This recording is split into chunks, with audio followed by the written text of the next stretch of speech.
Good morning. Good morning. Happy Friday. It is finally Friday. Free again. Everybody got their motors running. All the things. Everybody got their Friday pants on. Good morning, Morgana. Hey, baby. Hey, Spins. Good morning, beautiful people. Beautiful people. Hey, Lauren. Hey, good morning, Nicole. Good to see you this early. Margaret's here. She made it. Hey, beautiful. Hey, Henny. Good morning or good afternoon. Oh, Spins is vibing, right? I don't know. I love that music. I love it. How did you know, Morgana? How did you know? Hmm. Ay, ay, ay. Spins, you got to do what you got to do, right? Mm-mm-mm. Good morning, Mickey Jor.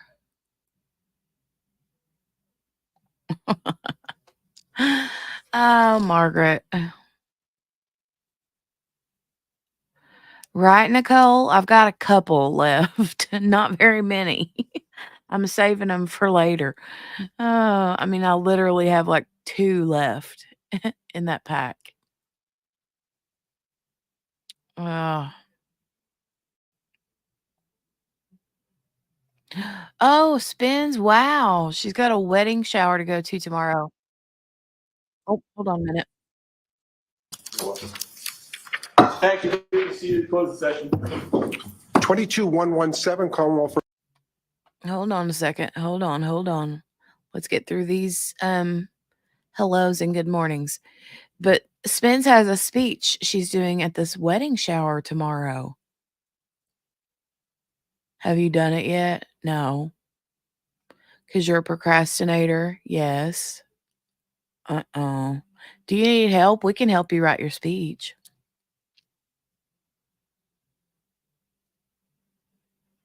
We can help. Mickey likes to write poems. Morgana, you have ESP. Procrastination. At its finest. I know how that feels.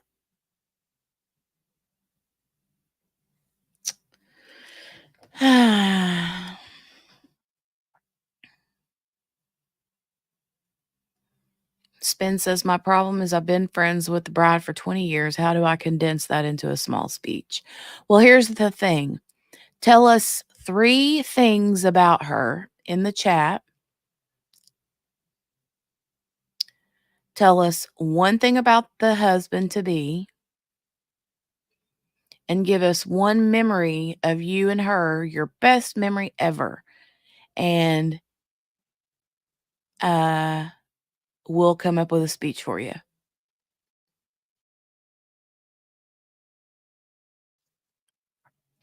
Morgana says, best wedding advice, never go to bed mad at each other. That's a good one. That's a good one. All right. You guys, we're ready for day number 9. This is going to be a full day, I think, unless they change their minds, or at least it's Friday, so they're supposed to be a full day today, so we'll see. But according to how things went yesterday,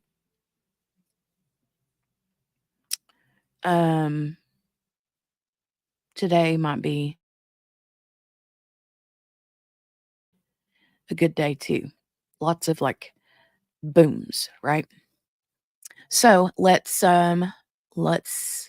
get started. I'm gonna go ahead and mute my mic and click the play button and let's get to the hear ye hear ye.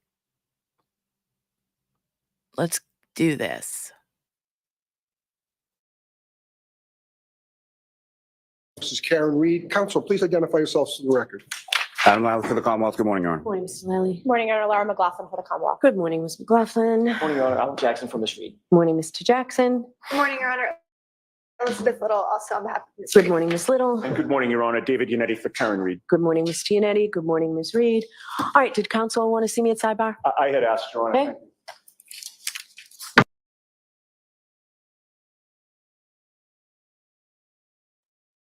So apparently we don't get any hear ye this morning. And we're starting off with a sidebar. I hope this is no indication of how the whole day is going to be. Mm-hmm. She looks pretty in that yellow top back there in the gallery. Sidebar already.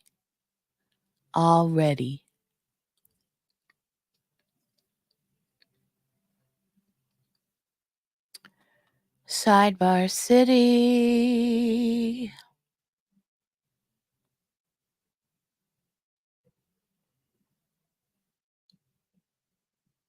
We were on a break. We were on a break. We were on a break. We really were on a break. We were on a break. Fine, you're doing splendidly. Speed it up a little.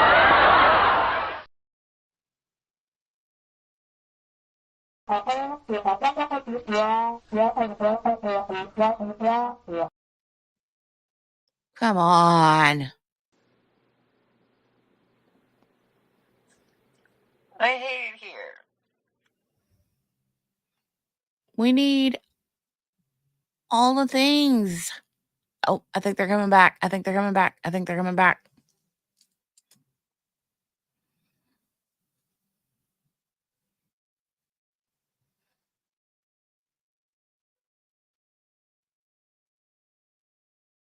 The shirt is very bright and very yellow. It's very pretty.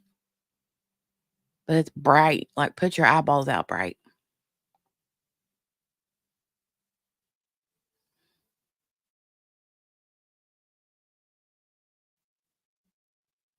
Margaret says, hear ye. I'm going for coffee.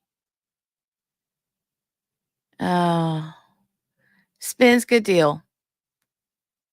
Let us know if you need any help.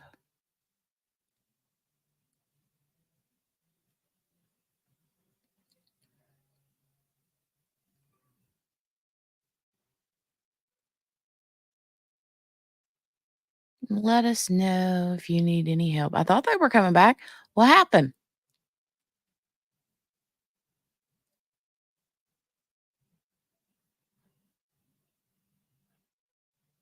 I don't know where they went.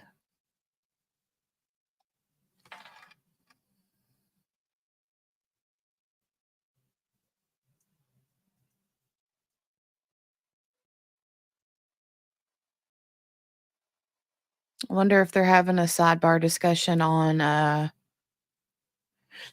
the witness, because the first witness that should be on the stand should be Chris Albert's wife, because they got to finish up with her.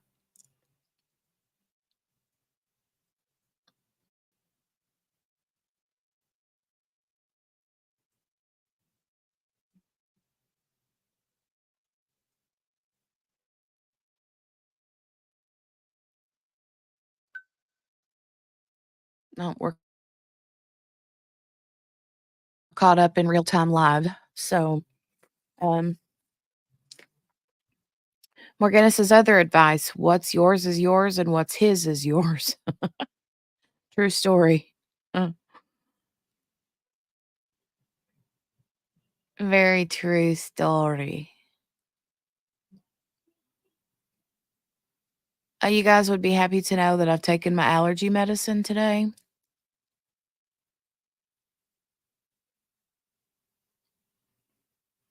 Hopefully, it's better.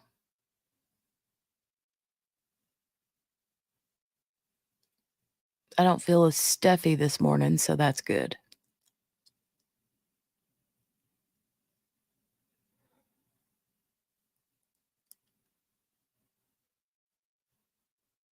Sound less stuffed up for sure. Yeah. I feel like I'm less stuffed up. At least that, and my nose isn't like pouring yet. So I've blown my nose a couple of times today. But anyway.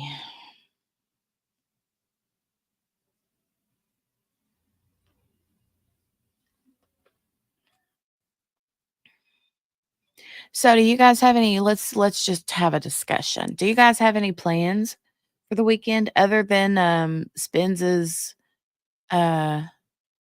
wedding shower? Does anybody else have any big plans for the weekend?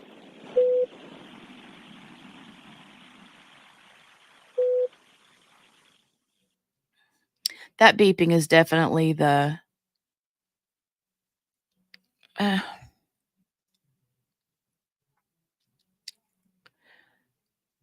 why did we go to the fan? What is going on?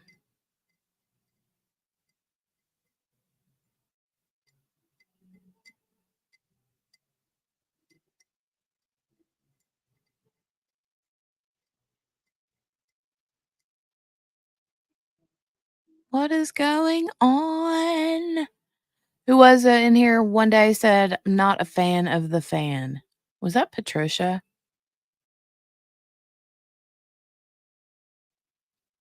Oh, we all know Patricia's got plans this weekend. She's on vacay. Chill, and vacay. Chill and vacay.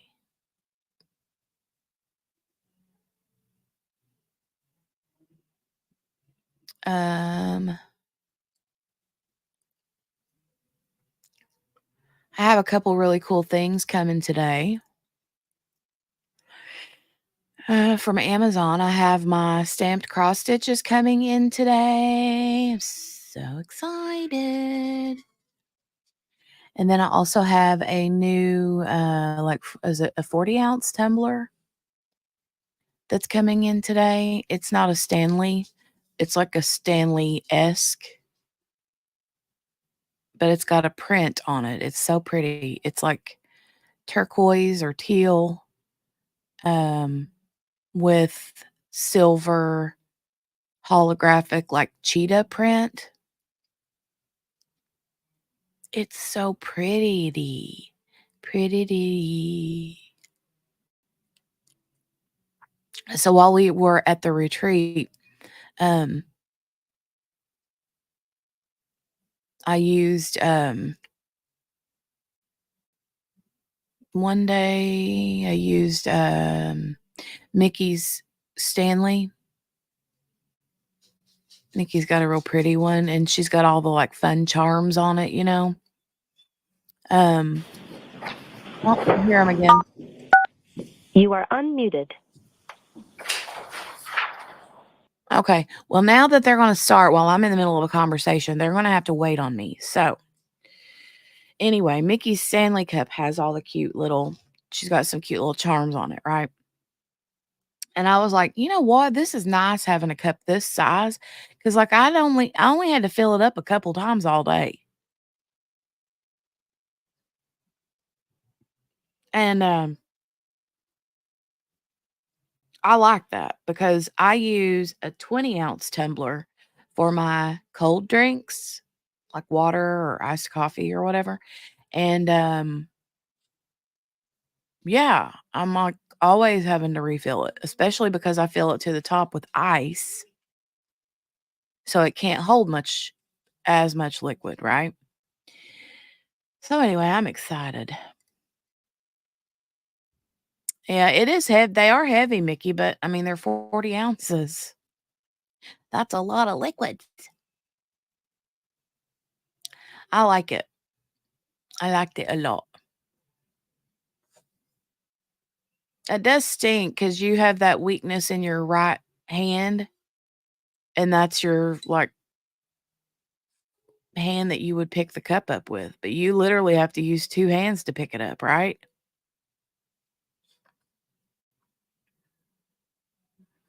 Yeah. Oh, let's see. Henny says Lauren says no plans. Henny says diamond painting, working on my first 40 by 70 canvas. Nice. That's a good size one. Lauren says, I'm doing some DP this weekend and chill. Maybe live on TikTok. Nothing much. Cool. Morgana's getting ready for grocery pickup. We'll be listening, but may not see chat for a bit. Okay. Sounds wonderful. All right, let's get back to this now that they've decided to grace us with their presence.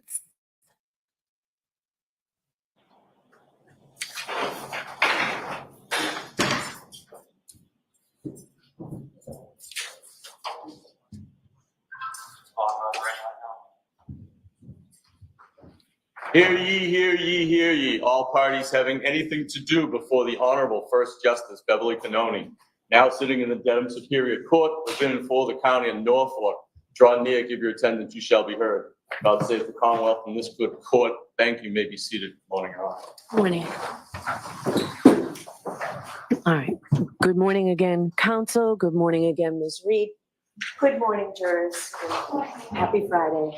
I appreciate you all being here, ready, willing, and able to start. We got an awfully lot done in about 5 or 7 minutes over here at sidebar. So we made you wait, but in the long run, it's to speed things up and to make things go more smoothly. So we appreciate your patience. Those same 3 questions, have you all been able to follow the instruction? Refrain from discussing this case with anyone since we left yesterday. Yes. Everyone said yes or nodded affirmatively.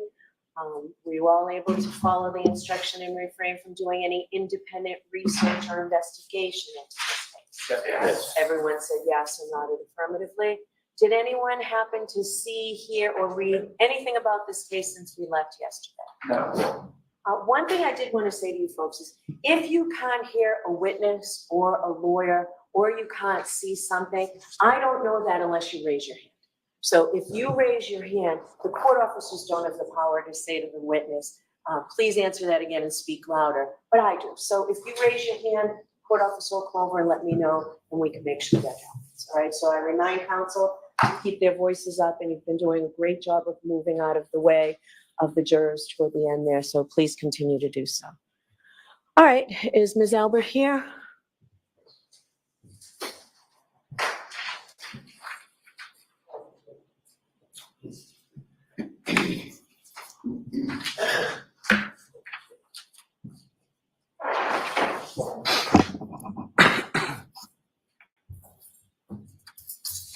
Thank you. Space out court. You shall serve the evidence given to the court and jury in the case now again, should the truth, the whole truth, and nothing but the truth, so help you God. I do.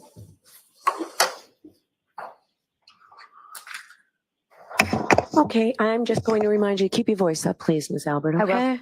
All right, Ms. Giannetti? Thank you, Your Honor.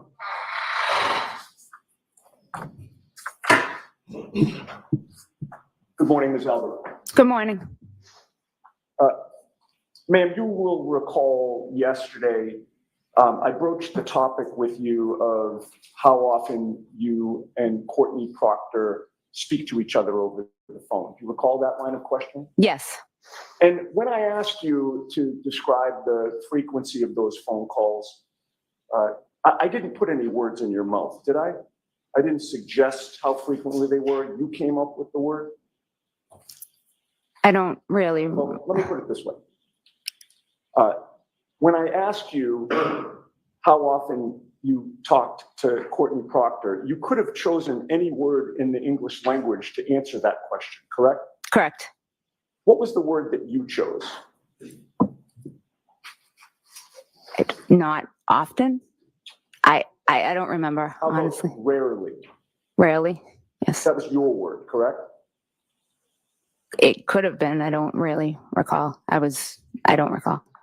You don't recall telling this jury yesterday that when I asked you about how often you spoke to Courtney Proctor by phone, you said, well, rarely. I don't remember. What is your definition of rarely? Not daily. Not daily. Not. Yes. Once in a blue moon? No. Rarely doesn't mean to you 67 phone conversations within a 7-month period, does it? A 67 time period in how many, 8 months? In about 7 months, 67 times. It's not a lot. I wouldn't think it's a lot in 7 months. 3 times in one day? Is that rarely? No, but that wasn't every day. I would. Okay, well, when you left the stand yesterday, did you log into your account or check any old bills to confirm those 67 calls? No, I did not. Did you speak to Mr. Lally about those 67 calls after we broke yesterday and before you took the stand today? I don't believe so, no. Did you call Courtney Proctor in one of those rare occasions? Yesterday? No, I did not. This morning? No, I did not. Were you curious as to whether or not you had actually called her those 67 times? Objection. Sustained. All right. In any case, regarding all of those 67 phone calls from February 1st until September 6th, do you maintain that during none of those calls or any portion of those calls did you and Courtney Proctor discuss the investigation into the death of John O'Keefe? I do not remember. Do you deny discussing that investigation? I don't deny, but I do not remember. All right. Well, you admitted yesterday, after having seen the records, that you spoke with Michael Proctor's sister for 12 minutes on February 1st of 2022. Do you recall that? I don't recall the conversation. No, I don't. It was a long time ago. I'm sorry. I don't mean to interrupt you. Finish your answer. I'm sorry. It was a long time ago. I just don't remember. Okay. But my question is, after seeing the records, you saw the phone call for over 12 minutes, correct? Correct. And you also remember that that was the very day that the police arrested Karen Reed for this case, correct? Correct. The arrest of Karen Reed on February 1st was pretty big news in Massachusetts, correct? Objection. Sustained. You had seen that arrest all over the news, correct? Correct. So you certainly, given the day and the fact that it was February 1st and my client was arrested that day and you're talking to the lead investigator's sister, the subject of Karen Reed's arrest had to have come up, right? Objection. Sustained. Ask it differently. You certainly mentioned my client's arrest with Courtney Proctor on the very day that she was arrested and you were talking to Courtney, correct? Correct. Now, when we broke for the day yesterday, I had also asked you about the 3 phone calls that you had with Michael Proctor's sister on the morning of February 2nd when my client was arraigned, correct? Correct. And you recall that her arraignment was televised publicly, correct? Objection. Sustained. Ask it differently. You saw her on the news being arraigned, correct? Correct. And one of those phone calls after, well, strike that. With regard to the 3 phone calls before the arraignment, you knew at that time that my client had been arrested the day before, correct? Correct. And you knew she would be arraigned in court that morning, correct? Correct. Certainly, when you were talking to Michael Proctor's sister on February 2nd, before her 9 o'clock arraignment, you were discussing the 9 o'clock arraignment, correct? Can you repeat the end of that, please? On February 2nd, the day that my client was scheduled to be arraigned in Stoughton District Court, we're talking about the 3 phone calls that you made to Michael Proctor's sister before that arraignment that very day. And my question is, certainly you were discussing the fact that she was about to be arraigned, correct? Objection. Sustained. Ask it differently, Mr. Did the subject of Karen Reed's arraignment come up in any of those 3 calls on February 2nd, the day she was going to be arraigned, before her arraignment? I don't remember exactly. What about the 27-minute phone call that you had with Courtney Proctor at 10:58 a.m. that same day after my client was arraigned in court? Did you discuss the arraignment that had just happened? I do not remember. You had already testified that by 2022, you were no longer babysitting for Courtney Proctor's kids, correct? I wasn't babysitting regularly like I was before. So is it your testimony that you happened to be talking about babysitting on February 2nd for 27 minutes, the same day that my client was arraigned in Stoughton District Court? I don't remember what I was talking about. It could have been about the kids. It could have been about anything. I don't remember. Sure. And certainly it could have been about the publicly televised arraignment that had just occurred, correct? Objection. So I'll allow this and then let's move away from this, okay? Can you answer that? Yes, it could have been. Yes. Did you tell Courtney Proctor during any of these 67 phone calls that you were a witness in her brother's case? I don't remember. Okay. Ms. Albert, you were at the waterfall on the night of January 28th, correct? Yes. And you also went to 34 Fairview on the morning of January 29th.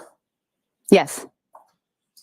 Yet, as of the date of these phone calls that we've discussed so far, the February 1st and the February 2nd, multiple phone calls,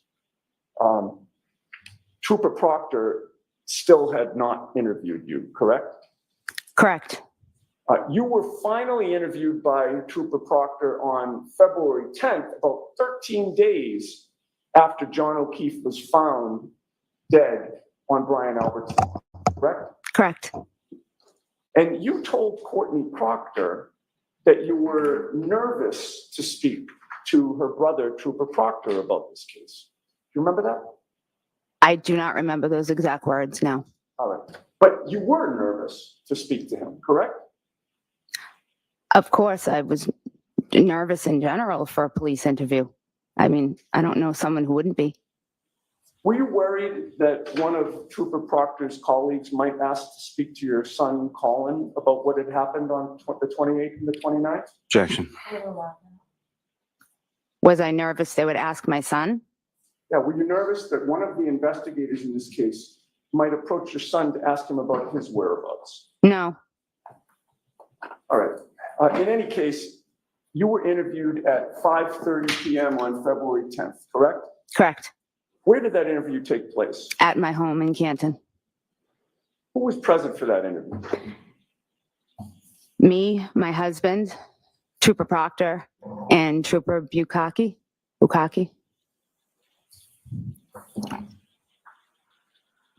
Michael Proctor agreed to interview you and your husband together, correct? Objection. Sustained. You and your husband were interviewed together, correct? Correct. Did either of these troopers, including Michael Proctor, suggest that maybe the two of you should be separately interviewed? I don't recall.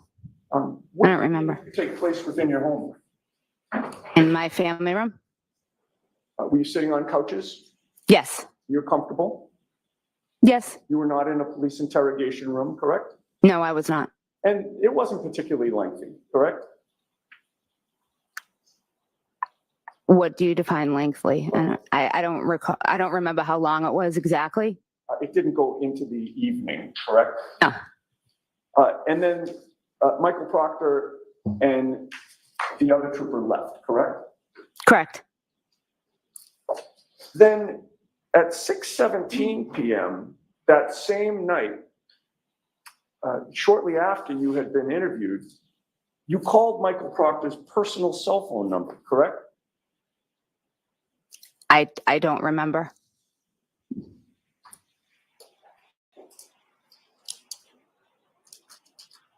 I may have a moment. Okay.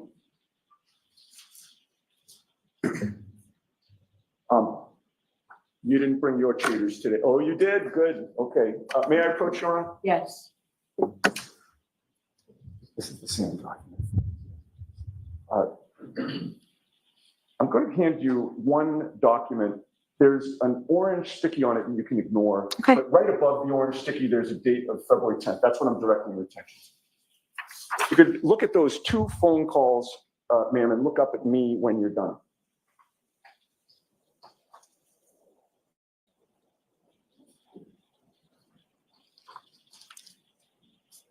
If I may approach. Yes. Did that refresh your memory about those 2 phone calls on February 10th? I mean, I just read them, but I don't remember. Okay. You called Trooper Proctor at 6:17 p.m. and it appears to be a 5-second phone call. Did you see that? Objection, Your Honor. Sustained. Do you recall that Trooper Proctor called you back that same day at 6:21 p.m. and that you spoke for about 4 minutes? Objection, Your Honor. Sustained. Do you deny speaking to Trooper Proctor for 4 minutes when he called you from his personal cell phone on February 10th of 2022 after you had been interviewed that day? No, I don't deny it, but I don't remember it. When did you get his personal cell phone number? Don't remember. Years ago? I'm sure, yes. Because you've known that family for a long time. Yes, I have. And as you testify here today, you can't remember what that phone call would have been about, correct? No, I do not remember. Okay, I'd like to contrast your relationship with Karen Reed versus your relationships with Jennifer McCabe and Courtney Proctor. You would agree with me, and I think you testified yesterday, that Jennifer McCabe is one of your best friends. Correct. And you call her Jen, correct? Yes. And Courtney Proctor is also one of your best friends, correct? She's not one of my best friends, no. She's a good friend. She's not one of my best friends, no. She's my sister's best friend. Gotcha. Okay, so your sister, My sister Jillian, yes. Jillian, is best friends with Courtney Proctor, and you're close friends with her, but not best friends. Correct. But you really only knew Karen Reed as John O'Keefe's girlfriend, correct? Correct. She was just an acquaintance of yours. Yes. There are no photos of you in a hot tub together, right? You and Karen Reed? No. There are no photos of you with your arms around each other at the beach, correct? No. You've never been to a baby shower with Karen Reed, correct? Objection, Your Honor. Sustained. You didn't have any contact with Karen Reed while you were growing up, correct? No. Karen Reed was definitely not from Canton, correct? Objection, Your Honor. I'll allow this and then you can move on. No, she was not. No, one more question. She was an outsider, correct, to Canton? She didn't live in Canton. But after she started dating John, you would see her driving in and out of the street, correct? Yes. You'd see her taking groceries in, correct? Yes. Because you were neighbors with John. Yes. And it was the fact that you'd see her around, taking groceries in and out of the house and being outside with the kids that led you to believe that she was not only connected to John, but also to his house on Meadows Ave, correct? Yes. And you would see her interacting with the kids outside, correct? Yes. She would be participating in family type activities with the kids outside? Yes. And you'd see her enough that you assumed that she was living there, correct? Yes. And I believe you stated that you had known her or seen her for maybe about 1.5 years or so. Is that a good estimate? Yes. And in all the time that you saw her in the neighborhood or had any contact with her and John, you never saw the two of them fight or argue, correct? No. You never heard them fight or argue, correct? No. And you had been out with them in a group setting a handful of times, correct? Just a couple of times. And during those times, they always appeared to get along, correct? Yes. And you knew of no problems in their relationship, correct? No. And you were particularly impressed with the time Karen spent with John's adopted children. Objection. Were you? Can you repeat that once more, please? You were impressed with the amount of time that Karen spent with John's children? I didn't know the exact really amount of time. I mean, she was there a lot. Yes, she was. So yes, I would assume that she spent a lot of time with them. Yes. Now, on Friday, January 28th, you had plans with your sister-in-law, Nicole, correct? Yes. You are close with Nicole. Yes, I am. You picked her up at her home in your car. Yes. You drove her to the waterfall, correct? Correct. And the two of you went for dinner there. Yes. Your husband, Chris, came later. Yes. Brian Higgins came later. Yes. And you knew Brian Higgins, correct? Yes. Cindy, I want to stop you for one Yes. second.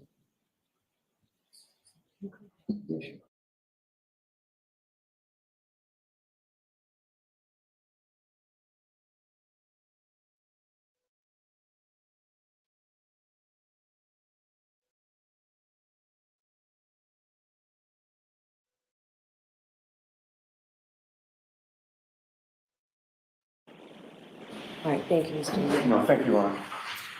I believe you testified that you knew Brian Higgins at that time, correct? Yes. And how did you know him? He is a friend of my brother-in-law. And your brother-in-law would be Brian Albert, correct? Yes. And by the way, when I just asked you that question about how you knew Brian Higgins and what his relationship was to Brian Albert, you didn't hesitate to say that they were friends, correct? Correct.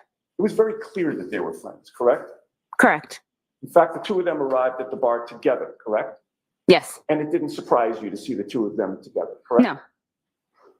Karen and John came sometime after that, I believe shortly after that. Yes. and they walked over to your table. Yes. And then John kind of came up from behind you and sort of in a joking way, dug his finger into your shoulder Correct. Yes. and essentially said, what's up? And that was about it. And he went on. Correct? He said, what's up, and made a joke.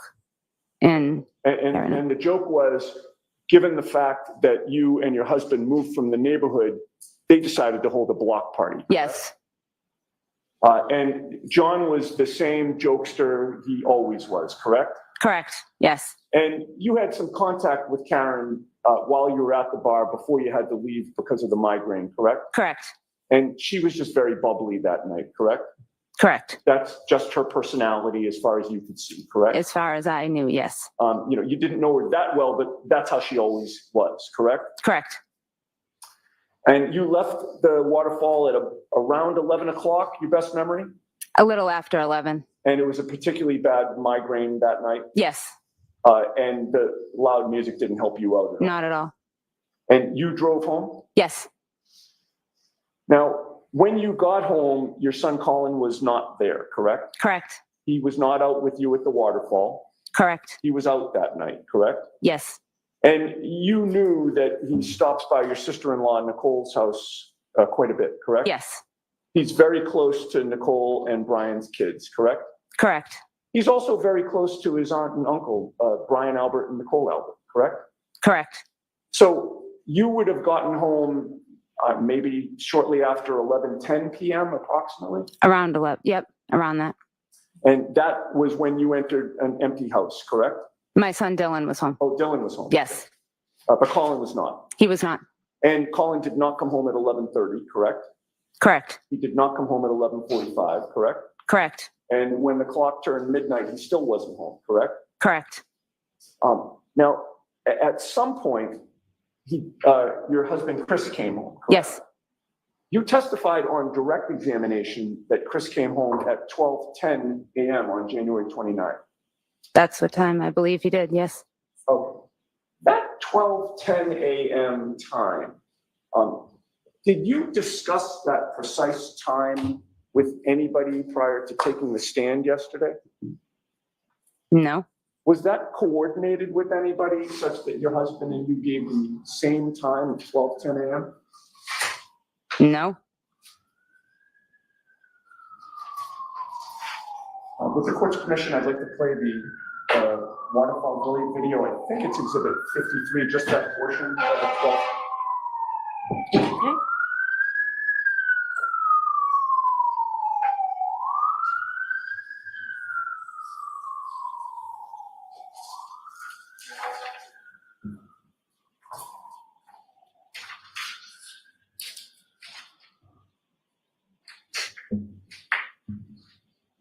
We may just have a moment, Your Honor.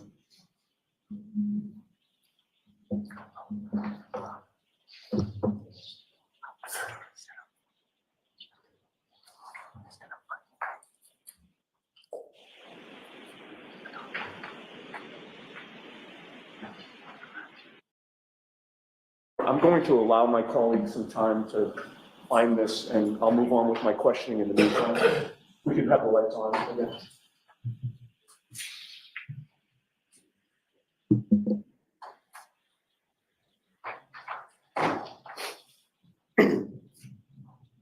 Now, I believe you've testified that the waterfall is very close to D&E Pizza, correct? Correct. But your house on Maple Street is about a half mile away from the waterfall. Would you agree with that? About that, yes. Maybe a little less, but about that. All right. Would you agree it's a 7 or 8 minute walk home from the waterfall if you're walking? I realize you were driving, but if somebody were walking, it would be about 7 or 8 minutes? Maybe a minute or two less. Okay. So you would say 6 or 7 minutes would be a better estimate to cover that half mile? Depends on how fast you walk, yes. And it was snowing that night, correct? Correct. The ground was a little bit slippery? Yes. If I may just have a moment.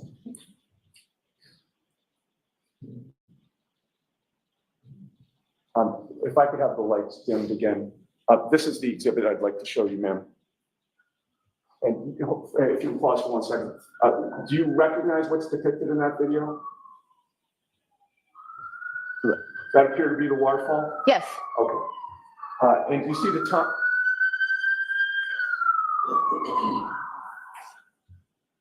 Do you see the time, 12:13 a.m.? Yes. Okay, if you could run that, Mr. Bates.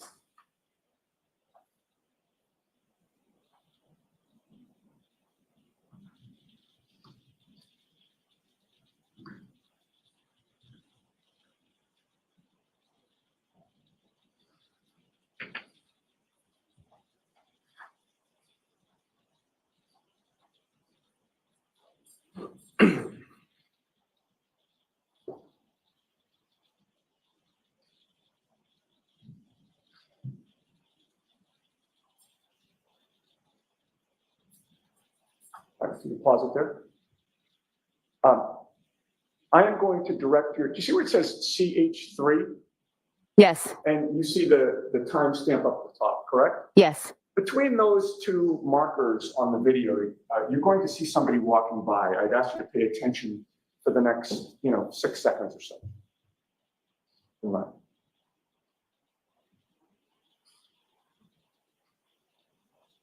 Stop. Do you recognize that person? Yes, I believe it's my husband. Okay. If you can run that. Stop. Okay. Would you agree with me that your husband left the waterfall at about 12:13 and 46 seconds? Well, yes. I mean, that's what it says on the screen. Okay. So it was closer to 2:14 than to 2:10. Would you agree with that? 12:14, you mean?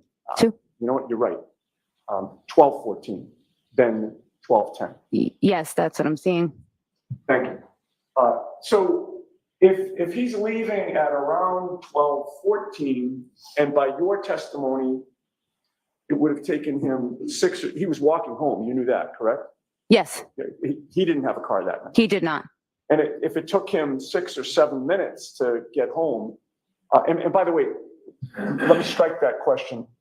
You had said it takes 6 or 7 minutes. Did you factor in the fact that of the weather that night for your estimate about a 6 or 7 minute walk? Objection. Can you answer that question? Is that what you said? Yes, I didn't factor in the. I don't know. All right. So your testimony would be you don't know if it would have taken him a little bit longer, or anybody. Everyone walks at a different pace. Right, but whatever pace they walk at, given what you saw of the weather that night, is it your testimony that maybe it would have taken a little bit longer than the estimate? Because It could have. Okay, but in any case, let's leave it at 6 or 7 minutes. That puts him your husband coming home at around 12:20 or 12:21, correct? Correct. All right. And that 12:10 estimate that you had, you made that estimate before having the benefit of the video, correct? Correct. Now, where were you within the house when your husband came home? In my room. Bedroom? Upstairs in my bedroom. All right. And you share a bedroom with your husband? Yes. And when was the first time that you saw him within the house? He came up to the bedroom. Okay, so you were in the bedroom and you see him appear in the bedroom. Correct. Did you hear the door open way down on the first floor? Yes. Okay. And it would have taken him maybe about a minute to get upstairs. It wasn't very long? It wouldn't be very long, no. Okay. And when he got upstairs, you noticed that he was in wet clothing, correct? Yes. He appeared to be cold. Yes. And he got undressed, correct? Yes. Did he brush his teeth before bed? I think he got right into bed. Okay, so you didn't see him brush his teeth or wash up. No. And were you in the bed when he came into the bed to go to sleep? I was sitting up in bed, yes. Were you reading or watching TV? I was just sitting up in bed praying for my headache to go away. Oh, okay. The migrine was still really Yes. bothering you. And you were suffering at that point. Suffering? I had a headache. Well, yeah, but a migraine headache, I would Yeah. imagine. It was a headache, but I took medicine and I was waiting for it to get waiting better. to kick in. Yes. Okay. And that's sort of what you were concentrating on. It's really kind of hard to read or watch TV or concentrate on anything when you have a migraine, right? Okay. Yes. Now,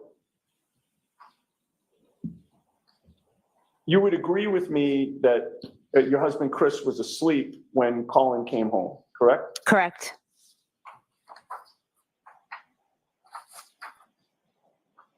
And as a mother, you couldn't have gone to sleep until you knew your kids were home, correct? Correct. And Colin was the remaining child who was out there, which when he came home, that would given you license to go to sleep.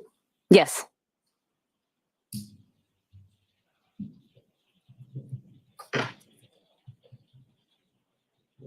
Now, at the time that Colin came home with Chris sleeping, it's fair to say this was just an ordinary weekend night, correct? How do you? Well, in other words, you didn't know that anything tragic had occurred or was alleged to have occurred, correct? Correct. So it wasn't like you were paying attention to the clock at that point and recording your memories as best you could because you knew you'd be testifying later, correct? Correct. Which also explains the 12:10 estimate, right? I mean, you're being asked about, times that things occurred, and it was just sort of an ordinary day, right? So it's difficult to pinpoint times, correct? Correct.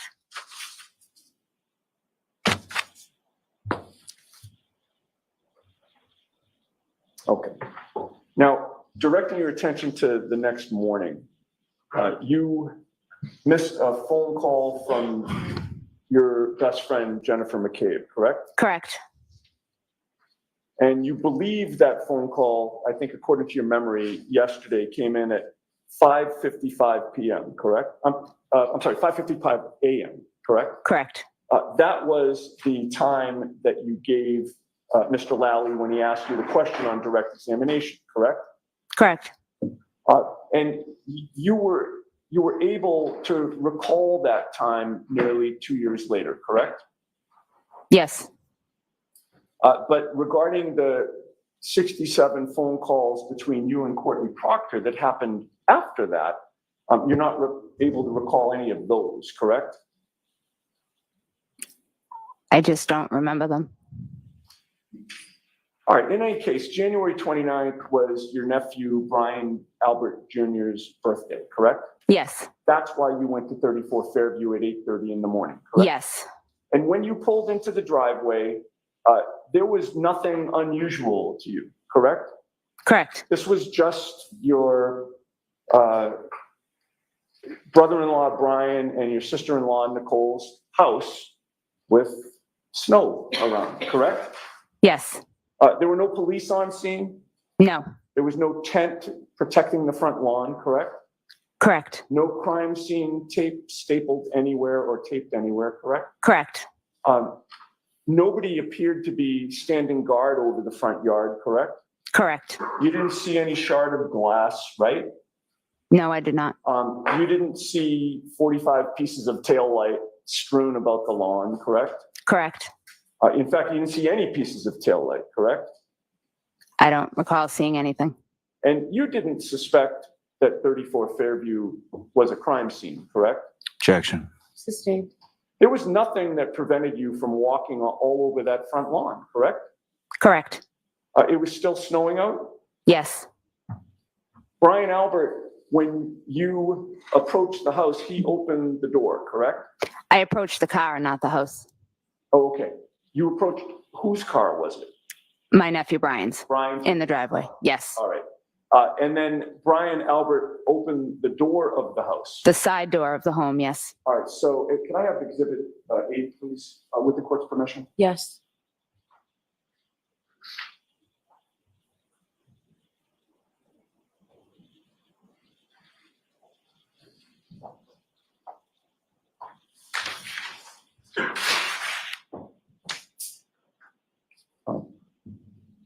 Could we zoom in just a little bit? That's good.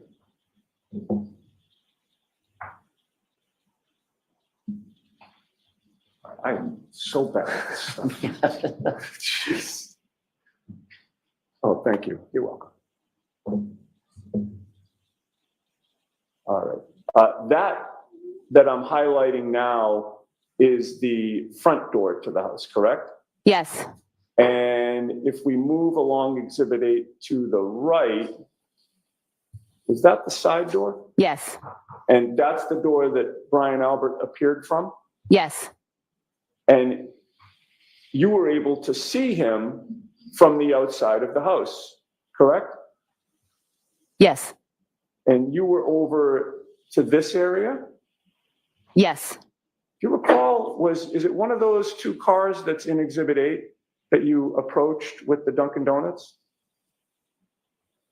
I can't make out what the cars are. Okay. But it was either one of those 2 cars or a car that was parked in one of those 2 places. Yes. All right. And then did you go in that side door to go into the house? Yes. Fair to say, that family has lived there for quite a while, correct? Yes. You knew that prior to Brian Albert and, I'm sorry. That's really bad form to block the jury. I am so sorry. It's good I didn't trip. The door that is the front door, having been familiar with that house for a long time, you've gone in that front door before, correct? Yes. And you know that when you go in the front door of that house, you come into a little foyer area, correct? Correct. And then almost within arm's distance to the left is the door to the basement, correct? Walking in the front door, arm's distance to the left. Yes. In other words, you walk into the house. Yep. And then the door to the basement, going down to the basement, is right there on the left, correct? That's incorrect. To the left is a library. All right. Where is the door to the basement?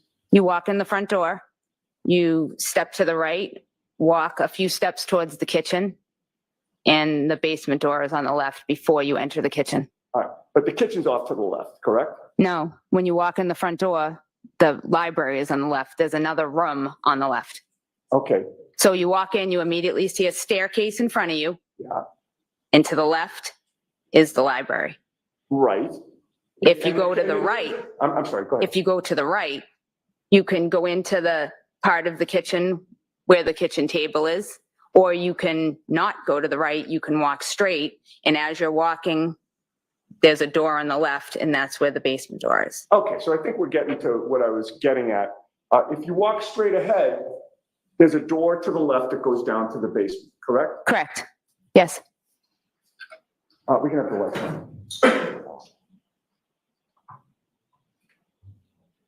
And when you were walking toward that side door, You didn't see any emergency or police vehicles outside, correct? No, I did not. And you didn't see any first responders other than Brian Albert, correct? Correct.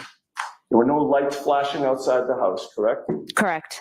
And inside, you saw Nicole Albert, Yes. Brian Albert, Yes. Jennifer McCabe, Yes. Matt McCabe, Yes. and Brian Higgins, correct? Yes. How long did you spend at the house that morning? I don't remember exactly, maybe a half hour, 45 minutes. I don't remember exactly. And the 7 of you were discussing what had happened, correct? Yes. At some point, it was decided that Jennifer McCabe should contact Michael Lank of the Canton Police, correct? Objection. I'll let, if this witness knows independently.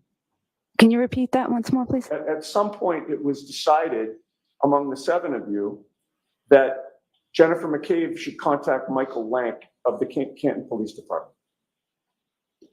I don't remember who exactly Jennifer decided. Yeah, I don't remember exactly the discussion.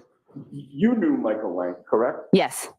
And at 8:53 a.m., you sent to Jennifer McCabe Michael Lank's personal cell phone number, correct? Correct. And did you then see Jennifer McCabe delete that text message from you? Objection. I'll sustain.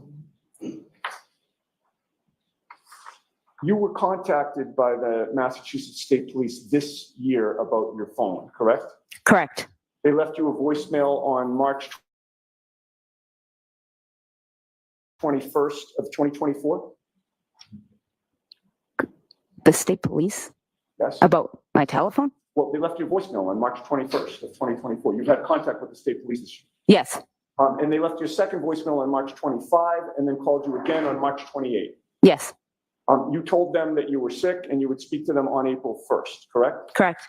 And then the state police called you on April 1st, but you did not pick up. Do you recall that? I do not. They called you again that same day and you didn't respond, correct? I don't recall. But you did learn that they had called your husband on April 1st looking for you, correct?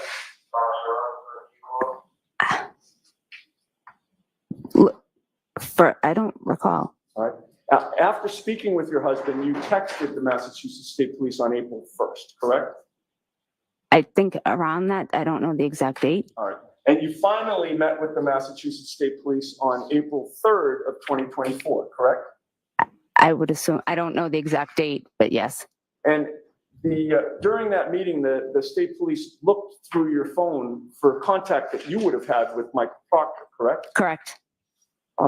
Did they seize your phone? No, they did not. Did they tell you that they had a search warrant for your phone? No, they did not. Did they take it back saying that they had to give it to some experts to do an extraction? Objection. Sustain. They just looked through it after you handed it to them, correct? Correct. Then they gave it back. Yes. Now, with regard to your contact with Karen on January 28th, it was clear to you that Karen did not appear to be under the influence, correct? Correct. You didn't see her stumbling, correct? Correct. You didn't see her swaying. Correct. She was not unbalanced. No. She was not slurring her words. No. She was not talking gibberish. No. She was engaging in normal conversation. Yes. And she held the conversation perfectly fine. Yes. She appeared to be under control, correct? Yes. She was affectionate with John that night. Objection. I didn't come in contact with them like that. Well, the two of them certainly were not arguing. No, not that I saw. You didn't see any tension between them, correct? No.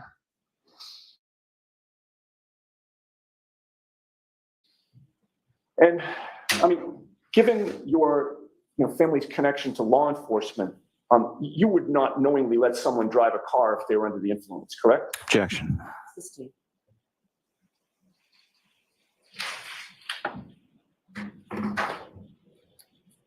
Everyone appeared to be having a good time that night. Correct? Yes. And that included John and Karen from what you could see, correct? For the 10 minutes, 10, 15 minutes I was there, yes. Okay. Now, after you left the waterfall, it's fair to say that you didn't know precisely where your son Colin was that night, correct? I knew where he was. Where was it? He was at his friend Michael Leonetti's. He left Michael Leonetti's to stop to say happy birthday to my nephew Brian at 34 Fairview Road. Okay, and you learned that from him, correct? Yes, So you had learned that Colin was at 34 Fairview on January 29th of 2022, correct? January 28th. To Fred. So is it your testimony that you know that Colin left on Friday night as opposed to after midnight on January 29th? I don't understand what you're asking. What just occurred is I asked you whether you knew that your son Colin was at your sister-in-law Nicole's and your brother-in-law Brian Albert's house on January 29th, and you just corrected. I'm sorry, it was after midnight. Okay. So I got confused. I apologize. Not a problem. So the answer to my question is you learned that he was there on January 29th, correct? Yes, after midnight. And you now know that that is the same house outside which John O'Keefe was found dead that morning, correct? Yes, I do. And one last question. You were interviewed by Trooper Proctor, and it's fair to say you never told him that Colin was there that night, correct? I don't recall my interview.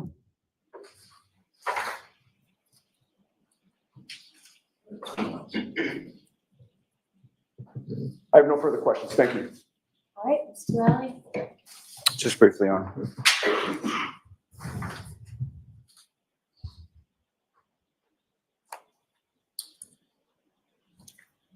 Morning, Ms. Howard. Good morning.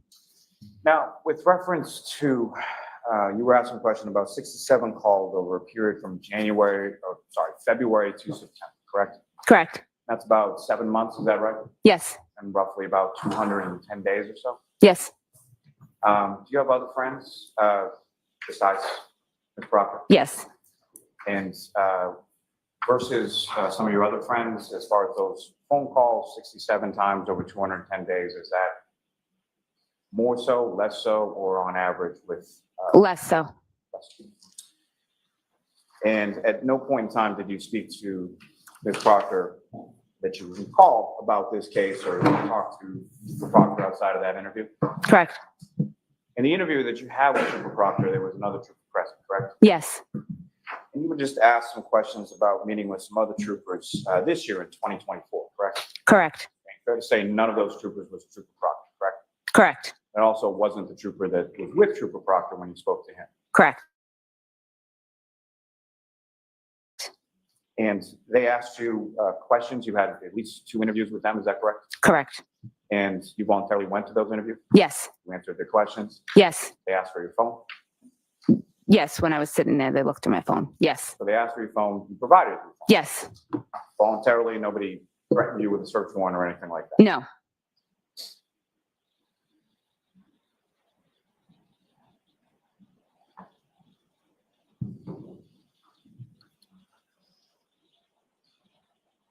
You were asked some questions about timing, and I promise there's no math that I'm asking in this, but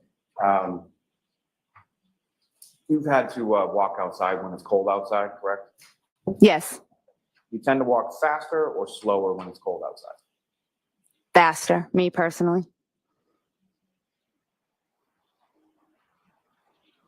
When you went over to your in-law's house on the morning of January 29th to drop off donuts for your nephew, you weren't expecting to go inside, correct? Correct. You weren't expecting to be standing around talking to people about a friend of yours potentially having died at that point. No. Nothing further. May we approach? Okay. Feel free to stand up.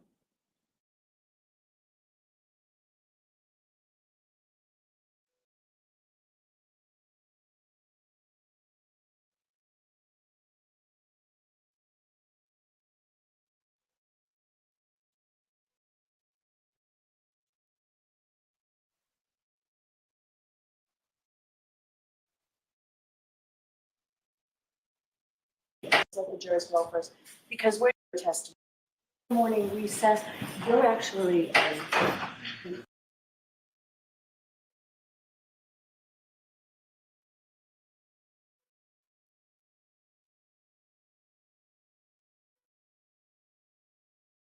morning recess, you're actually,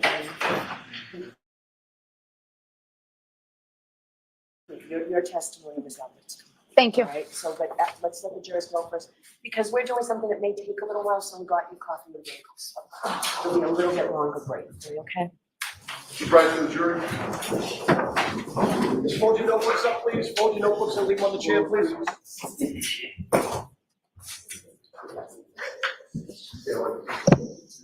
Very coming out there.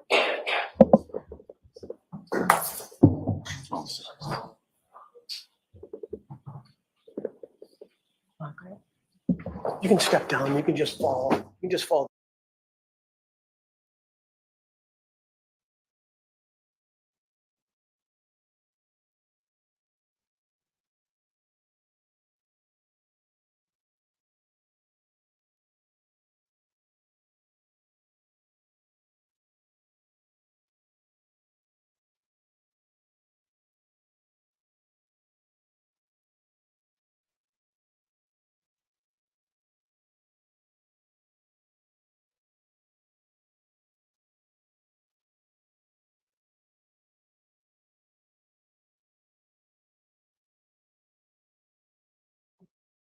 They're being super wonky in there today. What's going on?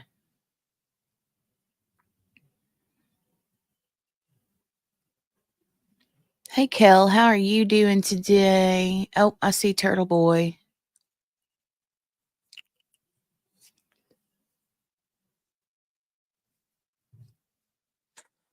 I see Turtle Boy in there.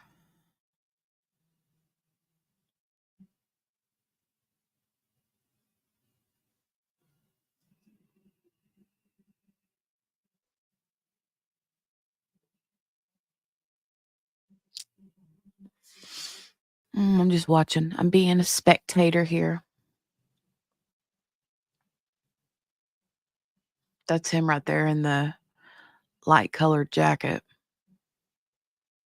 That's why they're zooming in on him.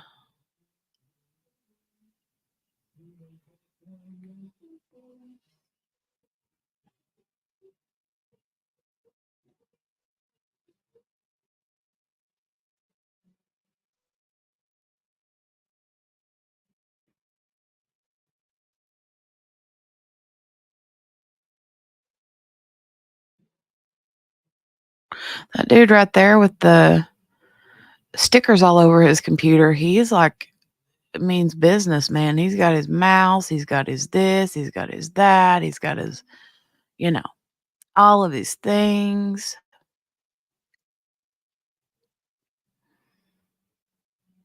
Mm-hmm.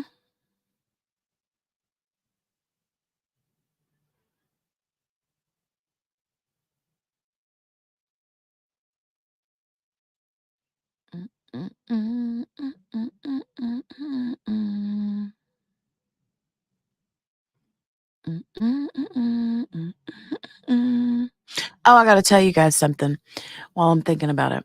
So you know how I had told you a while back that Dale had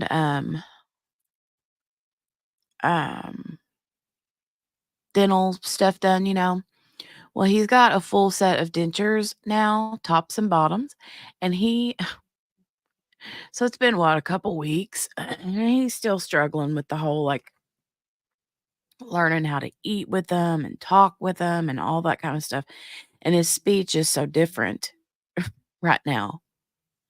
He said earlier, he got home too early today. They're always done early on Fridays, but he said um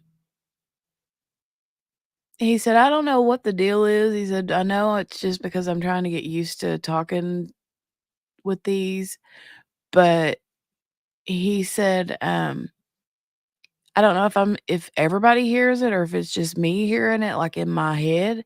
He said, but whenever I say something, he said, whenever I say my like S's, it's like a sh instead of a s, and it's driving him crazy. He said, I feel like he said, all I can hear in my head is on Finding Nemo, whenever that says, oh my God, Nemo's swimming out to sea. 15-minute break for.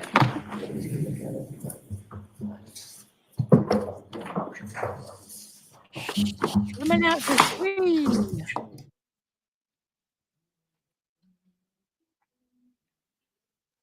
So they're taking them a big break. Wow, what is going on today, you guys? This can't be their already early morning break, right? What is going on? Gee whiz. Oh my God, Nemo's swimming out to sea.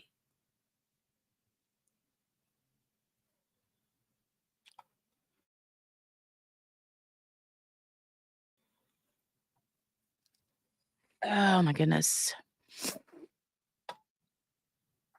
Okay, so they were on a break. They really were on a break. Let's go to the Twitter and see if we can figure out what in the world's going on here. Hey, Sherry.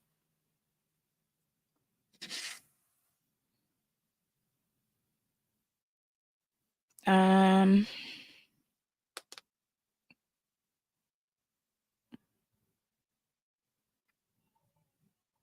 mm, mm, mm, mm, mm, mm, mm. Karen Reed, Karen Reed. Ay, ay, ay.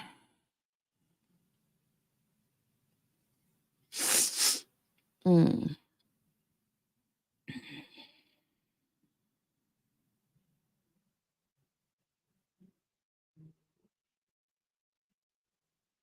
Mm, mm, mm, mm, mm.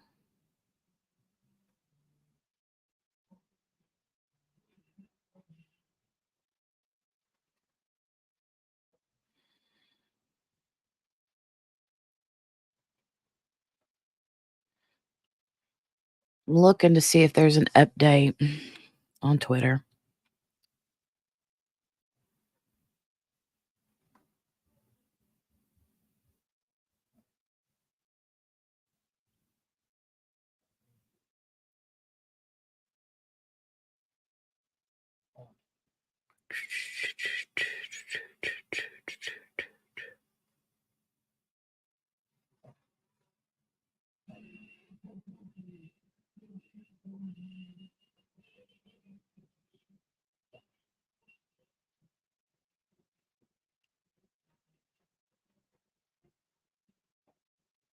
I'm not seeing any.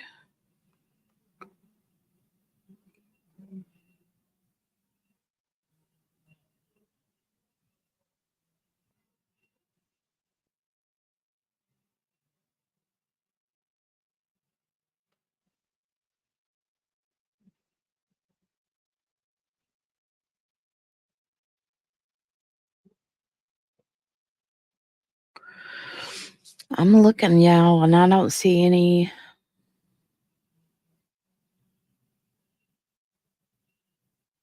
Da da da da da da.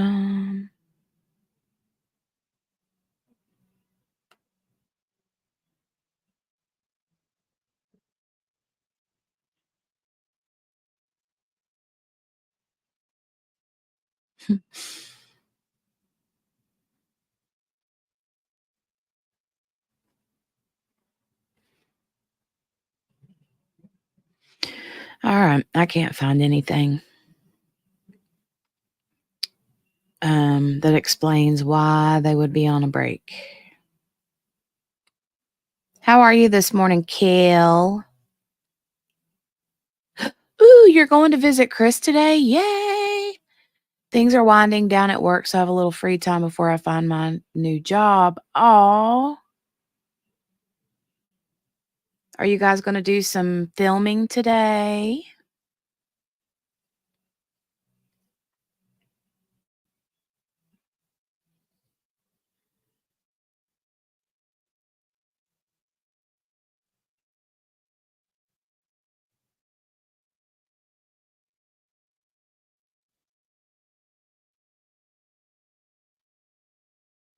Mm.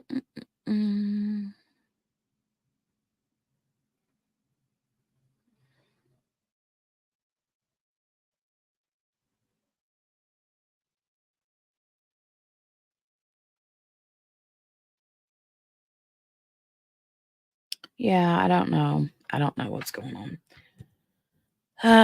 Let me look over here on, let me minimize this.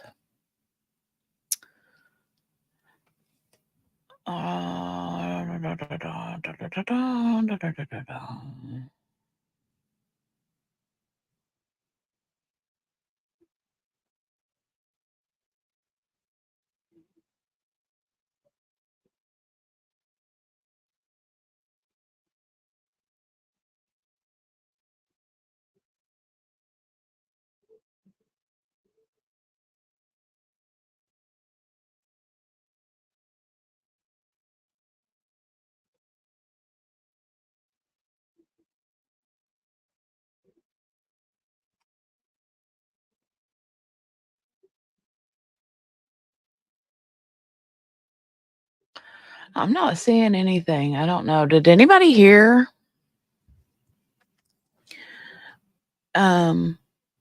Is she just call the first like morning break?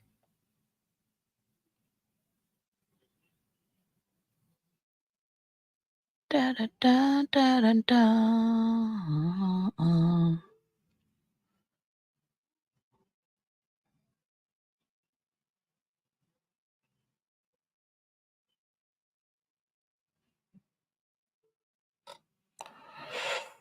All right.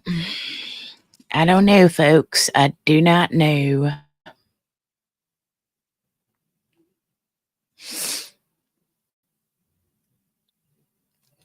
Kel said, I don't think we're going to film today. She is both of her granddaughters, so we're just going to hang out in Diamond Paint. Yay! Good for you. Good for you.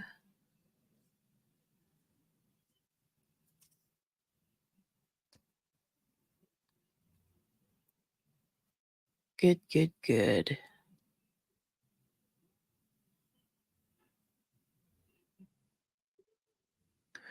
I'm so sleepy today. There was a couple nights in a row, like 2 nights in a row where I didn't get much sleep because I was up storm watching. I wasn't actually watching storms, but I was like making sure because we were under like warnings and watches and stuff, and it was creeping me out. And last thing I wanted to do was, I mean, these things storms were trying to pop up at like 3 a.m. Not storms, but tornadoes and stuff. And I didn't want to go to sleep because I didn't want something to happen in the middle of the night and then me not hear the like alerts or alarms go off on my phone, you know? So I didn't sleep good. And then I wanted to go to bed early last night and that didn't happen. So my butt's dragging.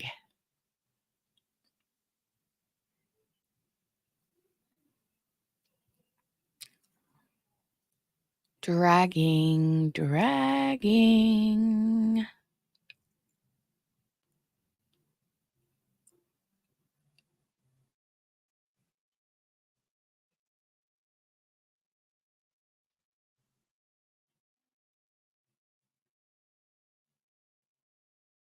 I have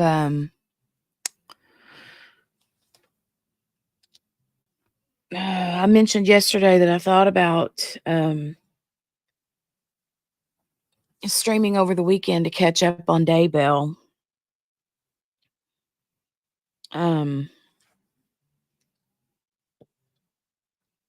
I still plan to do that. Can't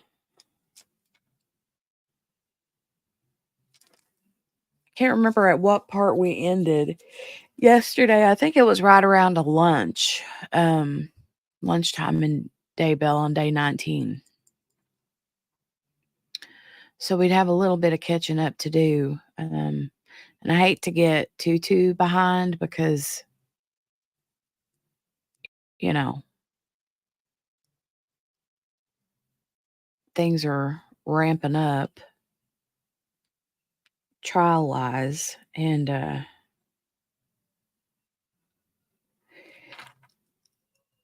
oh,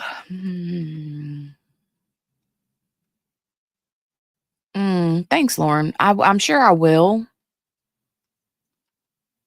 Because I won't have to get up early in the morning. I think I'll be able to sleep good. And as far as I know, we don't have any storm alerts for today or tonight. I hope. Oh, the storms, though, across the country have been crazy the last few days, man. Everybody's getting them.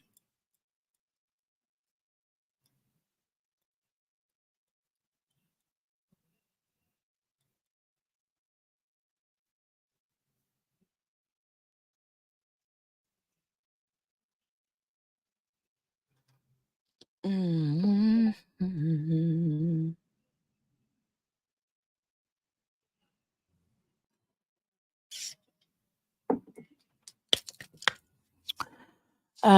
I hope the weather's going to be nice too, because I'd like to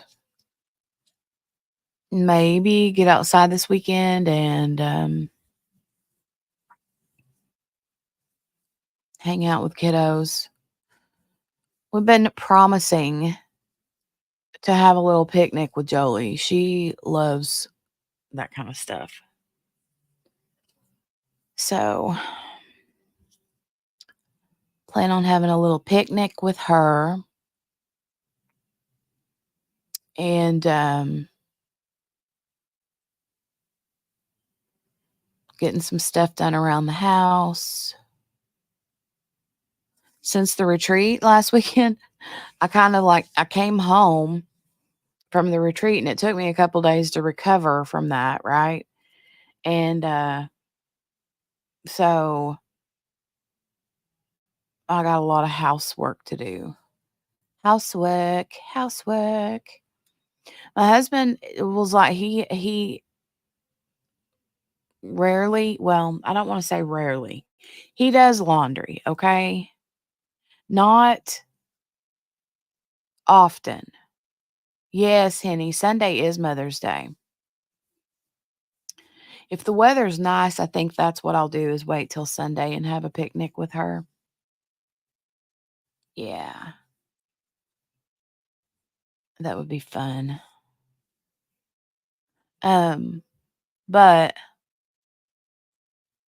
um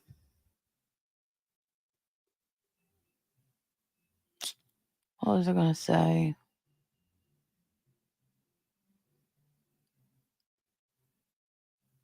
I lost my train of thought. As far as housework goes, though, I got a lot of stuff to catch up on because I got, husband, he'll do laundry every once in a while. And while I was gone, I came home and he's like, ta da! And he had done all the dirty laundry, cleaned all the dirty laundry. So I was like, yay. Oh, God, Lord have mercy. Hold on. Dale just brought in a whole big turtle. What is that, a box turtle? It looks wet. I just hosed him off. Oh, you just hosed him off. And he didn't even like real pushed him down. Oh my gosh, you saved his life.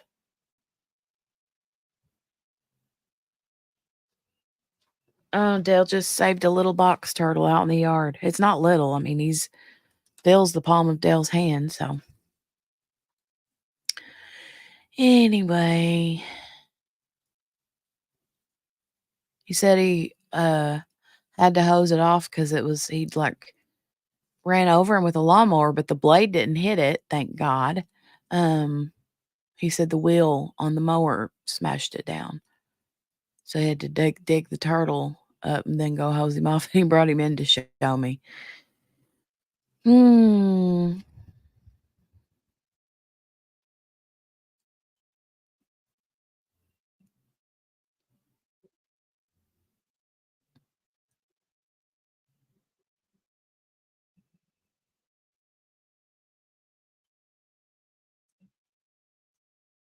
All right, Karen Reed trial. Let's get to it. I have zero patience today. Let's go. Let's go, go, go.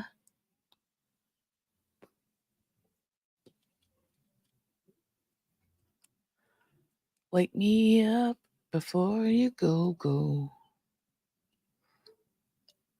I'm now going so. Take me dancing tonight. All right, I need more coffee. I'm being impatient. I need more coffee. Rawr. Rawr.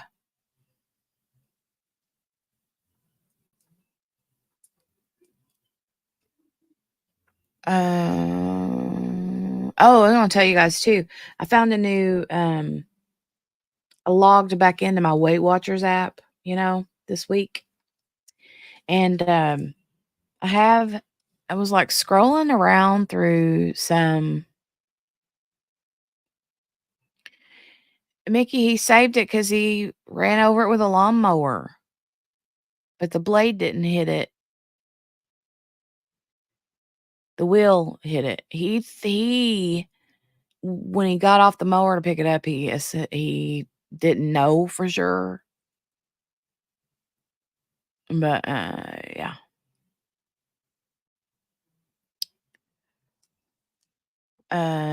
Ooh, Kel's got a crime time joke. Ooh. Crime joke time. I got mugged by 6 dwarfs last night.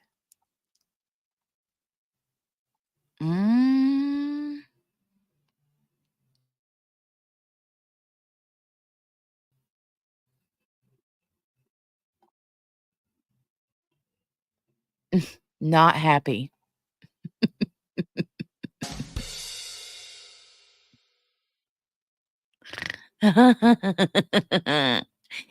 That's cute.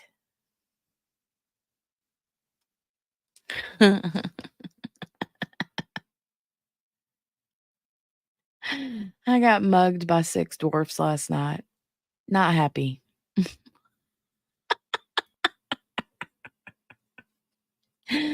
That was cute. Oh, that was super cute. Oh, let me tell you about back to the Weight Watchers thing. So I signed back into my Weight Watchers app, and they have recipes on there every once in a while that you can check it out, And there was one, and it was I was looking at the 0 point recipes, and one of them was air fried crunchy chickpeas. And you guys, those have a lot of potential. I just got to get it right. I tried them a couple different times, a couple different recipes.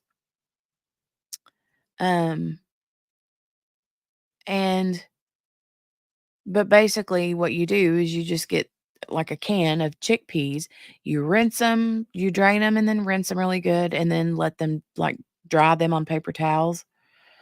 And you're supposed to get them really dry. And then you spray them, coat them with a little bit of oil spray. And then you can use whatever seasonings you like, and some salt. And then you air fry them. And they're supposed to be crunchy, I don't know, just a small crunchy snack. But the point is they're 0 points. They're full of protein, right? They taste fine. I don't mind them at all. But the keep both times I tried them. The first time I overcooked them, and they got really hard. It was like eating corn nuts. Which isn't bad, but also, and then last night I made some and they were a little too, some of them were crunchy, but then some of them were kind of like, mm, this weird dry, like dry, soggy, if that even makes sense, because that's two totally opposite words, right? Soggy and dry. So yeah, I gotta figure that out. I gotta figure it out, but that's got a lot of potential.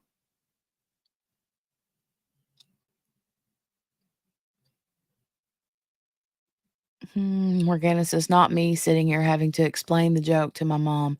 Hi, Mom. You got a cute butt. Mickey said Happy was drunk somewhere, I bet.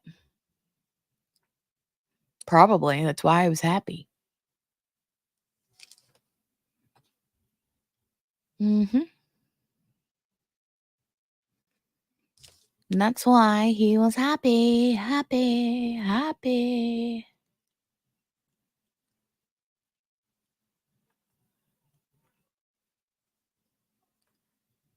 Oh my goodness. La la la la la. La la la la la la.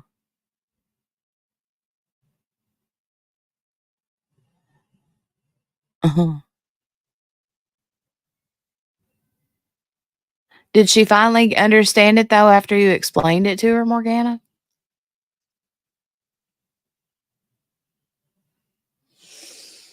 Mm-hmm.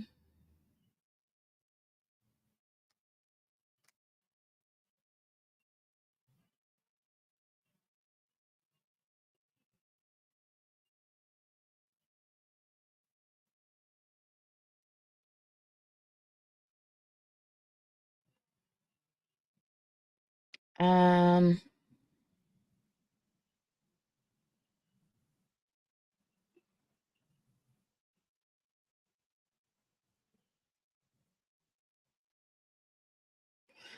okay, so that might be what's going on. I'm seeing on Twitter, it says, controversial blogger Turtle Boy Aiden Kearney may be about to be thrown out of today's testimony in the matter of Karen Reed.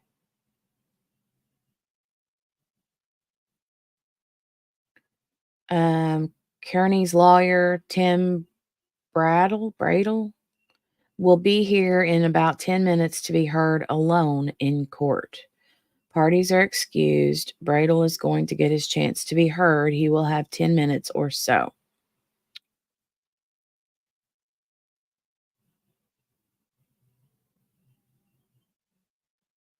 Mm-hmm.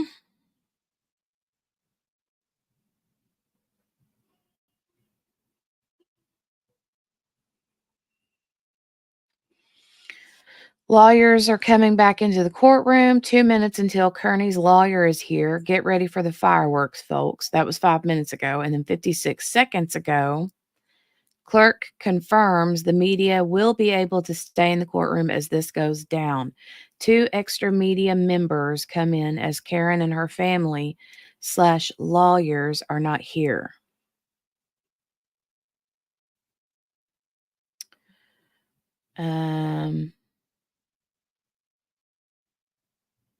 So I'm wondering, because Turtle Boy had something to do with like intimidating a witness. I don't know who that witness was, but I think maybe that's what the deal is they're wanting him to not be there when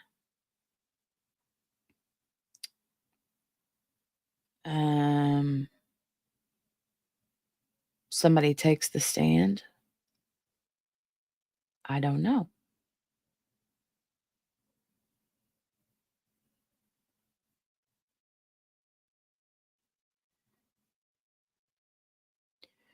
Do, do, do, do. Do, do, do, do, do.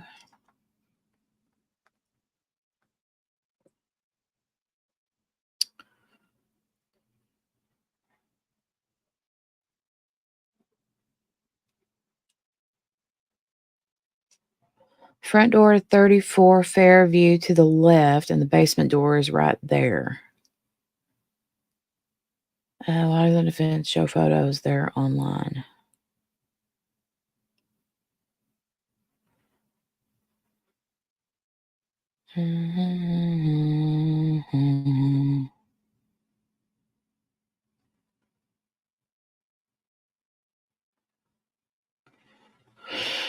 All right. Well, as soon as he's heard and they make their decision, I guess court will resume after that fact. Ooh, chickpeas in the air fryer, 200 degrees Celsius for 10 minutes. So I think the first recipe I used said 390 Fahrenheit for 10 minutes. I did that. And then the next recipe I used said 300 degrees not Celsius, 300 degrees Fahrenheit.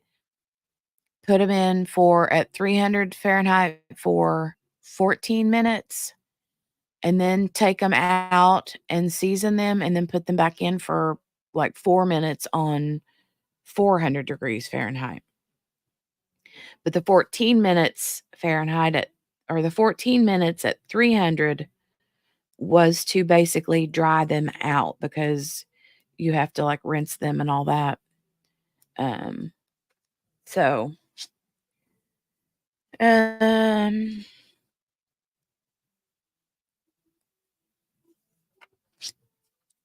yeah. I'm going to try to be a little less impatient and actually rinse some maybe sometime today and let them sit and dry, like dry before I try it, and see if that makes a difference for them to be like dry. But that was the point of putting them in at 300 degrees Fahrenheit for 14 minutes, was to dry them out, basically, So I don't know. You guys, I have to go to the bathroom so bad I can't stand it. So I'm going to pause the stream for just a minute, because I don't want them to start back while I'm gone. But I will turn you guys some music on, okay? You guys want some music?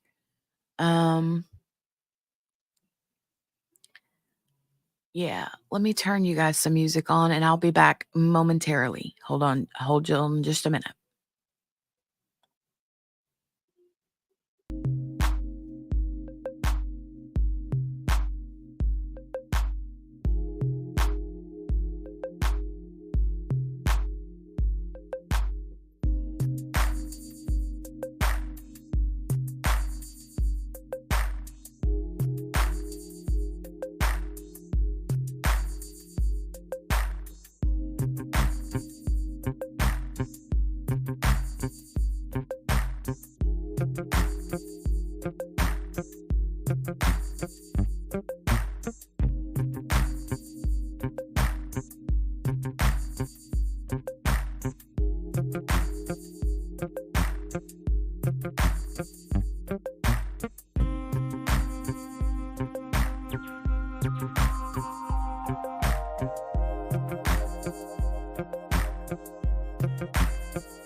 Okay, I'm back.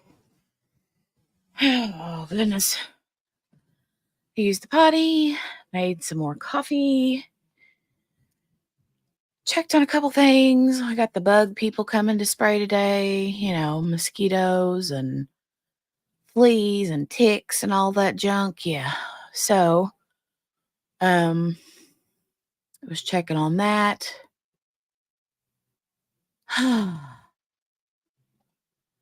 All right, let me fix a couple things here. Let me go back over here to the stream and see if they've decided to come back yet. Oh, they did come back. Yay, thank God. All right, let me what does Steph say? The music hits at 2 times speed. Ay, ay, ay. It cracked me up.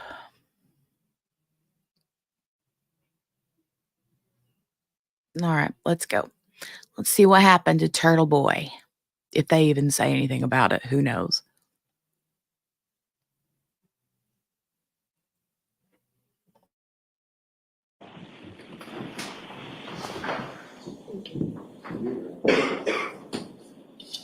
Thank you. Please be seated. Close back. Back on the record on the Reed matter. All right, sort of a side issue in the Reed matter. So the defendant and her lawyers have been excused. Okay, so why don't counsel identify yourselves, please? Sure. Adam Lally for the Commonwealth, Your Honor. Karen McLaughlin for the Commonwealth. All right, good morning. Good morning, Your Honor. Timothy Bradel on behalf of non-party Aidan Carney, who for the record is present in the courtroom. Hey, does Mr. Carney want to sit with you? I think he's okay right there. Okay. If that's all right, Your Honor. All right. So Commonwealth, so I do want to say a question before we begin. Commonwealth, in your motion to exclude an individual charged with witness intimidation in connection with this case from the courtroom during the testimony of certain witnesses, before we begin, are you advancing the concerns of the DA's office or the concerns of the witnesses themselves, or both? Both, Your Honor. Okay, so If I may, I'm sorry to jump in, but just if I may, I Sure. do have what I think is a pretty substantial procedural objection. okay, Maybe I'd ask that you sort of just make a quick bifurcation of the issues here, and we can address the procedural issue before we get into the substance of the motion. sure, I'll hear you. We could. Thank you very much, Your Honor. Your Honor, so the record is clear, because we may need an appellate record in this case. Okay. But I was here in the Norfolk Superior Court today, completely unrelated to Mr. Carney, my client, as you know, in the other matters. And I was here today on the matter of Commonwealth versus Tylee Curry for a motion to suppress. Which is a case that I am in the middle of Right. that motion to suppress with you. Exactly. And I actually figured that we wouldn't do the motion and get a date. But I was fully focused on that matter and had no notice whatsoever that the Commonwealth was in the Reed matter, was seeking to exclude my client as a journalist from this courtroom. The first thing is that, and I know the court has a job to do in terms of ruling on this motion, and that's fine. And I ask that the ruling be that it be denied on procedural grounds.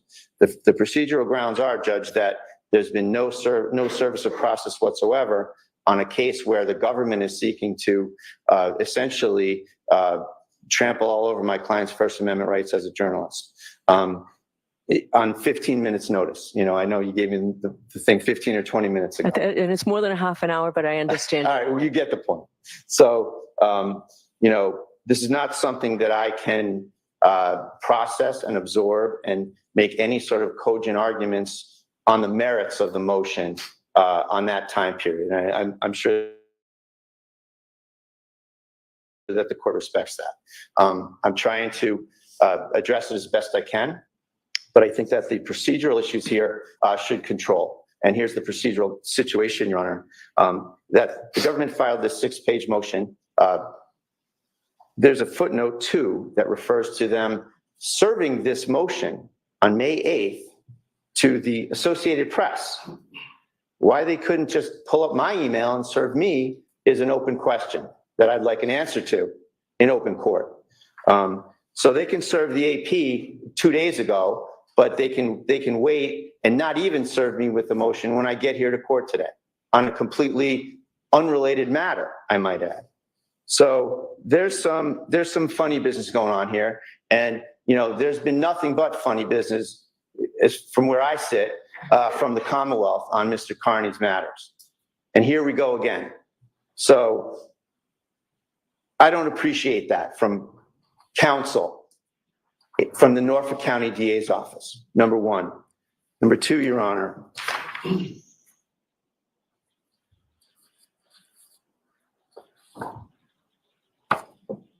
Mr. Carney has covered this case and written about 350 news articles on this case. He has developed evidentiary scoops on this case that have added to the quantum of evidence in the matter. He's never caused a problem. He wishes to be in the galley of journalists like everyone else and cover the case. There's never been a problem whatsoever. This is more personalized retaliation from the Norfolk County DA's office against Mr. Carney. Another point, Your Honor, is that this matter, as far as the Commonwealth is concerned, is res judicata ×2. Judge Krupp in this very court addressed this exact issue about Mr. Carney covering this matter, being in the courtroom with witnesses that had a stay-away order. All the same people that the government is trying to have another bite at the apple with here. All these people, this was adjudicated fully with the Special Assistant DA before Judge Krupp, and Judge Krupp ruled against the Commonwealth.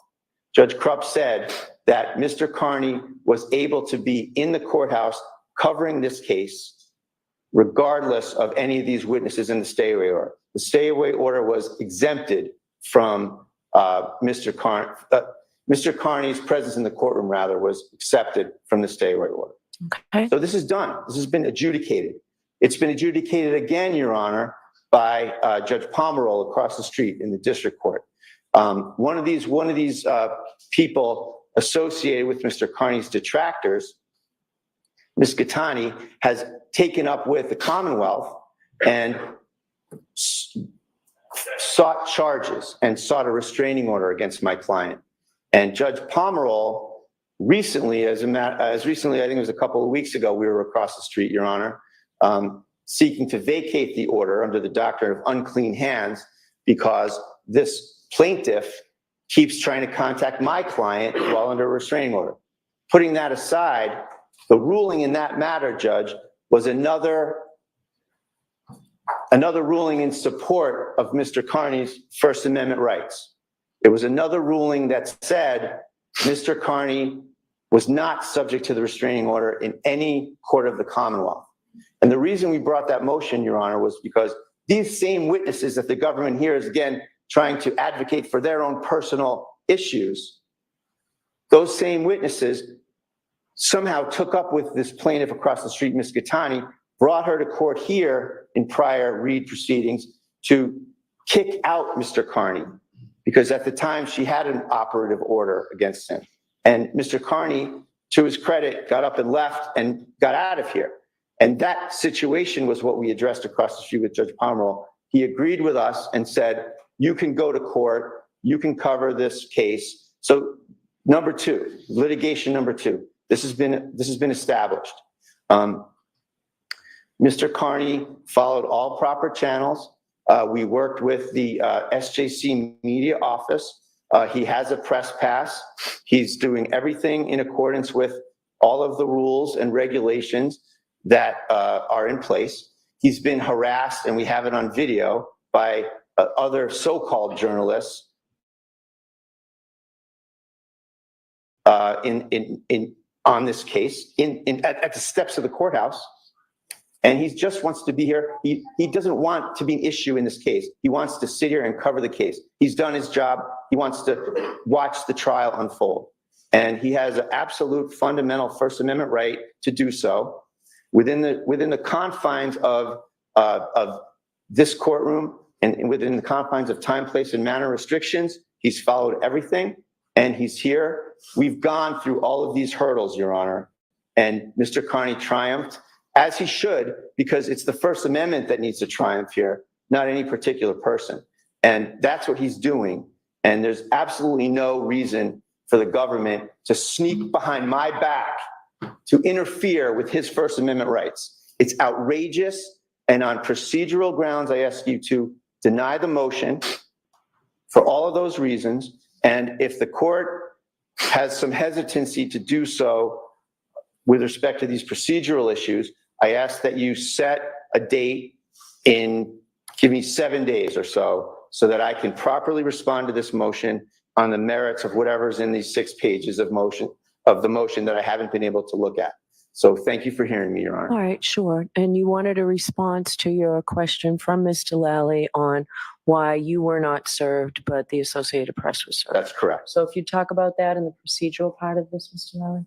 Yes, Your Honor. Simply put, Mr. Bradel, neither Mr. Bradel nor Mr. Kearney are parties to the case. I can't presume that Mr. Bradel's representation on one criminal case is going to extend to a motion of which he would be at best a third party on a separate criminal case. We are required under the SJC rules to serve it upon the Associated Press, which we did. Okay. So I think that's your record now, Mr. Bradel. Thank you. Okay, on the procedural issue. Okay. We have a jury out. I do want to address the merits of this as best we can. And Mr. Bradel, at the end of this hearing, whatever I end up doing, if you want to come back and readdress it when there's more time, depending on how I rule, I'll give you the opportunity to do so. But I have to get this trial moving at this point, one way or the other. So I'm going to hear the Commonwealth on their motion. Then I'll hear you, Mr. Bradel, to the extent that you can respond. Okay? All right. Mr. Lally, I'll hear you on your motion. Your Honor, very shortly, very simply put, this is an instance in which the Commonwealth is not asking that Mr. Kearney not be allowed to cover the case or that he not be allowed to watch the trial. What we're requesting is a partial closure of one individual. And the legal standard for that is essentially a substantial reason. Substantial reason, Your Honor, being that Mr. Kearney has been indicted and has open cases for intimidating witnesses, specifically witnesses in this case. He has confirmed statements indicating publicly that his actions that he's taken in regard to those indictments were to prevent the case from ever going to trial and to intimidate those witnesses. Those witnesses will be called to testify in this case, and what the Commonwealth is simply requesting is that he be excluded physically from the courtroom, not excluded from watching the trial, not excluded from covering the trial, but excluded physically from the courtroom while those witnesses are testifying from the stand. And the witnesses you told me have expressed concern. What do you say about that? Yes, Your Honor. The witnesses have expressed concern. The Commonwealth is concerned as to his presence affecting their testimony or their ability to recall. And for all of those reasons, the Commonwealth would submit the administration of justice and the witnesses being able to testify, as well as the witnesses' own concerns are more than meet the test of the substantial reason for Mr. Kearney's exclusion during the course of their testimony. Okay. Mr. Bradel? Your Honor, the witness's concern has no legal materiality under the law. So the answer that I have is, so what? The witness's concern, where does that fit into the law here, Your Honor? This matter's been adjudicated twice. Mr. Carney has the right to speak on the case. He's gone through all the proper channels to be here. He is not in any way wants to or is trying to make any issue of his presence here. And he's just trying to cover the case as best he can. And this is just a personal vendetta that's been carried out by the Norfolk County DA's office against Mr. Carney. And, you know, this is where the court needs to hold the line on the First Amendment. You know, this witness intimidation statute, Your Honor, is an absolute abomination. It is going to be struck down. It's just a matter of time. And this is just a continuation of everything the special counsel's been doing to Mr. Carney. Now, the office itself is doing it. There's no reason for this motion to be allowed, Your Honor. There's no discomfort exception to the First Amendment, Your Honor. There's been absolutely nothing advanced, especially on an emergency basis, which is, I assume, why this is being done with no notice. There's been no establishment of any emergency. There's been no conduct whatsoever on the part of Mr. Carney to justify this motion. And I did happen to see some reference to the Chestnut trial about published, it's something to the effect of doxing a seated juror. That is false. Mr. Carney wrote a story on a juror after the jury was discharged. There's absolutely no prohibition or problem or issue with that. And it is absolutely protected conduct by the First Amendment. And it is not in any way a grounds for this court or the Commonwealth to assert any wrongdoing against him. So I can assure you, I am not considering that incident in this. You all know I was the judge. I am not considering that experience in this motion. Thank you, Your Honor. Anything further, Mr. Nothing Bradel? further. Thank you. All right. So, Mr. Bradel, I agree with you that Mr. Kearney is certified by the Office of Public Information pursuant to SJC Rule 119, and that he has a right to be here today. He arrived timely, and that he is registered. I have honored that 119 registration today, and I will continue to honor that. However, my role in this case, Commonwealth versus Karen Reed, is to assure that the defendant's constitutional right to a fair trial are honored and upheld.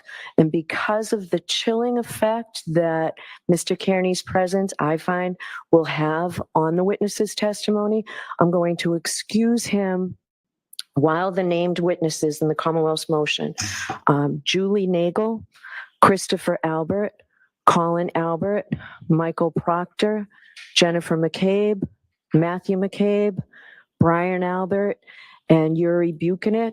And the Commonwealth also today requested Nicole Albert because of the incidents that reportedly have been held at her home. I'm going to excuse him during all of that testimony. Now, in my media order, if you have it, I'm sure your client has it because they're handed out to the press. Under number 1, I say that anyone leaving the courtroom to the media during the trial proceedings may lose their seat and may not be permitted re-entry unless there's available seating. That will not happen to Mr. Kearney. I will not take away his seat today. For other witnesses who are not subject to this order, that seat will remain empty. No other person of the media will be able to take that seat in his absence. Okay? Your Honor, one last thing, if I may, just came to me as I was standing here. Extension in the same regard as to Nicole Albert for the address would be Brian Albert Jr., son of Brian and Nicole Albert, lives All at the right. same address. It's for the same reason. So Brian Albert Jr. All right. So those are my findings, Mr. Bradel. It should give you enough to seek appellate action if you wish. Okay? All right. Thank you for being here. All right. All right. So I'll take a short recess. We can bring counsel back in and Ms. Reed back in, and we'll proceed with the trial. Court, all rise.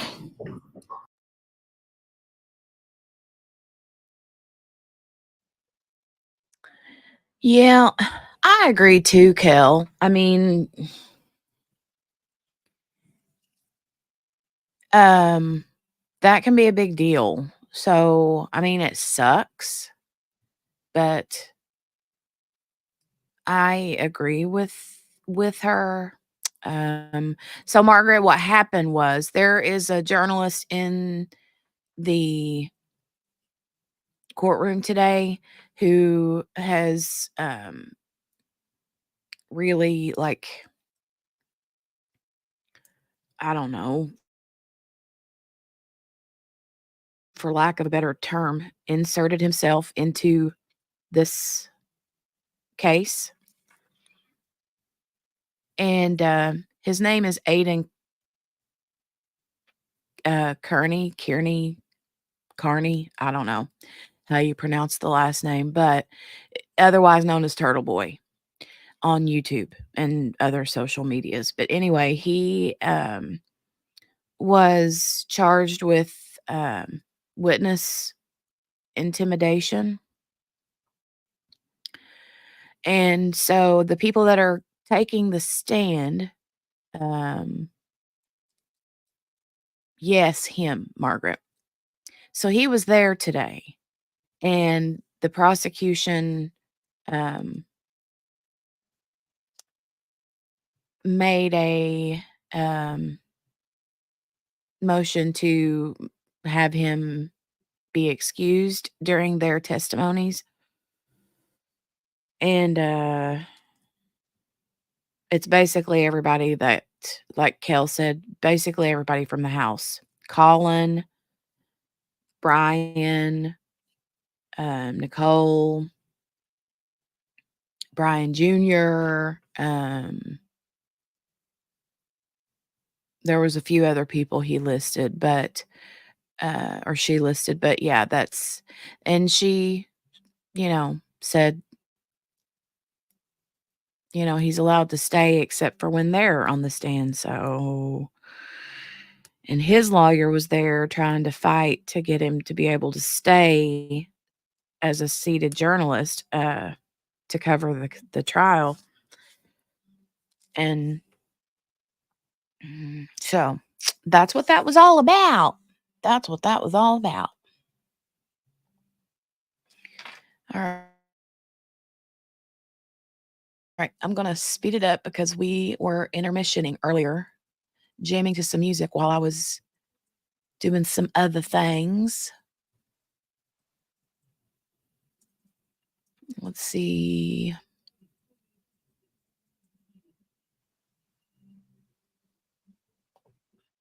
Some apps and drinks or something. Okay. And then I have twins, a boy and a girl. All right. Here we go. Here we go. Here we go. Yes, proceed with more coffee now, Margaret. Absolutely. You are unmuted.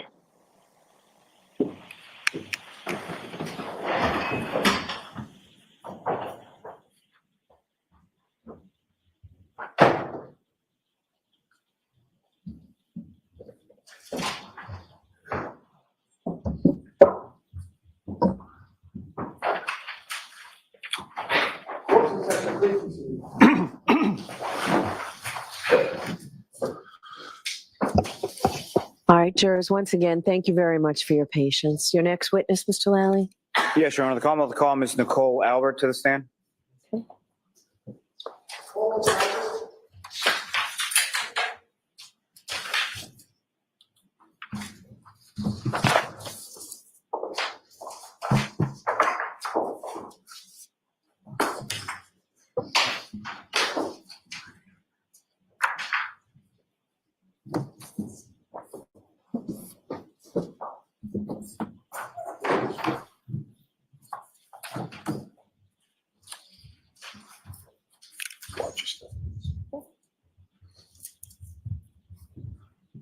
Can you raise your right hand, please? You solemnly swear the answer to give the court and jury in the case now hearing should be the truth, the whole truth, and nothing but the truth, so help me God.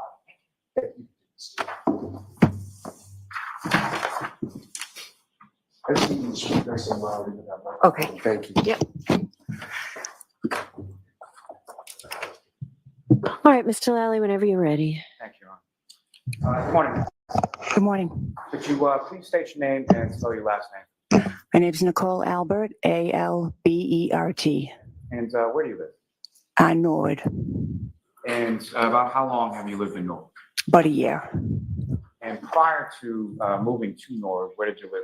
Where did you live prior? Canton. How long had you lived in Canton? My whole life. Now, the specific address, where did you live in Canton prior to your move to Norfolk? 34 Fairview Road. And how long did you live at that house? About 12 years. And are you married, ma'am? Yes. What's your husband's? Brian Albert. Does he work? He's retired from the Boston Police, About how long was he an officer with Boston? about 30 years. And do you have children? Yes, we have 5. And how old are your 5 children? My oldest daughter is 28, and then I have a son who's 25. I have another son who's actually 23 today. And then I have twins, a boy and a girl, who are 20. And your oldest daughter, what's her name? Caitlin, Your oldest son, what is his name? Brian Jr. And Brian Jr., does he live with you currently? Now,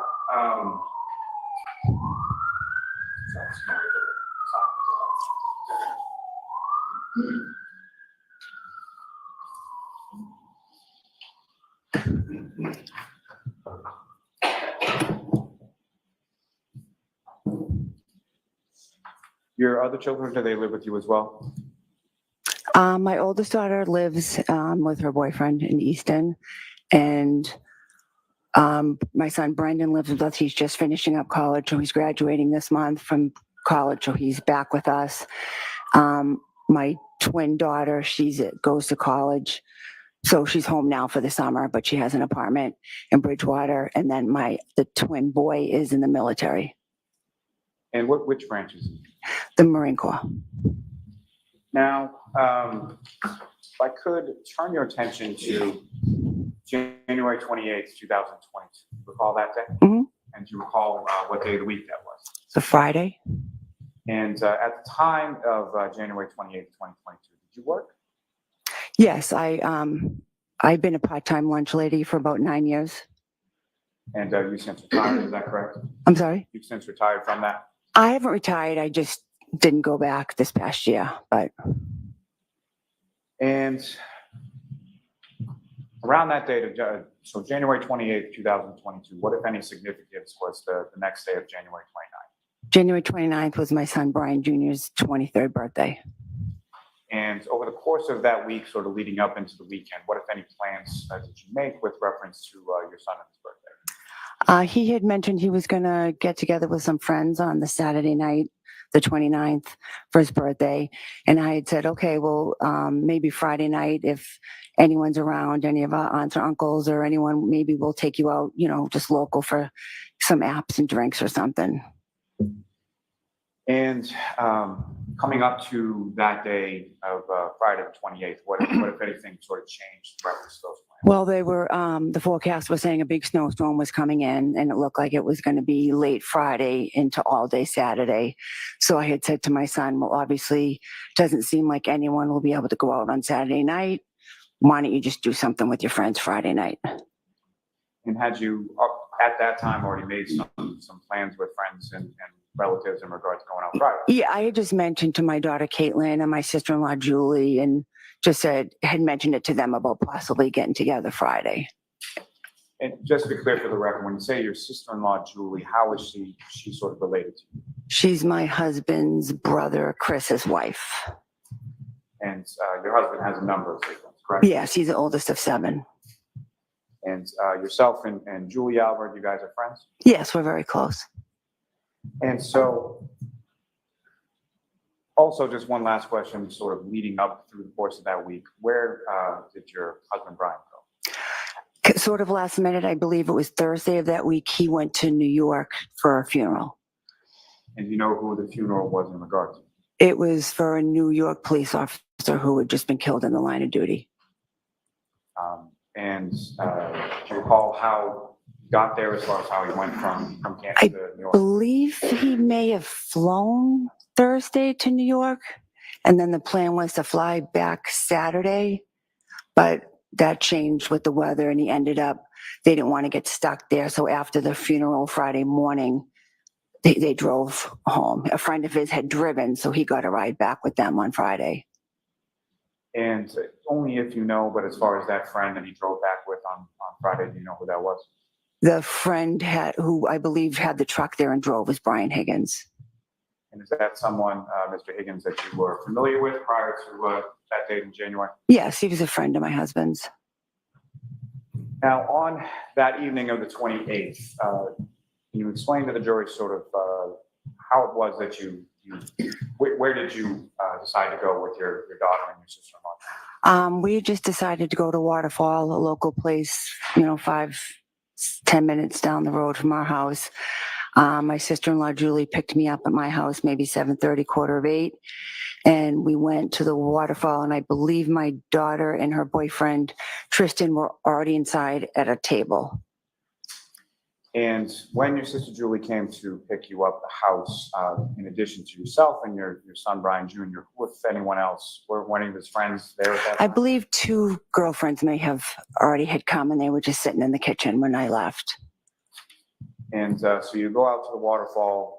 When you get to the waterfall, where within the establishment did you go? We came in, walked in, I believe to the left, there was just some small tables, and I think Caitlin and Tristan were already sitting there, so we sat down at the table and we ordered food and just hung out for a little bit, had food and some drinks.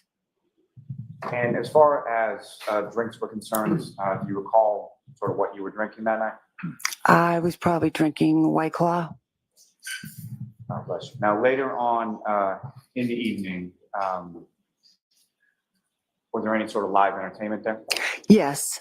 After we ate, my daughter's boyfriend Tristan left shortly after because he was going to be going out shoveling, working with a plow guy. So he was planned to go home and just sleep, take a nap, because he was going to have to get up like in the middle of the night to go out and do that. So he had left. So it was just me, Julie, and Caitlin. And at one point, the waitress had said, "Oh, band's going to be setting up where you're sitting. Can I move you?" So she just kind of moved us over to like a high top table. And then after you were moved over to the high top table, if anyone else came in to join you? Shortly after, I believe my sister Jennifer and her husband Matt came in. I had texted her just saying I was there if she was interested to come by. I think she said she was somewhere else. Did I want to come there? And I said, well, no, I'm already situated. The band's going to play. I'm just going to stay here. So she said, okay, maybe we'll come there. So maybe 9 as she came in with another couple. I believe they had been at a basketball game, their daughter's basketball game. So she came in with them. And again, just to be clear, when you say your sister Jen and her husband Matt, what is their last name? McCabe. And she's your younger sister, is that correct? Yes. Now, as far as after they came in, if anyone else sort of came in and joined you? Shortly after that, I believe Julie's husband Chris came in. He worked up the street at his pizza shop. So I believe shortly after 9:30, he came down, he came in. And then in the meantime, my husband was, getting close to being back to the area from driving back from New York. So I had texted him and said, hey, me and Katie and whoever else are here, if you want to come by. And he was like, oh, I'm kind of tired. It's been a long day. And I just pushed him a little, oh, well, Katie's here. She, just come. She wants to see you. So he's like, all right, maybe I'll pop in. So I believe so it was Jen and Matt and the other couple. And then Chris came in. And then I believe maybe around 10, Brian came in. And after your husband Brian came in, was there anybody else that came in and joined you? Shortly after, maybe 10:30, his friend Brian Higgins had come in.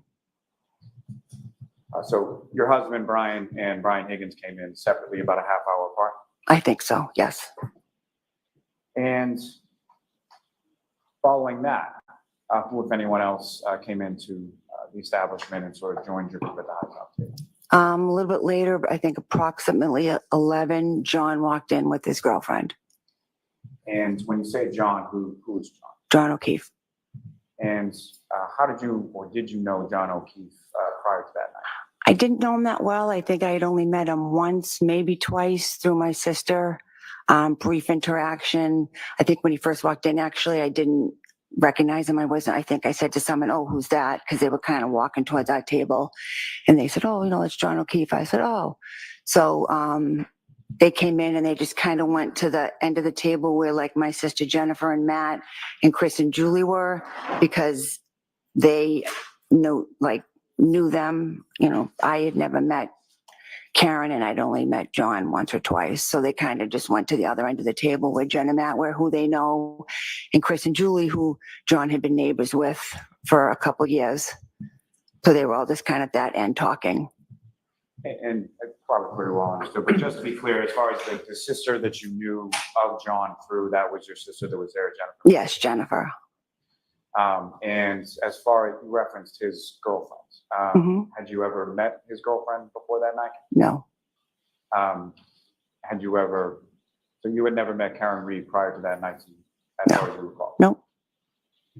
And at any point in time, did you have any interaction, or what, if any, interaction did you have with either Mr. O'Keefe or Ms. Reed?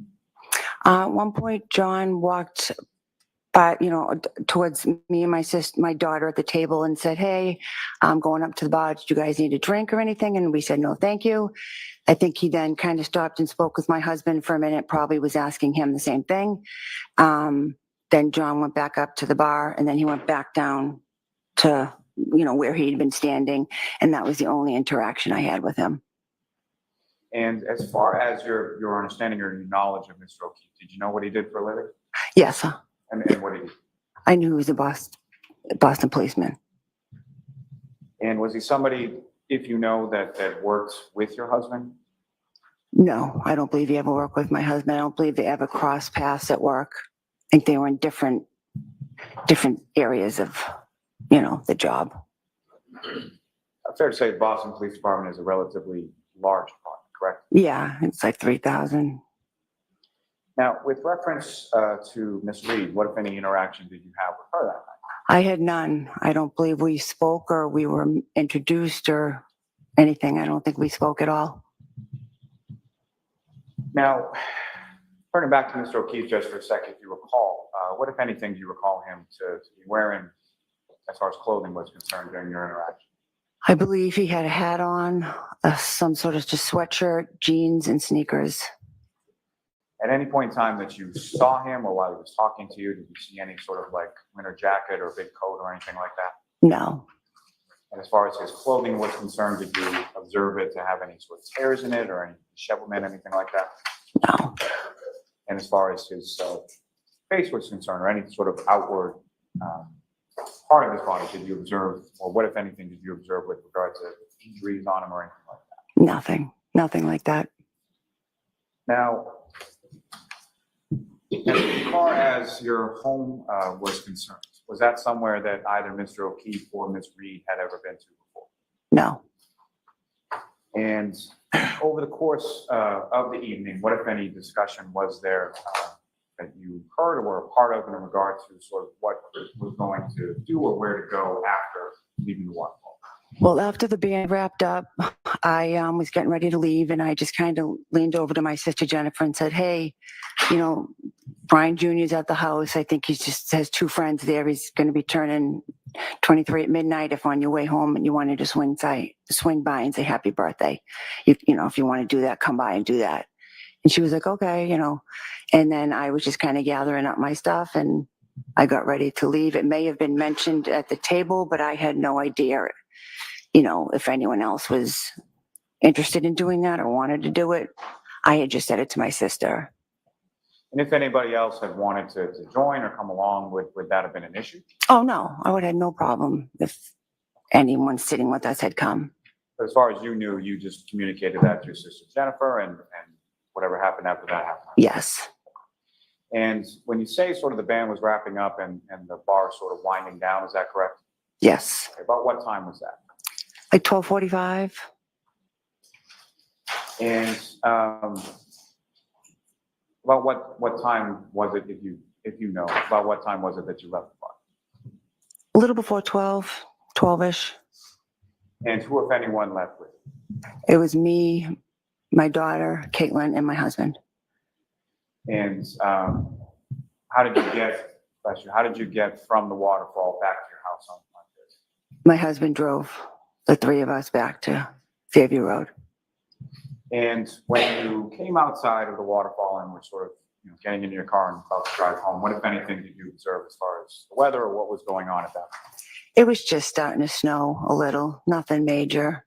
Just a little snowfall started coming down. you could still sort of see the street and the blacktop. Yeah, And again, about how long a car ride is that, generally speaking, from the waterfall to your house on Fairview? 5 minutes, 7 minutes. And as, when you arrived at Fairview, who, if anyone, was there when you got there? When we arrived and I came in, my son was sitting there with his 2 friends and my nephew Colin, who is Julie and Chris's son. He was there. I kind of bumped into him when I walked in. I didn't realize he was there. I said, "Oh, hey, what are you doing here?" And he said, "Oh, I just stopped by to see Brian, but I'm about to leave. My ride's about to be here." I said, "Oh, okay." And let me back up just for a minute. So when you arrived there, your husband Brian was driving. Where does he park in relation to the house? We pulled into the driveway. And typically, is there sort of an order to it as far as where the cars go, like his car versus your car versus any other car? Not really. No. Recall on that evening which side of the driveway he pulled into, the left? I believe it was in front of the left garage. And when you come into and enter into the house when you were living there at 34 Fairview, was there, how many doors are there sort of on the front of the house? Well, there's a side door by the garage, and then there's like a front door in the front of the house.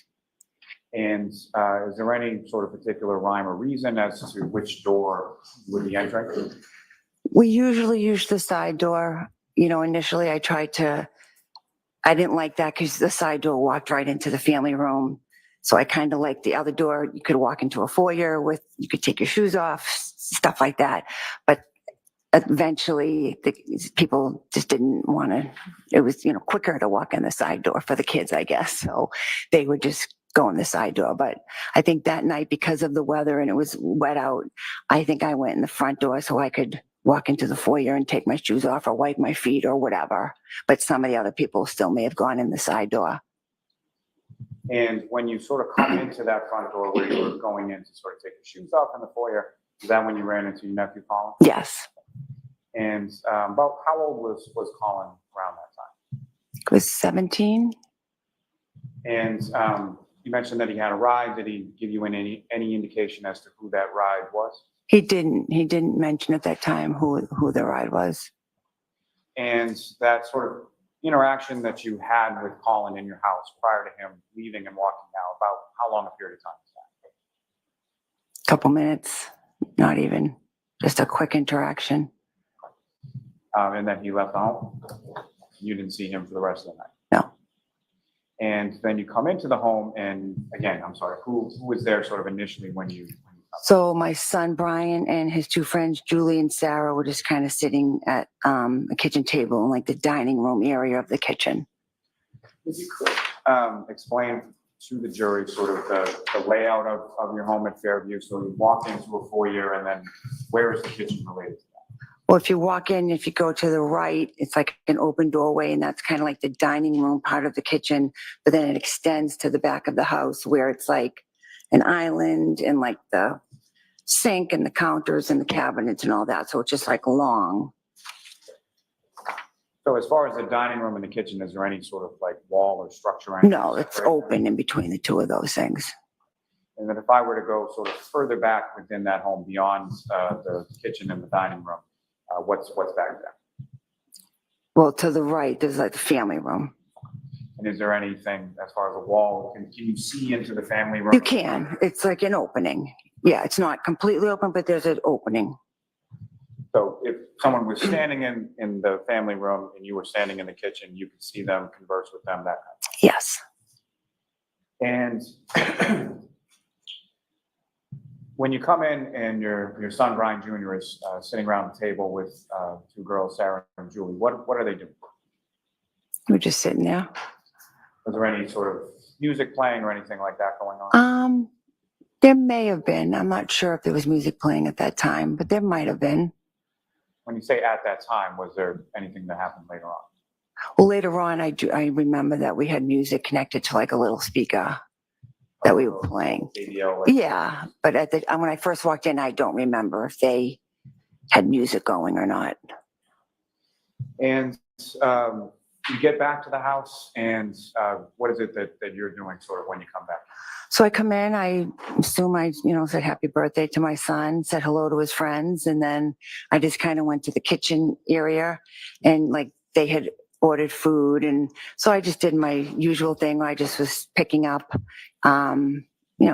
wasn't a huge mess, but I was just picking up the area, cleaning, probably check the bathroom to make sure that was clean. Just my usual thing that I do, just picking up around the house.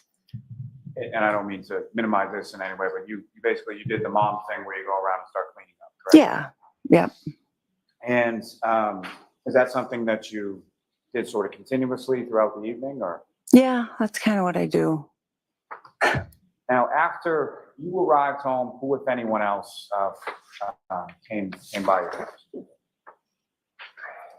Well, once we were there, it was me and my daughter and my husband, and Brian Higgins had come in. And then it was, Brian and his two friends were already there. And then my sister Jen and her husband Matt came in maybe like 12:15-ish. And so, Mr. Higgins, did he come in around the same time as you, or did he come after, before? Yeah, he came in the same time. I mean, I think he might have pulled up to our house before us. But we got out of the car and went right into the house. So I assume he just came in, basically around the same time. Do you have any idea sort of what Mr. Higgins was driving that night when he came to your house? I believe it was a Jeep. Do you have any idea where, in reference to your house, where Mr. Higgins parked? I'm not sure. I thought it was out on the curb facing up Fairview, maybe by our mailbox, but it could have been in the driveway. I'm not 100% sure. Not something you were particularly paying attention to? No. And at some point after you and your daughter and your husband and then Mr. Higgins comes along, about how long a period of time is it between your arrival in the home and then when Ms. McCabe and her husband come? 15 minutes, 20 minutes. And as far as your nephew Colin, when he had left, was Ms. McCabe and her husband there yet? No. And when Ms. McCabe and her husband come, where is it that, while you're at your house, where is it that everybody sort of comes? They came in and they sat down at the kitchen table with Brian and his two friends. And then I believe my daughter, Caitlin, was sitting at the table as well. And back at your home after leaving the bar, was there any drinking that was going on there afterward? Yeah. And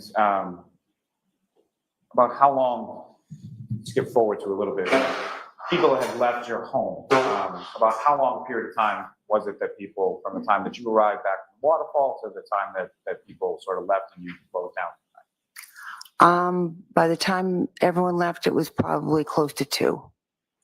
And who was the last person that left? My daughter, Caitlin. And do you know how it was that she left, or who, if anyone, picked her up? Her boyfriend, Tristan, picked her up because, like I said, he was going to have to get up anyways overnight to do the shoveling, plowing thing. So I think she didn't want to get stuck probably at our house for the next day. So she had just said, hey, can you... Okay, I'm going to end your answer there. Next question, Mr. Lally. Prior to your daughter Caitlin leaving, let me ask you this. As far as people leaving from your house, what was sort of the order of how people left and when people left? I believe Brian Higgins left first, approximately 1:30-ish. Then Jennifer and Matt and Brian's two friends left 12:45, 12:50. And then, 1:45, 1:50, I'm sorry. And then Caitlin was probably closer to 2. And when your daughter Caitlin left, who, if anyone, was left downstairs and sort of awake between yourself and the other people that lived there? Just me. So your son and your husband have both gone up to bed at that point? Yes. And at any point in time, so you mentioned that there were a number of people that were sort of around the table in the kitchen, correct? Mm-hmm. And Is that yes? Yes, sorry. where did anybody else go sort of around your house during that time? I know at one point, my husband and his friend Brian were in our family room. So I kind of went in there and was talking to them. We had some shelves on the wall that just had a bunch of pictures, old pictures from our wedding or when Brian was in the Marine. So we would just kind of look at them, laughing, talking about them. We stood in there for a little bit talking. And then eventually we just moved into the kitchen area where everybody else was. And to your knowledge, had Mr. Higgins been over to your house at any point prior? He may have been at our house for a graduation party, but I wasn't sure if he had ever been inside because the party was outside. It was a cookout. So I don't know if he'd been in that part of my house. Now, as far as the outside of your house, at any point in time during the course of the evening, did you hear anything unusual, see anything unusual outside of your house? I didn't. At any point in time, did you go, were you aware of anybody coming to your house that didn't come in? I was only aware at one point. I saw my son, I think, either looking out the window or at the door, and his friend Julie, she went out the side door, and I said, oh, to Brian, oh, is Julie leaving? And he said, well, no, she had asked her brother for a ride. Objection, Your Honor. Sustained. So no conversation. And Mr. Lally's going to ask another question. Okay. So you saw your son's friend Julie go outside? Mm-hmm. And, So that has to be a Sorry. yes or no. Okay. Sorry. and at some point, did Julie come back into the house? Yes. And about how long was it, if you know, that she was outside before she came back? I don't think it was very long, couple minutes. And over the course of the entirety of the evening, at any point, did anybody else, other than the people that you talked about previously, come into your house? No. And specifically, John O'Keefe or Karen Reed that you saw at the bar earlier that night, at any point in time on the evening of the 28th or the early morning of the 29th, did either of those people come into your house? No, they never came into my home. And at any point in time, even on that evening or that early morning of the 29th, were you aware that they were coming to you? I actually wasn't. I think when I was in the other room with my husband and his friend, I had missed the conversations about Jennifer reaching out with John or her texting him and him texting her about where we lived. I didn't even realize that was happening, that they had any intention to come. Let me ask you a little bit about sort of going back to the waterfall just for a brief moment. Over the course of your time there, how would you describe sort of the tone or how was everybody at the waterfall? It was fine. It was a nice night. It was nothing out of the usual, just had a good time. So nothing abnormal, no arguments, no fighting or anything like that? No. Same question as it relates to back at your house now at 34 Fairview Road. How would you describe sort of the atmosphere back there? Same thing. We were just hanging out, sitting around the house talking, having a good time, nothing crazy.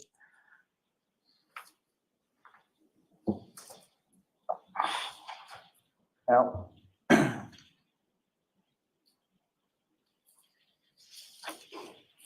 after your daughter, Caitlin, gets picked up and she leaves, what if any, how long did you stay up after that? I think once she left, I just did my final cleanup of the kitchen and, shut the lights, and I went upstairs to bed. And do you recall anything about locking the front door or any of the doors to your house before you went up to bed? No. Is that something that you would always do, typically do, never do?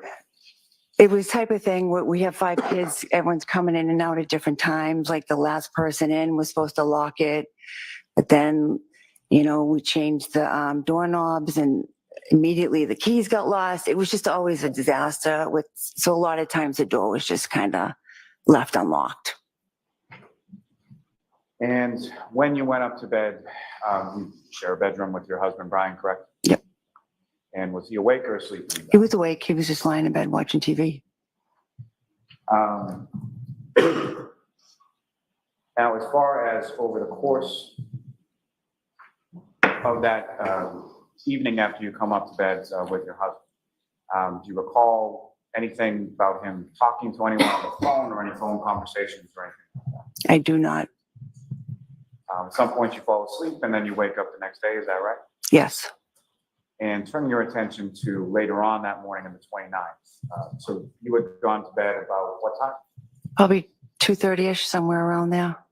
and it's a little unclear from my question, but when you go up to your bedroom, about what time is that? About two-ish. And so the 2:30 that you're talking about, is that sort of when you fall asleep? Yeah, sometime around there. And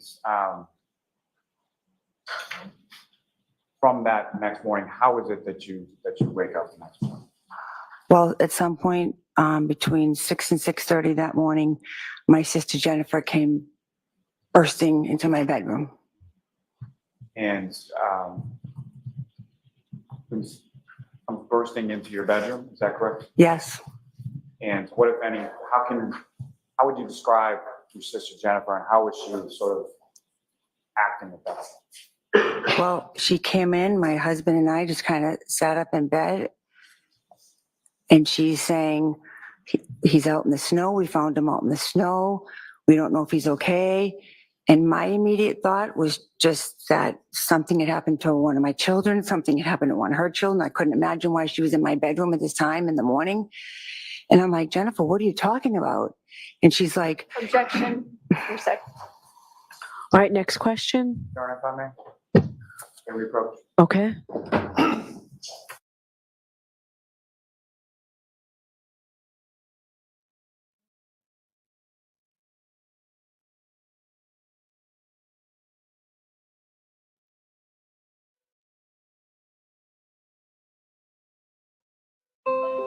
It's starting to get good. Starting to get good. QB, I saw your comment earlier about you wanting to have a picnic with Jolie. Yes, ma'am. She's going to be a fun picnic partner.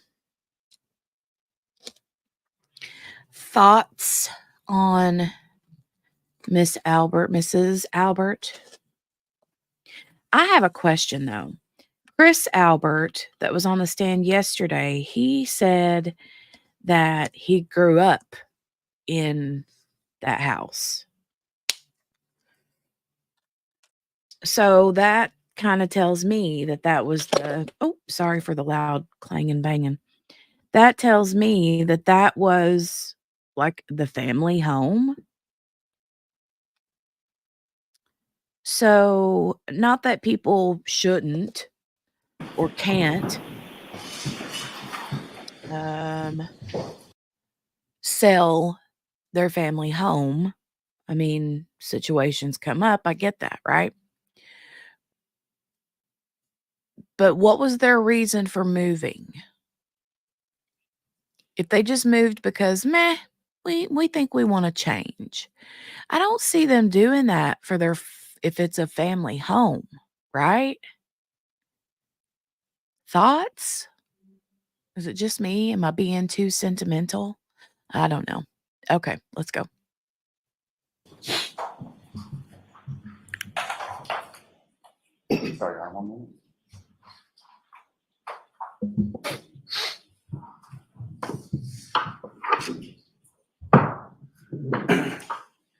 Let me back you up just for a second and I'll get back to this. As far as when your sister Jennifer comes into your bedroom, do you know about what time that was? between 6 and 6:30. And fair to say that's not a normal occurrence? No, it's never happened before. And if you could just describe your sister Jennifer's demeanor when she first comes into your bedroom. She was hysterical. And she said some things to you, and then where did you go from there? Well, I tried to ask her what was going on, what is she talking about? And she told us. Objection, Your Honor. No, I'm going to allow that. So she told us, what had happened or what she had just witnessed outside. And we were just trying to understand what she's saying. Like I said, I didn't know if it was something that happened to one of her kids, one of my kids. And so I said, Jennifer, I don't know what you're talking about. So she finally was like, well, John, remember John from last night at the waterfall? And I'm like, what do you mean? How could you be outside? And she's like, you got to get up. The police are here and they want to talk to you. So my husband and I got up. I think I threw on a sweatshirt and we started to walk down the stairs. As we walked down the stairs into that foyer area, Officer Link was walking in the house. And so that front foyer area would have been the front door you were talking about before? Yeah. And when you get sort of down to the bottom of the stairs, is it just Officer Lank? Are there any other officers with him? It was just Officer Link at that time. And the door was halfway open. I kind of pushed it open, looked out, and I saw like a cruisers and a couple of guys, standing out in the snow. And I said, Jennifer, where's John now? Objection, Your Honor. Okay, I'm going to ask you to move on, Mr. Lally. The objection is sustained. As far as when you looked outside, did you see any ambulance or fire truck or anything like that? No, I didn't see an ambulance. I did see maybe 2 cruisers. I don't remember if there was a fire truck there. I don't think there was, but I'm not sure. And as far as Officer Lank or any other officers, these are officers with the Canton police, is that correct? Yeah. And where did they go once you opened the door? So he came in the house, and I believe around the same time Jennifer's husband, Matt, had come. I assume she had called him or whatever. So it was me, Brian, and Jen and Matt, and Officer Lang said, can I come in? Can I talk to you guys? And we said, sure, absolutely. He came in, we sat at the table, and he was just kind of asking us all, okay, where were you last night? Objection, Your Honor. Okay, sustain. Next question, please. The table that you're talking about, where in the house did you talk to officers? That same dining room area. And without regard to sort of content of the conversation, but about how long a period of time did that conversation with the officer go on? I don't know, 45 minutes, maybe. I'm not exactly sure. As far as how the conversation ended, at any point during the conversation, did yourself or your sister or your husband or did anyone ever sort of end the conversation or tell the officers to leave the home or anything like that? No. And you welcomed them inside once you realized what was going on? Yes, absolutely. And I believe another officer had come in as well. Now, after the officers leave from your home, what happened then? So I believe they left and said that someone would be in touch with us, the state police or somebody. So they left, and we were all just kind of sitting there in shock. I'm asking Jennifer, what happened? How did you end up here? What's going on? Objection, Your Honor. Sustained. Next question, please. Your Honor, as far as, may we approach this briefly? Okay.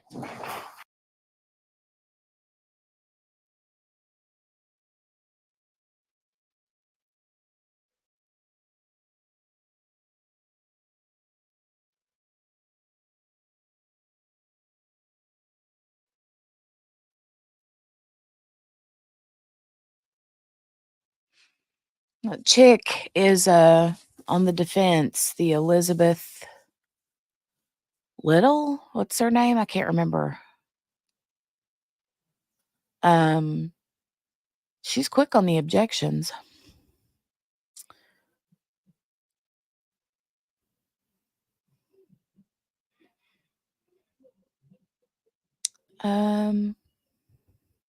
Kel says she lived in that town her whole life. I agree that it probably took something big for them to move.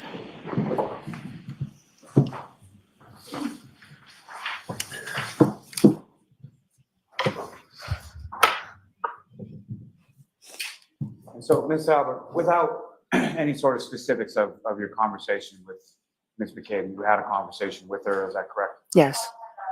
And about how long did that conversation go on for in this case?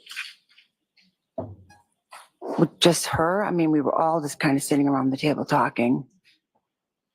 And just to be clear, when we say all, who is all at this point? It was me, my husband, and Jennifer and Matt. And at some point later on, did other people come over?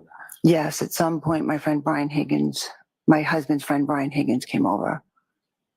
And do you know how he came to be at your house that morning? I believe Brian called him to let him know. I mean, he had been with us the night before, and I think he had been friends with John and Karen, so Brian thought he should let him know. And do you know about what time that was or how long it was after the officers left that Mr. Higgins came over? Could have been 15, 20 minutes. I feel like he came somewhere around 7:38, and maybe the link had been done by 7:15. If he was around 6:30, I'm not really sure of the specifics. And what happened then? Then we were all just still kind of sitting there. Kerry, who is another person that was called that morning, she had been at the hospital, so she was kind of calling Jennifer, giving updates as to what was happening with John. So we were kind of waiting to hear how he was, if he was okay. Then around, I don't know if it was 8:30, I had noticed my sister-in-law, Julie, had pulled into the driveway, and I saw her get out, and she was putting a box of donuts in my son's car, whose birthday it was, because they had a bit between them where every year she did that. She got him donuts and she would leave them for him. So I saw her and I said to my husband, "Oh." Objection. Okay, not what you said to your husband. So wait for another question. Okay, sorry. That's okay. Spoke to her husband, and where did he go? He went to the door because Julie was about to get back in her car and leave, and I thought that she should be made aware of what was going on. And so your husband goes to the door, and at some point, your sister-in-law, Julie, comes into the house? Yes. And if you know about how long a period was Julie at your house initially that morning? An hour or two. I'm not sure. If you're not sure, you're not sure. So as far as people that were over your house that morning, do you have any idea sort of how long people were congregating around your house after that initial Ms. McKay bursting into your bedroom? Again, it could have been between an hour and two. And at some point, we mentioned that the Canton officers had indicated that you may be spoken to at some subsequent time by troopers from the state police, correct? Mm-hmm. Yes. And when was it that you, if you know, when was it in relation to this date that you spoke to anybody from the state? I wasn't interviewed for a couple days later. And do you recall where you were when you were interviewed? I was at my house.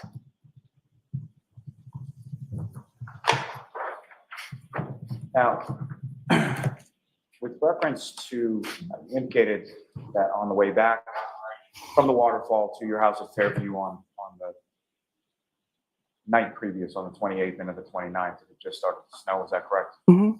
Yes. Now, when you looked outside or opened the door for Officer Lank as he came into the house, what, if anything, did you observe as far as the weather and how it had changed in the interim? Well, to me, it was starting to look like blizzard conditions. It was very windy. It was snowing. It was, the snow was starting to come down a lot now, and it was probably a couple inches accumulated. And it was, Now, at any point in time over the course of that day on the 29th, did you yourself, did you go outside from your house into the front yard or the driveway or anywhere else? I didn't. And anyone else from your house other than the people coming and going? The people that live there, did you observe them going out into the front of the house area? No.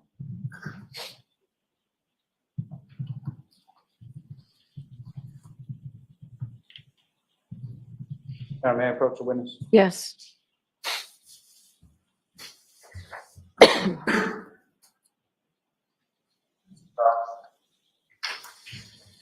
Ms. Albert, I'm placing before you a series of 8 photographs. I just asked you to look at them, Mm-hmm. review them, and then just look up whenever you feel. Are these already in evidence? They're not. Okay.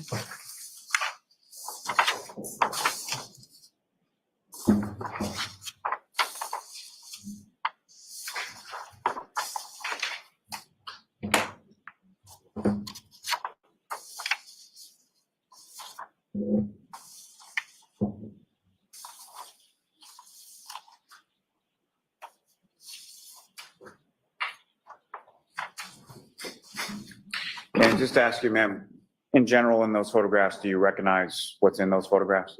Yes, And what do you recognize those to be? that's my front yard. That was your front yard when you lived at 34 Fairview Road? Yes, And what's contained in there, is that a fair and accurate portrayal of around the time of January 29th, 2022? yes. You want to come up and introduce Nick? Any objection, Ms. Little? No objection, Your Honor. Thank you.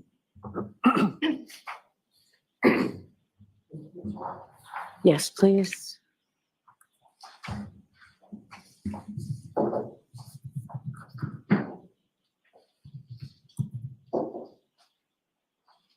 With the court's Hold, permission. hold on. Oh, We need to mark these.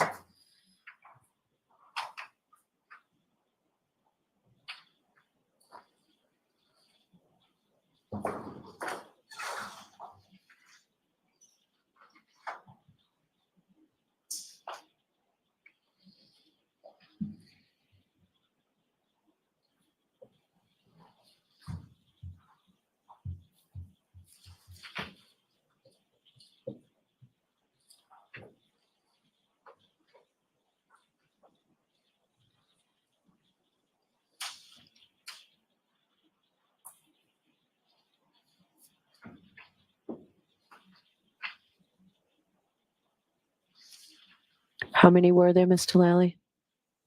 8.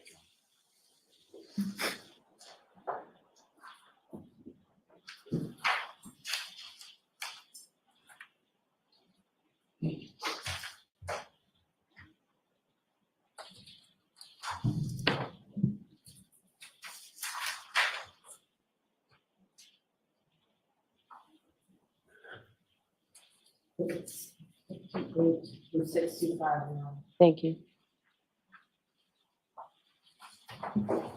May I approach just to retrieve? Yes.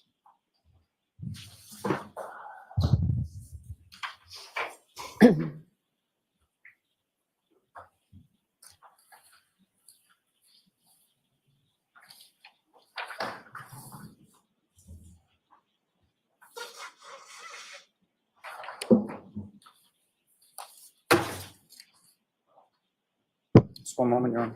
Yes.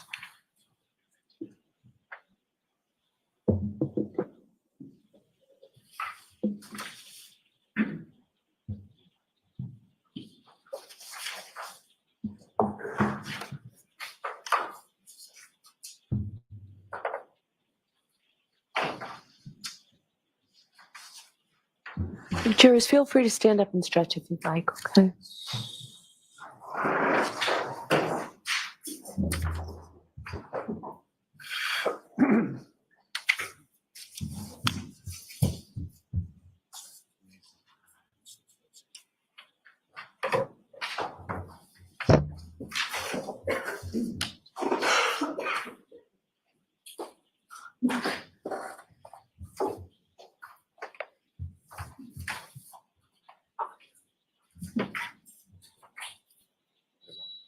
May I approach the witness, Your Honor? Yes. What I'm showing here is what's been marked as exhibits 58, 59, 60, 63, and 64. And I'm going to direct your attention to this before it's a laser pointer. Just click on this button. Okay. Your Honor, with the court's permission, first I'd just like to start with exhibit 58 on the screen. Okay.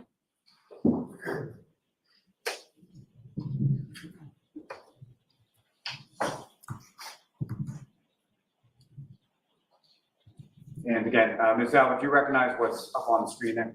Yes, And what do you recognize that? it was my home at the time.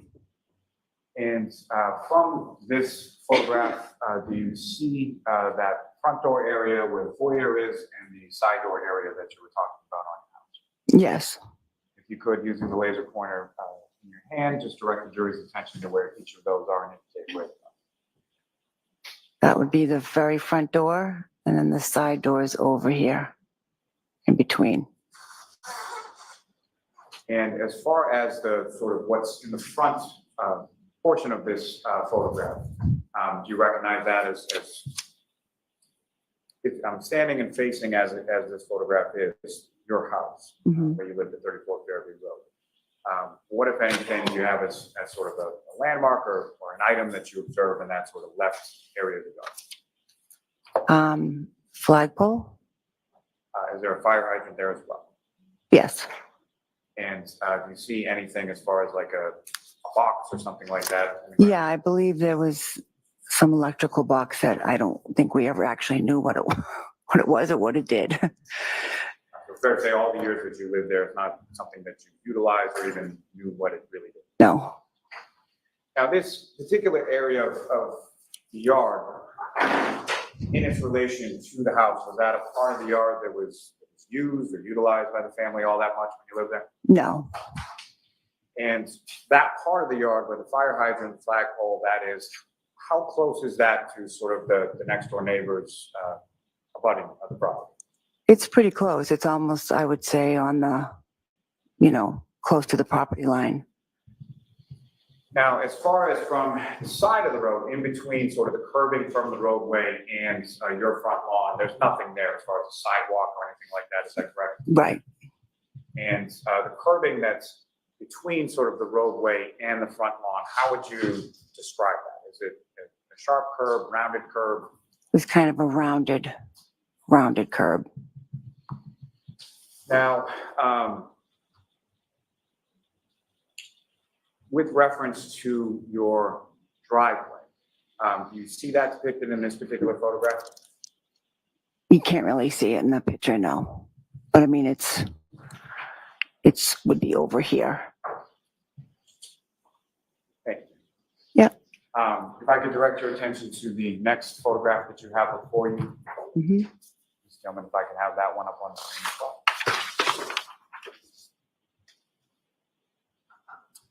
And again, Ms. Al, would you recognize what's up on the screen? Yes. And this is just another photograph of your home as it was around January 2022 at 34 Fairview Road. Yes. And from this photograph, you see now sort of the driveway and where that is. Yes. And if you could just indicate to the jury sort of where in this photograph that would be. The driveway was right here. The two garage doors, and then there was driveway right along here. Now, in reference to that driveway, or in reference to your family at the time that lived at the house, about how many cars would there typically be when everyone's home parked in the driveway? Could have been 4. Let me think. 1, 2, 3. I think 4. And who would those vehicles be typically operated by, and what kind of vehicles are we talking about? I had my car, which was a Cadillac SUV. My husband had his work car. And then we had, I think, a Ford Explorer. And then the kids were driving a Ford Escape, maybe? All sort of bigger cars, all sort of SUVs, is that? Yeah. Yeah. If I could direct your attention to the next photograph.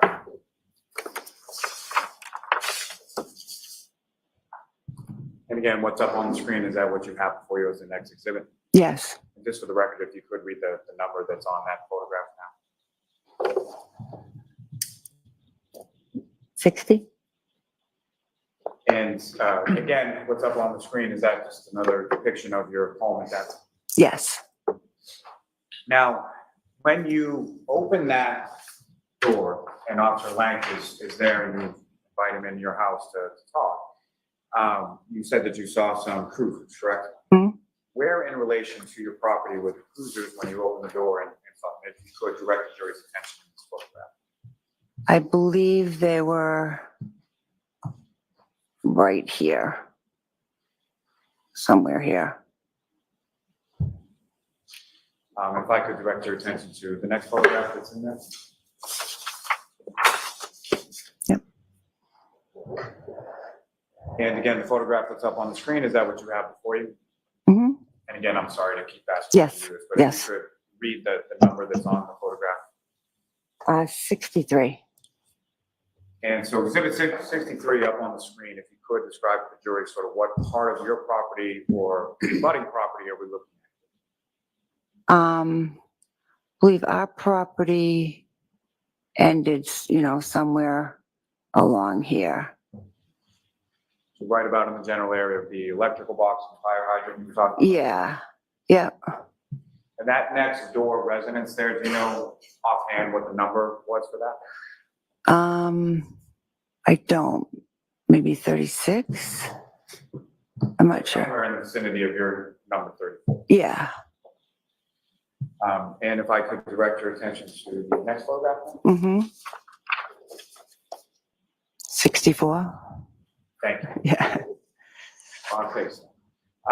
So with respect to this photograph, as far as the sort of side door, do you see that in this photograph? Yeah, the side door would be right here. And there's sort of another door off to the right of the photograph, is that correct? Yep, that door would go into the garage. And typically, at least around this time of January or late January 2022, as far as the vehicles that you were talking about, would any of those vehicles go in the garage, or what was in the garage? The garage was a little bit cluttered, so if there was a storm coming, we would try to arrange things so we could at least maybe get one or two of the cars in there, but otherwise we didn't put the cars in the garage. Only if it was gonna, be a storm, we would try to get some of them out of the driveway. And with reference to these specific dates, January 28th and the 29th, and this specific storm, do you recall anything as far as putting vehicles in the garage on those dates? I don't. I'm not sure. Not sure if we had maybe put mine in there because I had gotten picked up that night. I'm not sure. And I believe, is there one more photograph that we have to talk about?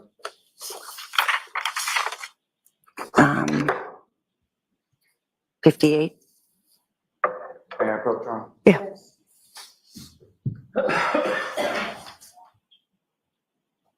No. Okay.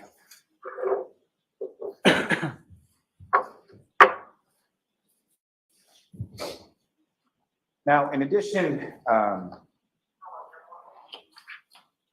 me ask you this. At this time in January of 2022, did your family have any pets? Yes. And how many pets did you have? We had one. We had a dog. What was the dog?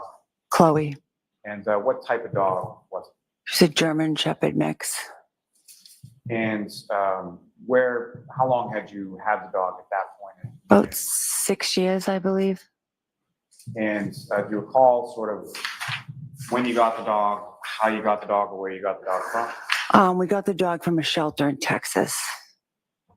And what type of, so shelter, or fair to say it's a rescue dog? Yes. And where did the dog typically go within the house? It was when it was allowed anywhere in the house. And as far as nighttime, would there be any sort of particular pattern of where the dog would sleep? Yes, at nighttime when we went up to bed, it came up with us and it slept in our bedroom.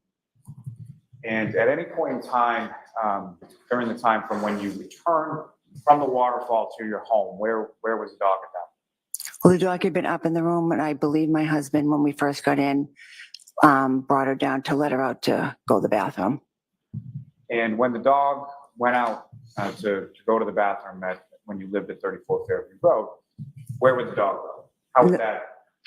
Well, she pretty much she knew the door where to go. So when she had to go, she would go to that door and she would just go out and run in the backyard and go and on her own.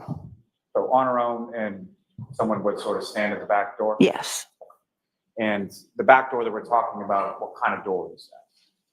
It's a regular door.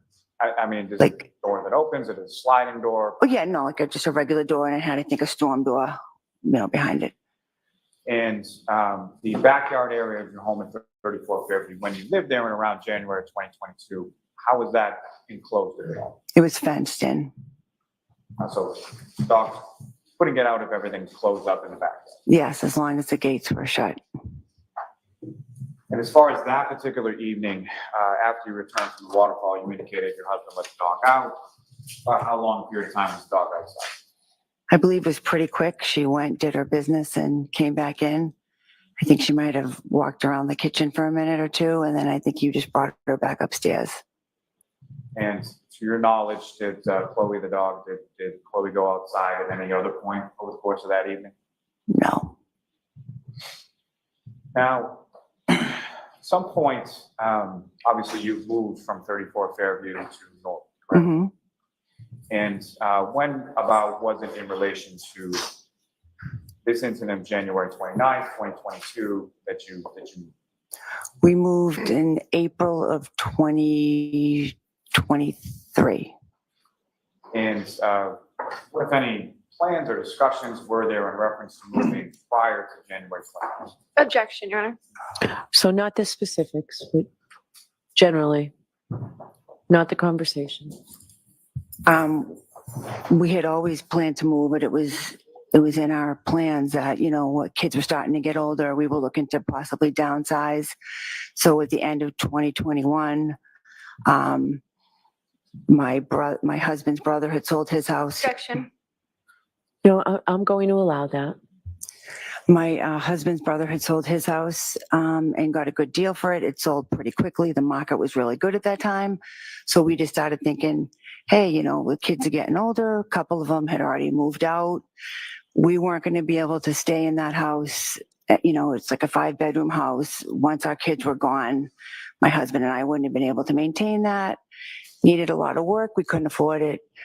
So we said, maybe now's the time we should put it on the market and see what happens. So I think in November, December. So hold on. Next question, Mr. Lally. Sorry. No, that's okay. So you put it on the market, it sold, and then you moved. Objection, leading. The objection sustained. Ask a non-leading question. When was it that the sale was finalized? April of 23. And as far as selling the house, what, if any, relationship did that have to what occurred on January 29th, 2020? It had no relation to it. We had already had thoughts and plans of doing it before that happened. We had reached out to a realtor in the end of 21. May I have 1 moment more? Yes.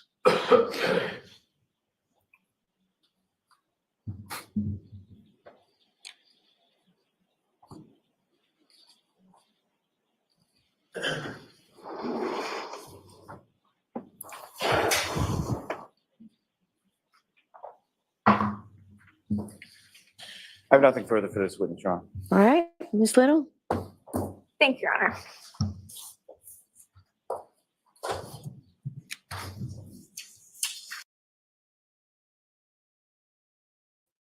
Oh, is this the first time we get to see her do a cross-examination? That's pretty cool. I was figuring it was going to be her that was going to do it because she was the one making the objections. No worries, Nicole. I know it's kind of weird to see people, using their cell phones, but they usually always allow, because sometimes if they have witnesses that are scheduled to be there to, that day, they may be checking in with them, that kind of thing. But they usually won't allow anyone in the gallery to use their cell phones, unless they're like media people, because media people can do live tweeting and live trial updates, that kind of thing. Hey, Chaloon. Hello, hello, hello.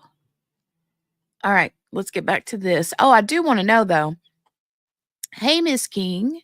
How are you? I hope Patricia is enjoying her vacay today. I was going to say something. What was I going to say? Sure thing, Kel. Drive safe, hun. And when you get there, make Chris pop in and say hey. I'd love to say hi to her and give her a hug and a kiss from me. Tell her I missed her at the retreat too.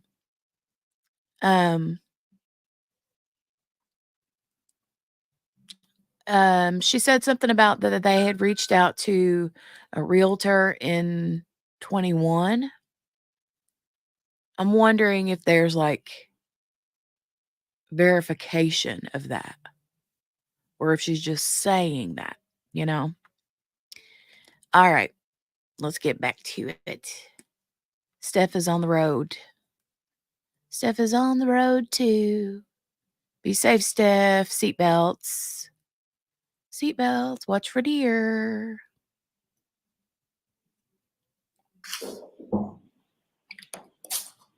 Good afternoon, Ms. Albert. Hello. You were at the Waterfall Bar and Grill on January 29th for approximately 4.5 hours. Is that correct? I was there from, say, 7:45 till about midnight. About 4 hours? Yeah. And you were there with a group of individuals, including Brian Albert, Jennifer McCabe, Matt McCabe, Julie Albert, Chris Albert, Caitlin Albert, and Tristan Morris, and then were later joined by Brian Higgins, correct? Yes. Okay. You testified that John O'Keefe and Karen Reed joined your group around 11 p.m. Is that right? Approximately. Over the course of those 4 hours that you were there, did you see any sort of tension whatsoever between John O'Keefe and Ms. Reed? Well, no, they were only there for an hour when I was there, but I didn't have really any interaction with them. But no, I didn't see anything. So based on your observations, everyone appeared generally happy and in good spirits, correct? Yes. Yep. At any point while you were at the Waterfall Bar and Grill, did you observe Karen Reed stumbling, slurring her words, or otherwise appearing to be under the influence? I did not, but again, I never engaged in any sort of conversation with her. Did you observe your husband and Brian Higgins engaging in sort of practice fighting techniques while you were at the Waterfall Bar and Grill? I saw them fooling around with each other, yeah. Okay. Your Honor, if I could show just a screenshot of a video that's been previously marked. A screenshot of it? Sure.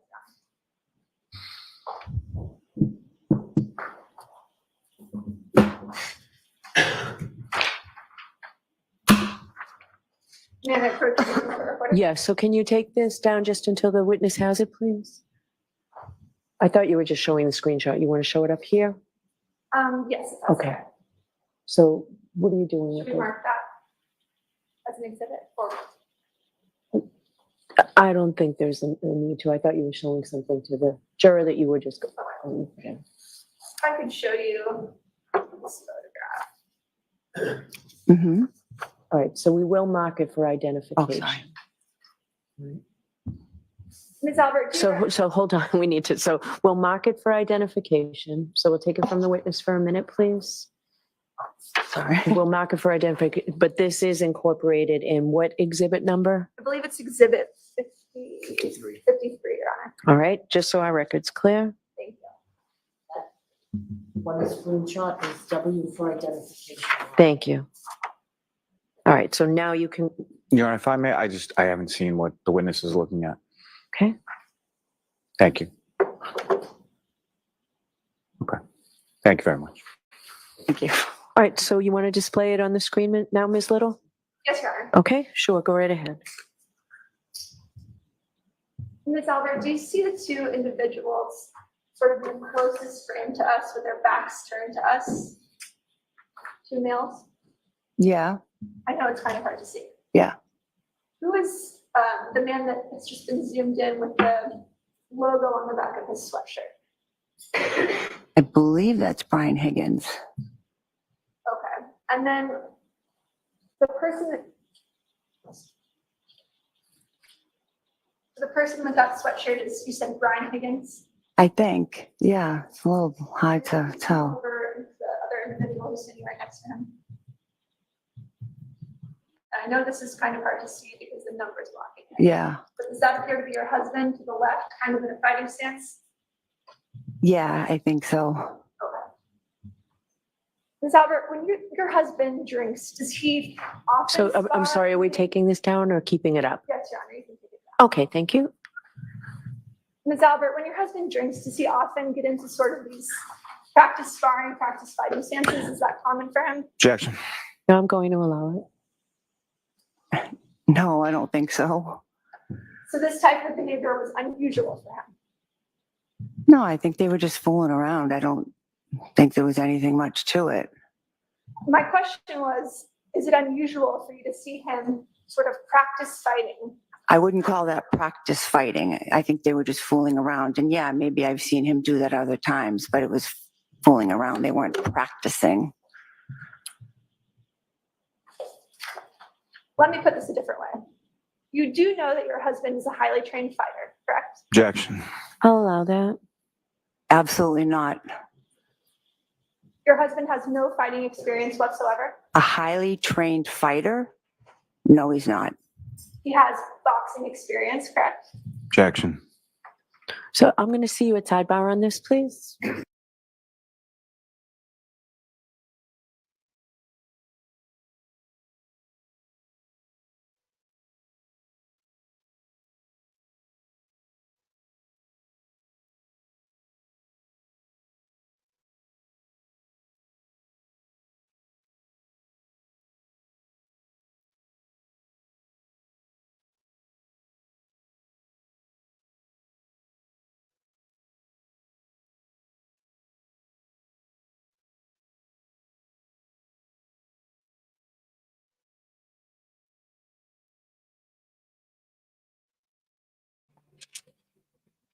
Sidebar, sidebar, sidebar. Does she know? Are you aware that your husband is a trained fighter? Sidebar, sidebar, sidebar. Oops, hold on. Does she know? Sorry, I had my phone with me. I was walking around the house looking for a box to ship an Amazon return in, and I can't find a box. I can't find the original box. I'm bad about throwing boxes out as soon as things come in, but anyway, does she know that her husband is a trained fighter? I mean, you would think she would know. And to be honest, to me look like in that video that they were play fighting too. That did not look real.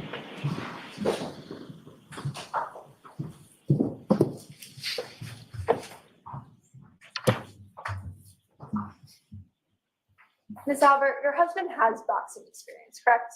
Yes. He also has fighting experience from his training in the military, correct? I don't know what fighting experience from the military means. I mean, he was in the Marine Corps. He was out of the Marine Corps in 1992. But he had training through the Marine Corps and through the Boston Police Department with fighting and defensive tactics, correct? I assume so.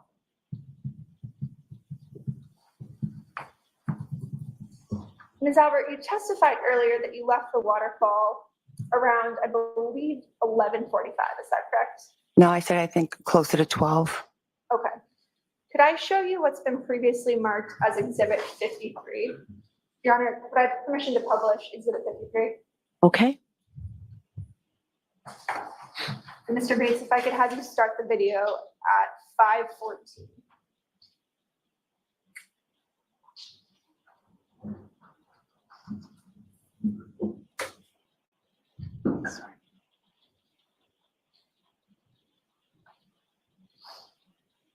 If you could pause.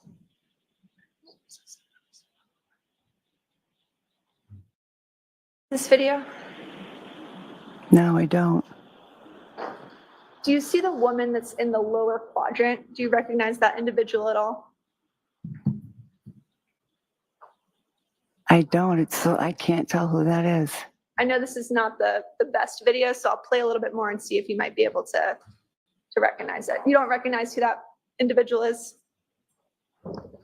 I mean, it could be me. I'm not sure. I can't really tell. All right. So this is an instance where the video has to speak for itself, right? Understood, Your Honor. You could play just for a little bit longer. Good pause. Did you recognize the woman that just sort of walked forward? Yes. Now seeing the coat, I recognize that it's me. Thank you. And did you see what was in your hand when you walked by? I don't.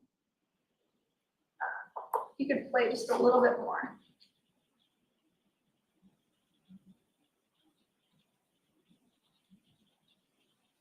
Ms. Albert, do you see that you appear to be holding something? Yes, What is that? looks like a can. And what time is that video taken? 11:58. So that would have been approximately the time that you were leaving the Waterfall Bar and Grill. Yep, You guys had a fun night. It looks like you kind of grabbed the White Claw. You're about to leave. Is that correct? yes, Okay. You testified earlier that you got home. So can we turn the lights back on and, okay, Thank you, Your Honor. okay.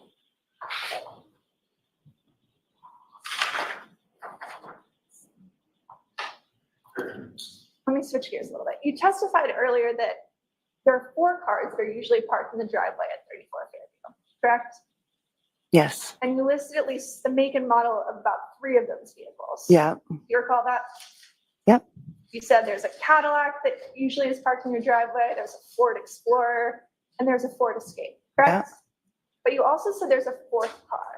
That's your husband's work vehicle. correct? yes, yeah. What type of car is that? That's a Ford Edge.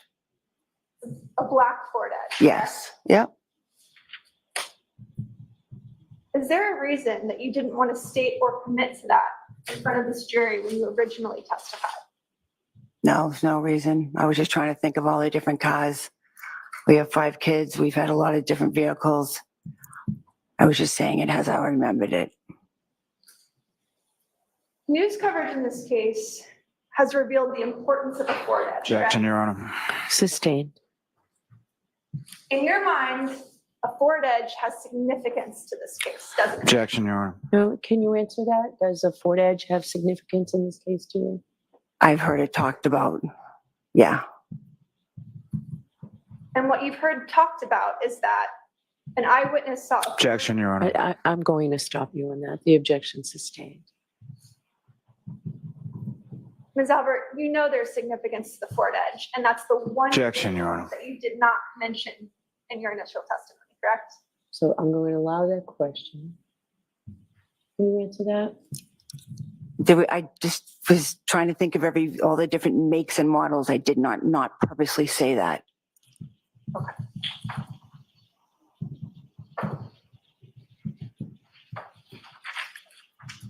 Where did your husband strike that?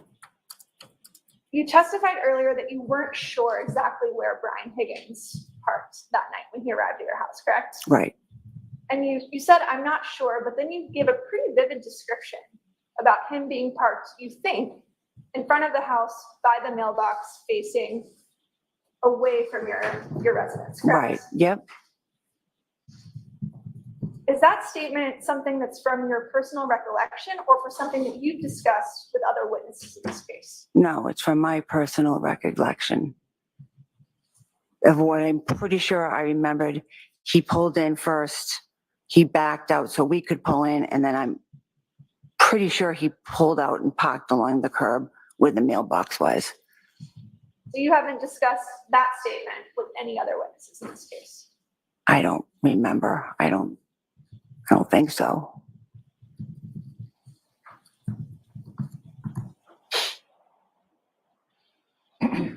You testified earlier that when you arrived at 34 Fairview, your son, Brian Albert Jr. was there, Julie Nagel was there, Sarah Levinson was there, and that your nephew, Colin Albert, was also present, correct? Yes. Okay. Can you describe sort of your interaction with Colin Albert when you walked in the door? It was literally, I was coming in. I think we almost bumped into each other. I said, I didn't realize he was there. I said, hey, what are you doing here? He said, oh, I just come by to see Brian, but my ride's on its way. I'm about to leave. And I said, oh, okay. And I said, all right, I see ya. And he just kind of continued on. I think he must have went out the door. So when you first testified, I believe you stated that you saw Colin seated at the table with Brian Jr., correct? When I testified, when? Earlier today. I don't believe I said And that. shortly after he got up. No, I don't believe I said that. You never said that he was initially seated with Brian Jr. No, I'm pretty sure I said when I walked in, I immediately saw him. So when you walked in the door, you're saying he was already leaving to go get his ride, correct? He was standing and looked to me like he was getting ready for someone who was coming to pick him up. Got it. And when you pulled up with Brian Higgins and Brian Albert, that all happened around the same time, correct? Yes, And you have never mentioned seeing any other vehicle waiting outside the house for Colin when you arrived, correct? no, You didn't observe another vehicle outside the house? no, I'm not saying, he said to me, my ride's almost here. I'm leaving. So I didn't see anything outside about his ride. And it was cold outside that night? Yeah. So he sort of walked out the door before his ride arrived? I don't know if he went and stood and waited by the door. I came in the house and like I said, I immediately said hello to my son, his friends. I went and started doing my cleaning and I didn't really pay attention. But I assume he left because I never saw him again. So you're not sure if he was sort of standing by the front door? I'm not sure. I mean, he could have been standing there waiting. He said his ride was about to be there. Okay. But you didn't see him leave? I did not see him leave. You testified that your German Shepherd, Chloe, was also at the house when you arrived home on January 29th, correct? Yes. She's a large German Shepherd. Yep, about 70 pounds. She's not great with strangers. I wouldn't say that. You wouldn't say that it's kind of a poorly worded question. Would you say that she's good with strangers? I'd say she's fine with strangers. Fine with strangers. Okay. Yep. She's definitely not good with other animals, is she? No, she did not like other dogs. Chloe actually has a well-documented bite history, doesn't she? Objection. Does she? With dogs, a couple dogs, yes. Ms. Albert, she also has a bite history with humans, doesn't she? Objection. Ask that differently. Ms. Albert, Chloe has injured other humans, hasn't she? Objection. I'm going to allow that. In one incident in May of 22, when she got out and was fighting with another dog, the woman whose dog it was tried to break up the two dogs. And while she was trying to break up the two dogs, she got injured. There are actually two individuals who were injured in that incident, correct? Well, there was two women, but I believe just one woman, from what I understand, had an injury from Chloe. The other one may have fallen or something, but I'm not sure 100%. There were two women who were actually taken to the hospital after that incident, correct? Yes, a neighbor had called the police or called an ambulance just to make sure they were okay. And you mentioned that Chloe had actually escaped from the backyard Mm-hmm. in that incident. Yes, And that happens from time to time at your house, correct? it had happened a few times, yes. And Mr. Albert let Chloe out when he arrived that night, correct? Yep.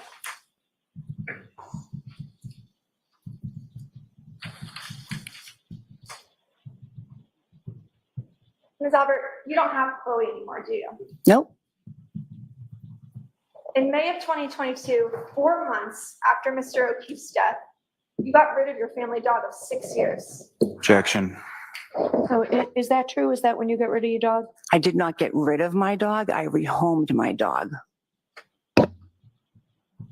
Your dog is no longer in the Canton area, correct? No, but I know where she is. She's in Vermont. And that previous testimony, that information has all been given. So if she was ever needed for anything, we know where she is. Was that testimony given to the defense? Probably. Was I present at the hearing where you testified about this? Objection, Your Honor. Sustained. Your Honor, can we approach? Sure.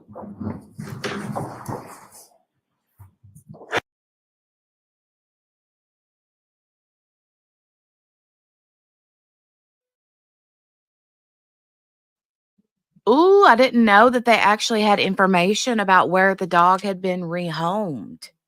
Did you guys know that? Did you guys know that information? I did not know that information. I'm very interested to know who and where that dog is, or who has the dog.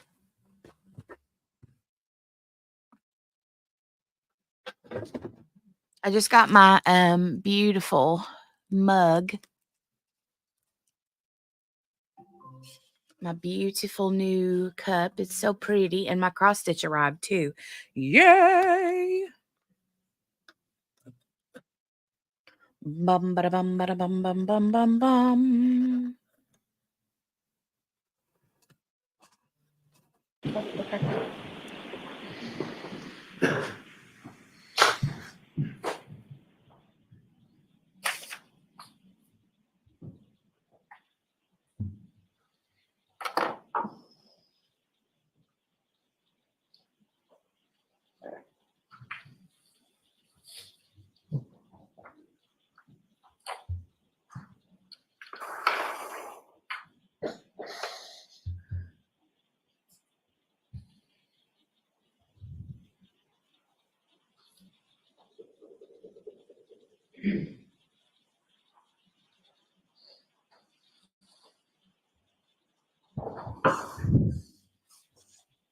Thank you, Your Honor. Okay.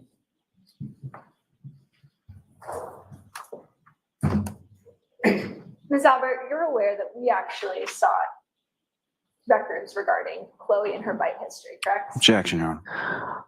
Was it from this witness? It was, That's a yes or no from there. Yes or no? well, it was from a custodian. Okay. I'm going to sustain the objection.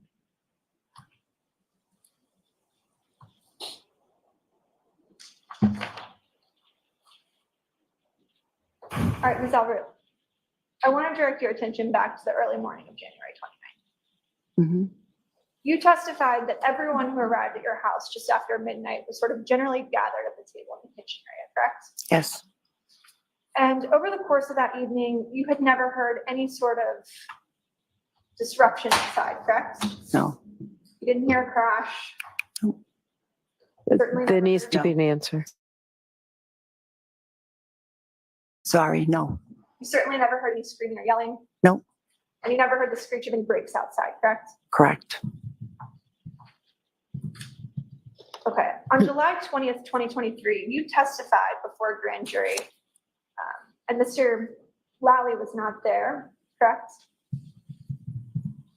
And ADA McLaughlin was also not there, correct? Okay. Do you recall that? Yes. And you were specifically asked during the course of that hearing where everyone was positioned around the table that night.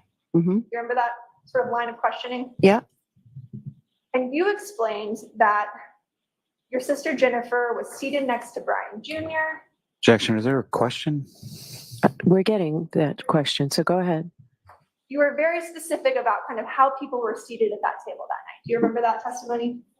You explained that Jennifer was seated next to Brian Jr. and Matt McCabe was across from him. Do you recall that? Yep. But when you were asked where your husband and Brian Higgins were positioned at the table, you weren't able to place them there. Isn't that true?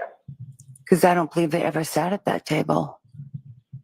And what you told the grand jury during that hearing was that at least at one point, they had left the room and they were outside of your view, correct? I'm not sure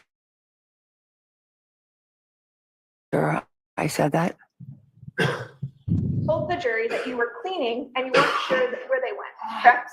Well, initially when I first came in the house and I was doing my thing, I don't remember exactly where And they were. you told the grand jury that you don't recall seeing them at the table, but you don't recall where they went because you were kind of focused on cleaning, correct? Right. And there was one point at which you said that you joined them in family. Yes. Is that right? Okay. But while you were cleaning, you said, I don't really know what they were doing, but they weren't there, correct? Yes. So you recall your husband and Brian Higgins left your view and went to some other place in the house that evening, correct? They could have. Ms. Albert, how many steps is it from the front door to the basement? Steps? It's a poorly worded question. I will rephrase it. When you open the front door of your house, Uh-huh. how many steps does it take to get to the door to the basement? 4 or 5.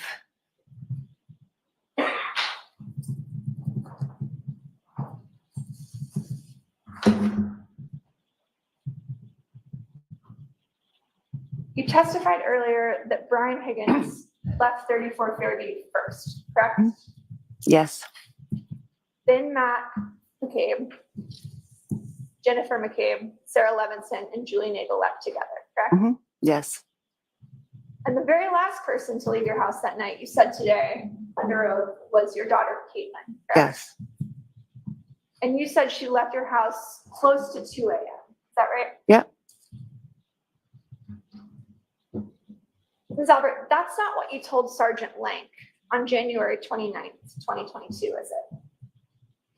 I don't recall what I told him. Would it refresh your recollection to take a look at your statement to Sergeant Lank? Sure. May I approach the witness, Your Honor? Yes.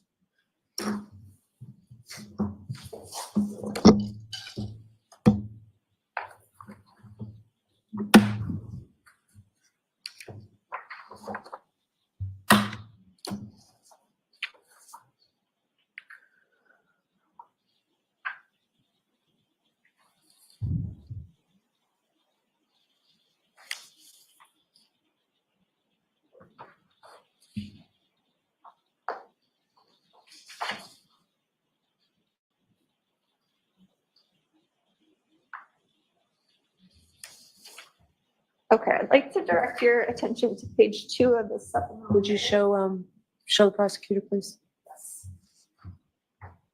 Just so I can please refer. Your Honor, may we approach just briefly? Okay.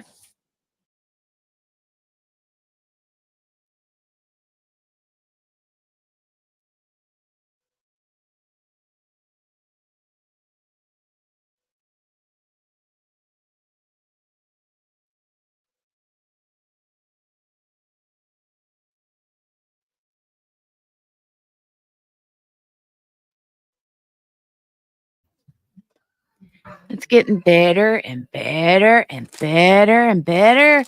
Miss King says, I really think that maybe there was even a play fighting or roughhousing and the dog did not know and went to protect his people. Not the dog's fault. Ms. Little, maybe you can clarify that. Sure. May I approach? Yes. Okay. I'd like you to take a look at page 2. And you don't need to read it out loud, but if you could read this very last paragraph here. Down at 7? Or, Actually, this section right here, okay. the second paragraph to the bottom. And you don't need to read it out loud, just look up once you're done. And are you going to clarify that, Ms. Little? Statement? Oh, how, can I approach, Your Honor?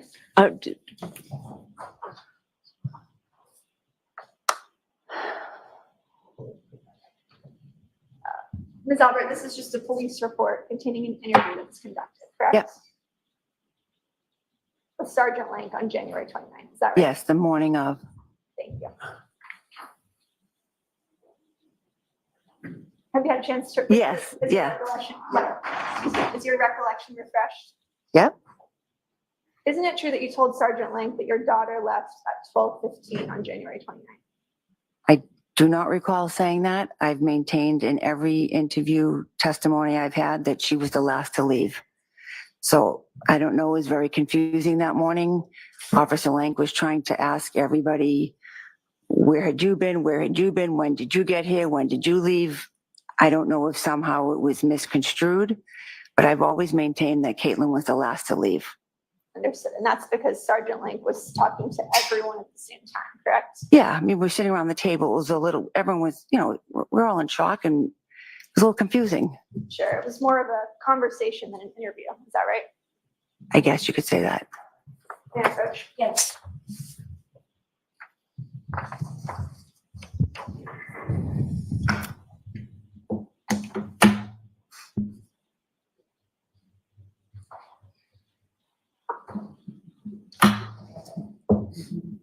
Ms. Albert, do you deny saying that to Sergeant Lank? I don't believe I said that.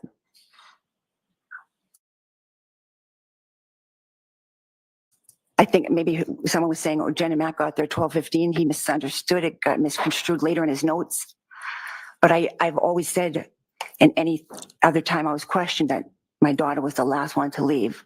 So I don't, So you weren't trying to protect your daughter?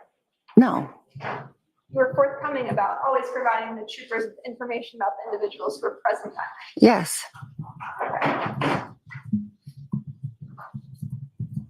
Ms. Albert, you and your family discussed this case at length before your interviews with law enforcement, correct? Objection. I'll allow it. Did you?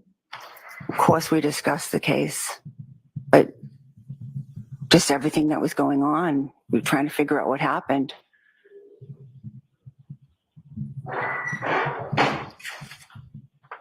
And you testified that you spoke to Trooper Proctor on February 3rd, too.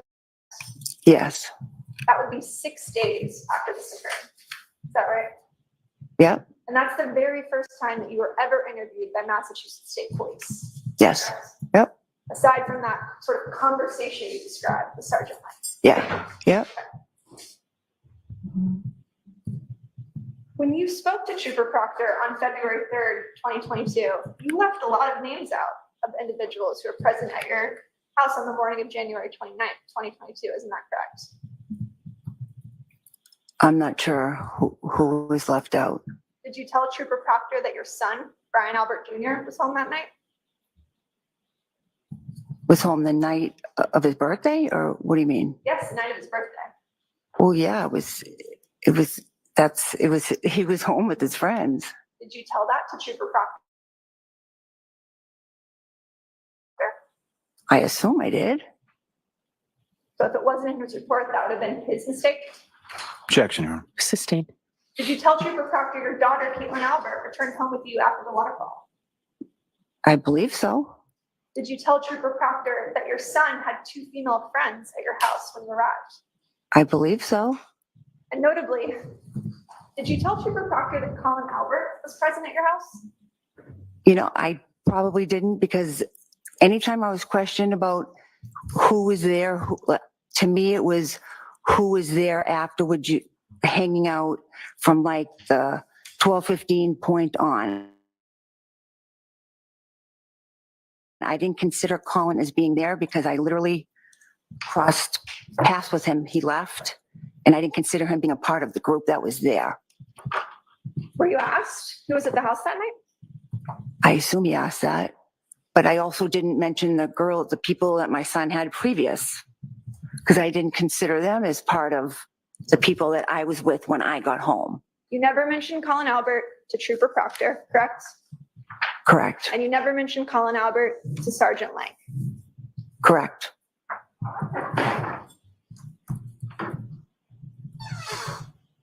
Ms. Albert, you knew that if you gave Trooper Proctor the name of your nephew, that he would have to interview him, correct? Objection.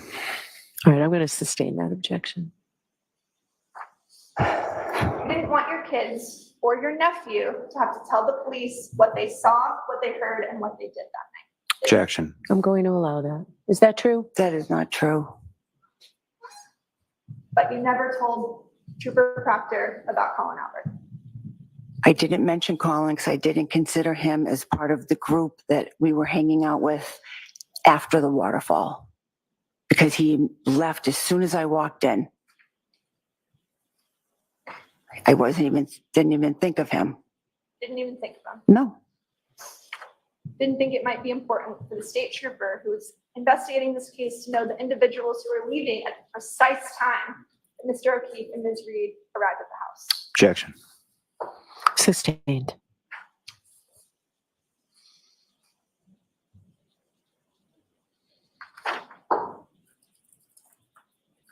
Ms. Albert, what's the first thing you remember waking up to on the morning of January 29th? My sister bombing into my bedroom. Okay. Your Honor, if we could approach. Okay, approach sidebar, or you? Okay. Yes.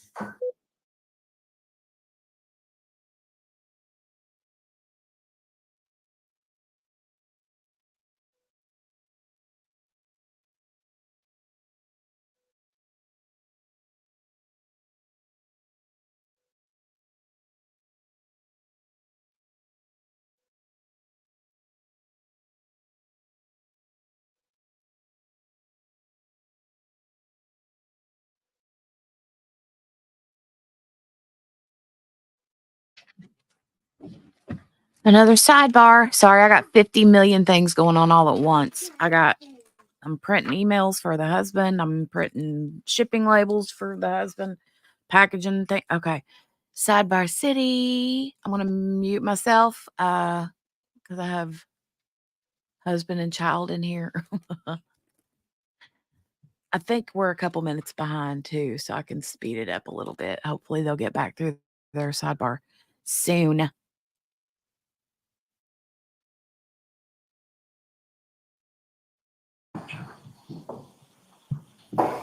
So Ms. Little, we're going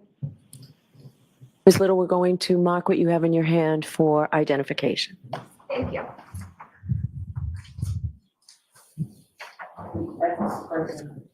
Thank you.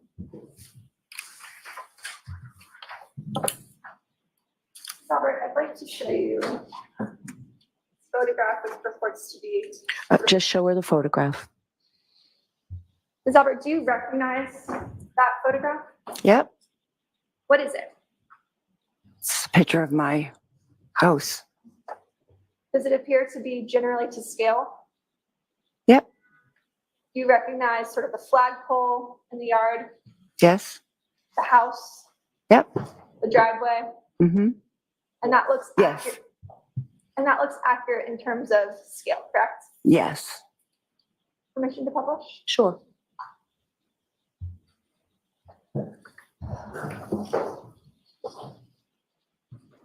Ms. Albert, where is your bedroom located?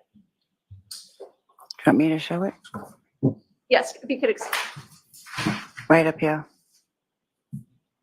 So your bedroom is in that upper left-hand quadrant, correct? Mm-hmm, yes, The far left window, that's your bedroom window.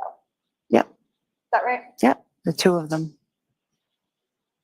So on January 29th, you had two bedroom windows on the left side of the house that were facing the front lawn where Mr. O'Keefe's body was found, correct? Yes, You're aware that Ms. Reed, Jennifer McCabe, and Carrie Roberts arrived outside your property around 6:04 a.m., correct? yes, Did you hear any fire trucks that morning?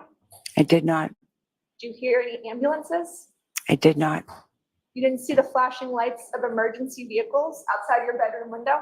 I did not. My blinds were shut, my curtains were closed. I did not see anything. You testified the very first thing you remember was Jennifer McCabe waking you up in your bedroom. Yes, So I'm sorry, just to keep track, are we going to take this down now, Ms. Little? Or we can keep the lights on? I just want to keep track of that. Yes, Okay. thank you. Okay.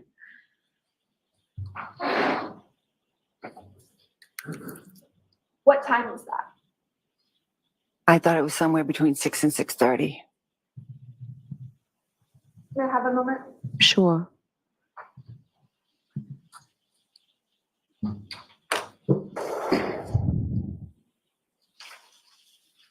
If I told you it was around 6:45 based on video surveillance footage, would you quarrel with that?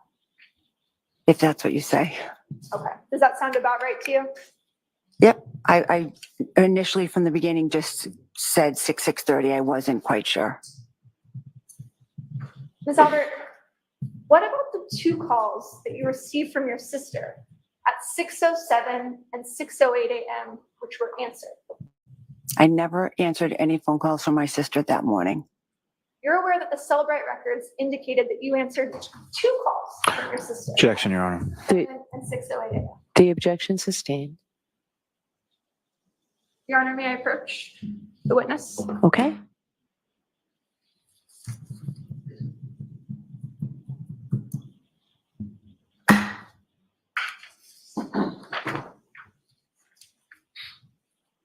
You could take a look at this report.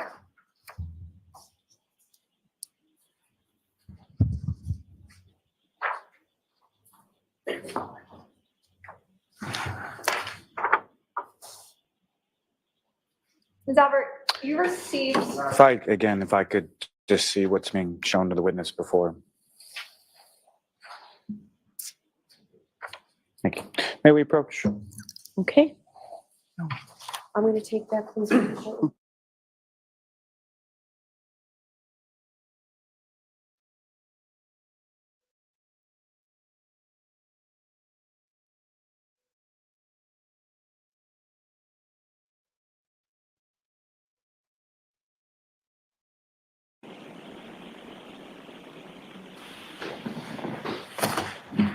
All right, so let's mark one for identification, please, Ms. Little.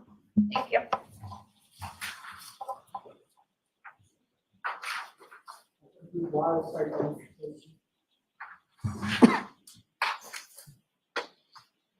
Okay, and you can give it back to Ms. Albert.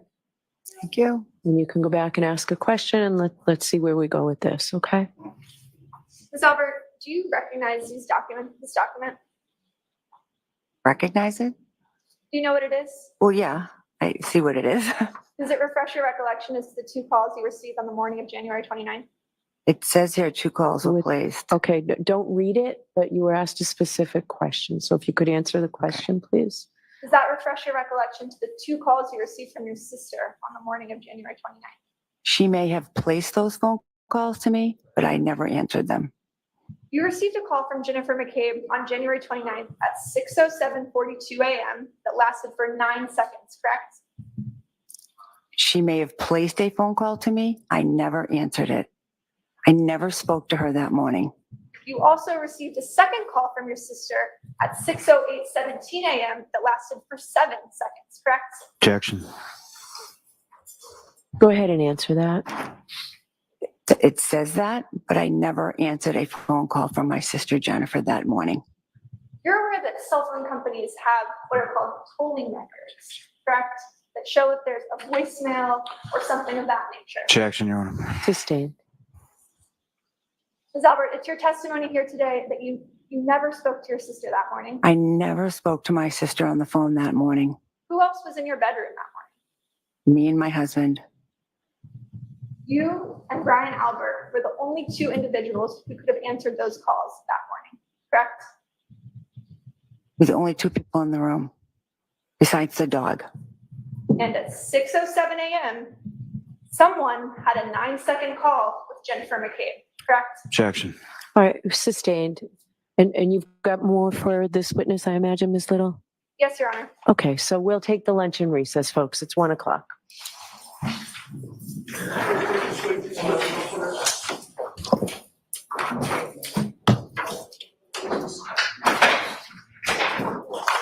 Sorry. Goodbye. Okay.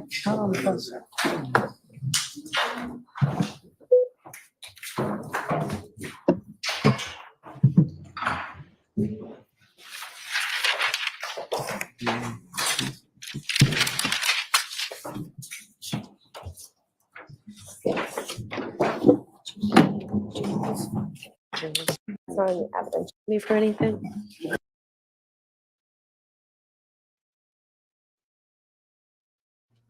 All right, guys, I'm here.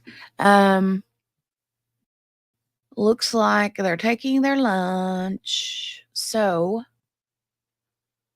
they'll probably be back, what, about 2 o'clock maybe ish. Billy says if it went to Vermont, wouldn't that be a 7-second answer? And she left a message.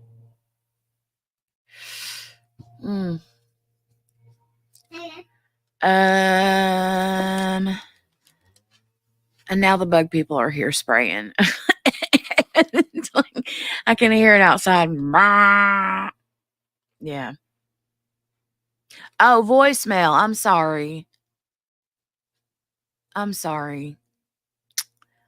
If it went to voicemail, wouldn't that be a 7-second answer? And she left a message.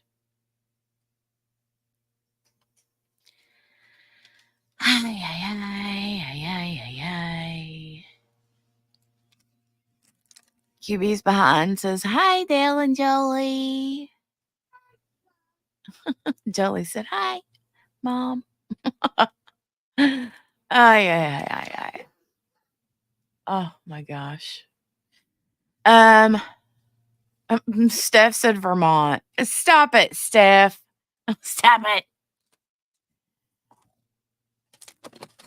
My brain is all kerbobbled at the moment. I'm super I got like everything going on all at once. So since they're on a break, since they're really on a break, a couple options. Hold on, let me see if QB is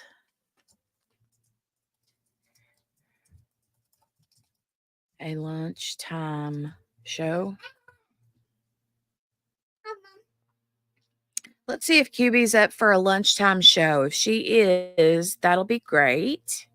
If she's not, then oh my God, can you guys hear that noise? Oh, God, it sounds like a whole daggone lawnmower, but they're out there spraying for mosquitoes and stuff. They're so loud.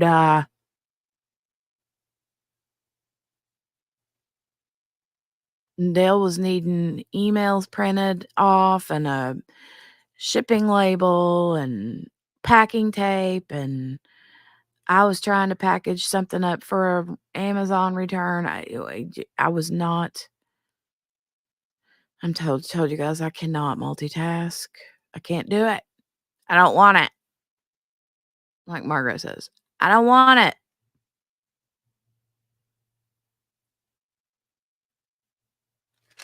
She says, sure. Can you let me know when? I'm behind. Now?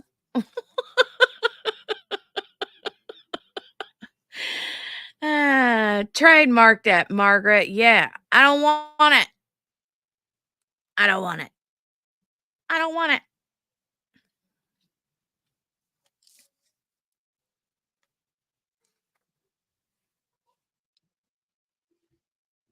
Let's see if she pops in. She's like, okay. Oh.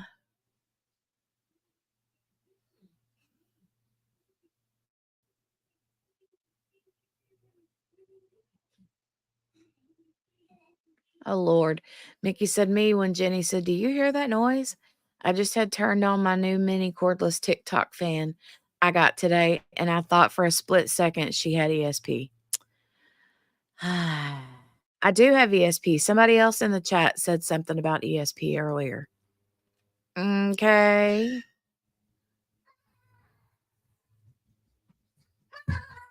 Oh my gosh, she's crazy pants. What? What? Huh?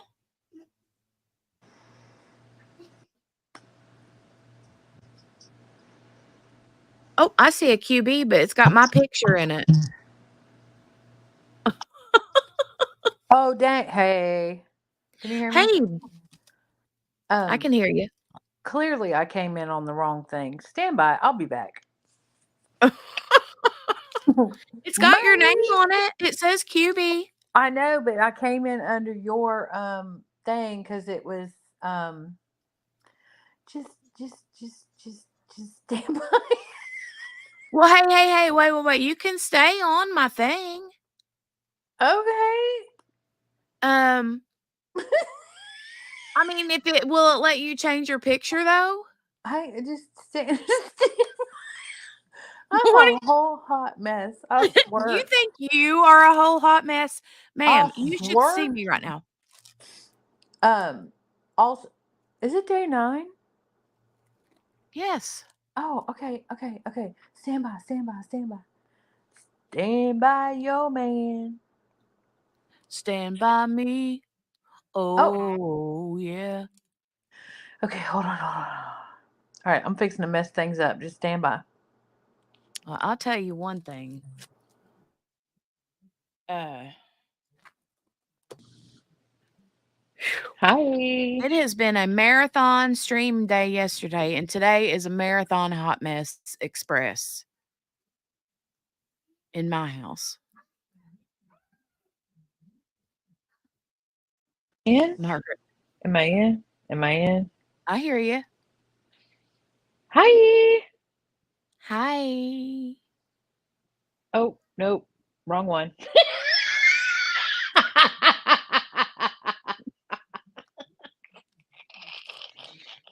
I'm such a hot mess. I swear. My life. My life is a whole hot mess. You think ma'am, I love you so much. Okay, stand by. Stand by. Stand by your man.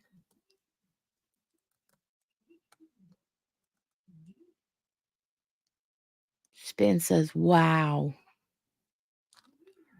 It's the Jenny and Jenny show. It's the Jenny and the impersonating Jenny. Ooh, KFC for lunch. Yum. Use the app, Steph. If you spend $10, you'll get free 10-piece chicken saucy nuggets. Now I feel like QB. Do it. Do I hear you. what? I was talking to Steph. Oh. Hot Mess Express. No, I'm a spicy disaster, ma'am. I have elevated from Hot Mess Express, and I am a spicy disaster. Anyways, I guess I'll just stay here. I was trying to get it to Wait, what you? What? I hate it here. Hmm? I hate it here. I so hate it here. Okay, so can I tell you what the deal is? What the deal? What? So you were behind and they went to lunch. Meanwhile, while they're going to lunch, I got packing tape strode everywhere. I've got laptops open on my desk, printing stuff. I did it. I Jolie's did it. Okay, screaming. hold on. I'm sorry. Stand by. I'm sorry. I love Jolie. I love her so much. You want her today? I will. I'll take her every day. Hmm. Okay. Let's see.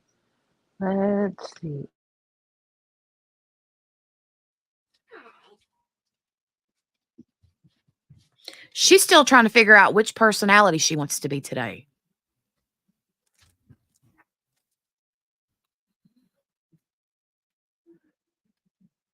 That's what she's doing.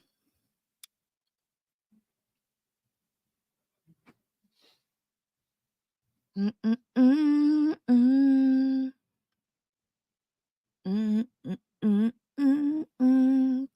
honey, I see you, but I can't hear you. If you're talking, I can't hear you.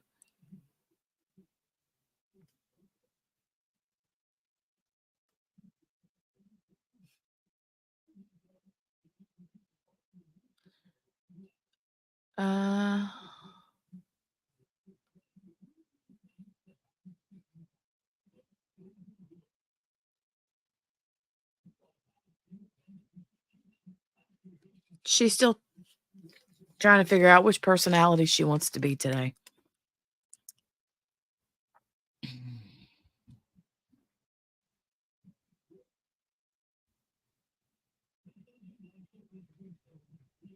Hello?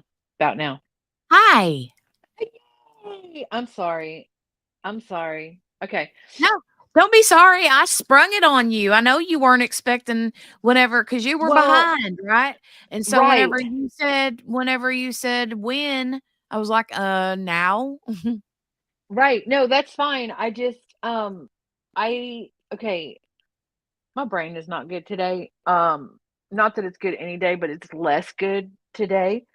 And so I forgot how I snagged the StreamYard thing without you having to send it to me, and I did it wrong, and I went in as you because I still have it open apparently as you on my phone, which I did not realize until just now. Mm. So I came in as you, but as me, but as you. Oh, so Anyways, let okay.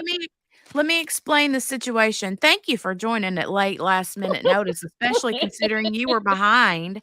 But I'm here's still what had happened. behind. Here's what had happened. Okay, Okay. everything was right as rain, Uh-huh. and then Dale comes home early, which he Right. does that on Fridays, right? But Right. usually things are still chillax and I can do what I need to do, right? Right? Well, I heard about the turtle. the bug guy comes to spray the yard. Oh, Lord. And he's out there bzzz, all over the yard with this big loud monstrosity of a thing. And at the same time that lunch is starting and I have to go on and speak, Jolie, honey, you've ran it plumb out of batteries, baby. There you go. Does she need batteries? I'll send her batteries. I'll send her 1,000 batteries.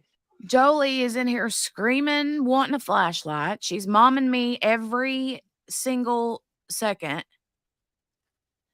I've got another computer on my desk because it's the only one I can print from. Dale's needing something printed to ship a return thing back. I'm trying to ship a return thing back. So I've got 2 different computers to have to run because one goes to my label printer and the other one goes to my regular HP printer. And then I got my Amazon order with my cute little tumbler and my cute little cross stitch kits I'm trying to look at. And then lunch happens. And all of the while, all this is going on, Dale's in here stressing out over trying to find a box to make something fit. It was a train wreck. It was a train wreck for a few seconds. And so now I'm like, okay. They're like, okay, lunchtime. And literally, I'm like, oh God, what am I going to do? Because I got 50 hands I got 50 cooks in the kitchen right now. And Let me bring QB up. Oh, wait, that's me. No, wait, it's QB. No, wait, it's me. I didn't realize that the StreamYard on my phone, not the app, but the actual browser. Right. Okay. So I think I remembered now. I go on. I can't remember how I snagged the yeah, let's see your cross stitch. I can't remember how hey everybody. Hey y'all. Well, I'm gonna have to come in on my other Okay. Do what you gotta do, man. We want to see the cross stitch and the Yeah, that's tumbler. fine. I just have to come in on my other device because the one that I'm streaming with and talking through right now is set up in a wonky area where when I turn the camera on, you can't see me. All you see is the shelf that laptop is sitting on. Also, can I explain to you how to do Amazon returns so you ain't got to go through all that? Because, ma'am. Ma'am, honey, I don't have the only option I had to return my thing to Amazon. You got to remember, I I live in the forget you country. live in the We boondocks. have Yeah. limited options. We don't have a hub. You ain't got a UPS store? We have a UPS store. Well, it's not a UPS store. It's a drop off location. Yeah, And no. so You ain't I got a have Whole to Foods? print the Oh, y'all don't have label. Whole Foods there, do you? No. But Don't we make me have, look up. well, I mean, we already have the location, right? I mean, I know where Right. the drop off place is, but they won't send me the labels anymore. I have to print the labels myself. Rude. Have them pick it up here instead of me having to take it. Then they want to charge me $7. And I'm like, no, because the Yeah, item only no. costed 12. Yeah. So no, Yeah. it's more, it would have been easier for me to just keep the daggone thing You and never order responded another to my one. text last night. Anyways, because I'm fixing to send you something. Hold on. Well, Dale's getting ready to leave and I need to tell him a couple things. So, So I'll hang out here by myself. That's fine. Leave me well, here. that was the intention. So I could get some stuff done. It was either 20 minutes ago. It was either that or cut the stream and me start a part 2 after lunch. 20 So minutes ago, she wanted to. Okay, go. I'm here. I got it. I got my computer open. I can put myself back. I got you. All 20 right, minutes thank later. you. I will show you guys the cross stitch kits and my new tumbler here in just a few minutes when I come back. I'll be right back. Hurry back. Bye. Hey y'all. What kind of trouble can we get into? I know, right? I've been here 2 minutes And she's like, bye.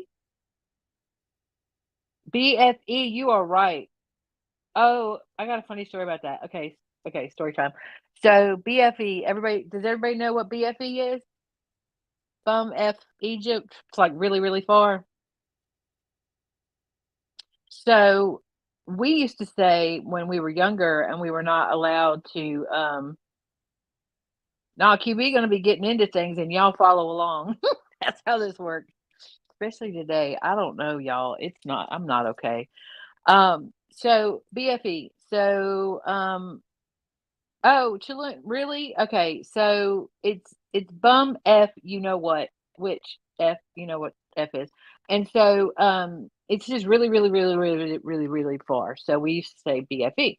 So then when we were kids, we knew we couldn't say the F word. So we would say bum, you know what, Egypt. Except one day, my brain, as it is, said bum F, you know what, in front of my preacher daddy. And I was like, um, uh, um, and my dad just looked at me and I was like, yeah, I think it was like 12 or 13 years old. That wasn't a good day.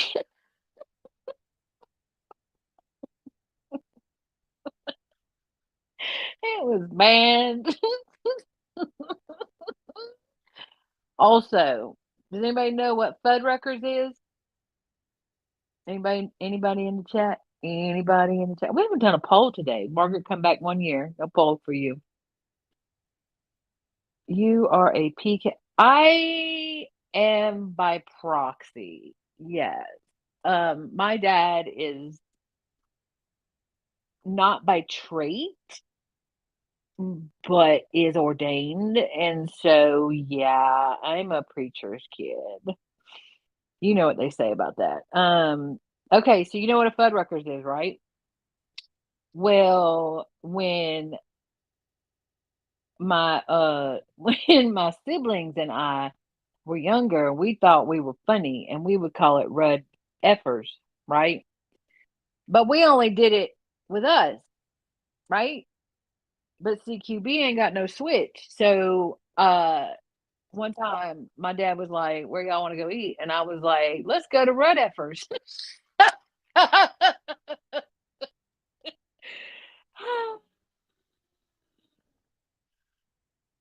Yeah, I was that child.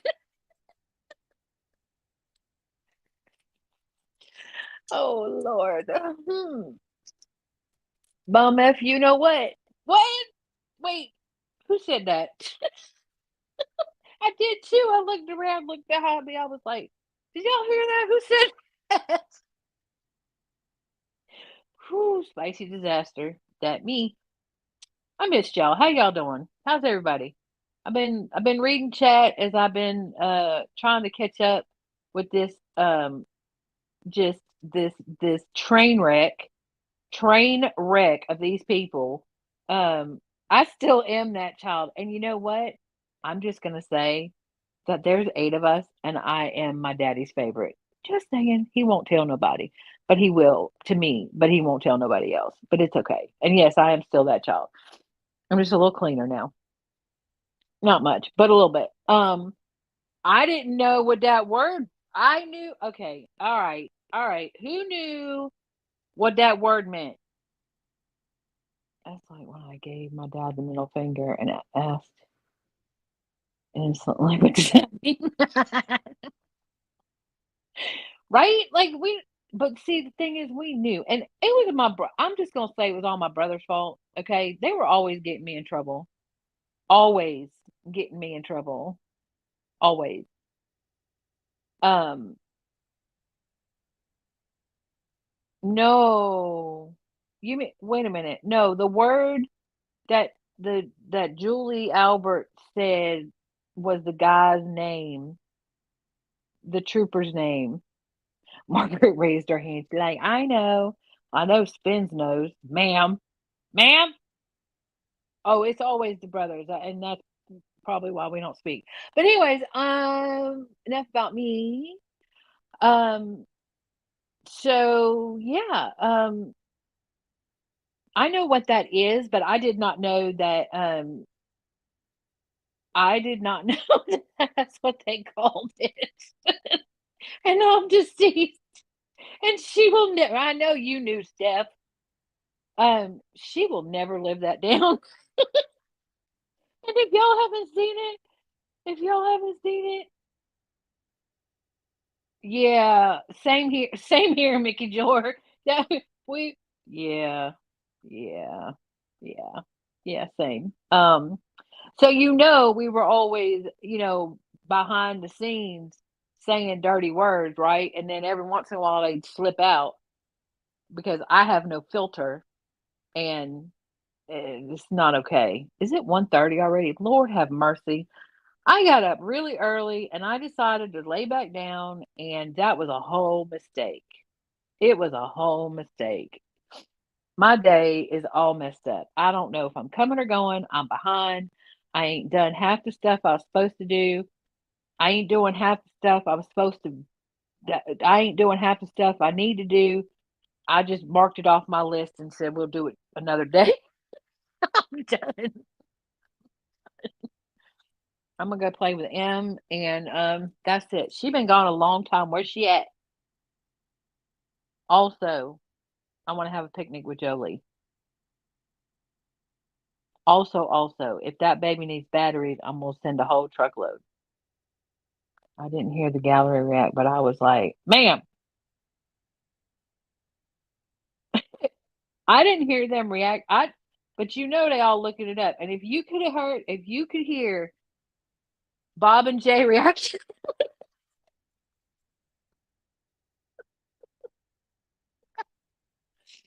And Publicly Buzzed, which he has a live channel, and so I don't know if it's recent or if they've been friends or whatever, but he keeps doing these shorts of Bob and Jay, and I am deceased. It is the best. They're the best.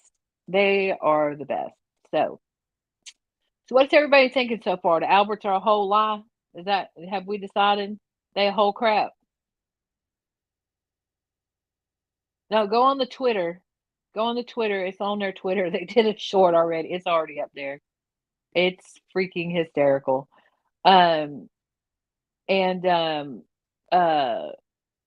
what was I gonna say? Oh, also, I don't know if Jenny's listening or not, but the fact that she kept saying a whole crap yesterday just made my whole heart happy.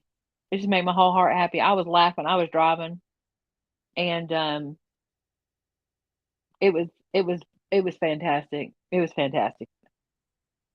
Yeah, yeah. If it was a poop knife, she was thinking, she kept saying the Jewish dessert, and I know she was thinking baklava, and I was so dead. She's in the text, and then she's in the text. Okay, hold on, let me find it, Steph.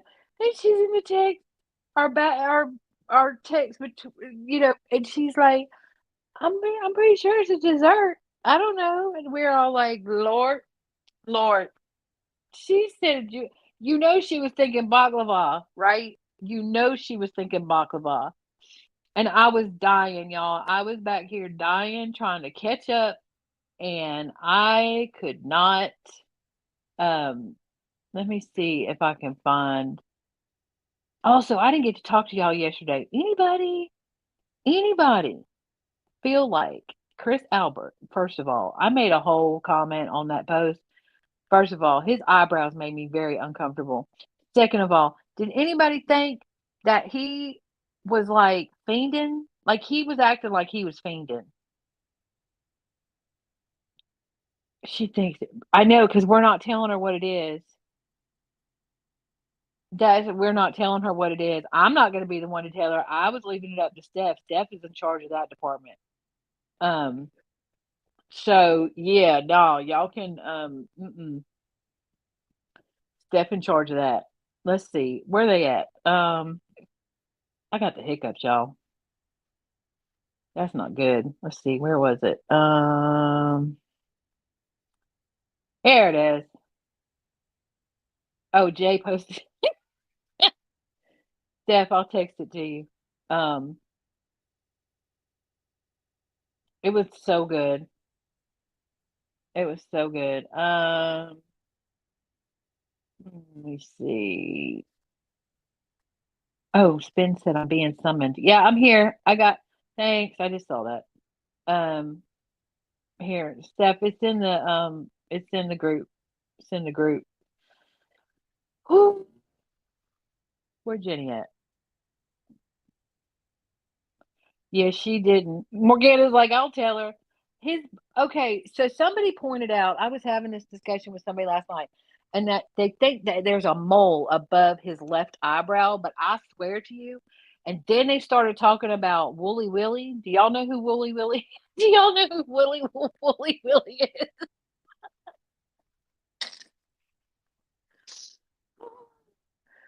Y'all, I'm not okay today. I probably should not be um on the interwebs today. Um, I probably should not.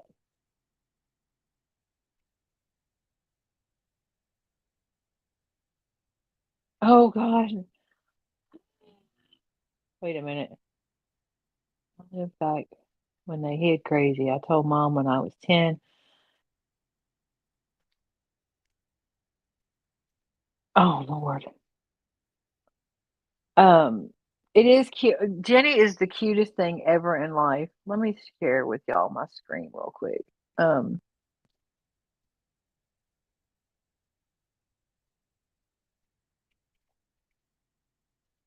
it's like they shrunk. What? What are you talking, man? What are you talking? I'm not. Yeah, me too, Mickey. I accept the crazy. It's okay. My extra has extra. Well, we're not gonna deteriorate because I'm here now. Right? Okay. Does anybody know who Wooly Willie is? Anybody? Anybody? Wooly Willie? Do y'all remember Wooly Willie? Somebody's got to remember Wooly Willie.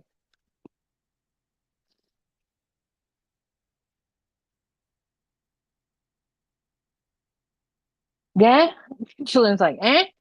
Okay. Well, oh Lord. Okay, no, he's not a cartoon. He is it was a toy. Um and let me see if I can get it to come up here. Hold on, images. I am so deceased right now. Um Hi. Hi. Okay. Do you know who Wooly Willie is? Who be what he is? Wooly Willie. No. Why, Mickey Joy, you're not enjoying me? I'm here on my phone. I came in on my phone so I could show you guys the things. Okay, well, show us the things, and then I'm gonna show everybody what Wooly Willie is. Wooly Willie. You don't remember Wooly Willie? Show your stuff. Everybody wants to see your stuff. Nobody wants to see Wooly Willie. Okay. So first of all, here's my pretty little new Stanley-esque cute little mug. Look. Oh, she's cute. Ain't that cute? It's holographic too. It is holographic and it's got cheetah on it. I love cheetah. It's so cute. It's huge. It's my color. I like it a lot. It's cute. All right, now for my stamped cross stitch. Yeah, I'm gonna have to make you bigger. I can't see you. Let's see. What is Steph talking about? Money shots. What is that? Ma'am, don't.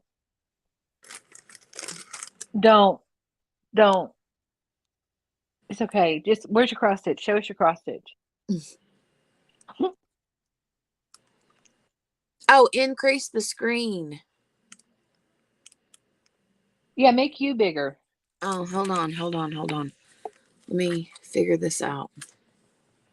Hold on, I gotta put my glasses on. I got 15 devices up in here. Hold on.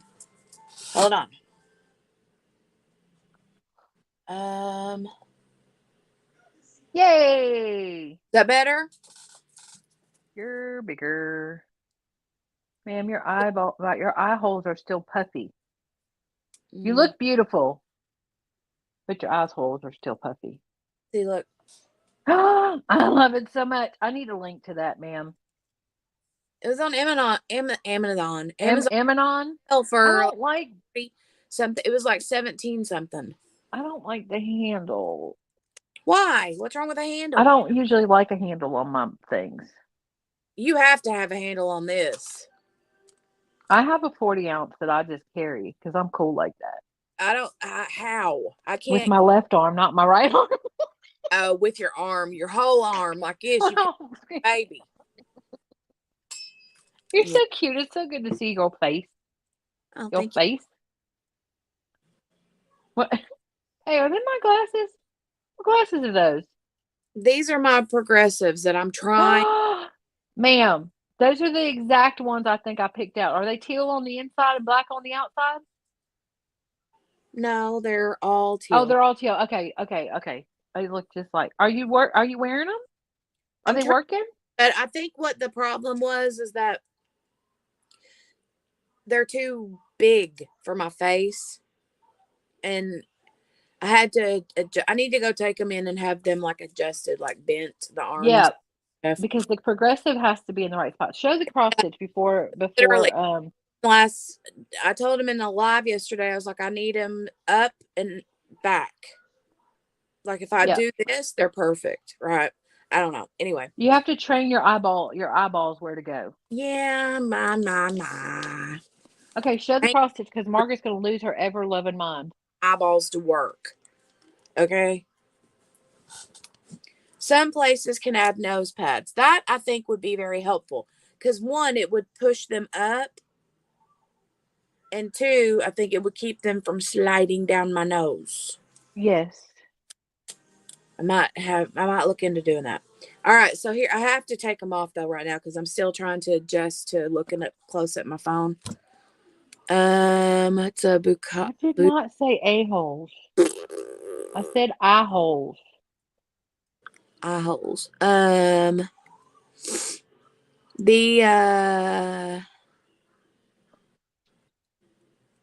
She's talking about the Jewish dessert. The baklava? I guess. Uh-huh. Mm-hmm. We're going to go with that. You're so cute. Show the cross stitch. Baklava. Baklava. Yeah. Okay, so you guys know normal cross stitch comes with a pattern and a blank piece of Aida cloth or fabric, right? So the stamped ones come kind of like a diamond painting where you get the thing stamped. Yep. Oh, it's cute. Well, but this is not what it's going to look like. No, I know. Right. I have one. This is what it's actually going to look like. So here's what I will tell you about all of that. Okay? Mm-hmm. When you're ready to do it, you're going to have to, and it's kind of like diamond painting, but with cross stitch. Okay. You know how diamond painting, the spot that the thing goes on 90% of the time is a similar color to whatever the drill is, right? Yeah. Okay. In the stamp cross stitch, not that it ain't remotely close. Yeah. So I struggled when I first started because I've always done cross stitch. I've never done stamp cross stitch. I had the same thing you did in that I didn't realize that the thing would come off. Yeah. And I didn't realize you soaked it in water and it just comes off.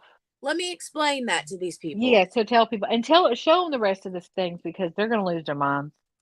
Yeah, they're cute. I got a whole season 4-pack. Is Sherry here? Because I know Sherry wanted to see it. Is Sherry? I think Sherry, yes, I think she's here. Okay. Steph,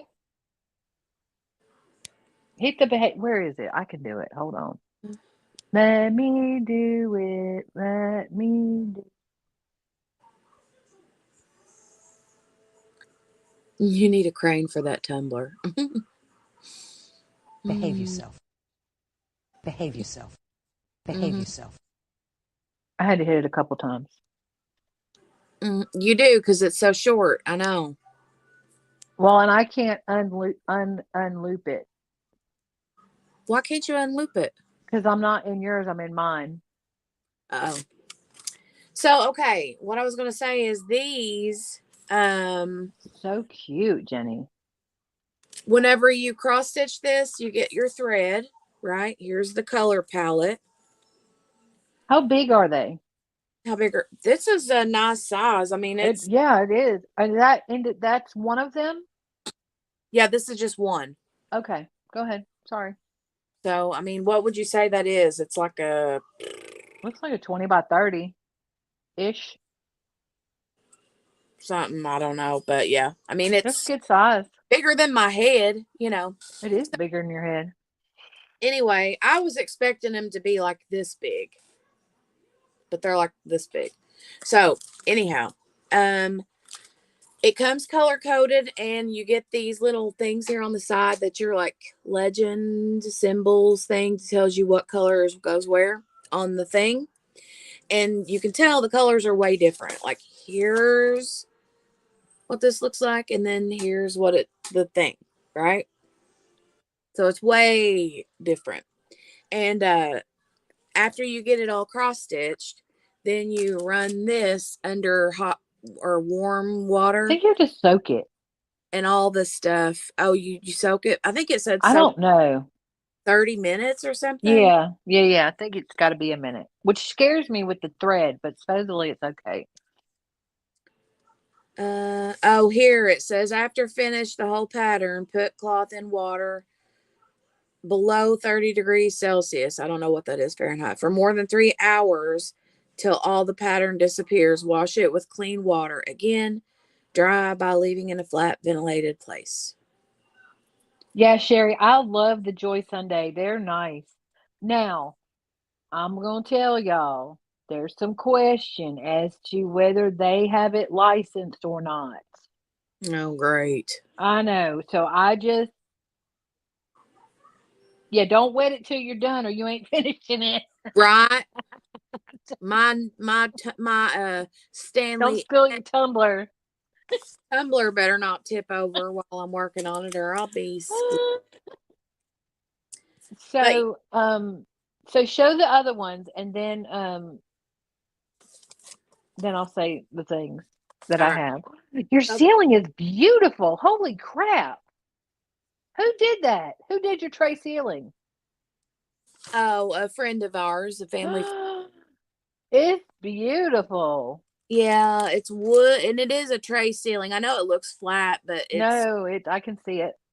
So this part where the ceiling fan is barnwood. And then the part that runs along the edge is tin roof metal. It's gorgeous. Rusted, mind you. Okay. Show the other ones. Roof. Rusted. All right. So this is the autumn one. I told you it was a full. This is the autumn. Isn't that pretty? And then I have the winter one. Oh my gosh, these are so cute. Stand by. Not me going to daggone Amazon. 34 by 34 centimeter. Okay. And then, yeah, it says it right on the package. Duh, Jenny, right there. And then there's this one for spring. And you can get them as counted cross stitch if you want counted cross stitch. I've got plenty of counted cross stitch patterns. I've just never done a same. So, but this one's the spring one. I think the spring, I don't know. I just love them. They're so pretty. They are. But aren't they pretty? I love them. Okay, so I'm being nosy. One, Look I need the link. back. Two, how much were they? I think it was like 22 for all 4. Oh my gosh, that's fantastical. I know, right? I mean, that's like what, $6 a piece? It's less than.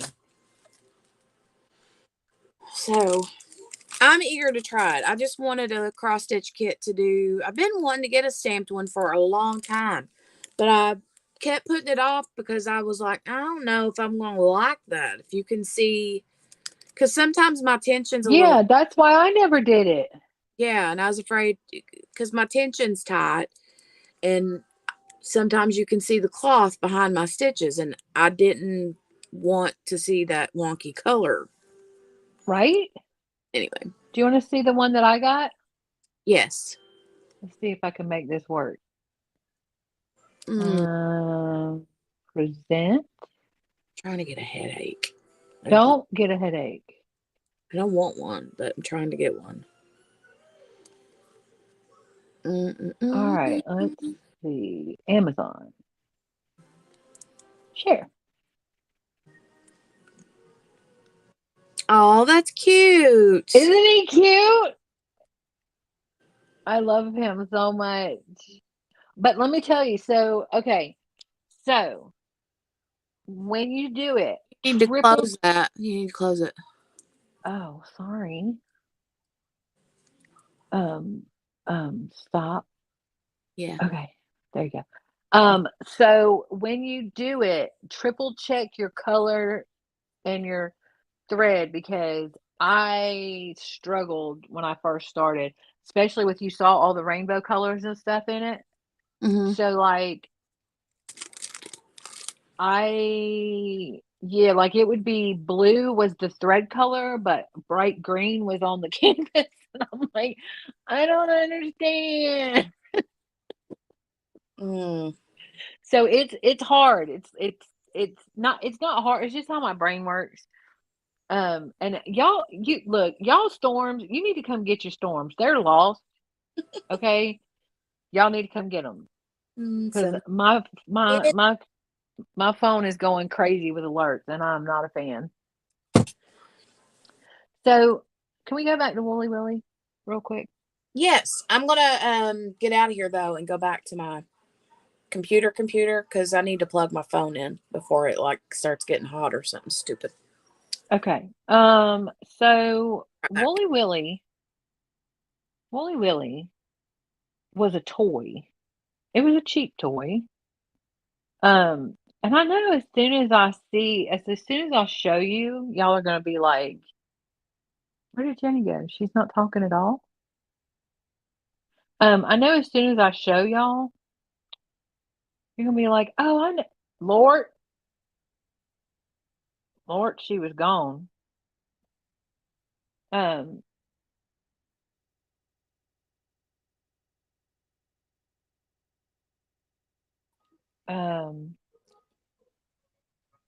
oh, I hear you now. Okay. Yes. Can you all hear me now? Yes. Zabi. Yes. Yes, Zabi. Yes. Oh, is she here? Oh, hey, Elizabeth. Yes. So what Willy Wooly was it was a thing that was like a piece of cardboard with a face on it and it had plastic over it and inside the plastic was metal shavings and you took this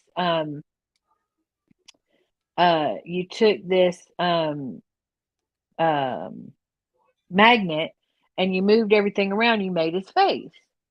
Okay.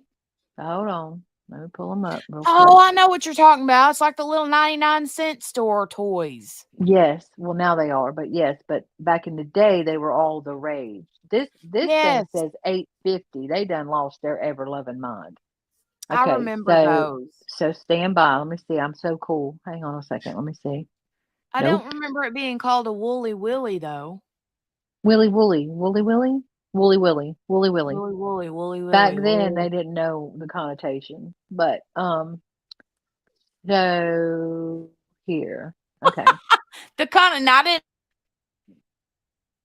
Okay, I'm sharing. neither Can you till see just it? now. Wooly Can you Willy. see it?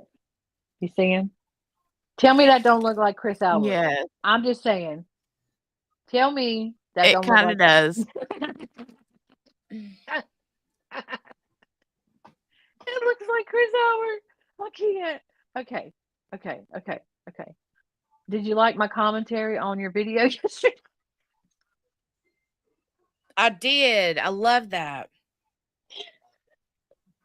That was all my notes that I couldn't say yesterday. He looks like Chris Albert, the guy who testified yesterday. He really does. That's exactly who that looked like.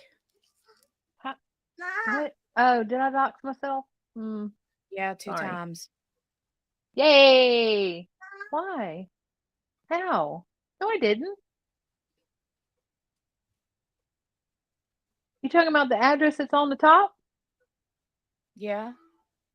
That's the 34 Fairview. That's the Albert's house. I'm doxing them. Okay. Anyways, maybe I did. I don't know. Look, y'all don't show up in my house. It won't. Mm-mm. But thank you. I shouldn't have said that outside. Oh. Okay. Okay. Okay. Okay.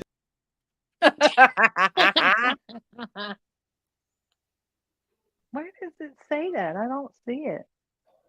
Oh, never mind. Anyways,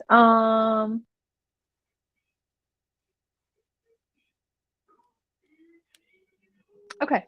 Now I'm all flustered. Now that lap blanket is cute, Morgana. Isn't it adorable? It looks like a little boy. It's a Boyd's Bear one, isn't it? Oh, I love Boyd's Bears. Oh, me too. I love Boyd's Bears so much. One of my sisters used to have a Boyd's Bear collection. I don't know what happened to it, but she don't have them anymore. But oh my God, she had like a curio cabinet full of Boyd's Bears. And you guys remember too when they used to have the Precious Moments figurines? Have you seen what they're doing with them now? No. What? So they're taking the Precious Moments and they're painting them to be like more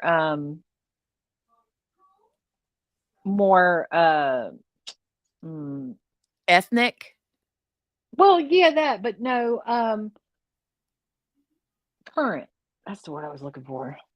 Oh, okay. That would be cool. I thought you meant that they were making them in other nationalities. Or they're looking at them and seeing what they think that they look like and or ethnicities. What they think it looks like, and then they'll turn them into. So one of them, it's the funniest daggone thing, and it looks just like it. They took one of the little praying precious moments and they turned it into Whoopi Goldberg from Sister Act, and you can't unsee it. You can't unsee it. Whoopi Goldberg from what? Sister Act? Yes. Oh, I love that movie. They are. Some of them are making them dark, Dobby. They really are. I've never seen that before. I am so under a rock. I'm so under a rock. She's under a rock. Oh,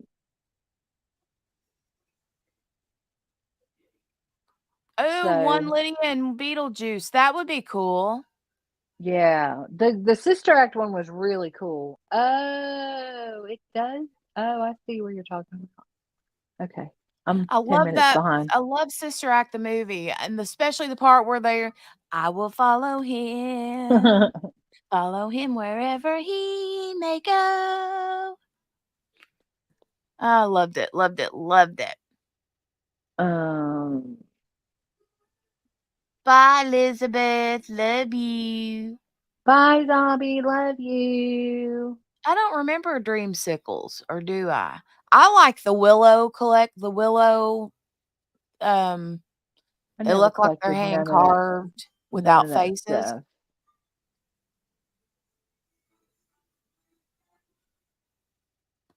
Oh, a lot of people did spins. I love the Precious Moments stuff too. Yeah,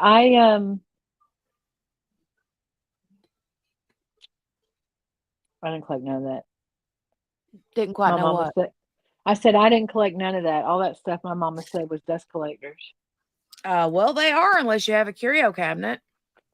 So, plus I was kind of a tomboy, so I didn't do none of that.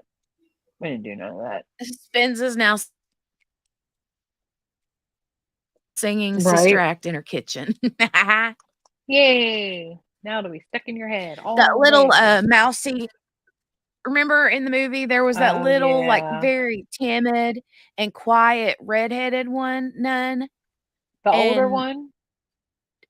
no, she was a young one, like, Oh, very okay. meek and mild, and she barely squeaks anything out, but then she gets that one, like, solo or Solo, something and then yeah, just belts this big, yeah. massive song out, and she surprised even herself. Like, everybody's like, "Oh my gosh." Was it Mary Roberts? Was that her name? I love that movie. I do too. Oh, Oh, I just Dreamsicles were the little cherubs. I don't remember them if I saw a picture, let me look. I'm not sharing my screen no more. No, I want you to share your screen, I don't but know how to. I don't know how to. open up a incognito tab. That might Um. work. Um. Okay. Oh, But really, Spence?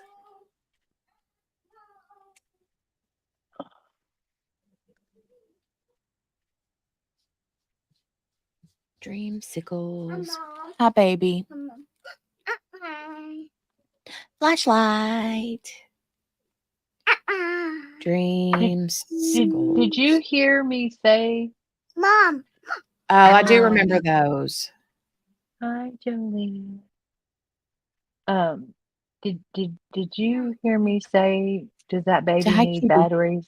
Because I will send her a truckload of batteries."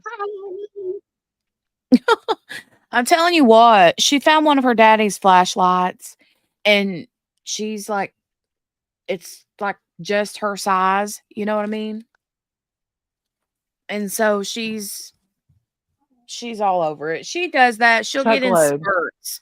Like, she wouldn't let go of that magnifying glass for days and days and days, right? Now she's over the magnifying glass. She still plays with it every once in a while, but now she's all about this flashlight. So, Just saying, a whole truckload. That baby can have whatever she wants. I'm just saying. She can have whatever she wants. I don't care. uh, Um,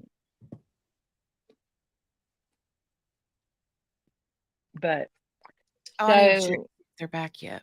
I was gonna say, and I got to go back to where I was so I can watch them. Look, Eliza Doolittle's doing good. She did really good today. She was like, objection, objection, Yeah, and then even objection. her questioning, uh,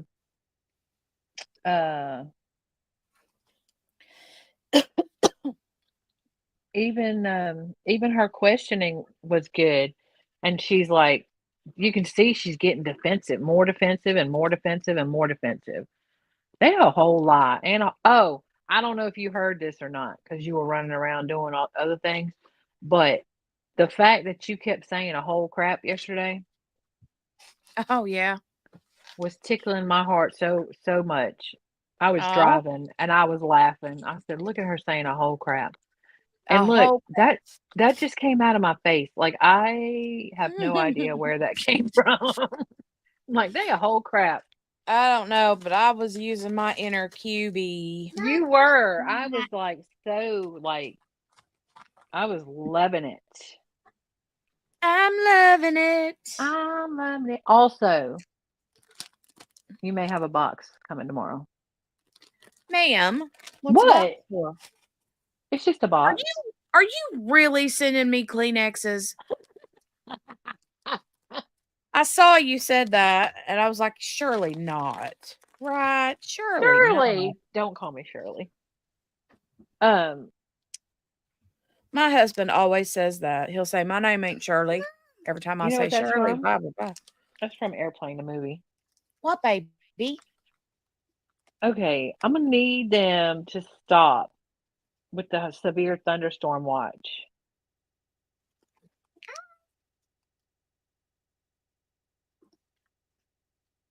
Man, you got the hiccups.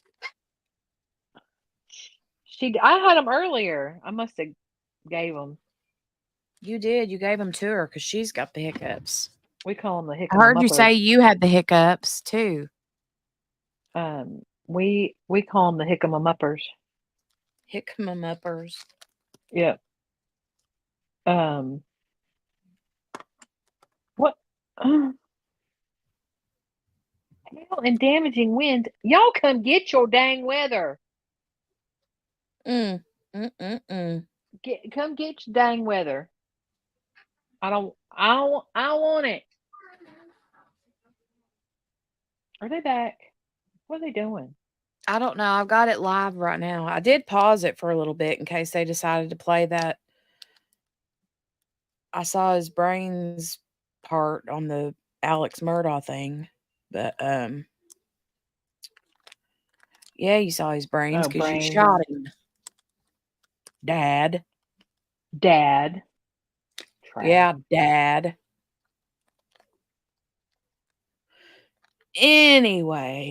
Anyways, so yeah.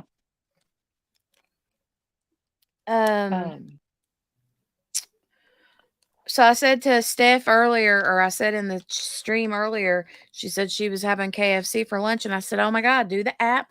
I'm doing like QB, do the app The so that you app. can get That's the free 10-piece saucy nuggets.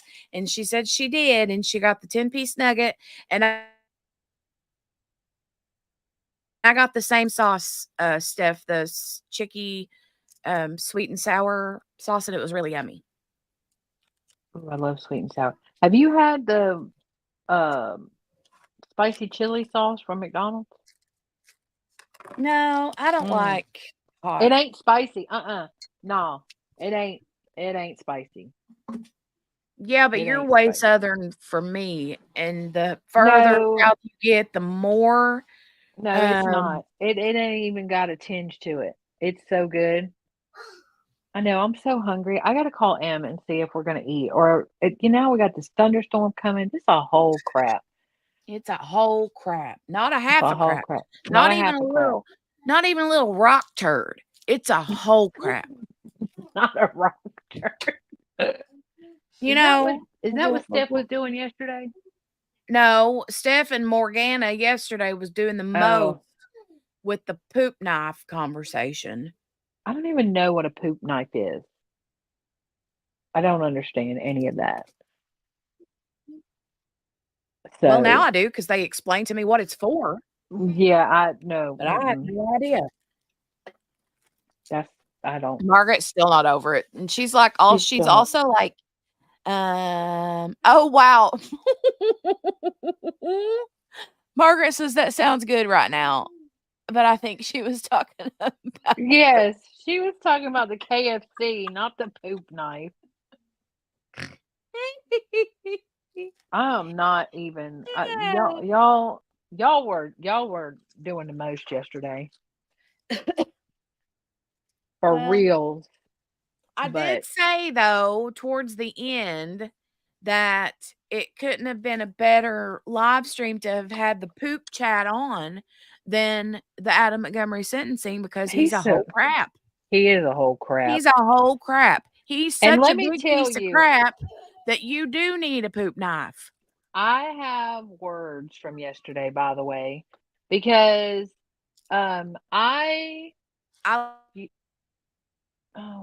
for the love. Let Kayla have it last night. Okay, I heard you look and here's what I'm gonna tell you. Okay. Wait, back. Let me mute it. Oh. I swear to God, it sounds like they're the dish boys getting ready to go get the dirty dishes off the Cracker Barrel tables. Go ahead, honey. I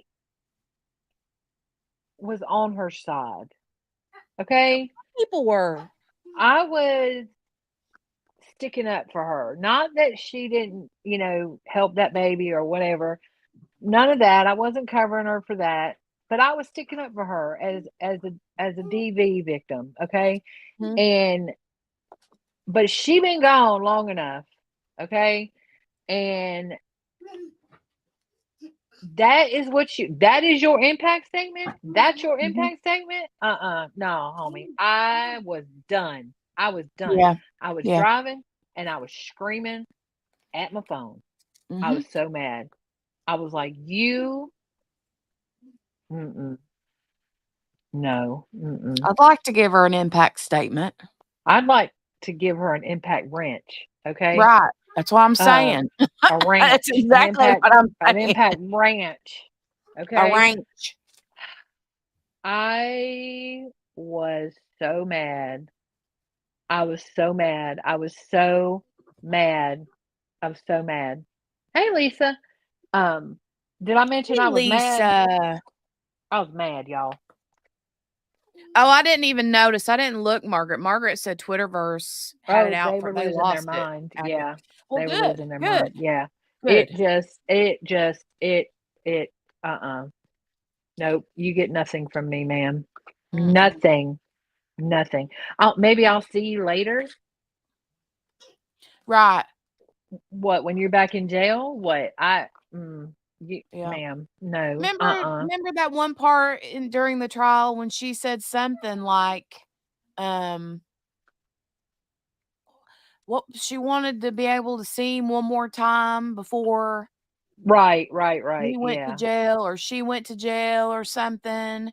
Mhm. Yeah, I'm like, no, I'm telling you, and I'm standing by it. You have drug addicts that are good people, and you have drug addicts that are bad people, and she is not a good person. A good person, even on drugs, would have done something way more than what she did. And it's not just the drugs. I was factoring in the DV, and him beating her and all the things, but you got a second chance. You got a whole second chance. You got a whole second chance. And that's what you said. No, homie. No. Nope. No. Nope. No, and I'll tell you what, I hope. I mean, I don't know when or if. I mean, I know she's supposed to be getting out, and maybe she already has. Sometime in May, but I don't remember when. I feel like it was like mid-May.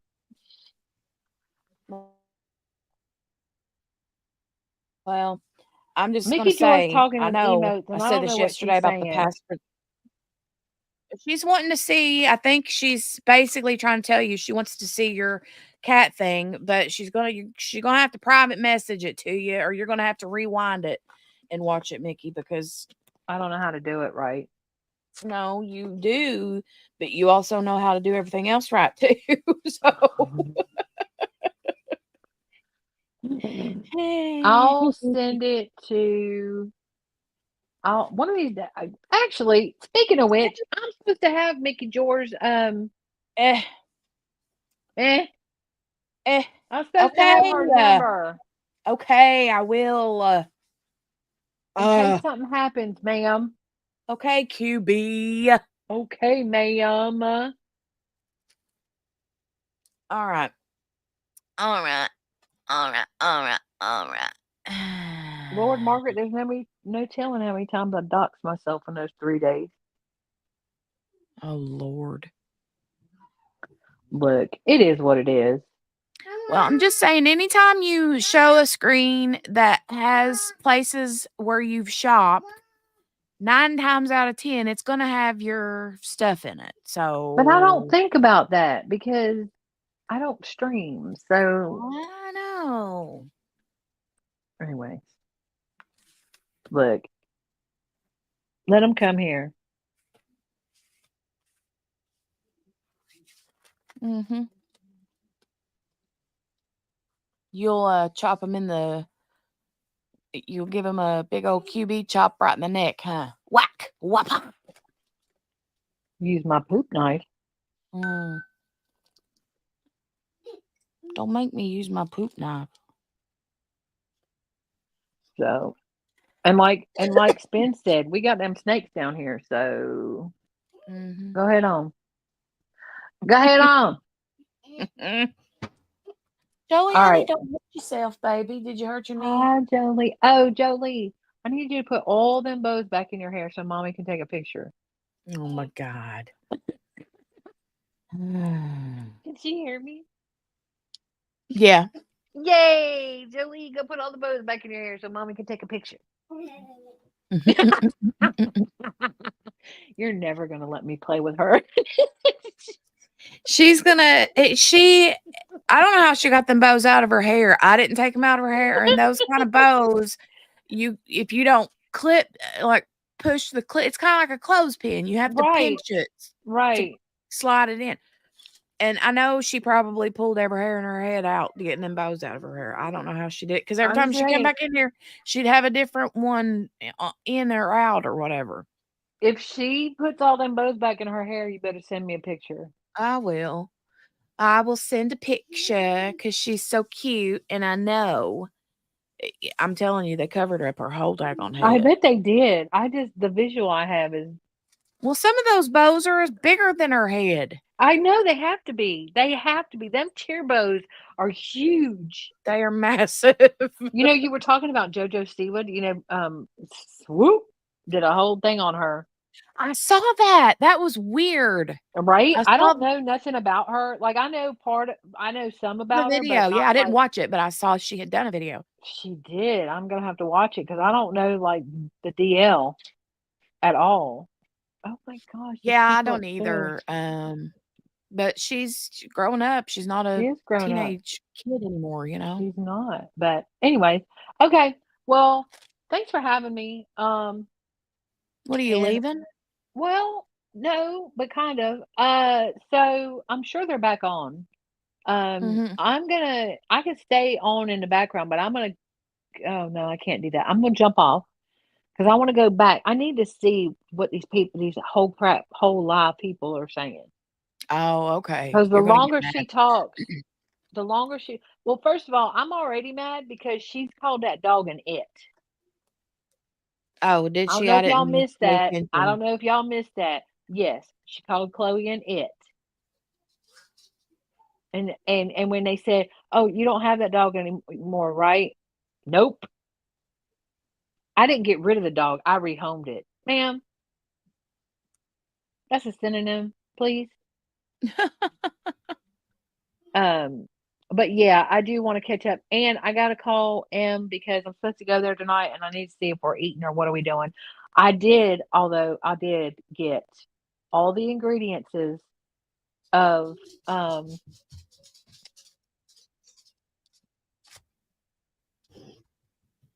oh, you trying to tell me to shut up? No, ma'am. How long? You don't have to, Jenny. It's fine. So anyways, I got all the ingredients of to make M a sugar-free dirty diet Dr. Pepper. So Oh, she can yeah. try it. But everything's sugar-free so she can have it. Oh, well, good. I know. So anyways, I'm gonna jump down. I can come back. Well, maybe I don't know if I can or not because then I gotta do not the girlfriend and then go take Jay to work and then go to M. So but I'm gonna catch up. Anyways, love you. Thanks for having me. Sorry. All right. Well, have a good busy day. I know. I'll be here. Okay. No, it's not. No, Mickey Jor. Don't call your dog or your bird an it. I don't know. Have I ever called Poppy it? That's just. Okay, I would let y'all get away with it because y'all didn't get rid of or / synonym rehome your dog. Anyway, I know people don't want to listen to me. They want to watch this. I'm trying to think of a travesty. situation where I would call Poppy an it. You wouldn't.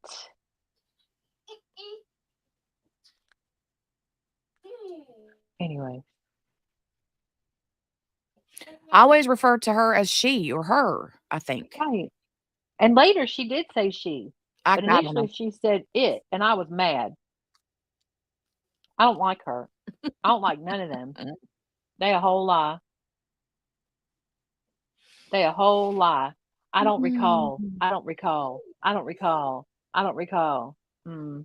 Oh, a couple things. Was there any proof that they spoke to a realtor before the accident ever Not that I've happened? seen yet. Okay. Not that I've seen yet. Also, why would someone be inclined to I didn't realize that was the family home until I heard Yeah. Chris's testimony They yesterday. grew up there. They Yeah, grew see, up I there, didn't and know that. then they grew up there, and they bought it. Chris bought it. No, Brian bought it.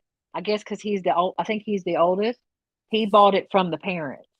So that was their family home that they all grew up in. But they just decided when, and she said when the market was good. Okay, they sold it for $100,000 less than what it listed or than what it appraised for. The market was not good. It was Mhm. post COVID. It wasn't post-COVID enough to where Right. it wasn't that part where they were paying twice as much for the houses. It wasn't that part. It was before or after that. Yeah. And so she a whole lie. Amen. And also, they talk about, oh, we know where Chloe is. She's in Vermont. We can find her anytime. And yet the defense has been trying to find her for 2 years and ain't never gotten that information. But okay, you can just keep telling your Well, crap stories. she said on the stand that I know she she gave did. all the information that to whoever. So She where might is have that given it to information? she might have given it to the prosecution. That's why Eliza Doolittle was like, but did they give it to the defense? But did they give it to the defense? Well, I thought that the prosecution has to give the defense any exculpatory. Mm-hmm. They're supposed to. What's They're supposed to, but they've been doing the same thing like in Delphi. They've been piecemealing it. weird? So, anyways, I'm gonna jump down. Thanks for having me. Miss y'all. Love you. I'll be back. Chaloon says unless it's their second language and they get he or she mixed up, I don't mind, but no. No. Mm-mm. Yeah, it's not okay. I think Lee's behind. What's he behind about? Oh, about the Willie. About Yeah. the Woolly Willie. So, anyways, All love right. y'all. Mean it. Send me a picture of that baby with all them bows. I will, honey. It I might need be it. this weekend, but That's fine. That's fine. it'll be sometime. I'm gonna make her a whole bunch of them. I know how to make them. Oh, I'll make her a whole bunch of them. Whatever she wants. That baby can have whatever she wants. jeez. I don't care. Oh, Yeah, I you don't crack care. me up. You crack me up. Anyways, all right. Love you, mean it. I will talk to you later.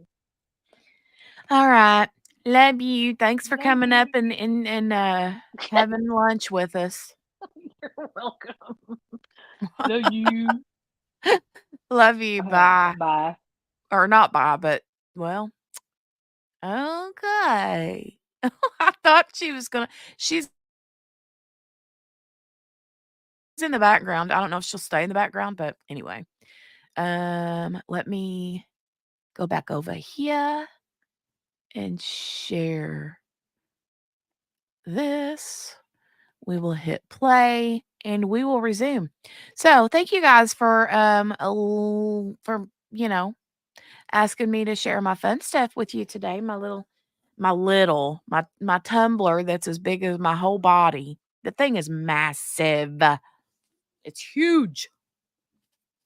And then these cross stitch kits I'm obsessed with right now. So I'm ready to I'm going to start with the summer one because hello, we're headed into summer. So I think that'll be my plan is to work on them as the season starts or whatever. But who knows? I might like it so much that I can't quit and just keep right on going and get all of them done in however long. So, but anyway, let's get back to this. I'm going to mute myself now. I'm going to shut up. You are unmuted.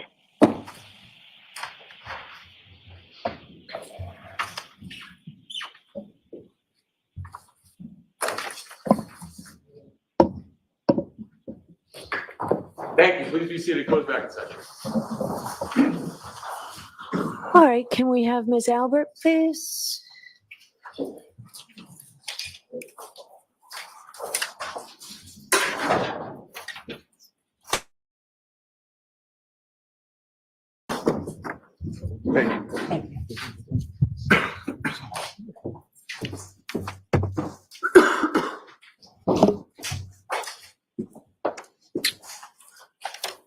All right, Ms. Little, whenever you're ready.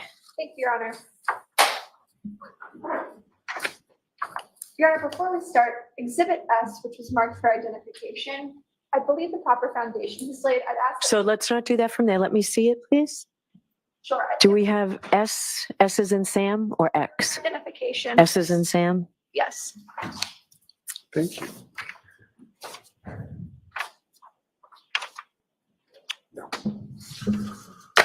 Yes. Oh, it wasn't today? Why don't you come to sidebar, folks? Really? A sidebar already?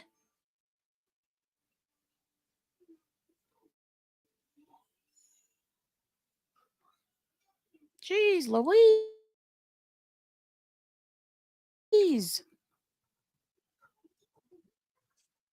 The parties have stipulated.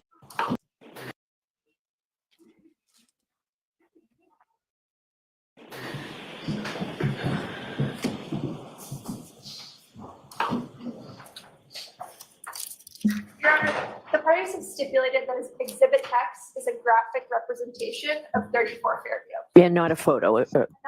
Okay, sure. Now you can approach the witness if you, oh, you just want to put it into evidence now? Your Honor. Okay, so that will be our next exhibit. Madam Court Reporter? Thank you. We actually need it. May I approach? Yes.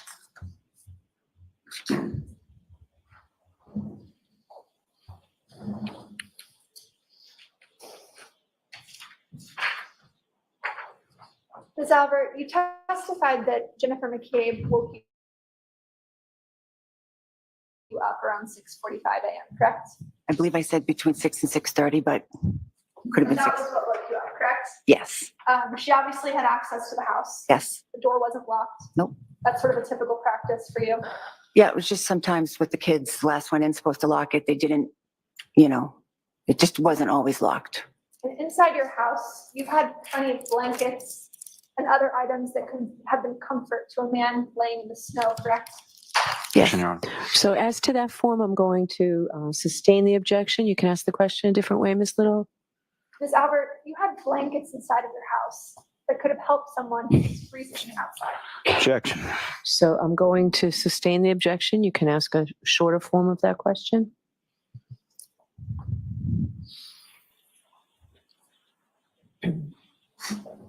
Ms. Albert, you had blankets in the house, correct? Yes.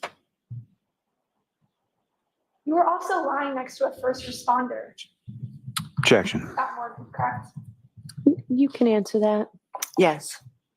And neither you nor your husband came outside to help Johnny, correct? We did not go outside because we had no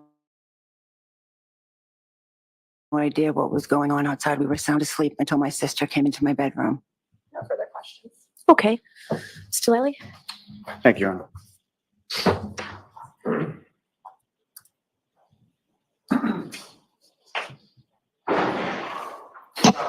With regard to phone calls from your sister Jennifer McCabe that morning, shortly after 6 a.m., did those phone calls wake you up?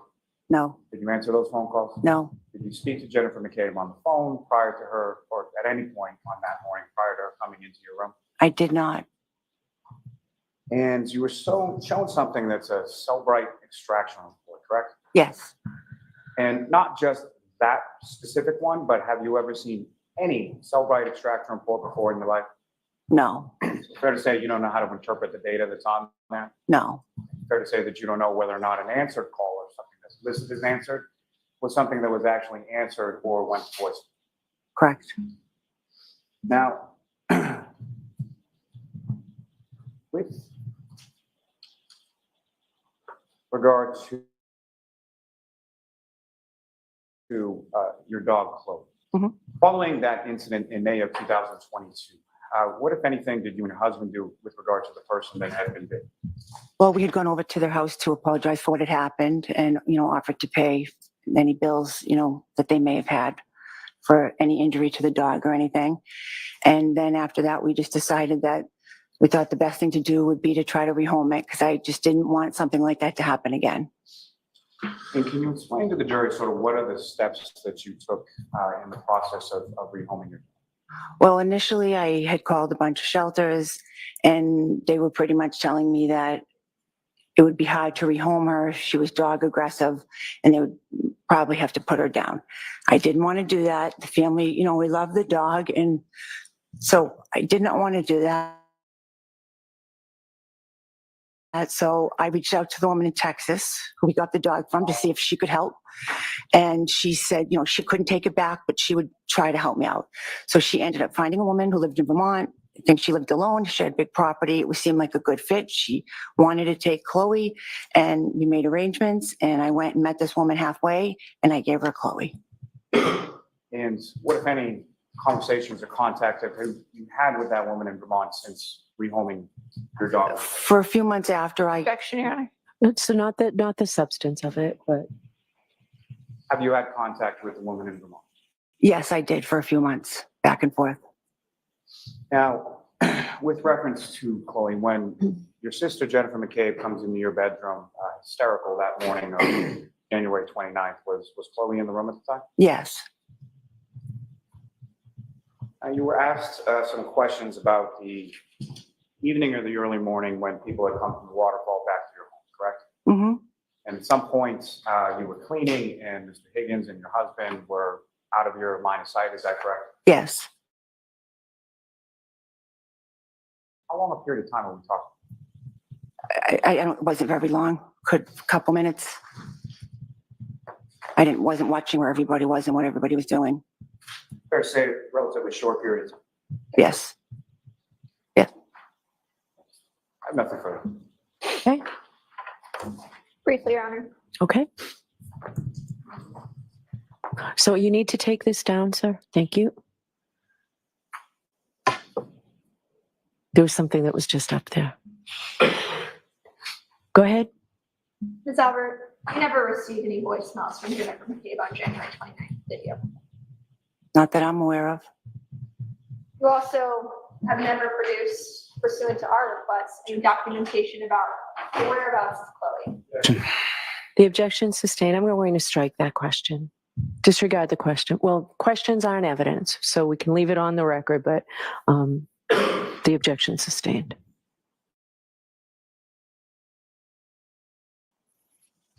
You've never turned over any information about the location of Chloe since the pendency of this case, have you? Objection, Your Honor, may we approach? I'm just going to sustain the objection.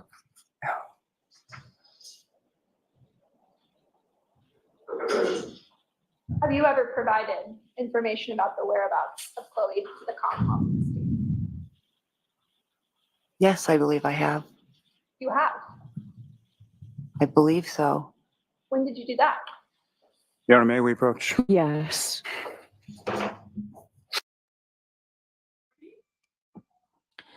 She is not giving up. She is not giving up.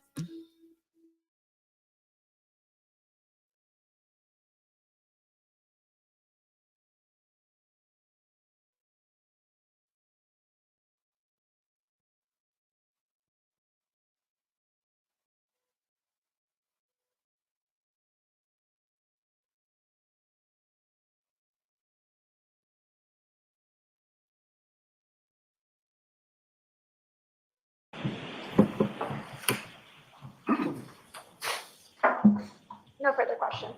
Okay, thank you very much. All right, Ms. Albert, you are all set. Thank you.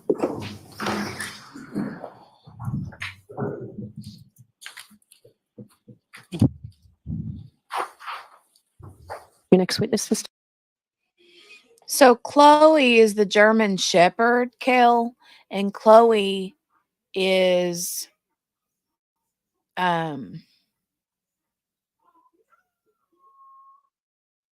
they suspected she was gone after what was it? I can't remember how much it was or how long after it was, but the defense is saying that they think that Officer O'Keefe was attacked by the dog. Oh, okay. Yeah, okay. Yeah. Chloe's the dog.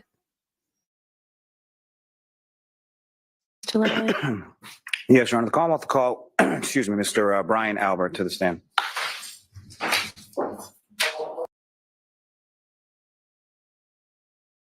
Oh my God, it's Brian. Brian Albert. They didn't say junior, so I'm assuming it's the dad. The guy whose house. He's probably going to be on the stand the rest of the day. I'm just saying. Okay.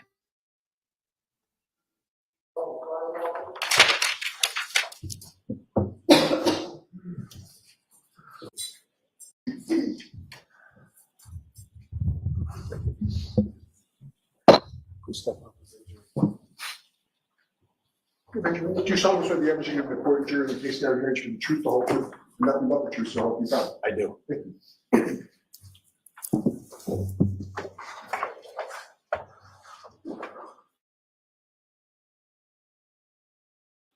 All right, whenever you're ready, Mr. Lally.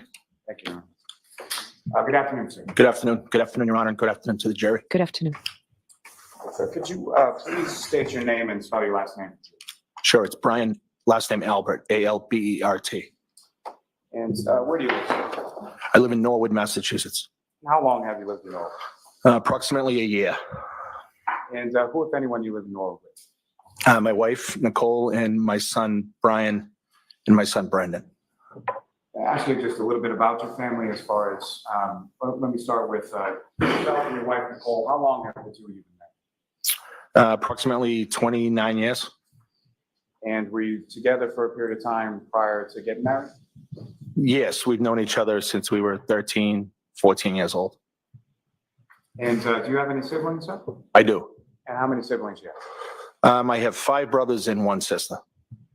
And if you could, just as far as, are you the oldest? I'm the oldest of 7, yeah. And as far as your brothers and sisters are concerned, what are their names and if you could rank them sort of by? Sure. The next sibling after me is my sister Kathleen. Then I have a brother Chris, a brother Kevin, a brother Keith, a brother Brendan, and a brother Timmy. And you and your wife Nicole, do you have children of your own? Yes. And how many children? 5. And how old are they? So my oldest daughter is 29. My son Brian is 25. My son Brendan turns 23 today. And I have twins, or we have twins that are 20 years old. Caitlin's 28. I'm sorry, I said 29. Now, prior to living at your address in Norwood, where did you live before that? Canton, Mass. And how long have you lived in Canton? Approximately in the house on Fairview Road, approximately 11 years. And in total, about how long have you been a resident in Canton before moving to Norwood? Approximately 45 years. And that address, that's 34 Fairview Road, is that right? Yes. And what, if any, relationship did that home or that residence have to your family before you and your wife and the kids moved? My parents had lived at that residence prior to us. So you had spent some of your childhood in that house as well? Yes. And do you work, sir? I retired now. Retired. What did you retire from? Boston Police Department. And how long were you a member of the Boston Police Department? Approximately 30 years. And within the Boston Police Department, were you assigned to any sort of specific unit or special duties? My last assignment, is that what you're referring to? Yes. Yes. My last assignment was the Boston Police Fugitive Unit.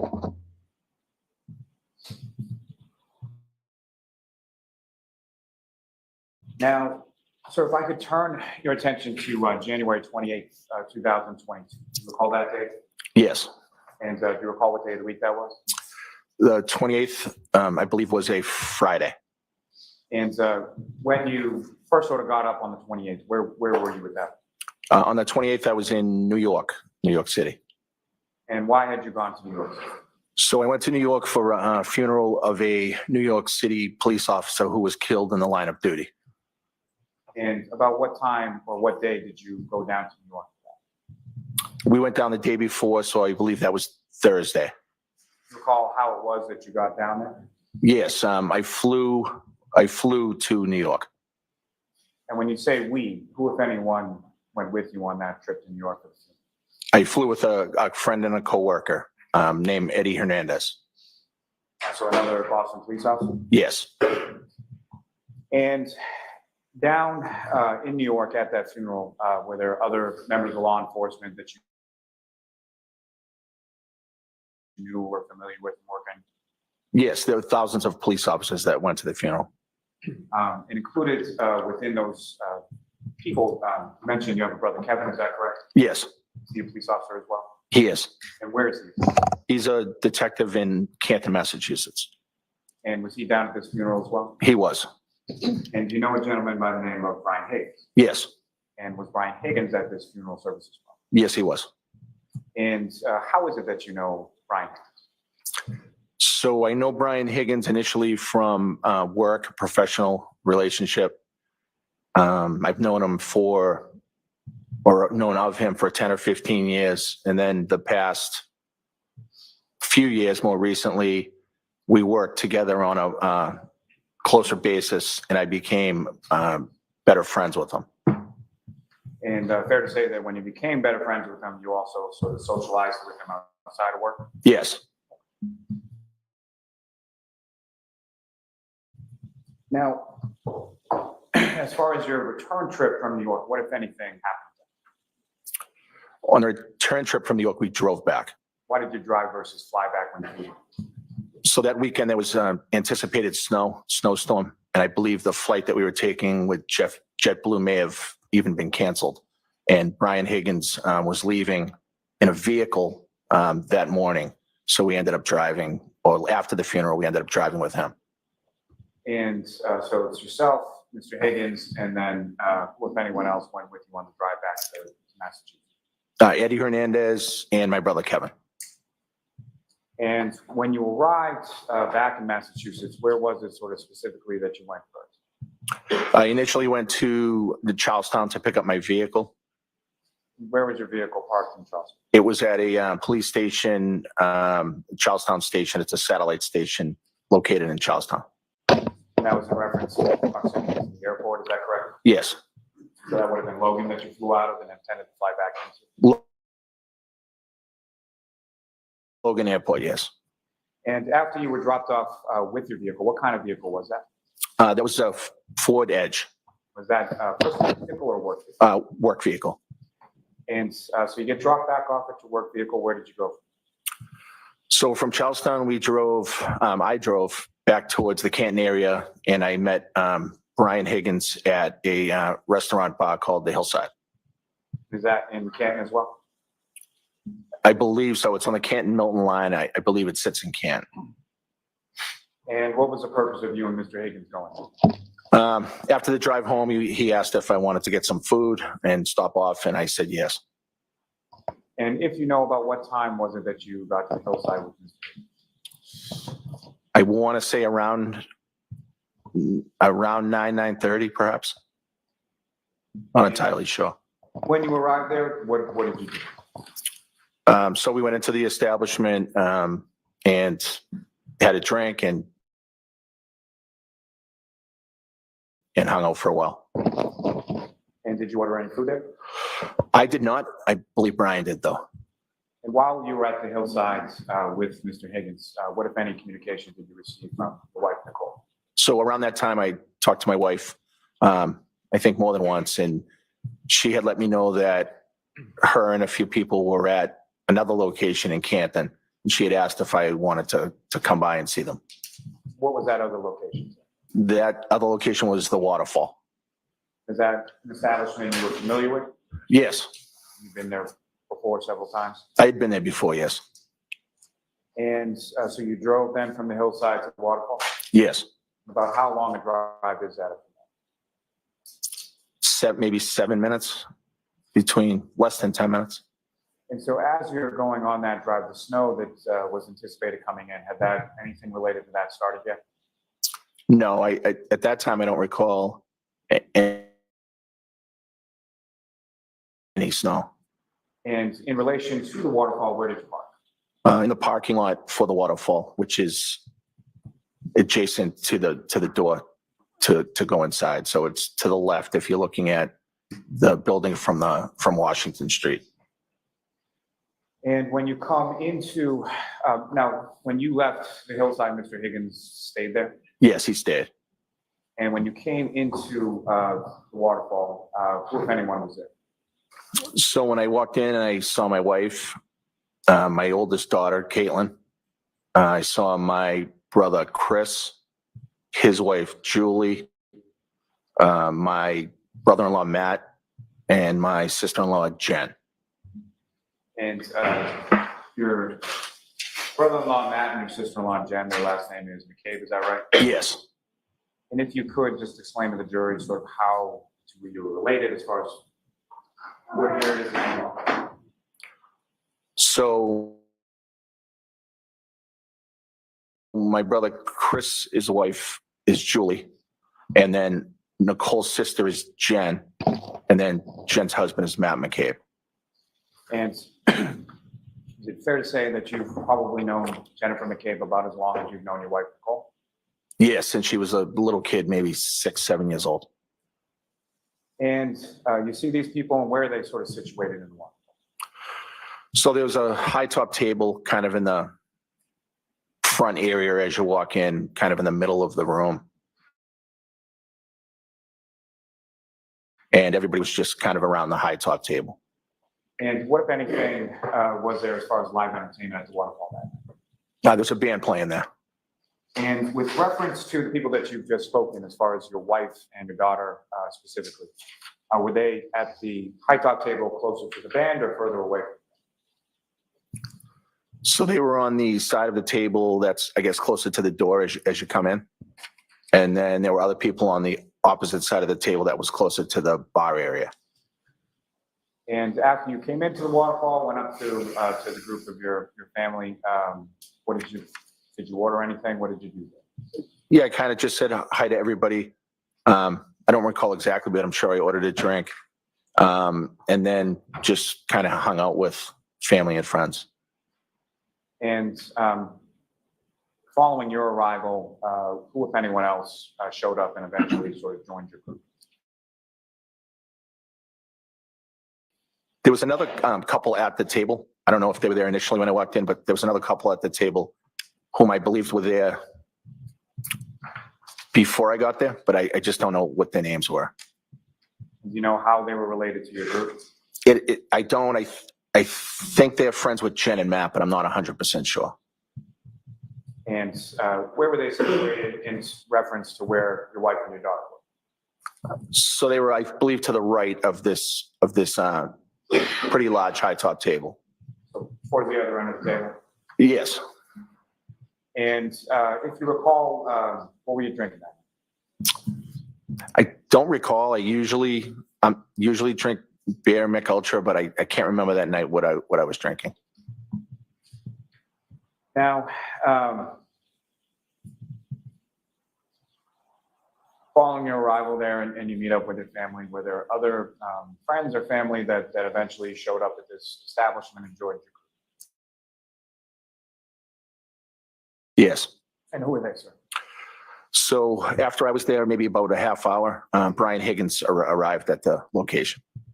And if you recall, what, if any, sort of communication did you have with Mr. Higgins, or how did Mr. Higgins know to come to the waterfall specifically? Because while we were at the hillside, I had mentioned that I was going to be leaving to go to the waterfall to see my family who was already there. And I invited him to come by if he wanted to. And at any point in time, sort of throughout the course of the day, yourself and Mr. Higgins, you had each other's sort of information and cell numbers, things like that? Yes. And at any point in time throughout the course of the day or the evening, did you have occasion to text or phone call or anything with Mr. Higgins? Yes. Now, after Mr. Higgins arrives, who, if anyone else, came into Waterfall and joined you? Probably after about a half hour later from Brian Higgins arriving, John O'Keefe came into the waterfall with the defendant. And that would have been probably about 11 o'clock, is that correct? Yes. And John O'Keefe, if you could tell the jury, well, first, did you know John O'Keefe?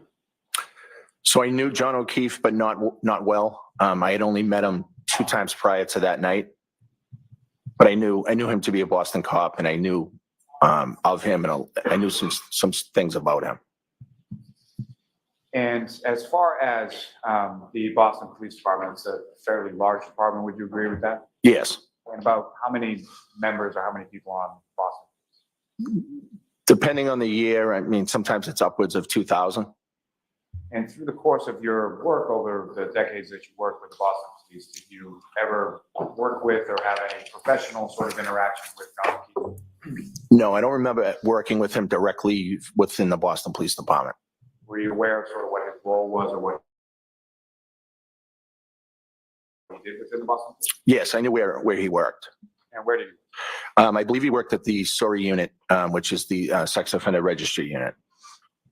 And you mentioned just briefly before that you had heard of Mr. O'Keefe, correct? Yes. And what is it that you had heard of? Well, I knew him to be a friend of my sister-in-law, Jen, and her husband, Matt. I knew him to be a friend of my brother, Chris, and my sister-in-law, Julie. I knew him to be a friend of my brother, Kevin's. I've heard his name mentioned multiple times, and I knew that he had a horrible couple tragedies in his family, and I knew that he stepped up and decided to take care of his niece and his nephew when they tragically lost their parents. And how would you sort of describe your relationship with John O'Keefe at this time, January 28, 2022? Although I didn't know him well, I considered him to be a friend, and our relationship was very, very good. Cordial, and I considered him to be somebody that I could hang out with and have a good time with. Now, you mentioned that Mr. O'Keefe walked in around 11 o'clock to the waterfall with the defendant. Just for clarity purposes, you're referring to Karen Reed, is that correct? Yes. And do you see Ms. Reed in the courtroom today? Yes, I do. Could you just identify as to where she's seated or an article of clothing? Sure, she's a female at the table in front of me with a black top on, long sleeve. Just ask the record reflect identification. Yes. Now, with regard to Ms. Reed, had you met Ms. Reed prior to that date of January 28th? I believe I had met her one time a week prior. And do you recall any specifics about that meeting or how it is that you came to meet her about a week prior? I do. And if you could explain to the jury what those circumstances were. Sure. I met her at the hillside. I believe she was there with John a week prior. And as far as your interaction with her on that particular evening, anything significant stand out to you? No. Now, when they came in, and by day, I'm sorry, I mean Mr. O'Keefe and Ms. Reed came into the waterfall, where did they go in relation to where you were sort of situated at the high top? So I don't remember them actually walking in the front door. I remember them being in my general area at some point. And they went towards the other side of the table where my sister-in-law, Jen, and my brother-in-law, Matt, were standing. And at some point, did either or both of them make their way down towards your side of the table, excuse me, and what, if any, interaction did you have? Yes, I remember having an interaction or more than one interaction with John. Came over to say hello, and we had some conversation. Not for too long, but yes. Do you remember anything specific about that conversation or anything stand out to you? No, I think we were talking mostly about work. I think he let me know that the sergeant, I guess, that worked in his unit was leaving, or left, or transferred, and he was jokingly saying that I should try to get a job over at where he works. And as far as the defendant, Ms. Reed, what if any conversation or interaction did you have? I don't remember having any interaction with her whatsoever. Now, as far as when Mr. O'Keefe came over, what if anything did you observe as far as what he was wearing, clothing, anything like that? I don't really remember what he was wearing for clothing. I believe he had a baseball hat on. Other than that, I can't remember his clothing. And specifically, do you recall anything as far as like a winter jacket or a big coat or anything like that? I can't say. I wasn't really paying attention to what he was wearing. I don't know. And as far as just his general features, as far as what you could observe, what if any sort of injuries or anything did you observe on his person at that time? I observed no injuries at that time. And he arrived at your house before you, is that correct? Yes. You said it looked like he had done something to the driveway? He may have skimmed. Yeah, he had a plow on his truck, and I think he may have skimmed the driveway and then pulled out, and then we pulled in. And as far as vehicles at your house, how many around this time of January 22, between yourself, your wife, kids, how many vehicles did you have? I believe 3. And what type of vehicles and who was sort of the primary driver with regard to those? So I had we had a Ford Explorer, a Cadillac SUV. It's a smaller SUV that my wife Nicole drives, and the Ford Edge that I already spoke of, and I believe we had one more vehicle that one of my kids drove at that time. And I'm just trying to remember. It might have been an Escape, maybe a Ford Escape. Someone could have had that at college. Someone could have had that at school. So I don't remember if it was there that night or not. So all the vehicles were essentially like SUV type vehicles. Yes, we didn't own any sedans or any cars. Now, as far as when you pull into the driveway, the house at 34 Fairview has a 2-car garage. Yes. And is the garage something that you or other members of your family would utilize as far as parking the vehicles? No. So unfortunately, we didn't use the garage a lot because we kind of used it for storage, and we had a lot of stuff out there. So we very seldom used it. And if you recall, as you're pulling into the driveway, did you pull into the left side, the right side, or? I believe I pulled in on the left side of the driveway. And you mentioned that Mr. Higgins had sort of scooped with the plow, like in the driveway, and then parked on the street. Do you recall where in relation to your house or your driveway he parked? So no, I don't remember where Brian Higgins parked. I remember him pulling out so I could pull in, and then I didn't really see where he parked. And you then go into your house, is that correct? Yes. And are all of you, and by all of you, I mean yourself, your wife, your daughter, and Mr. Higgins all sort of coming in around the same time? Basically, yes. When you come into your house, do you recall how many doors in the front of the house are there? So we have 2 front doors. And one would be sort of by some steps, is that correct? There's actually steps on both doors, but one of them is, I guess, considered the front door with a large set of steps. And they would be sort of brick steps, is that right? Yes. And that leads into a foyer area of the house? Yes. And the other door, where does that lead? So the other door opens up right into we call it the family room, but right into the family room den area. And do you recall specifically which door you utilized on that evening to go into the house? I believe I went in the door on the right, which goes into the den. Not really sure what other doors people used. And when you came into the house, who, if anyone, was present beyond the people that you would come in with? So my son Brian was home. He had two friends, I believe, Julie and Sarah. And these were people that you had known as friends of your son from prior occasions? I didn't know Sarah. I had met Julie once or twice. And as you were walking in, who, if anyone else, beyond your son and his two friends? And my nephew Colin. That'd be Colin Albert, is that correct? Yes, Chris and Julie's son Colin. About how old was Colin around? I believe he was just about 18.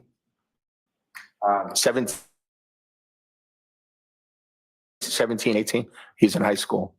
So you're still in high school at the time? Yes. And when you walk in, where was Colin in relation to your son and the two girls that he was with? He was just kind of standing in the kitchen with Brian and the two girls. Brian and the two girls were at the kitchen table, and Colin was just kind of standing there. And from the time that you arrived home, how long was Colin at your house? No more than 5 minutes. And where did he go? He left. He just said he was getting picked up. He said he was getting picked up, and a few minutes later, he left your house. Yes, I went and used the bathroom. I came out, and he was gone. Now, at some point subsequent to that, who, if anyone else, arrived or showed up at your house? After Colin left the house? Yes. Nobody else arrived at the house. Your sister-in-law, Jennifer McCabe, Matthew McCabe, at some point, did they come by? Yes, I thought you were referring to after they showed up. So when, my question is, do you know whether or not when Jennifer McCabe and Matthew McCabe arrived at your house, was Colin still there? I don't know if he was still there or not. I believe he left before they came, but I'm not 100%. So you come home and you go to use the restroom, is that correct? Yes. And when you go to use the restroom, Colin's there, correct? Yes. And the McCabe's are not? They are not. When you come back from the restroom, Colin's not there? Yes, Colin was gone. And the McCabe's are there? No, I don't believe they had arrived yet. Okay. So they arrived sometime after Colin had left? Yes. And over the course of that evening of the 28th into the early morning of the 29th, did anybody else come into your house, or did anybody else come into your house at any point? No. Now, in addition to yourself, your wife, and your son, did you have any pets at that time? Yeah, yes, we did.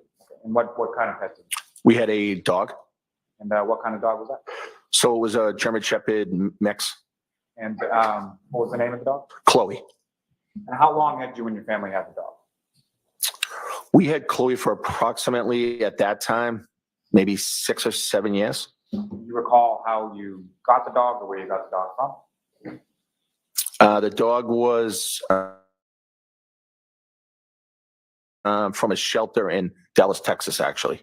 So essentially a rescue dog, is that correct? Yes, rescue dog. And when you got home after you went to the bathroom, what, if anything, did you do with reference to the dog's clothes? At some point, I went upstairs to grab the dog and let her out back to use the bathroom. And so when you would take the dog out, or when anybody would take the dog out to use the bathroom, how would that be accomplished? So what I'm asking is, would the dog be on a leash, or would it be let out in the yard? Or? No, so the backyard's fenced in, so I would open up the back door and she can go out, use the bathroom, and come back inside. So the entirety of your backyard, that's a fenced-in backyard, is that correct? Yes. And beyond that fence, as far as the abutting, what sort of abuts the back of your property? So behind the back fence, there's a railroad track. I believe it's a commuter rail that's behind the fence. And is there any sort of opening or way to open the back of that fence to get in sort of any wooded area between your house and the tracks? Yes, there's a gate back there. And the gate, as far as when you let the dog out in the back that night, did you stay with the dog while the dog was outside? I stayed at the doorway, and the dog went to the bathroom and then ran right back in. So about how long was the dog outside? She was out back for maybe 2 or 3 minutes. Went outside, went to the bathroom, came back in? Yes. And when the dog came back inside the house, where did the dog go? So the dog kind of walked around in the kitchen for a few minutes, and then I took her upstairs. And when you took her upstairs, where upstairs did you take her? So the dog liked to sleep in our room, mine and my wife's room. So a lot of times she would go up there on her own. Sometimes I would walk her up, and I walked her up to our bedroom. And at any point in time for the remainder of that evening or the early morning, did the dog go outside at all? No. And you mentioned that there are train tracks that run sort of close to your property, is that correct? Yes. And is that just the commuter rail, or does the Acela go by? Or anything else? I believe there is, in addition to the commuter rail, there's other trains that use that track, yes.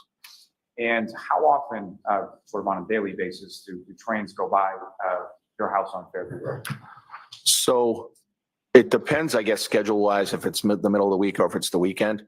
But, on any given day, they can go by 5 or 6 times, morning, more towards the rush hour times, morning, at night, and then sometimes at night and sometimes during the day. So really all day and night. And when the trains go by, about how loud is that as far as from your house? So it's loud, although having lived there for a period of time, I feel like at least I'm kind of immune to the sound. I don't really hear it as much anymore. So something essentially based on how long you lived there, you really don't even hear it anymore? Not really, no. Now, you let the dog out, you bring the dog back upstairs, and then where did you go? So after I brought the dog up, I just came back down and hung out with everybody else. And where within your house was everybody else sort of situated? So everybody was in the kitchen, and then we have a connecting dining room, but it's opened. It's only, a difference of 5 feet. And then we have the family room den that's adjacent to the kitchen. But they're all close proximity. So the kitchen and the dining room are sort of the same room, is that correct? Yes. And as far as what if anything is between the kitchen and dining room and the living room that you were talking about? So there's a wall, but there's a doorway. So there's really no barrier to go from the kitchen dining room into the family room. So if somebody's standing in the family room and somebody's standing in the kitchen dining area, they can sort of see each other? Yes. Now, in the kitchen area where everybody was, or in the kitchen dining room area, do you recall sort of where people were and what they were doing around that time? Yeah, I think people were just sitting around, having drinks. Someone had a speaker and they were listening to music and just talking and hanging out. And as far as the sort of group and sort of the overall mood or demeanor of the group back at the house, how would you describe that? Pleasant, fun. Everybody was having a good time. We were wishing Brian a happy birthday and everything was going great. And at any point in time, while this was all going on, did you, other than your situation with the dog, was there any point in time where you were not with the group in the kitchen dining area? No, I was there basically for the whole night, except I think at one point I may have shown Brian Higgins some photos that were in my son's room that were upstairs. And what kind of photos are we talking? So my son Jack, who's one of the twins, was in the Marines or is in the Marines, and we had put some plaques and some stuff in his room upstairs. And Brian Higgins was prior military, as am I, and I thought he would want to see the photos, so I had him look at them. And that period of time that you were outside of sort of the kitchen dining room area looking at the photos with Mr. Higgins, about how long a period of time was he talking? Very, very quickly, 2 minutes, maybe 3 minutes. Now, at some point over the course of that morning, things started to sort of wind down at your home. Is that fair to say? Yes. And about what time was that things started to wind down, people started to leave? I think Brian left at around 1:30. I believe he was the first to leave. And then others left after that. When you say others left after that, after Mr. Higgins left your house, where did you go? So after Brian left, I had gone upstairs and hung out and watched TV up in my bedroom. You had a long day that day, is that fair to say? Yes, I had the funeral in New York that morning. We had the long drive back, and we had been out, and now we're hanging out at my house, and it had been a long day, yes. And so at any point in time, after you went upstairs, after Mr. Higgins left, did you come back downstairs at all? Yes, I think I popped back down at one point just to see kind of how long people were going to be there, and then went back up. When you popped back down, how many people were still there? I think Jen and Matt was still there, and the two, Brian's two friends were still there, and my daughter Caitlin. Now, as far as beyond Mr. Higgins when he left, was there any other occasion that you can recall where somebody from your house went outside and then came back?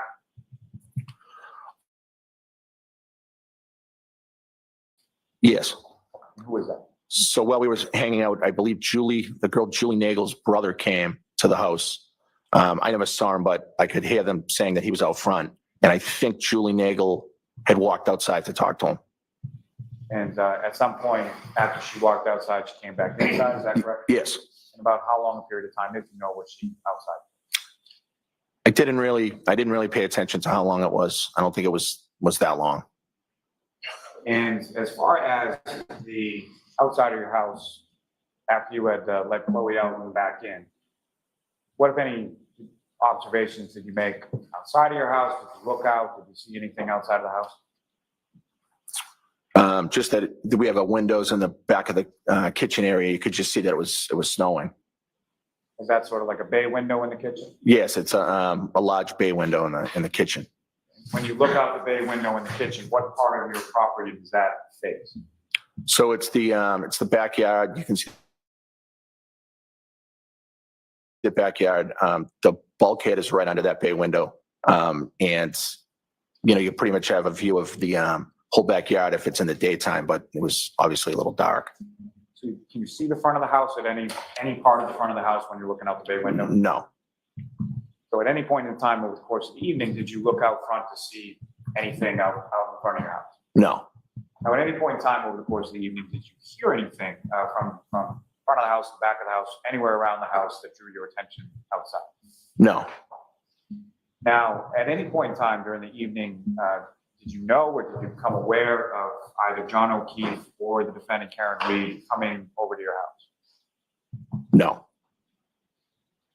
And at no point in time over the course of that evening or the early morning there, did John O'Keefe or Karen Reed physically come into your house?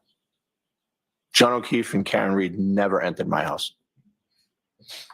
And so you go up to bed, and the group is still sort of downstairs, is that correct? Yes. And at some point, your wife Nicole, you share a bedroom with, does she come upstairs? Yes. Do you know about what time that was? It was probably 2-ish. Not exactly sure, but around 2 or 2 o'clock.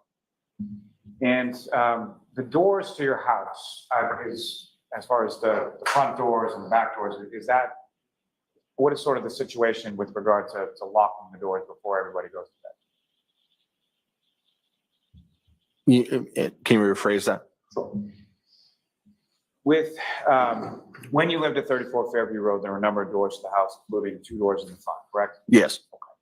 And how was that? Let me ask you this.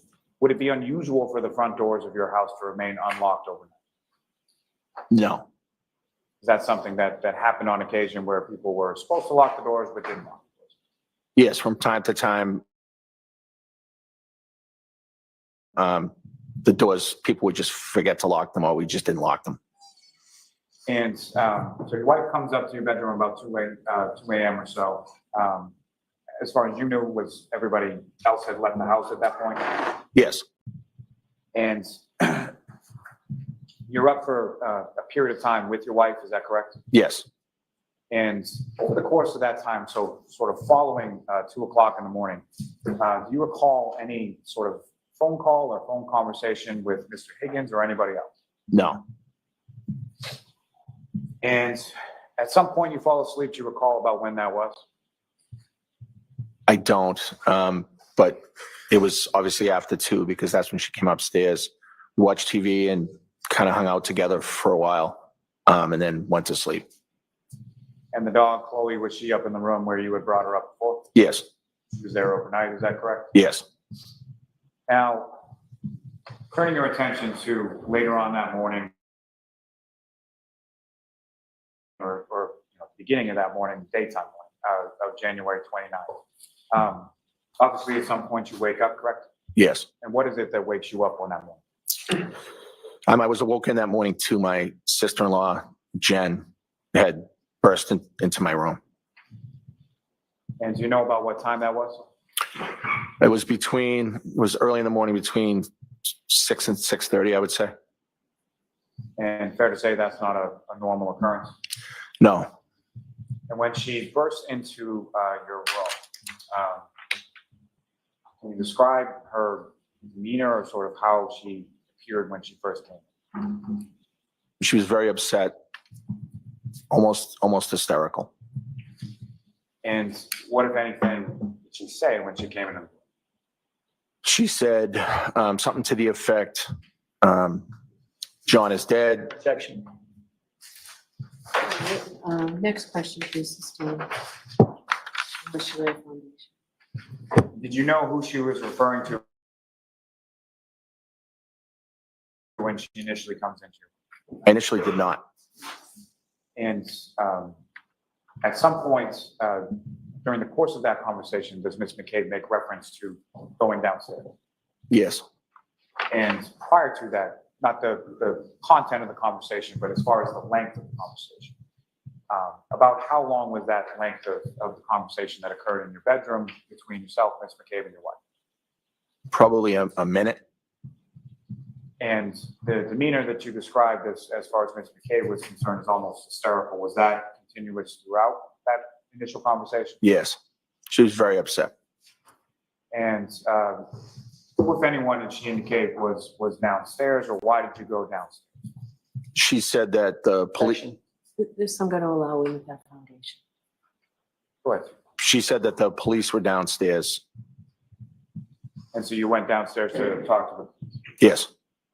And when you go downstairs, what do you see when you get to sort of the bottom of the stairs? I saw a Canton police officer downstairs. So inside your house at that point? Yes.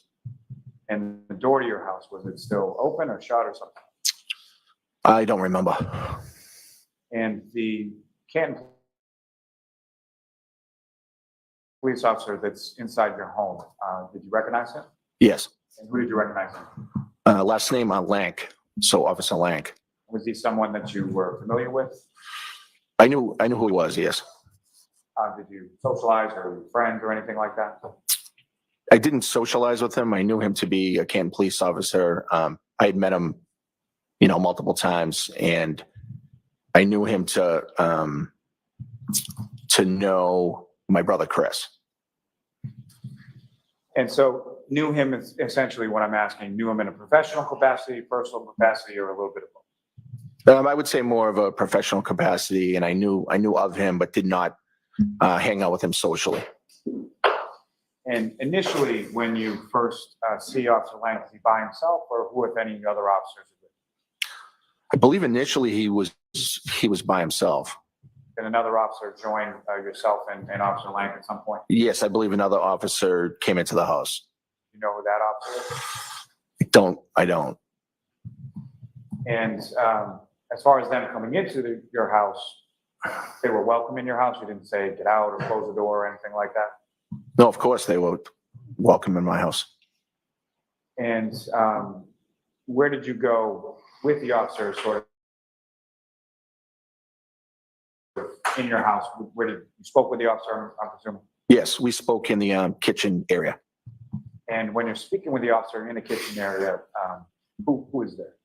So my wife, Nicole, her sister, Jen, and I believe Jen's husband, Matt, arrived almost the same time that I came downstairs, maybe a minute after. And how long a period of time was this conversation that occurred in the kitchen of your house? I don't remember the exact time. I wouldn't want to guess. I don't remember. He was 10, 15, 20 minutes maybe initially. And when you say initially, was there a subsequent conversation that occurred after that? Yes.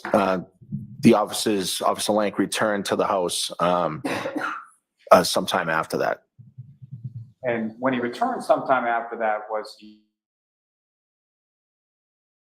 alone or was there another officer? I believe that time he was with Lieutenant Gallagher, perhaps. And were you familiar with Lieutenant Gallagher prior to that one? I knew who Lieutenant Gallagher was on a professional level. I had not hung out with them on a social level. And again, they were welcomed into your home and you spoke with them, is that correct? Yes, the second time they were there, they were invited back to the house via a phone call. And that second conversation within your house, where did that? Same area, family room, kitchen area. And if you know about how long a period of conversation was that second come back to the house? That may have been longer, maybe a half hour. Now, going back to sort of that initial conversation, as far as, so it's yourself, it's Mr. and Mrs. McCabe, your wife, and then the police, is that correct? Myself, my wife Nicole, my sister-in-law Jen, her husband Matt had arrived, and the police, yes. And in between that first, speaking with the police and the second time that the police came back to your house, who, if anyone, did you call or notify in regard to the situation that was going on in front of you? I called Brian Higgins. Why did you call Brian? Because I think it was important for him to know what was going on and that what had happened. And as far as you knew with reference to Mr. O'Keefe and Ms. Reed, what, if any, relationship, friendship, anything were you aware of between Mr. Higgins and either Mr. O'Keefe or Mr. I was not aware too much about a relationship with Brian and either person. Brian had mentioned maybe even that night that he was friendly and knew John. I knew of no relationship between Brian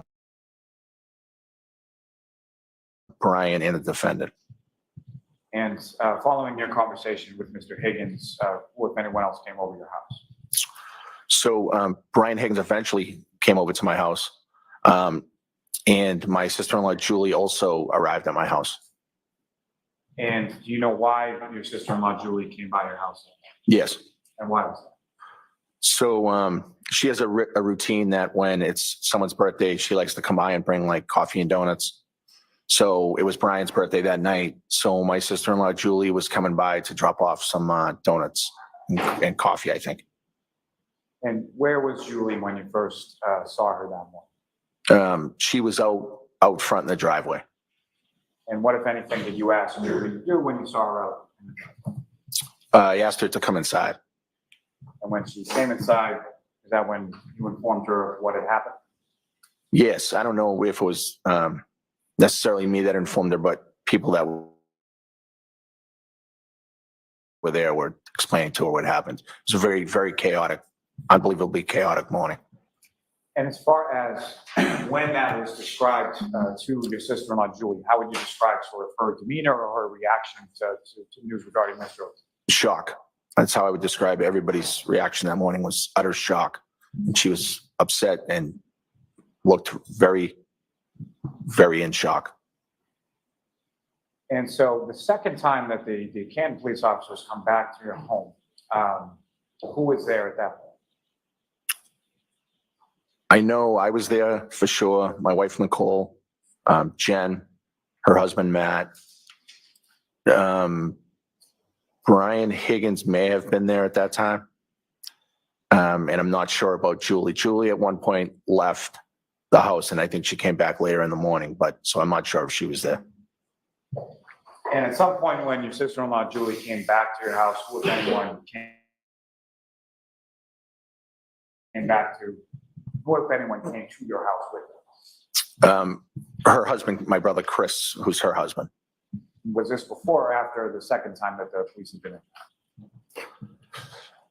I believe they came back after the second time, but I'm not 100% sure. The first time that Julie came with the coffee, the police were not there.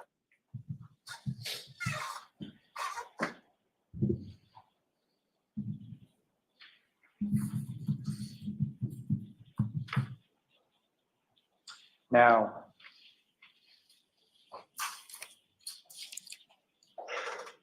when you first sort of get up and come downstairs and the police they're basically in your doorway, is that correct? Yes. Could you see outside as far as what was going on outside at that time? Not from downstairs, but I had looked out the window after Jen had come up into my room and explained what had happened, and before I went downstairs. When you looked out your window from your bedroom, what did you see? I could see at least one police vehicle. I could see that there was something going on out front, and that was about it. And I just went straight downstairs. At that time that you looked out your window, did you see either an ambulance or a fire truck out there? I don't remember if I saw a ambulance. There were emergency vehicles out there, but I can't remember exactly which types. And at any point in time, at that time, or subsequent throughout the course of the day, did you go out to that area of your yard where you saw the cruisers and the sort of lights? No. And why? I didn't see that there was a reason to go out to that area. The police had already been in my house. They had already talked to us about what was going on. It was a snowstorm at that point. They were trying to conduct an investigation, and I didn't want to interfere with it or have anything to do with it. As far as what you're learning, sort of when Jennifer McCabe first comes sort of urging in into your bedroom at 6 to 6:30 in the morning, at any point around there were you made aware of where John O'Keefe was at that point? Yes. And what were you made aware of? I was made aware that he was taken to the hospital. So by the time that you're awoken by Mrs. McCabe, John O'Keefe is, to your knowledge, not outside. To my knowledge, I believed he was on the way to the hospital. Now, later on in the course of that day, at some point, did you have occasion to speak with some troopers from the state police? Yes. And if you recall, who was it that you spoke with? So I spoke with Trooper, last name Proctor, and then another trooper, and I don't know the last name, first name Yuri. Would it be Sergeant Buchanan? It could be. And had you met either of those troopers prior to that day? I had never met Trooper Proctor. I had met Trooper, I forget, what is the last name? You met Trooper Yuri. I had met him once or twice before. Was that in a professional capacity? Yes. And where did you speak with him on that day? At my sister-in-law Jen's house. And if you recall, about what time of day was it that you spoke with him? It was late morning, early afternoon, the day of the incident. So I don't know the exact time. Before noon, I think. And why was it that later on that day that you were over your sister-in-law Jennifer McCabe? Well, my sister-in-law Jen and her husband Matt were leaving my house. My sister-in-law was distraught.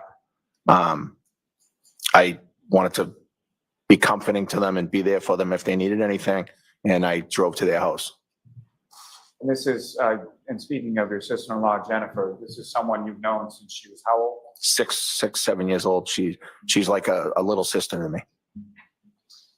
And at the point that you're going over to the house, did you know that there were going to be troopers from the state police over at the house? Yes. And fair to say they asked to talk to you, is that correct? Yes. And do you know who, if anyone else, they spoke to at your sister-in-law's house that day? I believe they spoke with Jen, my sister-in-law Jen, and then her husband Matt, and then myself. And so was that done sort of in a group setting, or was it separate or something? Separate. And so they spoke to you in one area of the house while Jennifer and Matthew McCabe were in another area of the house, and vice versa for you? Yes, I spoke with them at the dining room table. And Jen and Matt were not present. I believe they may have been upstairs or somewhere else in the house. And if you know, where were you when the troopers were talking to either Jennifer McCabe or Matt? So I was upstairs when they were being spoken to.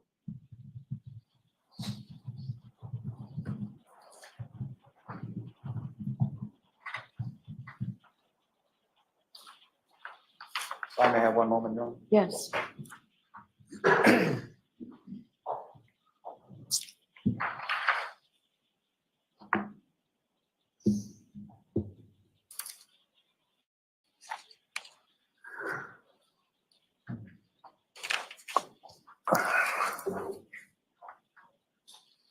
May I approach, John? Yes.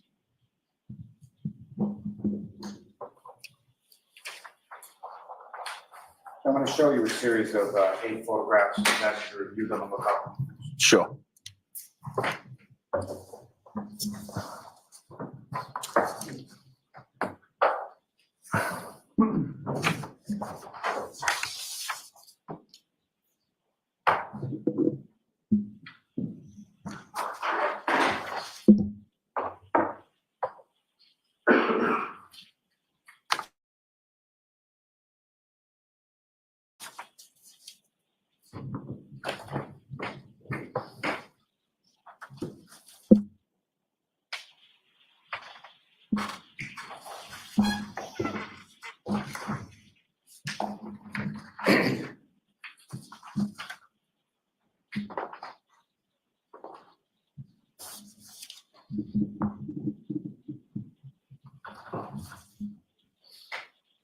So what I was just presenting you with been previously marked as exhibits 58 through 65, and generally speaking, do you recognize what's depicted in those photographs? Yes.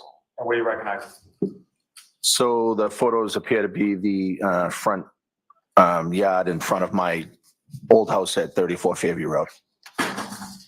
And from those photographs, they appear to be a fair and accurate portrayal of what your house and your yard looked like around that time. Is that correct? Yes. Your Honor, with court's permission, I would ask to publish those for the jury to discuss with the witness briefly. Hey, you can put them up, Ms. Gilman. Ms. Gilman, if you could start with exhibit 58.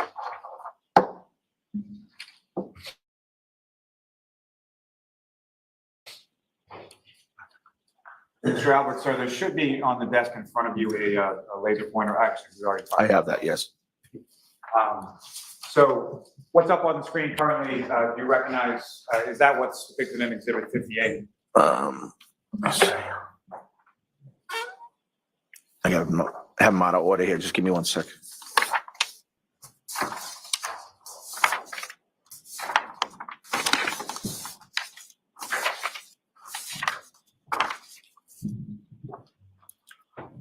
So yes, this looks like the photo exhibit 58 that you handed me. And this is a photograph of your house, or if I'm standing on the street to the left side of the property, right? Yes. And on this sort of left side of your property, let me ask you this first. As far as between the roadway of Fairview Road and your front lawn, is there anything there as far as a sidewalk or anything like that? No, there's no sidewalk. So the grass area goes right to the curb, and then there's the street. And the curb that's in between the grass and the roadway, is that like a straight curb, a straight edge curb, granite curbing, or like rounded curbing? How would you describe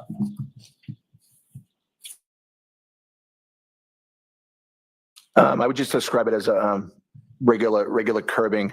It's not granite. It's the color is black, so it seems like a tar curbing. And in this area of the left side of your property, What, if anything, of note is sort of in that area of the property? So in that area of the property, first of all, that's basically the property line from the neighbor's house. If you're staring at my house from the front, the neighbor to the left, that's the property line area. But there's a fire hydrant there. There is a flagpole with the American flag and the Marine Corps flag. And there is we call it like an electrical box, but I'm not sure what the purpose of it is. And so for all the years that you've lived there, either as a child or as an adult, you really don't know what that electrical box does or what it is? Yes, I don't know if it's operable. Sometimes the door is open. If it's windy, the door of the box blows open, and sometimes it's closed, and, we don't really have much to do with it. And the general area where, when you looked out the window in your bedroom on the morning of the 29th, as far as where you saw the police vehicles or cruisers, do you see that in this photograph? Yes, that's the same general area. The same general area as you were describing with the fire hydrant, flagpole, things like that. Yes. Ms. Gilman, if I could have the next exhibit 59.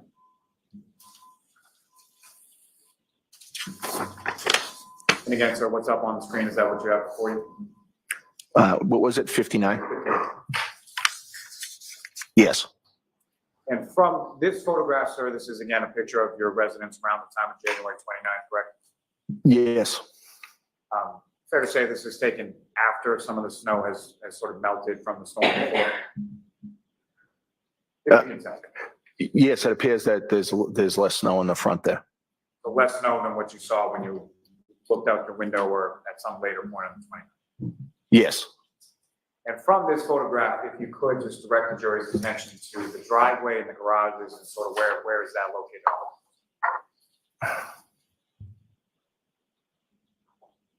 So my driveway was this area right here, and that's the garage doors. And from within this photograph as well, you mentioned that there was sort of two doors to the front of your house, one that leads into a foyer area and the other leads into a living room of some kind. If you could direct the jury's attention to where each of those doors would be on the house. Sure. So the door right here we consider it the front door, and that goes into a foyer area. And then, not from this photo, you can't really see it, but there's a door in this, I guess, breezeway area, and that opens up into the family room. And one last thing from this photograph, sir, if the window that you were looking out, see that window in this photograph as well, and can you draw the jury's attention? Yes, I believe it would be this one right here, in the corner. Thank you, sir. Ms. Gilman, if I could have the next exhibit, number 60. You say 60? 60.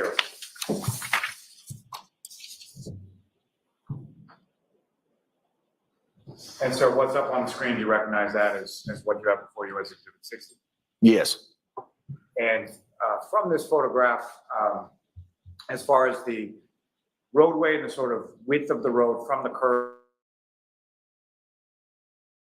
to the double yellow line there, is that generally what it was on January 29th, that's what the roadway looked like? The morning of the 29th?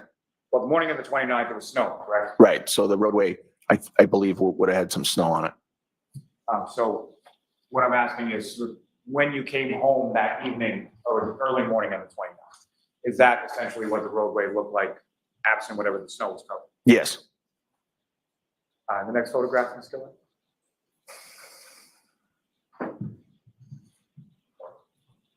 And again, now looking at what is exhibit 61, is that correct, sir?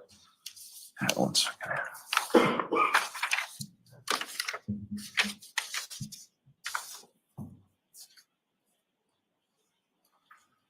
Yes. This is essentially a closer up image of the area of the fire hydrant and electrical box and the flagpole that we were talking about before. Yes. And Ms. Gilman, if I could have the next photograph. And again, what's up on the screen, this would be, I'm sorry, I lost my train of thought. Is this 62? 62. It appears to be, yes, 62.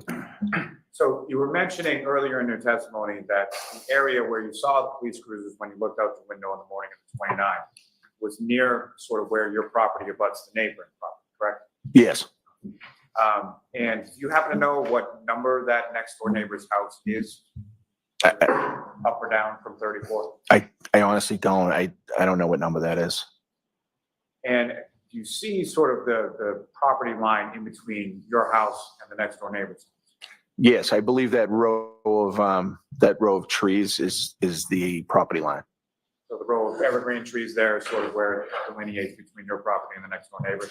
Yes, they appear to be in line from almost the street to the white fence. And that white fence sort of in the back right of that photograph, is that the fence that you were talking about before that encloses your backyard? Yes. And the next photograph is coming, number 63. Again, this is just another photograph of sort of that area of your yard, is that correct? 1 second. Sorry. Yes. Now, with reference to this area of the yard at your house when you were living there at 34 Fairview Road, is that an area of the yard that would be of particular use, or did you go in that area of the yard all that much? No, we didn't really use that area too often. There's a large wood chip bed. You can't see it because of the snow, but it kind of covers that area. So we don't really go over there that often. And now, so with reference to this area of the yard, was there any sort of overhead, like ambient lighting, street lights, anything like that in that area? No, so that's a very dark part of the yard. There's no street light there at all.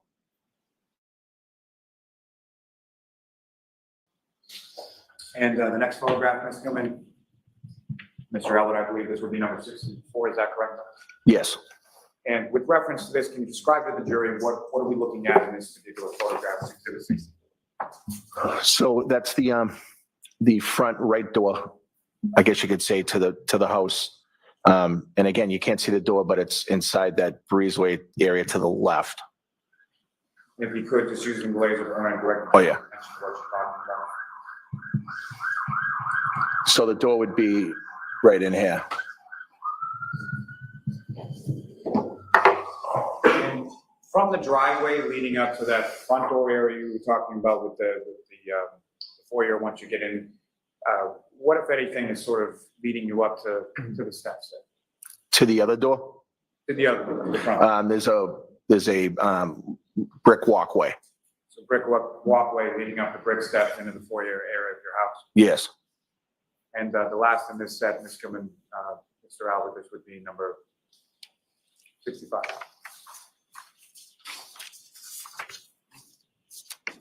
Do you recognize what's depicted in this photograph, sir?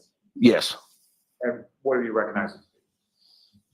So that's the picture of the ground in front of the fire hydrant, which is to the left front of my yard. You can take that down. Thank you very much.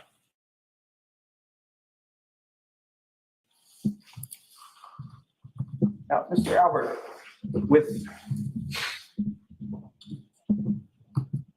the days that sort of followed from January 29th, as far as your home was concerned, what, if any, sort of police presence did you observe or notice sort of in that area in the front yard of your home?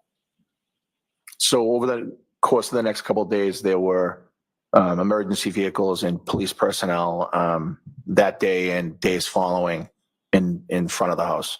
So later on in the afternoon of the 29th and continuing on for days after, is that correct? Yes. And what, if anything, did you observe as far as the weather was concerned between the date of the 29th and the days that the police presence was outside of your house? I believe it rained a few times during that time.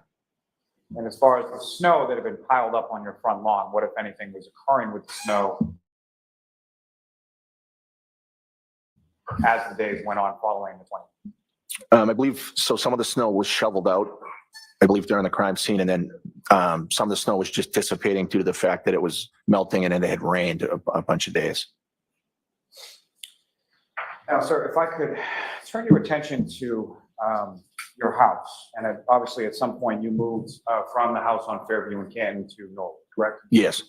And when was that sort of first discussed between you and your wife as far as selling the house? That was discussed in October, November of, it would have been 2021. What was it that sort of precipitated that discussion as far as selling the house? Around that time, and it was post-COVID, the housing market seemed really good. And my brother, Chris, had sold his house, was in the process, and ultimately sold his house around that time. He got a great deal on it. I had known some other people that had sold around that time. And it was a little early for us because our children weren't all necessarily gone yet, but it was close, and we thought we could get a good deal for the house. So that's when we started exploring it. And who, if anyone, did your brother Christopher put you in touch with? So he put me in touch with a realtor that ultimately sold his house. And at some point you sold the house? I did. And when was that? So we didn't end up selling until April of 2023. And as far as prior to selling a house, what, if any,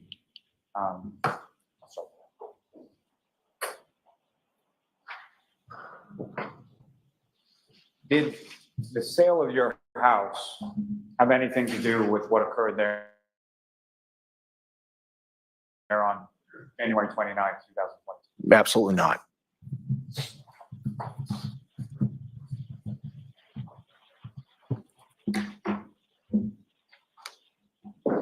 May I have just one moment now? Yes.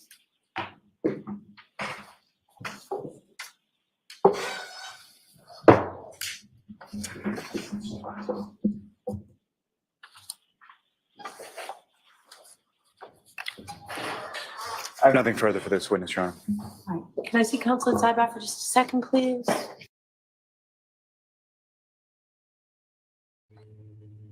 Yeah. It's a very, very dark part of the yard. It's a very dark part of the yard. That's why I like to drink beer. I like to drink beer in Boston over and over and over. In the very, no, not there, very, it's very dark part of the yard. That's where I want to drink beer, is in the very dark part of the yard at my house in Boston over and over and over. That's a lot of fun. Raise your hand in the chat or put a 1 in the chat right now if you literally just sat there and either whispered those words under your breath or said them out loud in a Boston accent. And if you don't put a 1 or an emoji in the chat, I know you're lying.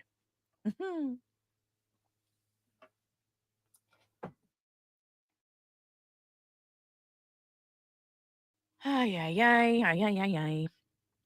I'm sitting over here with my thread, and I'm really bad about getting my my stitching floss like all tied and tangled and twisted up. Ay, ay, ay. And laughed and laughed and laughed.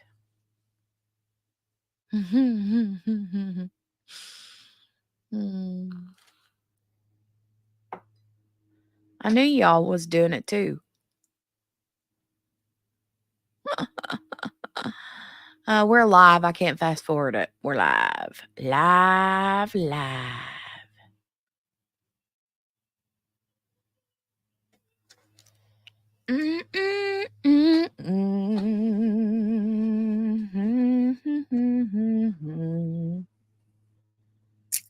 Dale went to town and did his errand running, and package return dropping offing. And then he decided to go to McDonald's and get him a burger and a chicken sandwich and the kids some stuff and milkshakes for the kids also.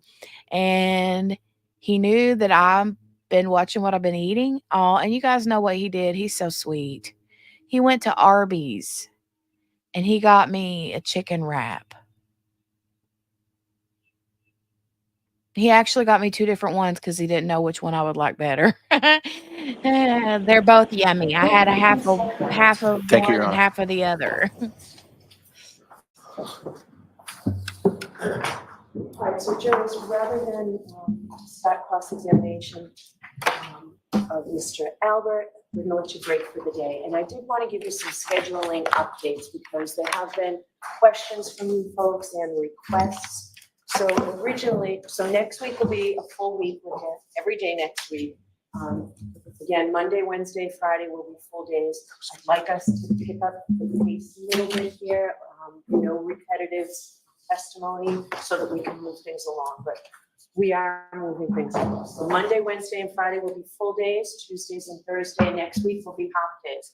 The week I wanted to address with you, where we were already going to be off the 29th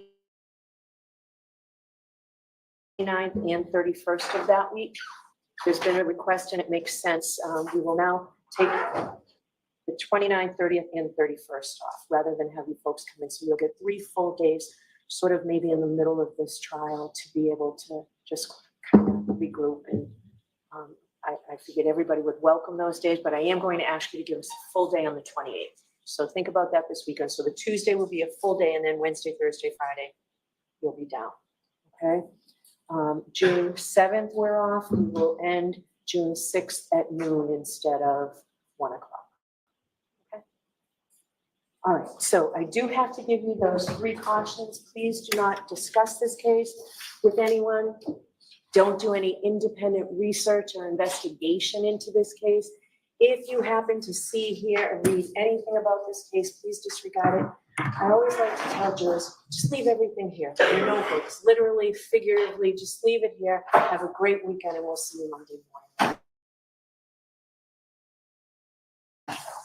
Rise for the jury.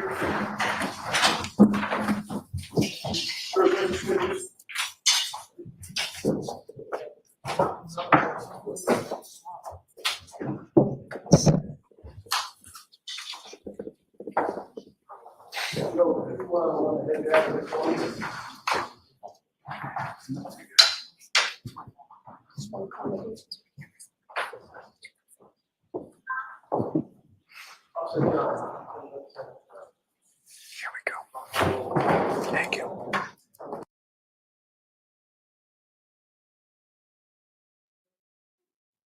One session. Any other evidentiary issues? I should be prepared to spend some time on this weekend. Not for the Commonwealth, no. No, we can wait on that. I heard you say we can wait on that, but I'd like to know, is there anything that I should be taking a look at? Right, no, I wasn't, I was talking about something different. I think with regard to Brian Albert, there's really nothing other than I wanted to talk to my co-counsel over the weekend to get the court to potentially revisit the ruling that you just made, which whether you do or you don't, Your Honor, I think you've heard, we can hear more potential. But with regard to Caitlin Albert, Your Honor, there is the issue of the photos between her and Katie McLaughlin. I just wanted to flag that for the court. I think we've addressed that already, and I think the court had said we'd take them on a photo by photo basis.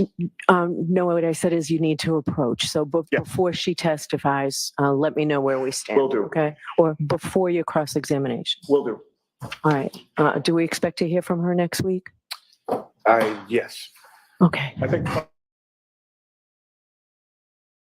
probably Monday. Probably Monday. Okay. All right. Anything else? Nope. All right. Thank No, you. Your Honor, thank you.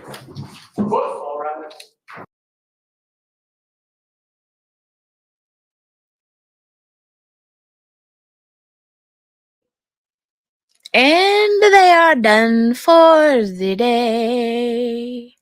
Done for the weekend. Yeah, baby. Yeah, baby, baby. And now I'm sitting here having trouble trying to thread this.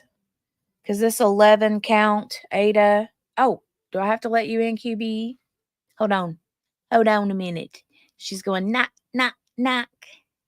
Knock. Hi. Hello. Hello. Hello.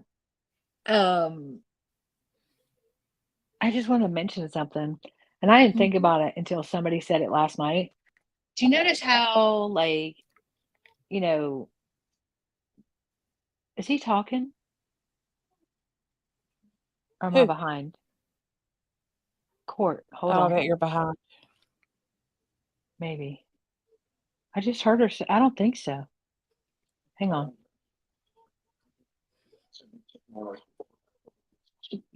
Oh no, they're talking about the go back, go back, go back. Oh, are you serious? Yes, they're talking about Caitlin. Let me wait a minute. I can probably just tell you.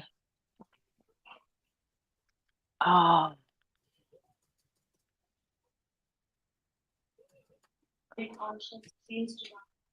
Hang on. I'm sorry. I'm Oh, I listening. think you're still behind, QB. Maybe. Okay.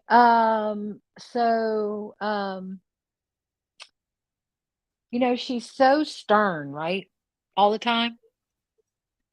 You ever notice how she leans Mm-hmm. into the jurors and she's all lovey-dovey with the jurors and Yes. we're gonna take a She seems so break sweet. and we're gonna get you bagels and coffee and all that stuff.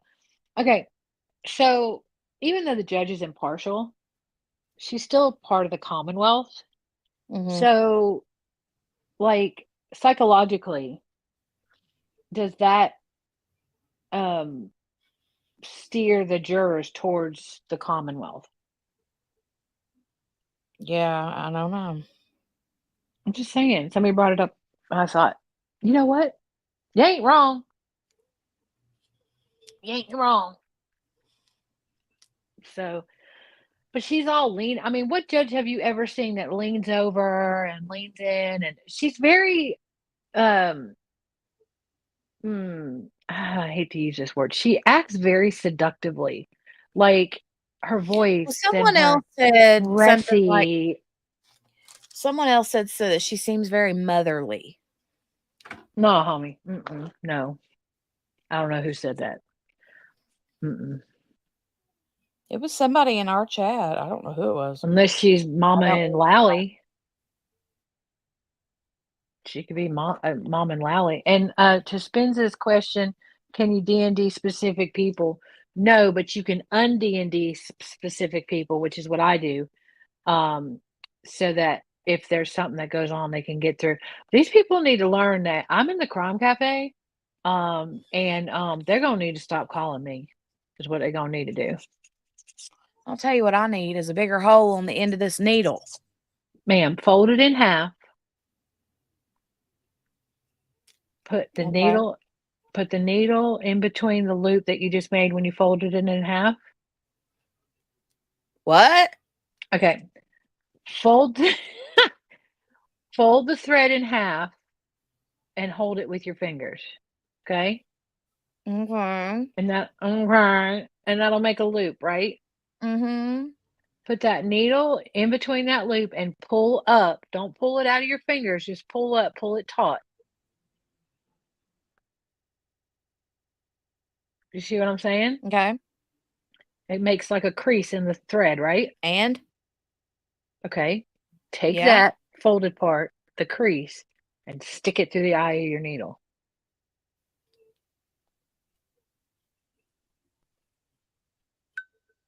What? It won't work. It won't work. It's because it's in the yard, in the dark part of the yard. I don't know what you're saying. How many? Do you have to use 3? Is it 3 threads? Yes. Yeah, I don't know how to help you because that's how I do it. You fold it in half, you pull it taut, you stick it through the thing. Or alternatively, you get the easy feed needles and you just pop it in there. There's a little break in the eye of the needle. And you just pull the thread through it. Or you get a needle threader. There's lots of things you can do.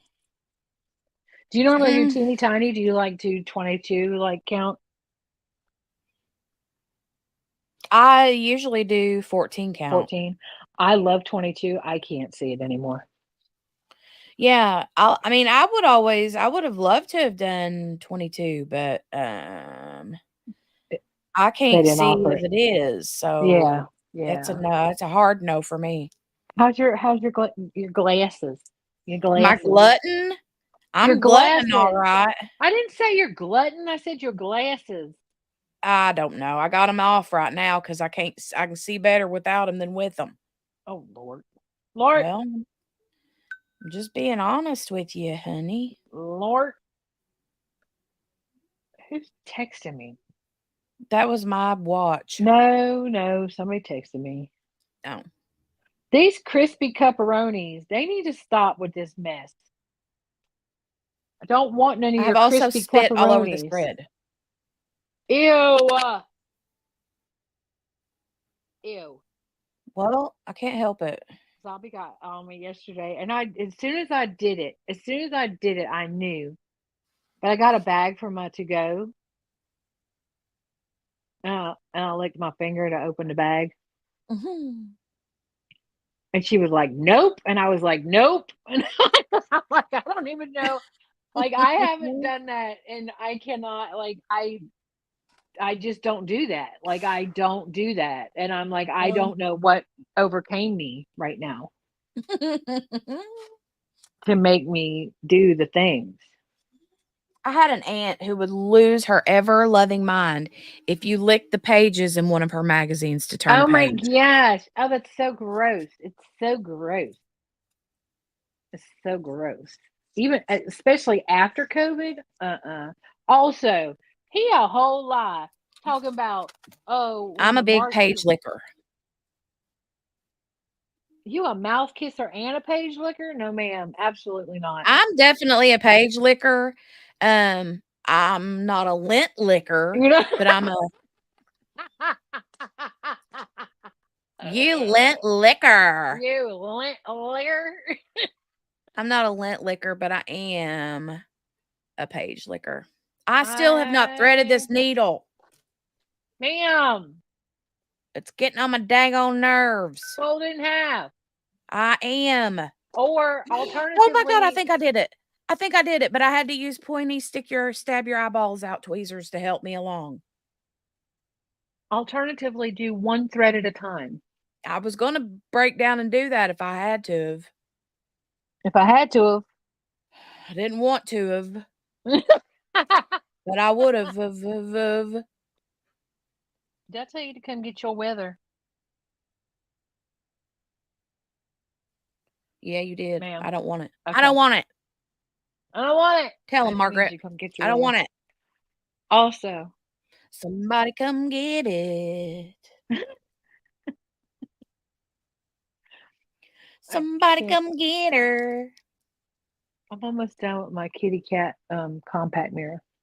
Oh, cute. I know. I like it. It looks like Noel. Oh. I know. I love it. No wonder you love it. Now I gotta go get my thread conditioner. Ooh. Okay. Have never used that. Abigail makes some homemade. I bought some I from her thought shop a long time ago. she did. I bet it works really good, huh? Yeah, it does. Alternatively, using one of QB's words, do you know what I use when I don't have beeswax? Thread conditioner? Candle. My spit. Beeswax. I lick it. You lick. I lick the whole thread. Thread I licker. lick my fingers and then run my fingers down the You thread. are I a do it. nasty person. Billy says my mom, but look at that. Billy said my mom would give me spit curls. We'd be in church and she'd wet her fingers and twirl my hair.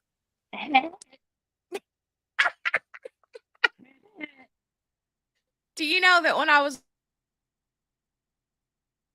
Y'all little nasty. and my mom would give me a spit bath, I would gag. I do lick Ew, the like thread on your spins. face? I run it. Like on your face? Oh my god. Oh my god. I'm gonna What do you throw mean on my face? Oh yeah, spit bath on my Yeah. face. Yeah, my Oh mom would god. do that and I would gag. And you could smell what she ate. Ah! Yeah. Yeah. And I tell you what's worse is back in the even when she passed away, she smoked cigarettes. And so when I was 3, 4, 5 years old, She had that tobacco breath.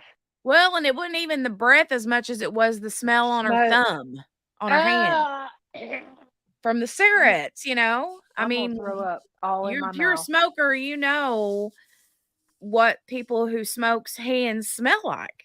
I'm gonna throw up in my mouth a little bit. I'm so sorry. I mean, this is the cafe part. No. I didn't agree to that. I didn't agree to no thread licking, thumb licking, page turning, mom face bath. I literally once I get my thread threaded onto my needle, I take my mouth and put it right at the eye of the needle where the thread starts, and I lick it all the way down to the end. And it keeps it from getting all knotted and twisted up. Margaret says, what kind of cafe is this? I'm just saying. It's the nasty cafe. This is the after hours part Where's of the Steph? cafe. When you need her? No, don't get Or Morgana. Morgana. Morgana is Oh, she's not. She's taking care of her mama right now. So yeah. She's taking care of mama. So you're Yeah. stuck with me. And me. Somebody come get her. Mm-hmm. Oh, for the love, please tell me that She's I have acting like a QB. Lord, I have one Lord. Diet Dr. Pepper left. Oh, you were getting ready to say you got one foot in front of the other. Okay, so I do need to get my thread conditioner, and I also have to get a needle minder. Oh, yay, needle minder. Needle minder. I got my Q-snap out and everything ready to roll. I am ready the Q-snap. to do this. I'm ready to do this. You're going to make me pull mine back out. My Q-snap is a little on the bigger side for this kit, but I don't have a smaller one, so it's got to work. You're going to make me pull mine back out. Summer. I was thinking, I'm trying to think of things I can do after the surgery. So I feel like I'm a whole lie because I ain't doing nothing. But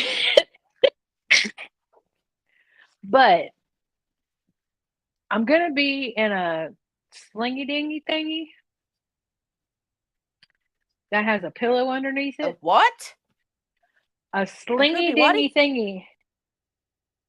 A sling. The way you said that, it was like somebody's slinging a dinghy. I didn't know. No, I said a slingy dingy, a slingy thingy dingy. A slingy thingy. Okay, excuse me. Spin. You know how to cross stitch. You just stopped cross stitching. They looked good. You just gotta keep at it, ma'am. Keep at it.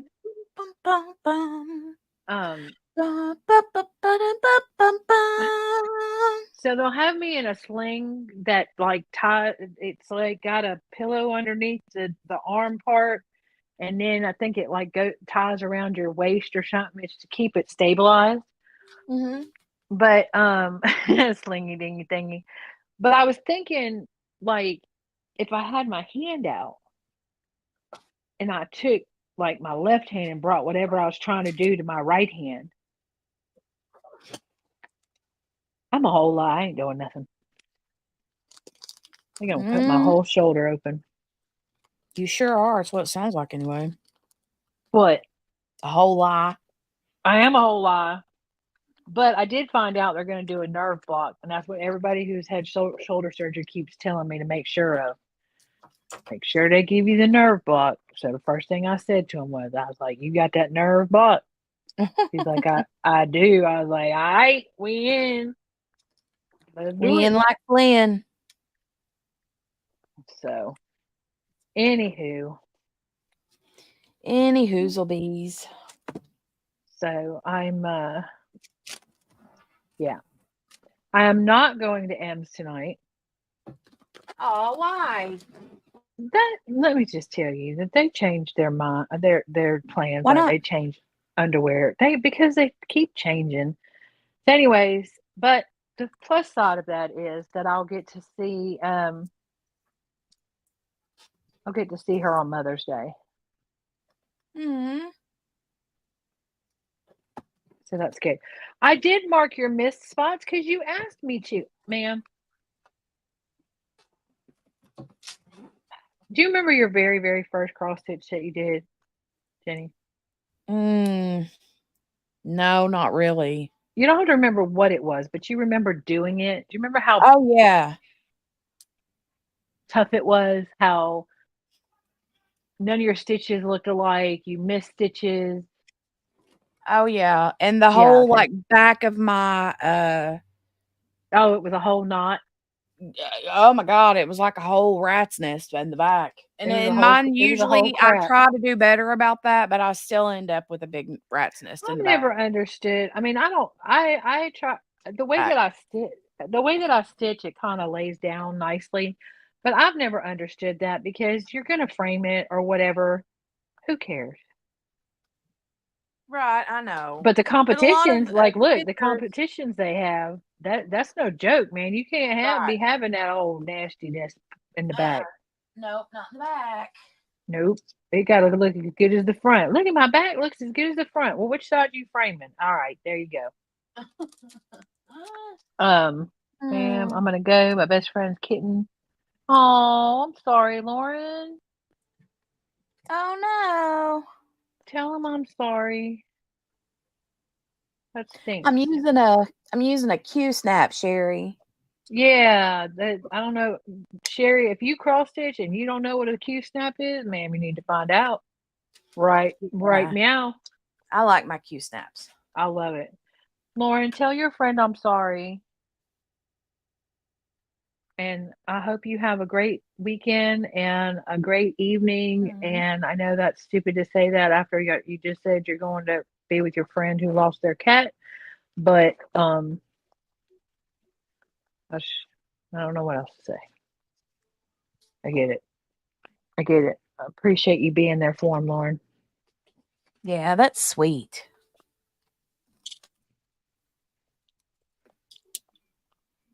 That's sweet, sweet.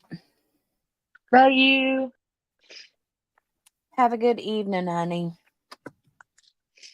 Oh, 3 weeks. Oh, Goodness. I don't like that at all. None of it. Don't like it. I wish you could see that. Well, you will see it because I'll post it. But this little thing is the cutest. Oh, your snap dot just snagged that rhinestone right off of that thing. Pulled it. Oh no, right that back wasn't snap off. dots. That wasn't snap dots. That was magnet. That was a magnet. No, I'm saying the snap dot that's in my pen just snatched that rhinestone right back off. Actually, the snap dot was trying to come out. It was stuck to the rhinestone, and I pulled it. And you know how it stretches sometimes, and then it snapped, and the rhinestone came flying back to the pen. Love me some O snaps. If y'all ain't got no O snaps, get you some O snaps. Like a rhinestone cowboy. This thing is so cute. I may have to start using a compact. Your little compact was super cute. Yeah, it is with the cute. diamond. Yeah, it was super cute. They're super quick. And is yours two-sided? Because I didn't even know mine was two-sided. I was so excited. I squealed a little when I found out it had two cat faces on it. Yeah, it's two-sided. I thought it was just Yeah, one it's side. two-sided. But now I'm gonna have to figure out how I am gonna seal the edges because the glue does go past a little bit. I'm working on a method. I need a method for this I have a UV. method to my madness. For this UV. Oh, yeah. I need to know how that goes. I'm working on a method. So I think I'm gonna order. I found some UV low odor UV resin. Super clear, low odor, blah, blah, blah, blah, blah. But the problem is that how do you like keep it from running off the edges? So yesterday when I was doing was it you I was telling you about my flip-flops that I was trying to seal? I don't think so. My flip-flop keychain? I thought that was you. Never mind. Anyway, so I have these diamond painted flip-flop keychain things, and I had put a sealer on it, but it was a cheapo sealer that I bought before I knew better. And Yeah. it's really just sticky. I mean, it ain't really just not, it's not good. I mean, it just put a layer of sticky on top of the sticky. So I was like, let me play with this UV polish and see if I can put it under my light, if it'll do it. Well, I wasn't trying to use a whole lot of my UV polish because I wanted my UV polish for my nails. But yo, it's cool. Oh, yeah. Like it's like glass. You like it? Yes. Really? Yes. So I was like, okay. So now what do I do? So on that one, I had put painter's tape around the edge. But I also was painting it on. I wasn't pouring it. Okay. So I think there's an art to it. Like, because you don't need a lot. And it self-levels. Oh, yeah, but that's good because I would be the one. Yeah. You know So what I mean? right. Well, I even would the be one. UV stuff for your nails self-levels. Oh, really? Yeah. So Well, then how do people get all kinds of like bumpies? in their nails? Because Yeah, like they're either not using UV jet or UV polish, or they're not doing it right. oh, okay. Well, maybe. Who's some people? Is that you? Are you some people? No, I've never done any of that. Oh my gosh, the UV polish is fantastic. I currently have it on. I took my nails off and my nails are short and they're a little they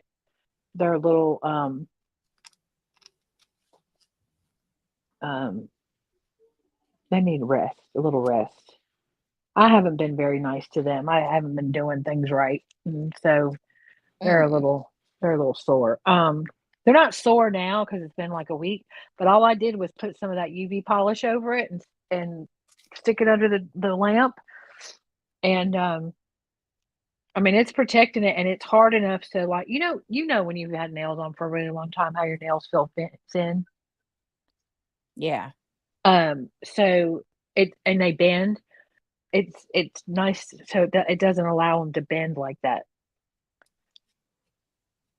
So I'm working on several different, there's things that you can do to put like a pad underneath whatever you're putting over your nail to protect your nail. So I'm working on different trying different things out. The UV polish maybe I couldn't do I could do a shiny one if it had the sticky coat. Don't y'all love when I talk things out in my head? Y'all have no idea what I'm talking about. Yeah, honestly, I do. I know. I'm a whole hot mess. Well, so UV polishes have Quit saying that. what? Quit saying what? What? That you're a whole hot mess. I am. I'm a spicy disaster and I own it. I love it. It's okay. It's not a bad thing. Okay. So the thing I like about this spins rather than the triple thick is that there's no dry time.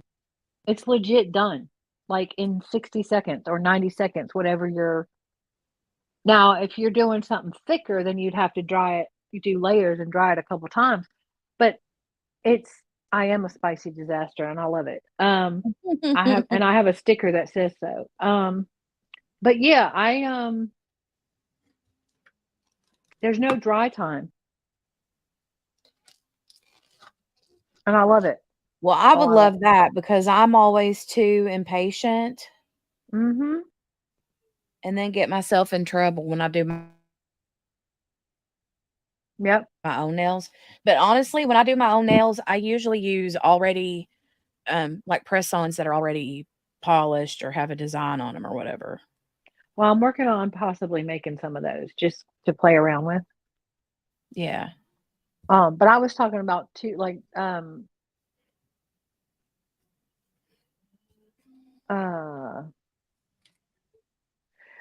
yay, Morgana, I saw your note. Thank you for letting Mama do some laundry. I'm sure she feels better.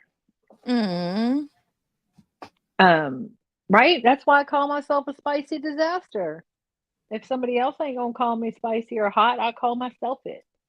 You are spicy and hot. I am spicy and hot. I said if nobody else is gonna call me that, I'll call me that.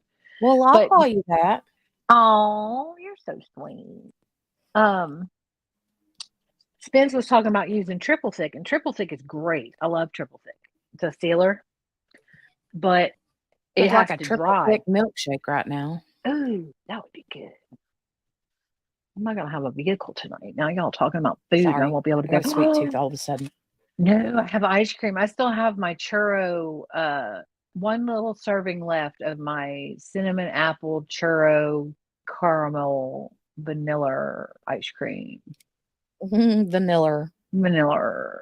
Okay, the Snickers salad was really good, but I made way too much and it didn't get eaten fast enough and it got watery and that's gross. Oh yeah, I can't handle that kind of watery dessert Absolutely stuff. not. Not even. So I thought maybe if I make it again, I could cut the apples up, but not put them in there. Oh yeah, keep them separate. Right? Because I'm pretty sure that I can't think of anything else that would have made it like that. Has to be the apples. Yeah, it would be. I mean, I can't think of nothing else that, unless there's some kind of dairy in it. Well, yeah, there's pudding and there's whipped cream, but all of that is, I mean, why would that make it watery? I mean, your Jello or your pudding don't get watery. Well, I mean, it can after a few days. Well, I can tell you who ain't eating it. Know. That's what I can tell you right now. The first scoop I took out of it and it had water, I was like, nope. Nope. And not the girlfriend don't eat stuff, she don't eat normal stuff.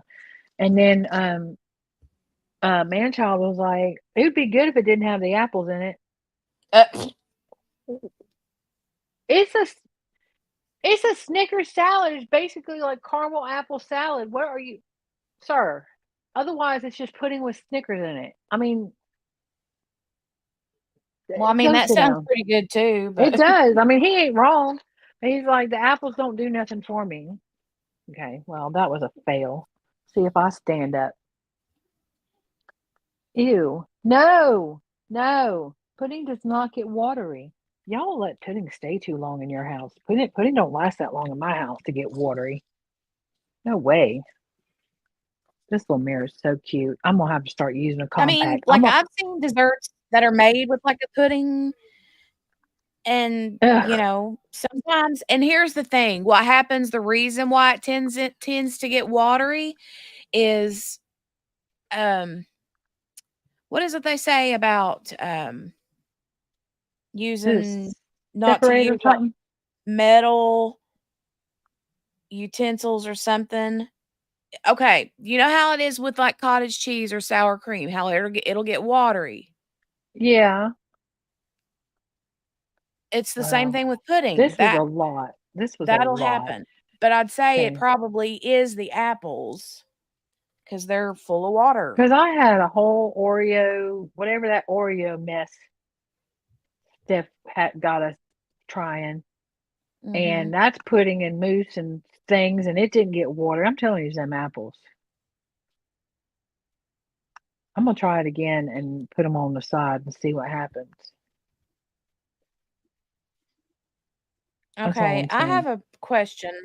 I'm a few stitches in here, Mm-hmm. You already on the wrong and color? I need to know, I'm already a little bit put off by the color behind my stitches. I know that that's gonna go away, but, I know like, it's hard. it's Okay.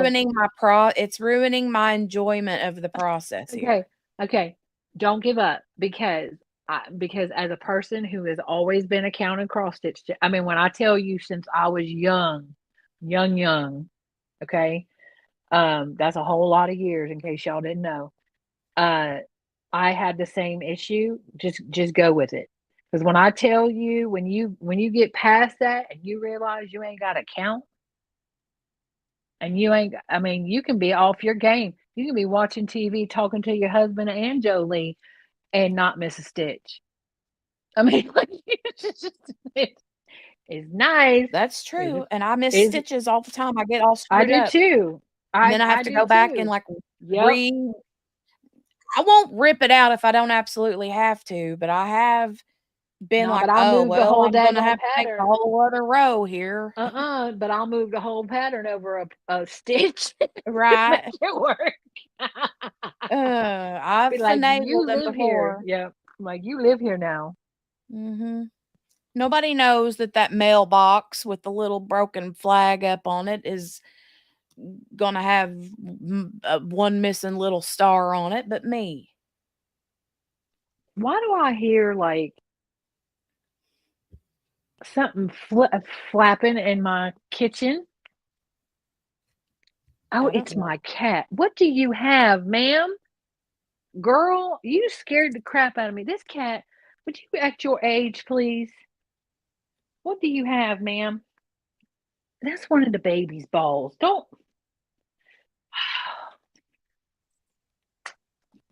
This cat is 14 years old out here with one of the grandkids' little toys running back and forth in the kitchen with it. Mhm. She is 14. Ma'am, you're 14. Stop it. Don't. She let her live. I am letting her live. Look, this cat gets the zoomies every single day. And The she runs. zoomies and the playing keeps her young and healthy and It fit. does. You ain't wrong because she don't act a day over a year old. I mean, she a whole hot mess. Now she's trying to dig under the door to see what's behind the door. Them Mhm. babies are back there. She's like, where y'all at? Either that or the little missus got her paw. She sticks her paw under the door. She's like, anybody out there? Anybody Aw. out there? Where y'all at? Anyways, bat? No bat. Where It you sounded be? like it sounded like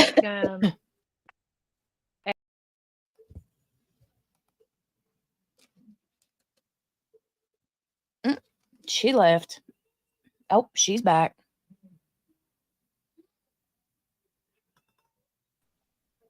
There you are. hello. Hello.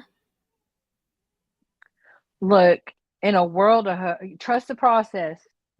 Trust the process. No, it's it's you funny Morgana. Like um Like one of them June bugs. You know them June bugs?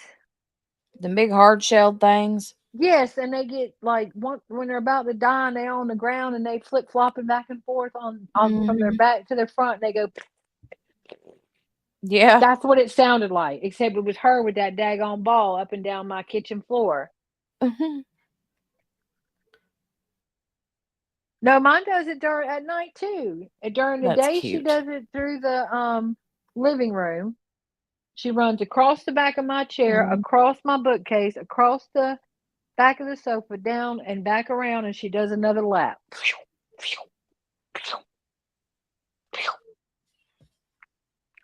And then at night, she does it around my room. And then she bites my foot because she's like, I'm hungry. It's 3 a.m., ma'am. Lay down. Feed But she me. will. She'll be all snuggled up against my foot, and all of a sudden she's like, like, learn to open the door. Get an opposable thumb.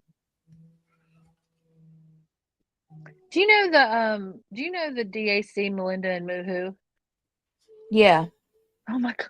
I love that kid so much. And I had started it, and then I don't know what happened, but something had come up, and I started working on something else, and then I forgot about it. I started working on something else and something else, something else. And I'm looking at it because I got to kid it down, but now I just want to like work on it. Oh, hot mess.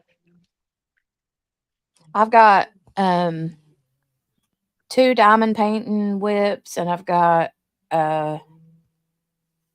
one of them is Chuck Pinson, and the other one is Yeah, you're doing Mandy Strength for the Manzano. Journey, right?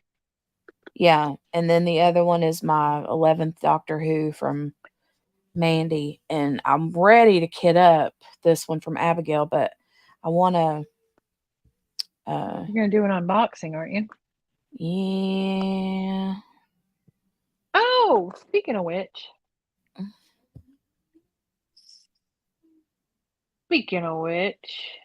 Stand by. Stand by your Did man. anybody get? She gon' holler at me because she gonna know what I'm gonna do as soon as I say this. Did anybody get the May Who's gonna holler at you, mystery me kit or from a Lily? neighbor? No, the May the May mystery box from Enablers Outpost. Anybody get that? Anybody on I here? did not.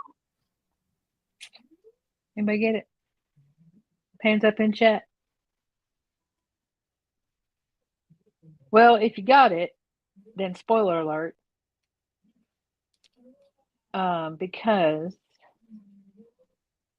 she's gonna box me right in my eye. Now, do not make her come and hunt me down because it's on my channel. No, I'm not. I'm not doing nothing. Mm-hmm. Mm-hmm. Did she say that? I think we're going to LJS for supper. That is if they have any food. The other day we went, ma'am, go find another place. She's saying QB no. So Spins uploaded a new video to her channel. If y'all want to go check it out. Oh yeah. Ooh, what is it? It's the mystery box from Oh, okay. So Yeah. if you got the mystery box from Enabler's Outpost and you haven't received it yet, then wait. If you haven't gotten it or aren't getting it or want to see what they have, go watch it because it's really good. She's super cute. I love Spins. I do love Spins, and I'm really glad that she got a video up, and it made my little heart happy. So so there you go. Not me out here promoting people on somebody else's channel. Sorry. Hi. Sorry. I just said, hey, Jenny. But I forgot. I didn't do it. Oh, yay, honey. You saw it? I'm fine with it. What you just said though, but I'm not. You went, but I'm not. And then that made me think. Do you know what I did the entire weekend of the retreat? What? Like there were two things that I said nonstop. Hi and banana. Oh, it's not. I didn't really do the thumbnail as much as I don't know how to make thumbnails, so don't look at it. Manamana. Oh, oh, yay! Thank you, y'all. Got another new bionic woman toy. Yay! That sounds fun and scary. No, it's an updated TENS unit. It does a lot of things better. An updated what? TENS unit. You know what a TENS unit is? Oh, okay. Yeah. Well, this one is like a TENS unit on crack. It does like 3 separate things. Cool. Yeah. So I'm fixing to open it up and check it out. I have a question. Do you know those things that are like electric that they look like leg casts or leg braces or whatever that you put on your legs, and what it does is it like squeezes your legs and M helps get has them. your like lymph Yeah. fluid flowing back up through. Do those work? They absolutely work. M has a pair. I do them whenever I'm there for her. What do you do? She gets in them and you zip them up, and the machine's already calibrated to her leg widths. And oh, hold on just a second. Hey Jay, I'm gonna give you this $10 back. Can you grab me some Diet Dr. Peppers after work tonight? Sure. Thank you. So the machine is calibrated for her leg measurements and the amount of pressure that she can stand and all that stuff. And so I put them on and I zip her up, and I don't put them on right now. She helps me put them on because I can't do it. And then we zip her up, and then I start the machine because it's just a button. And hers is set for 45 minutes, and she does them twice a day. Oh, wow. And yes, they absolutely 150% work. I wonder if it's something insurance would pay for. If they're prescribed by the doctor, I would think so. I know, like, it's funny you say that because I'm always like, ooh, shiny. So they have them. They have like a really brand new, like newfangled pair. M's are about 10 years old, but I mean they're still good. They just replaced her boots. We call them her boots. She's like, I gotta get my boots on. Well, I saw some on like Walmart.com for like $100 or something. Well, no. Yeah. I mean, you can try them. There are some that work.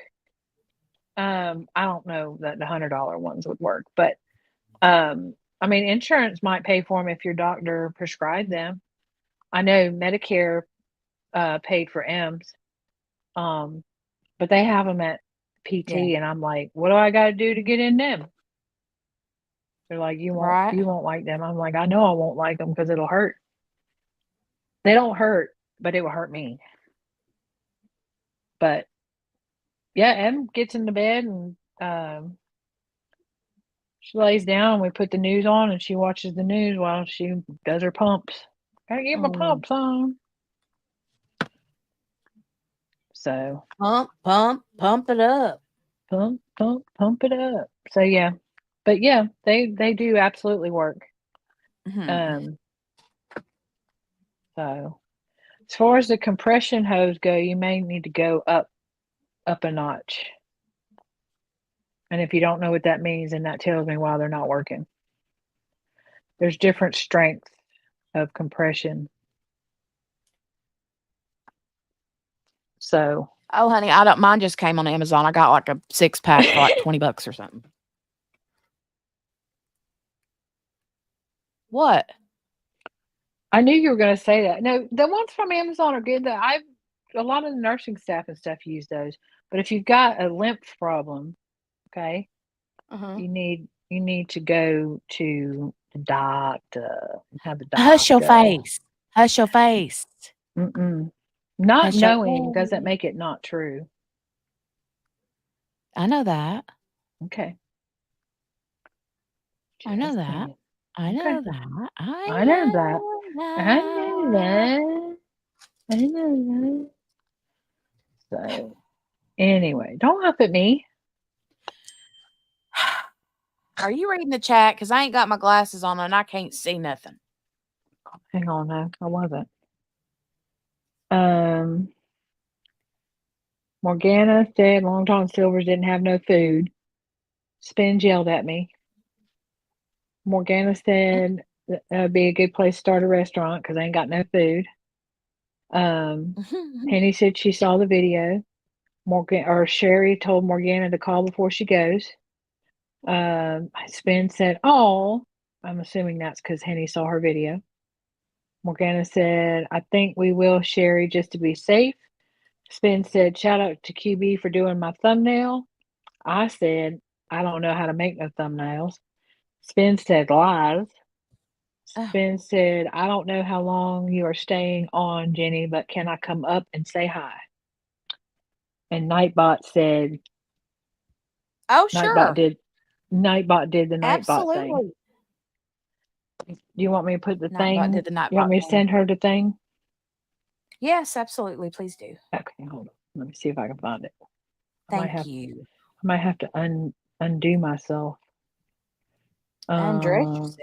I did not say undress. I said undo. You getting naked? I'm not getting naked. Oh, I know where it is. I got it. Don't get up. I got it. Don't worry, I ain't getting up. I think that this is it. Try this. Why do you sound like you're talking in 0.25 speed?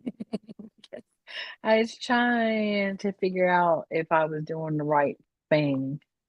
Why don't you say in 0.25 speed the storm? Storm. I already said it, but I think I fell out. Oh, no, you didn't. Okay. You got to watch for spins. You didn't fall out, huh? You have to watch for spins. Oh, let me put my glasses back on so I can see what I'm doing. Wah, wah. Oh, she's already here. Hold on a minute. She was like, "Yep." Hi. Hey. Hi. How are you? Just kidding. I'm good. How are you? Good. How did Good. your speech go? How long did it take you to write it? Like an hour. 5 minutes. It was not 5 minutes. It was like an hour. Okay, Cool. 6 minutes. That's cool. Yep, and I got it approved. I shared it with my small group leader, and she's like, "That's perfect." And I was like, "Good." So. Yay. Yay. So seriously though, y'all, do we think the McAlberts are a whole dang lie?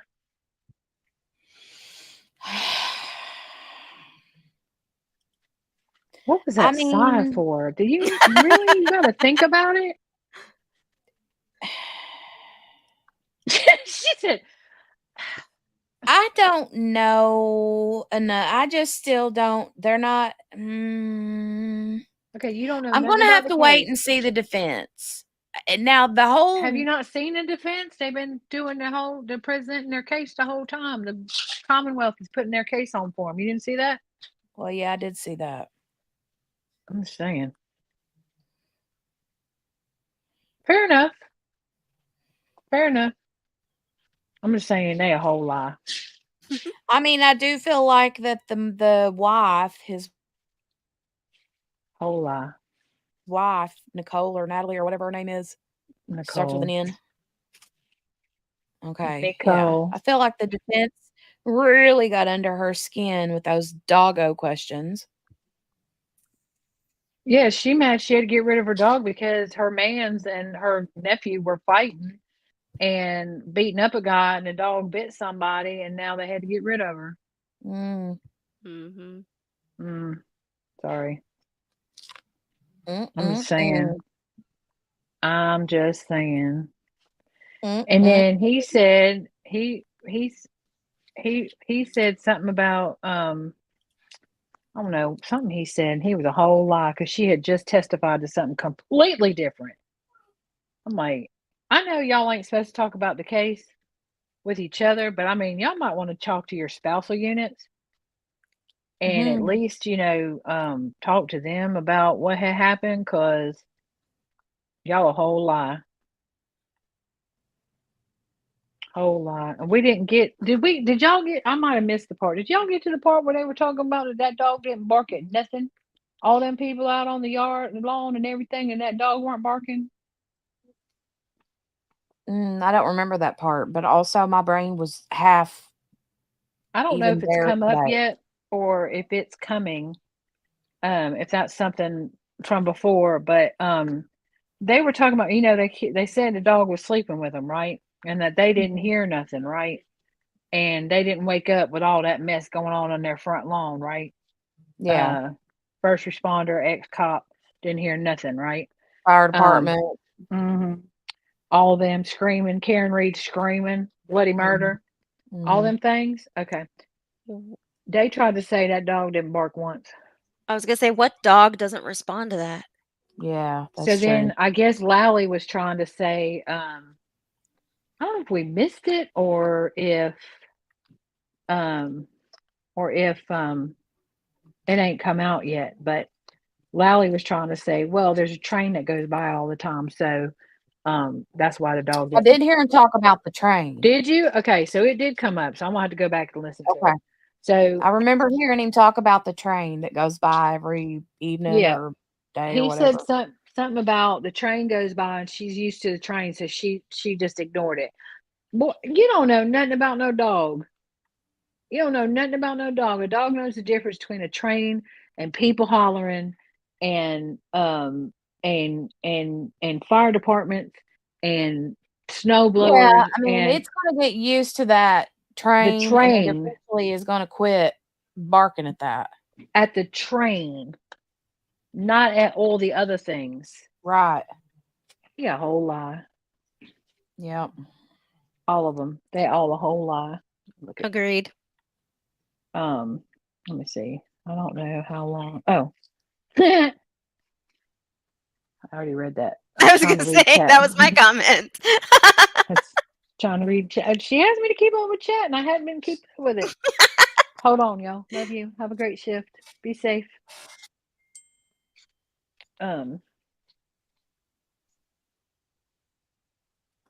Sorry. Yeah, I was trying to. Right, Henny? They don't. I'm just saying, they a whole lie. All of them. Whole lie. Mm-hmm. Phoebe's like, nope. Somebody's Discord's going off. Who's Discording? Nope. Spin said nope. Not me. Actually, it wasn't Discord. It was Facebook Messenger. Oh, okay. So I think I'll be interested to see who questions Mr. Brian.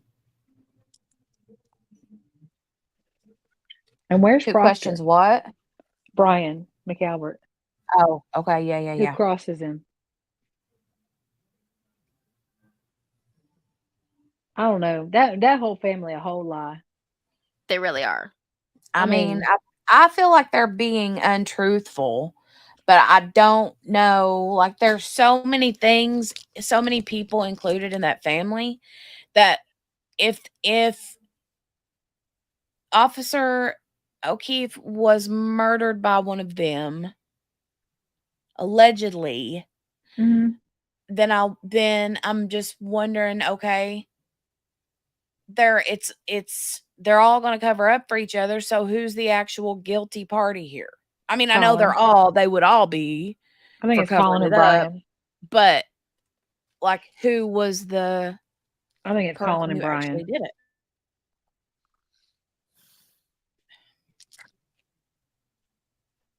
I think it's Colin and Is there Brian. stuff that's being said that's making you feel like that? Because there was a little bit that I knew about the case before, and part of it was that there was contention between Colin and Officer O'Keefe, okay, and Or what? the lawn thing. It came out. I mean, I knew it already, but so like he had been But that running through. wasn't actually proven. No, I know, but hang on a second. Okay. But it wasn't not proven either. Well, true. And the fact that they but called him the snickerdoodle or whatever they called him, it's the man that the don't like never people on his cracker right, snickerdoodle. don't like people on his yard. Why did they name him that if that's not what they're talking about? Is a whole cartoon character that don't like people on his yard. So you're telling me that I get it, but I'm also, if they like actually live and breathe and can't stand each other, then well, if they're calling him the snickerdoodle, right? why would he have been at his house? But he didn't come for Chris. He came because of Brian and Jen McCabe. Brian and Jen McCabe. And then I think what happened was, all right, hear me out for a minute, okay? Just hear me out. Colin is Chris and Julie's son. Mhm. They're the ones that testified yesterday. Chris is the one that has the pizza place, Mhm. right? Mhm. Colin is extremely close to his Uncle Brian. Yeah. Okay. Now, Colin and Gavin, those are Chris and Julie's children, young boys, right? You're telling me that they ain't running through Officer O'Keefe's yard and throwing stuff over there and being little punks? All those things that they asked? So they said, no, right? No, that never happened. Never. My kids wouldn't do that. Oh, actually, that wasn't Colin. That was Gavin. Okay. Dylan, whatever. I was doing so good with the names. So then they start calling him the Snickerdoodle, right? Who's the cartoon character that actually is the man known for not people wanting on his yard. Then they start going and taking pictures of themselves on his yard. Him and his wife. Yeah, but I don't get the vibe that was hey, look at me. I'm going to taunt you because I think you're a eggplant head, and I'm going to take a picture on your fence and send it to you so I can taunt you. I don't feel like that's how it went. I disagree. Do you feel like that's the kind of text message? I do. What I mean is, do you feel like he sent the photo to be an eggplant head to him? I absolutely do. I think he got pissed off that Officer O'Keefe got mad at his precious little boys for being precious little boys and running through his yard and causing a problem, and he didn't want them on their yard. And there was times when Colin was seen on the front of his front porch on his ring camera, taunting him.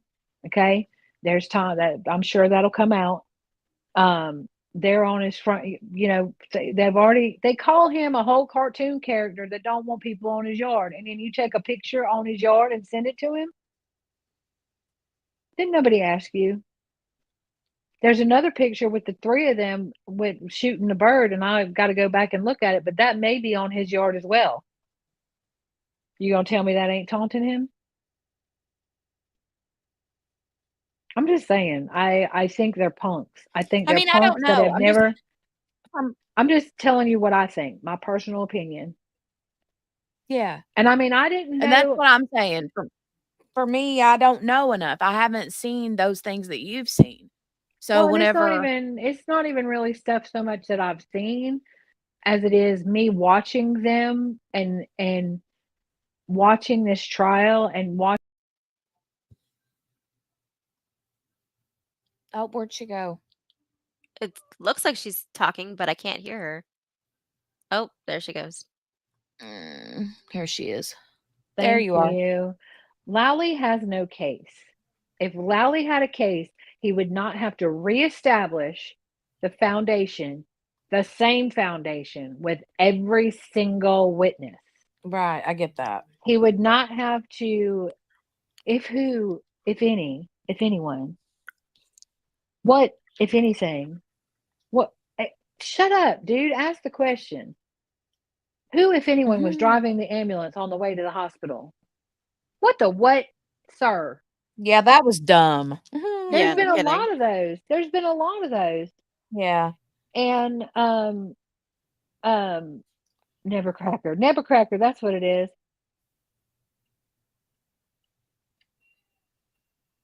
Oh, I thought they said Nevercracker. You know what? It's Nevercracker, but that's a good way to remember it, Nevercracker, because I was calling it Snickerdoodle. But yeah, I'm watching. I'm not taking it because I didn't have a lot to come in with. So I'm trying not to take anything that I came in with, and I'm trying to watch this trial. And what I see is a prosecutor that has no case, okay, that doesn't know how to question witnesses. Even the judge, even Aunt Bev at one point with the first responders was like, we know they cleaned the apron, they swept it off, it was icy. I mean, even she got irritated. Yeah. But you can't tell me that good old boy crap. And then, okay, riddle me this. If Karen Reed is at that bar with her boyfriend and they're all lovey-dovey and there ain't nothing going, right? You know, everybody has said there weren't no fighting. They were lovey-dovey. They were affectionate. They were this, that, and the other. Why is Jen McCabe going up to her saying, "You're coming with me. You're coming with me"?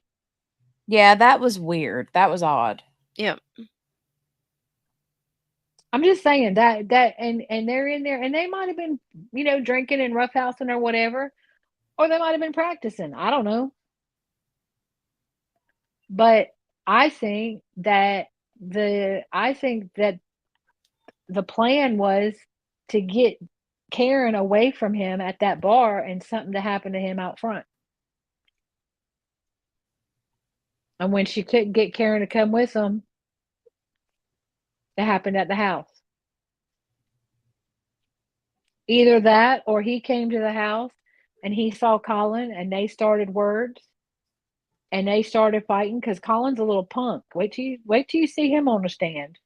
Yeah. I don't know much about him, but I've seen the pictures of him and I know him. I don't know him, but I know him. And I mean I'll give it. I'm waiting for the bombshell. I mean, he might want to hurry up. We're on day 9. I know, right? He's 3/4 of the way through his case. Let me see. Let me look here at the witness list. So he's still got it. Oh my God, how do you have all those people left, sir? He got a long way to go, eh? Oh my gosh. Oh my gosh. All these people are just ridiculous. Like, you don't have to call everybody that was at that bar that night. Yeah, that was dumb. Like, why call that lawyer and his pharmacist wife? Exactly. You know what? They were a help to the defense because they were like, oh no, absolutely not. She wasn't drunk. No, they were lovey-dovey. And the man is the one. The man is the one that said lovey-dovey. Yeah, every one was Yep. every one of them that day was like that. Every one they called was like that. I'm like, okay, what's going on here? This is so backwards. We still got all the people from Good Samaritan. We ain't heard none of them. Okay. We still got the 2 kids that they decided to bring Samaritan the them. hospital? Yes, where John went and where Karen went. Okay. We ain't even heard that yet. The medical examiner. They got 2 doctors on here from the medical examiner's office. Mm. They got the people from the Massachusetts. Wow. Massachusetts State Police. They got 1, 2, 3, 4, 5 people from Massachusetts. Wow. You about made me stick myself with the daggone needle. Oh no, they got more. Hold on. They got 1. Why can't I say that today? 1, 2, 3, 4. Oh, my head. Oh. 5, 6, 7, 8, 9, 10, 11, 12, 13 people from the Mass State Police. Oh, wow. 13 people. Why? Why? That Where's sounds my Two excessive. dude? police officers from the state police? From the state police. How Proctor. many state policemen were there that day? I don't know, but apparently 13. Good Lord. Proctor, Beatnik. That's not his name either. I don't know how to say that man's name, but I'm not saying Okay, it how what is she the, how said do you it. pronounce the word Steph was trying to say? And I somebody am tell me not. what it is. I'm not doing that. No. I'm gonna let you go ahead and Google all that. Google is free, ma'am. I'm gonna let I'm you not do that. Googling that because I don't know what I'm going to find on the other side of that screen. You won't see nothing, but he'll give you a description. I'm not gonna say it on your channel. I will not. I'll tell Okay. you later. Okay, tell me later then. Steph tried to describe it to you in the chat. Why is the dog coughing up a fur ball? You said it was like baklava or something. No, we said we thought you were saying baklava because you said it was a Jewish dessert. I did say it sounded like a Jewish dessert. I said that months ago. So we said we thought you were talking. Spence is dying right now. We thought you were talking about baklava. Maybe that's why I think it sounds like a Jewish dessert. I think that it could very well be why. Let me see.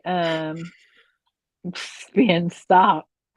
Let me see. Oh, she didn't write anything. Maybe she wrote it in the chat. Spin, stop. Spence is about to combust. She is. Okay, hold on. Because I don't want Jenny to feel like we're got an inside joke that she ain't part of. But No. I totally understand you guys are trying to protect me because whatever it actually is, since you guys won't tell me what it is, must be something pretty bad. Or pretty it ain't something that we need to describe on your channel. Okay, there we go. Not Okay. family friendly content? It is absolutely not. Okay. So, yeah. So anyways, but so they got Beatnik, they got I'm just gonna call him Beatnik from now on. They got Proctor, they got Clark, Keith. These people with these names. DeKikio, More Done Tully. Poppycock. What? Poppycock. Okay, we'll call him that. O'Hara. There's a guy from the Dighton Police Department. The guy from Needham Police Department. More from the Massachusetts Police Department. The medical examiner. There's a guy from the Canton Fire Department, but I think he went up. I think I accidentally didn't.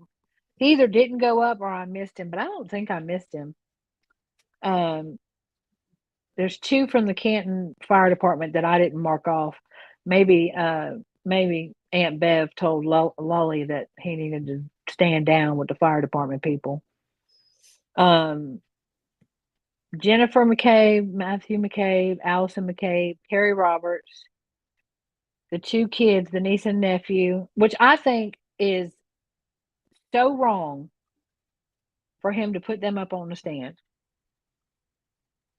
The niece and nephew? Yes.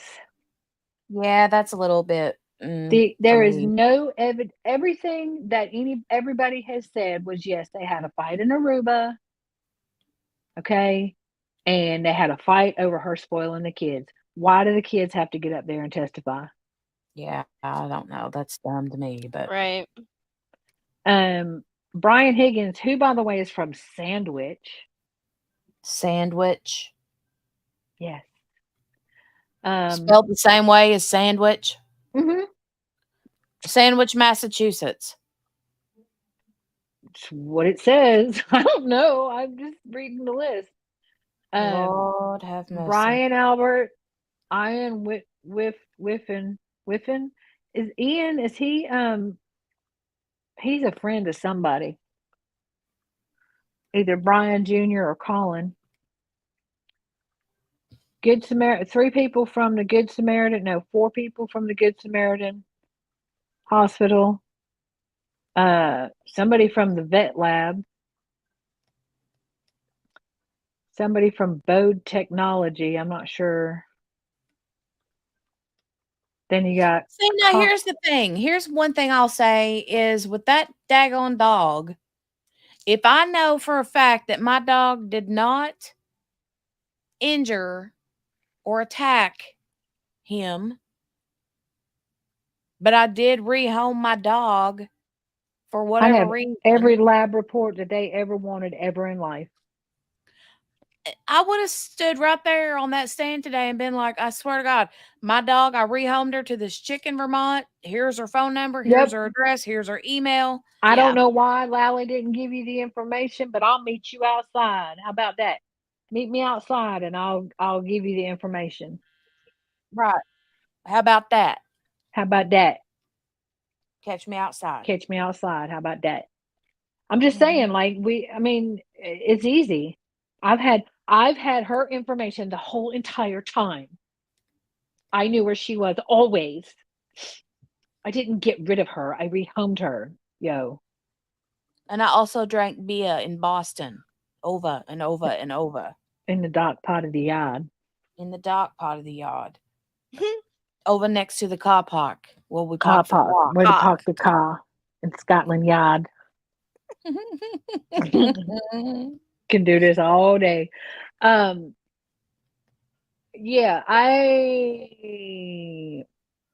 the Bears. The Bears. And that's Chicago, No, ain't it? That is, yes. That Never was mind, great forget it. on Saturday Night Live. The Bears.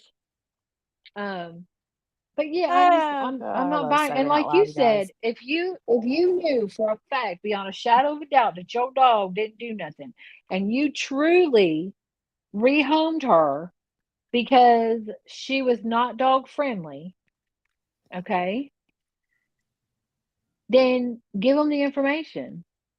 Oh, here, right now, I can tell you that right there is a prime example. When I would have called a dog an it, and I may have already said it just now. I don't know. But if I don't know the sex of the dog, I could have said it. Mm-mm. No, I won't call it it. Like I'm just saying, okay, for Right. instance. Like if I would have said, if I didn't know that dog was a female named Chloe, right, then I would have been like, I don't okay, know. fair. They That's rehomed it. fair. I don't know where it went, but I know what you're saying. Okay, but you're saying That's if the you only didn't I don't know, know. wait, but if you didn't, but no, and I agree with you. I agree with you. If you didn't know the sex of it, then you could say, like I just said, if you didn't know the sex of it, okay, fair. But if you don't know the sex of it, that means it ain't your dog. Right. Yeah. That's her dog for 7 years, 6 years, 7 years. I ain't buying it. And when the way she got so agitated when she was like, I didn't get rid of it, I rehomed it. If you saying that makes you feel better, then you just go ahead and keep telling yourself that. Yeah.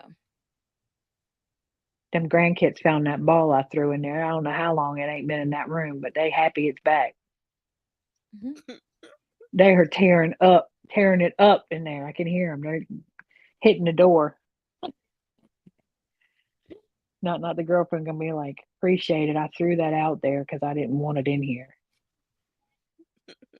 People from the crime lab. Let's see. Colin Albert. Did I call them the Mick Albert earlier? I did. Yeah, you did. I got really confused. I was like, wait a minute. Are we talking the same? Because it makes them sound more bougie. I don't know. They seem like bougie. Ryan Nagel, Tristan Morris, those were the friends, I think.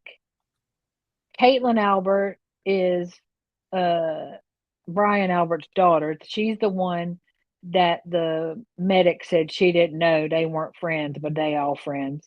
Yep.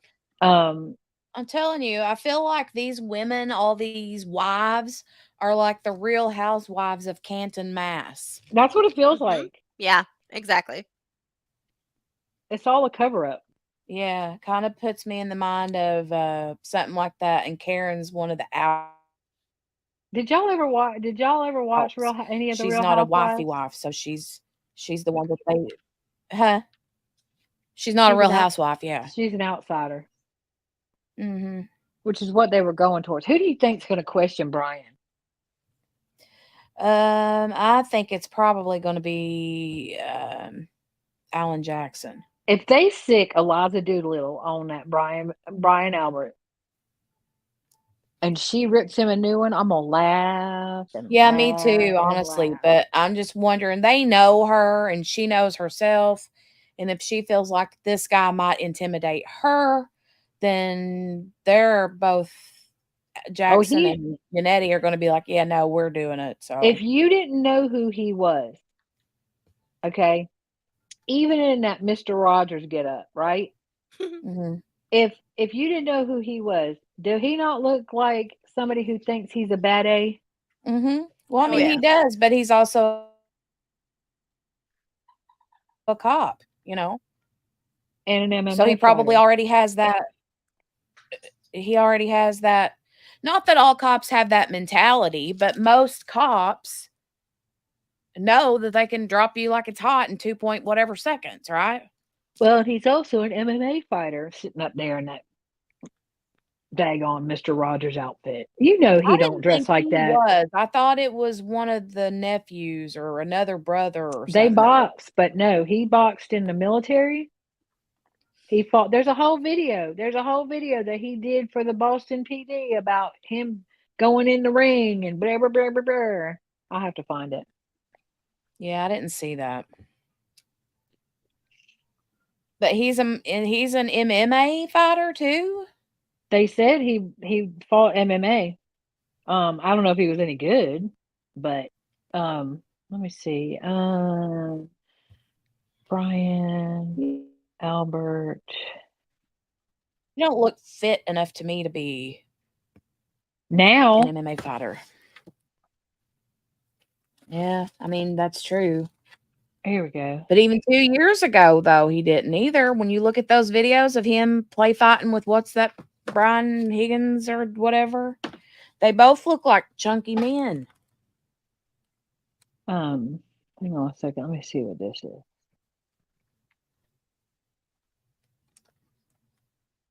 That ain't him. That ain't him.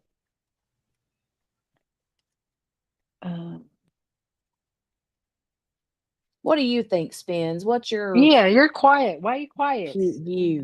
Get in here, ma'am. I know nothing. What? You do. I know nothing. But you have to have an opinion, right? Or do you not really have an opinion yet? I literally have no opinion. I'm literally trying. Okay. I'm trying the whole watching this and trying to understand it. A lot of it's going in one ear and out the other. depending on the day. Well, especially when they're doing the same story over and over and over and over. Yeah. I mean, the dude left the bar at 12:13 p.m. Yeah, but see, here's or a.m. a.m. here's what's funny about that though. Where they're like, okay, sorry, Spins. Let me just say this real quick. So they kept saying, "Oh, we left at 12:10. We left at 12:10." You just pulled that out the air. Y'all didn't talk about it and decide it was 12:10 because that's what worked best. Mm-hmm. No, it's not 12:10, and the reason why it matters is because there's actually minutes difference in Colin being there and Colin not being there. Yeah. And so, and when they got home and when they said they saw Colin. And I'm going to tell you, I'm one of them. I'm a pretty overprotective mama of adult children. And I don't really go to sleep until my children are home. But they don't come in my room and wake me all the way up.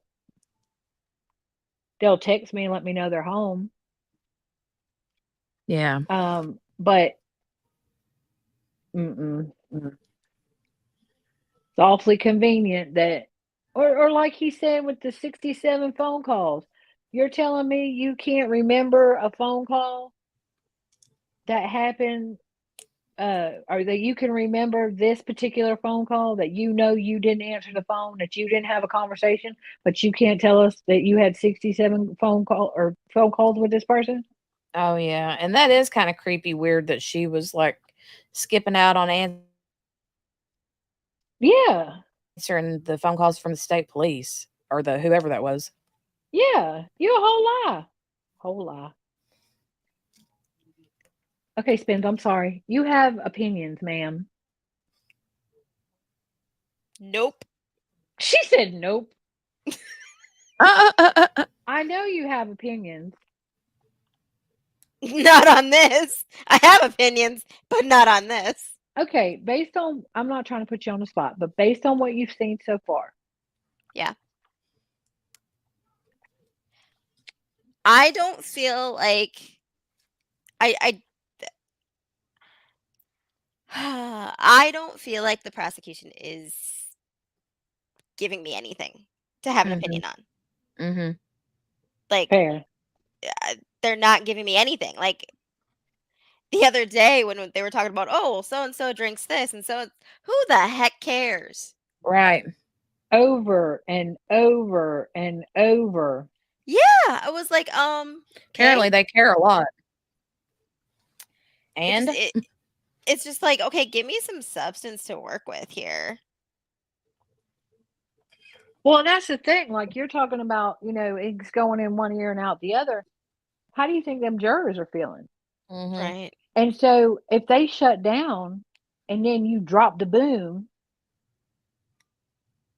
you Right. done lost them. Right. well, here's one thing that I thought about today. I thought it was kind of ironic. They keep talking about Karen Reed leaving the daggone bar with a glass of clear alcohol. Yet there's no video of her that I know of, unless I've missed it completely, doing that. Yet while that one wife comes out holding a can of White The White Claw. Claw. Yep. And here's the thing. And she could, I don't know what the rules are in Boston. I know like downtown here, there's like a street that's all bars and you can walk, you can't have glass, but you can have like, the open liquor thing is different down there or whatever. You can have like an open beer or whatever walking up and down. You can't have any kind of glass, but you can have a can. Yeah. Because it's like a whole strip of just bars. Right. And people go from bar to bar and they do their thing and they carry their little White Claws and whatever. But only two people, Julie and Chris Albert, said that they saw her come in with a thing under her coat. That's the only two I've heard say in this trial that I've heard say that. Nicole didn't say that today. I might have missed it, but I didn't think so. I don't know if she did or not. I can't remember. I get But so much testimony mixed up. So, well, um, I especially when they say the same crap over and over and over, everybody says the Right. same thing. Then you forget who said what. And where did you Mm. go? And was it a high top or a low top? And do they have band there? They have live music. Who Girl, I cares? didn't even know what a high top was until this trial. I just call it the tall tables. Well, The tall tables. No, that's all I know. I was a bartender, so that's kind of a. Why are you laugh? I knew you were gonna laugh. You'd be like another thing that you've done. Yes. I know. Exactly. When I was in college. I have this High list top. of QB's list of jobs that she's had. I'm like, I've man, done everything. I've done everything. I love that. I love I that. really have. I think it's cute. I'd like to see QB being a bartender. Me too, actually. It was big fun. I Did made people great tell you tips. their problems all the time? Always. Did they? Yep. Always. That's why I was saying that girl didn't remember what they drank. The only people she remembered for sure, was Officer O'Keefe, and that's because he tipped her well. Mm-hmm. And if Well, unless they're maybe if they were regulars. there was the maybe one or two that was the whole party. You don't remember what they drank. No, you don't. You don't remember what they were doing. You don't even know if they sat at a high top, a low top, or if they sat at the bar. You don't know. Not from 2 years ago. No, ma'am. Absolutely not. Right. And then we're talking about beers, and were they tap or were they in the bottle? What the does that Yeah. have to do with the price of tea in China? Right. Like nothing. He's just, it's just this trial. We could be Probably pretty cheap if you get it on AliExpress. you ain't wrong. You ain't wrong. Wow, Jenny got jokes. Um,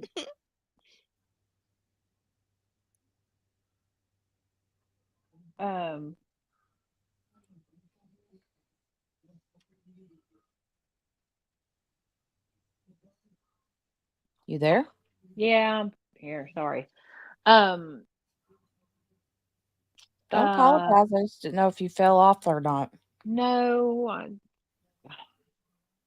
Anyways, I got distracted. I'm sorry. I don't know. I ain't buying it. I ain't buying it. I ain't I don't buying want it. it. I don't want it. I don't want it. I mean, you can tell such a significant difference between when they talk to the prosecution and when they talk to the defense. Yeah. How defensive they become, how all of a sudden they can't remember jack, but when they were just talking to Lally, they knew every minute of every second of every day that they spent up until January 29th. Yep. Right. I ain't buying it. And maybe it is like somebody said about, like, they were either play fighting or fighting or whatever, and the dog got in on it too, or whatever. But why cover it up? I mean, that's Mm-hmm. Yeah, Would the that- part that covers it up. I mean, if something bad happens, even if especially if you're drunk and you're a cop, you'd be like, yo, we gotta get him to the hospital. You know what I'm saying? It was a Yeah. bad, whatever happened, but it must have been something very bad. And, But I can tell you his mechanism of injury, he didn't get hit by that car. a guilty party of some sort for them to try to cover it up. Yep. But I can tell you that he didn't get hit by a car. No, I don't believe he did either. I don't think so either. And let me be clear, whenever I be in Devicle's clavicle for this Albert family, I'm not saying that I believe Karen's guilty of anything. I'm Right. not buying that. I don't buy that. but I also, there's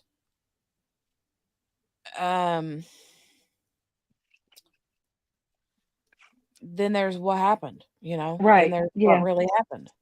No, I I mean, agree. Um, and I'm not saying that you're saying she's guilty or she's innocent. mhm. But I'm just the math ain't mathing for me. For me, I just feel like there's got to be, which there doesn't have to be blame on anyone else in order to find her not guilty, right? But Right. um, I just, I don't know. I'm like,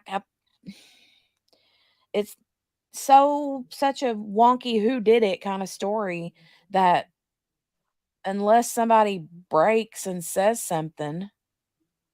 I mean, honestly, we could have already been done with their case in chief almost. Yeah, I mean, because they ain't gonna as much time as they've wasted. Just by him saying who, if anyone, what, if anything, what, like, sir, just ask the question. Mm-hmm. Half of them witnesses didn't need to be up there. Right. Half of them questions, probably 3/4 of them questions didn't need to be asked. Mm-hmm. And I understand you got to lay a foundation. There's law. You got to do it a certain way. You ain't got to know, like, were his clothes disheveled? Yeah. His Well, and they clothes, get he went stuck with out. having to say, Sorry, go ahead. do what? No, I didn't hear what you said. I said he keeps asking every single person what were the shape of his clothes? Were they disheveled? Yeah, he went out to a bar with a bunch of people all disheveled. Right. Looked like he'd been brawling for days. I mean, like, why are you even asking these people that? Right. Exactly. And but it doesn't make any sense to me either. Was it draft or was it in a bottle? Mm. Was he beat about the head and neck with a beer bottle? Because if he wasn't, then what difference does it make? Right. I love that you said that because we always say beat about the face and neck. Yeah, we always say head and neck. Beat about the head and neck. Were you beat about that boy was beat about the head and neck? Mm. They done beat him Um, about the head and neck. You know I ain't wrong, right?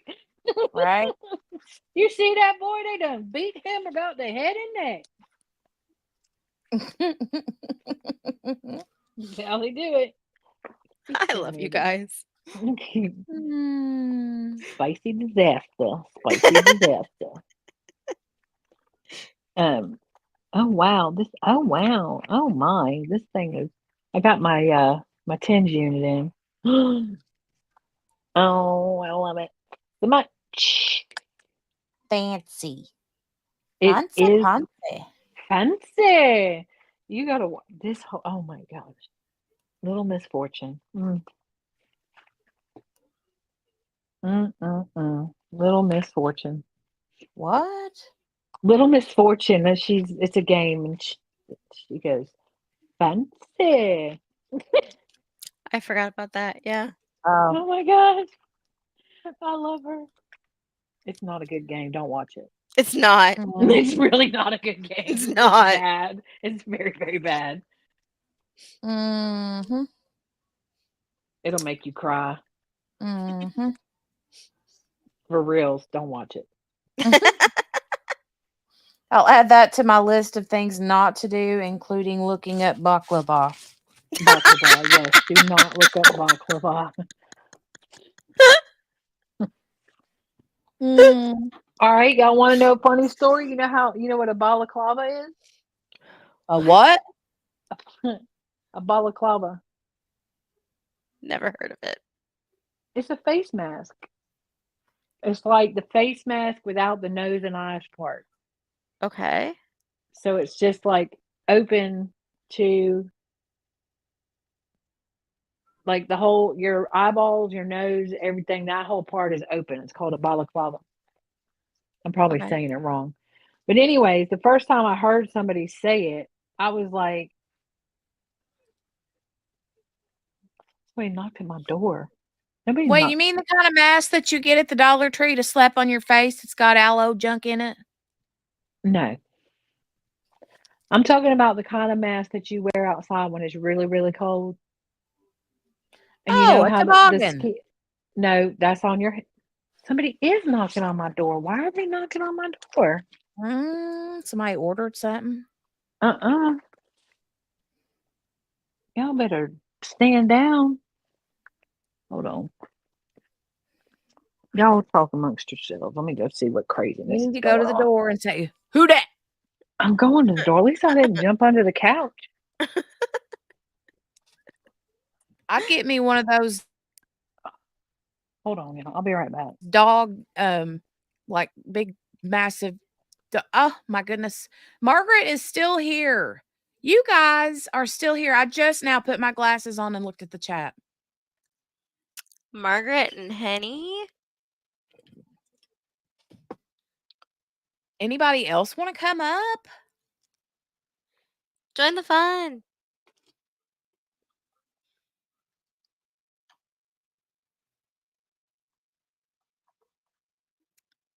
Join the fun.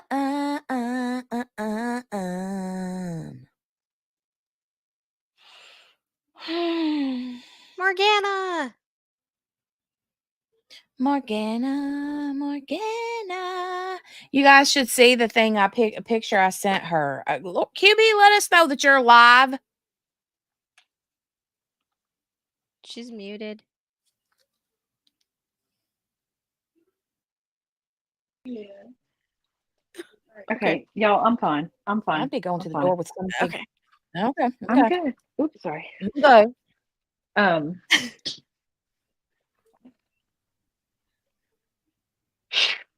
You sure? Yes, I'm fine. It's just people. I don't like people coming to my house. Oh, okay. And no, not the girlfriend ordered food, and the girl that was delivering it couldn't get internet service to confirm delivery, so she had to like physically confirm delivery with somebody. And I'm like, "Are you?" She's like, "Are you okay?" I'm like, "Yeah, but I didn't expect nobody coming to my house." She's like, "Is this not your order?" I was like, "No." She goes, "Well, did somebody here order?" I said, "Yes." You think so? The heck. Anyways. Well, why didn't you go to her door and tell her, go answer the daggone But I door? didn't, Your because I food's didn't here. know. I didn't know she ordered something. I didn't know who it Oh. was. I couldn't figure out like what in the world was this woman beating on my door for. Oh, gotcha. All that ain't necessary. Y'all don't understand. Don't come to my house. I'm kind of that way Noted. too. Noted. I don't like people showing up at my house. I don't like if I order something and I tell you to leave it at my door, you best leave it at my door. That's what Jazz just said. She's like, I told her to leave it at the door. Yeah, well, apparently her phone don't work. Apparently, she needs to go with you to the AT&T store. Ma'am, we are not going to talk about the AT&T store. I went yesterday. We are not going to discuss this. Okay. No, ma'am. I am mad. Uh-oh. This is a good one. Hold on a second. Wait. Hold, don't tell the story until I go get my my throat fleece. My floss thread. Wow. My thread. My floss wax. My floss conditioner. Whatever it's called. Wow. Oh, that was fun. Watch this. Y'all watch this. Yes, Margaret, it is like a ski mask. Head and shoulders, knees and toes, head and neck, face and neck. Apparently it's different all over the country. Watch this, y'all. Watch this, y'all. So yeah. I'm sorry. I don't mean to get so strict. I just don't like when people come to my house. And if you don't answer the door, don't keep knocking on my daggone door. I don't understand at all. I don't know. I'm weird like that. I don't like people doing that. Apparently I'm weird, but it comes from my family. Did I drop out? No, you're here. Okay. It just comes from disrespect from my family. Oh, I get it. I get it. I do not like people just dropping by my place either. Mm-mm. I'm back. My neighbors in my building do it all the time, and it drives me nuts. Yeah, I don't like that. So, no. I'm like, nope. And here's the thing too. If I'm not expecting somebody, I don't even care Mm-hmm. if it's family. If I open my door and I'm not expecting you, you better be expecting me to stand there with my door cracked 1 inch talking to you through the crack. That's what I just did to this woman. And she was looking at me like, why won't you open the door? Well, first of all, I'm in my PJs. Mm-hmm. Mm-hmm. Second of all, I didn't ask you here. Now, somebody in the house did ask you here, but she also asked you to leave it at the door. I don't like Right. it. I don't like it. Nope. No part of it. But anyways, y'all understand why I was mad at the AT&T store? That's crazy, right? Mm-hmm. I had to go into my crafty closet and get Can't my... do it. Y'all What? ain't playing along. What? I had to go into my craft closet and get my Your thread flosser? floss stitchy stuff. Yeah, whatever that is. My flossy stuff. We I done got these little swirled. silicone things that holds the edges down on your Q-snap, but I don't know where those are at. Oh, I got one of them. Do you know? Okay. All right. Here you go. $1.25 tree. You ready? You ready? You ready? Go to the $1.25 tree. Get a steering wheel cover. Mm-hmm. Put it around the edges of your Q-snap. You're welcome. Oh, yeah. I didn't. That's very cool. I didn't know that. Yep. But that's not what I'm talking about. The grime guards. I don't mean that. I mean No, I know. You talking about the silicone things. yeah, that Yeah. goes on like you can put them on like the corners and stuff too. Because my floss always gets hung up on the corners that pooch out each side. Right. But if you tuck them and then you put that grime guard around it, you don't have no corners. Well, that's cool. Yep. And I don't have a also grime is a guard. I'm gonna grime have to get guard. one of pyramids. It does keep it clean. Okay. And then if your Q-snap slides, okay, go back to the $1.25 tree. Get you some of their fabric, their little fabric pieces that they sell. Cut them the length of your Q-snap. Put it inside the Q-snap. Put it up against the cross stitch fabric, and then turn it a little bit to tighten it up, and it won't come back. Say that one more time. Okay. You know how when you snap the Q-snap on and it'll slide back and forth and loosen up, and you got to keep tightening it? Go to $1.25 tree, get you a piece of fabric. You can get felt, but it tends to leave little fur balls on there, and it's not good. But you get you some of their scrap fabric and cut it the length of your Q-snap snap on, the piece that snaps over. Okay. You put your fabric you put your fabric over the pipe. I call it a pipe. You know, you can make them out of pipe, right? Anyways, out of PVC. Yeah. Okay, so you put the fabric over the pipe, the cross stitch fabric. You put the little piece of fabric over the pipe, okay, and then you snap your Q-snap on and twist it to tighten it, and it won't twist back. Yeah, it works. It works. The other thing you can do is you can take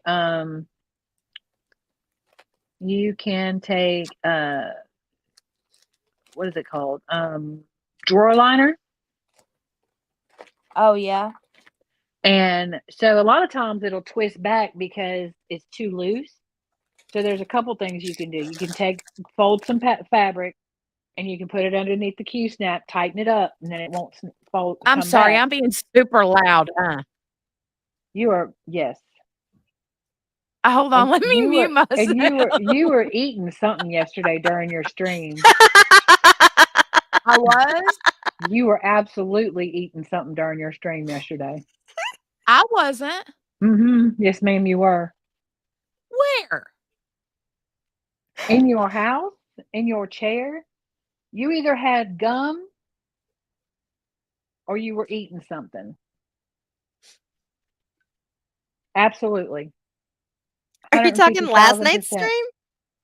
I am talking about, it was probably Adam's stream.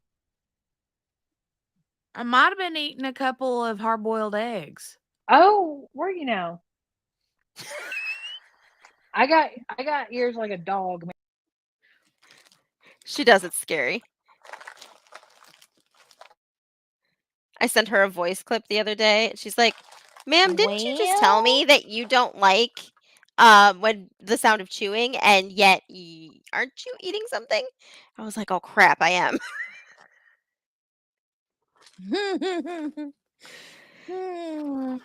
I try not to ever eat anything on stream because it kind of grosses me out when people do it. But if I did, I totally didn't. I think I had went to like grab something. I didn't know what I was going to grab, but I had some hard-boiled eggs. And I was like, well, let me just grab those real quick. You know. Spence went through this whole diatribe about how she can't stand when somebody's eating while they're talking on the phone to her or whatever. And we were texting, okay? And then she sends me a voice text while she's eating. And I'm like, ma'am. So I was like, "Oh man, I am." She's like, not you calling me out. I was like calling you all the way out. Like all the way Yeah, like out. not like hot meat kettle. Like, I mean, I said, did you seriously just send me a voice text that is you chewing? What are ma'am? Hot meat kettle. Oh my gosh. I was cracking up. That child has taken one of my. I'm gonna beat this child. I swear, for the love. For the love. For the love. For the love. What said child do now? He tries to act like I don't know exactly. And I mean, this is gonna sound Oh, so. Margaret, have a good meeting. Hi, Margaret. I bet it could be an email. Bye, Margaret. Tell him it's a poop fest. Tell him it's a whole crap. Don't forget your poop knife. She might have been smacking pickles. I wish I had a pickle. Mm. Mm-hmm. Yeah, that's rude to call a meeting. Let's see, you're 3 hours behind, so it's 2:00 there. No, we don't call meetings just willy-nilly on a Friday afternoon. No, it's dumb. No. No I mean, we're kidding. about ready to Tell go him home. I don't want it. Friday should be half days. Friday shouldn't even have to go in. There you go. That works. Not me wanting to pull out this Melinda and Moohoo. I'm so jealous you have that kit. Girl, the second it restocked, this was like a year ago. The second it was that one and Fox Wisdom. Do you know which one Fox Wisdom is? No, but let me look it up.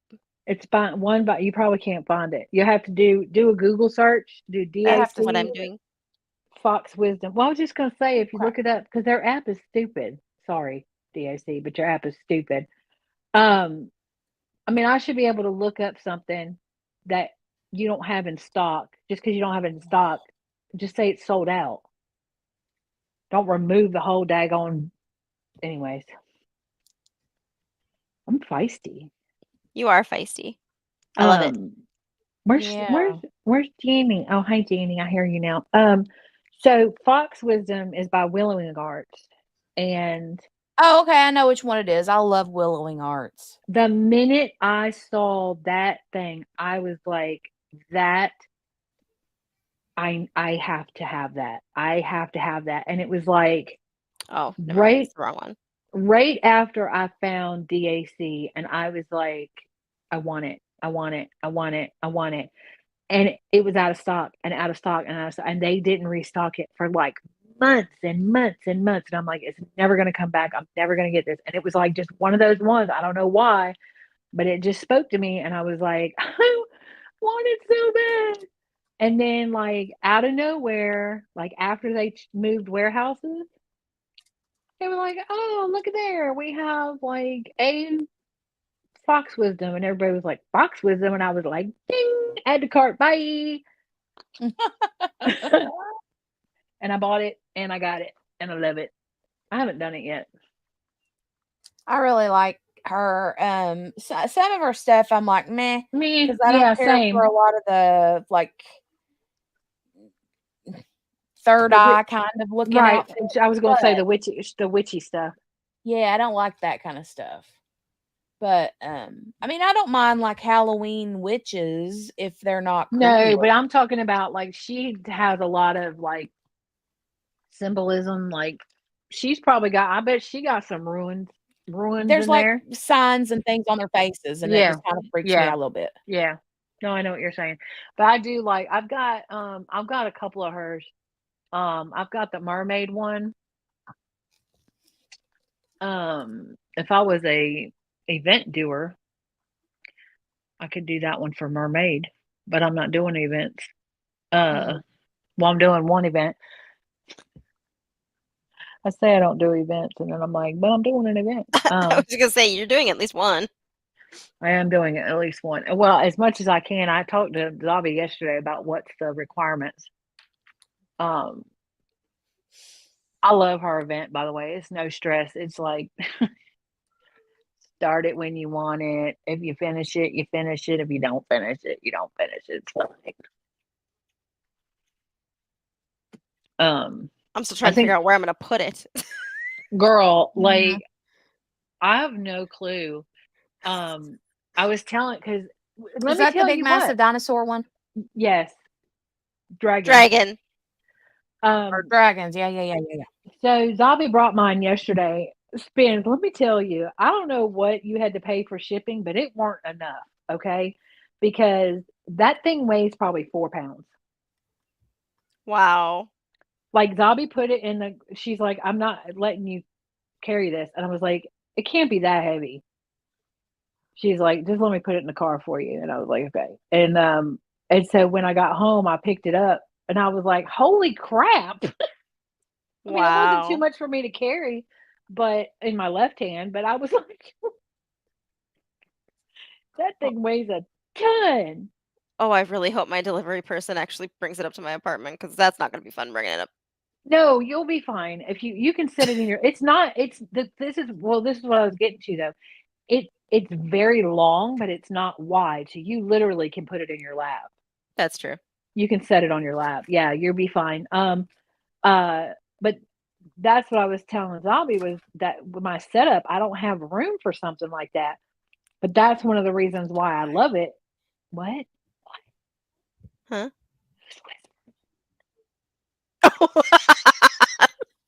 What? Somebody just whispered. Sorry, I tend to talk. Whispered. I talk out loud in a whisper. Talk to myself in a whisper all the time. Sorry. It's weird. I'm just telling you, I hear stuff, y'all. I hear everything. I've got ears like a daggone dog. Wait a minute, Spins. Wait a minute. Wait. Do you mean you do that thing that Brick does on that TV show? I have no idea what you're talking about. The middle. Never heard of it. He'll say something out loud, but then he'll say a sentence like this. Spins talks in weird sentences. Weird sentences. No, that is not me. That's creepy. No. I will respond, but like, I'll respond to you guys, like, but if I think it's okay, it's a dumb, it's a well, okay. You're gonna It's yell at not. me for saying dumb. I'm not going to yell at you. I know. It's not dumb. If I have any inkling that it it's a mind trick. Okay, Yeah. if she thinks that someone's not going to have a positive reaction to what she's saying, whether it may be, and how am I doing, Spence? Am I doing good? Oh, you've got it. If she thinks that you might make fun of her, or that you might be mad, or that you might have an adverse reaction, she'll say it at a whisper under her breath to herself so she can hear it out loud to hear what it sounds like before it actually comes out. What she doesn't realize is that I got dog ears and I can hear everything. I heard somebody whisper. I thought it was you, QB. It was not me. It's like, who? You ever do that? Like, you're on the phone with somebody and they like whisper and you're like, okay. And then you're like, why are they whispering?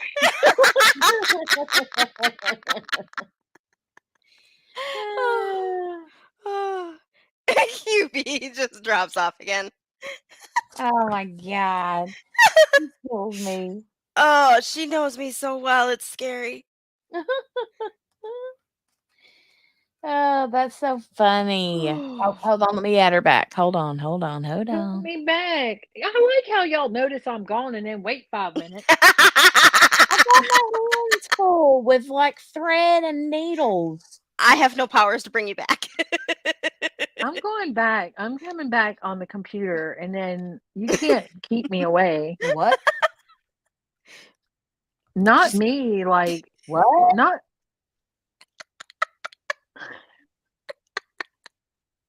QB? What? What?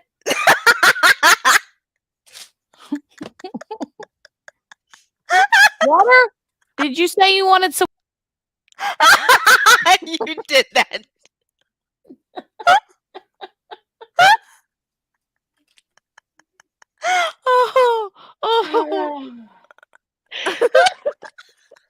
I'm literally sitting here cross-stitching. I don't know what you're talking about. Did you not just notice that? Notice what? I totally just dropped you out. We didn't hear nothing that you said. Me? Are you serious? I didn't notice. I didn't notice. I'm sitting here with my glasses off, cross-stitching. Oh my gosh. Do we even have anybody left in here? Like, hey, oh yeah. We got Henny, Sherry. Margaret left. Morgana's here. He ain't here. Anyways, yeah, y'all can't get nothing past me. I'm telling you, I got like dog ears. I hear Good to know. It's bad. Terrible. I'll mute myself if I'm going to whisper from now on. It's actually really annoying because, like, I can hear stuff like that normal people can't hear, and they're like, what do you mean turn it down? I'm like, I can hear it. They're like, through the door? Yes, through the door. I can hear it. I'm in a pickle over here. Are you slapping a pickle? No. Is it a dill pickle? What's the matter? It's this thread is like crap. This floss is no bueno, man. Well, you got to be delicate with it. You can't treat it like some DMC. Well, but you already said get with the program because I ain't got time to mess with you. You already said you're rough. You're even rough on the DMC. You might want to run that whole thing through your mouth before you try to separate it. What do you think I do? But here's what I'm gonna tell you: don't never give me nothing you cross stitch. I love you, and I would appreciate the fact that you made something for me. But, ma'am, absolutely not. Even if it's in a frame. No, homie. No. Nope. Are you for real? It's gonna turn into. I am for real. For real. I am so for real. I'm for real, for real.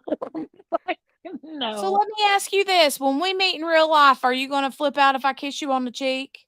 no, but don't kiss me on the lips, even accidentally.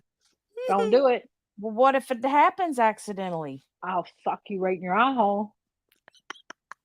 You going to beat me Don't about the kiss me. face and neck? Yes, I will beat you about the head and neck and more You going to suck me in the kisser. and the kisser. And Margaret said that they said the head and shoulders. So they beat the shampoo.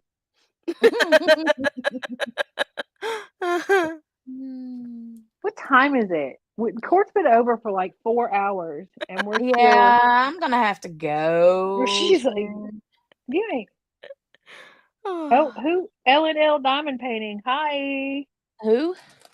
L&L Diamond. Oh, that Oh, must be he has Lee. changed his name. Lee That and is Lenore. Lee. Oh my God, Lee. I love the name. Yes, That's I awesome. like that. Yep, I like that. Mhm. L&L Diamond Painting. I love it. That's great. Cute.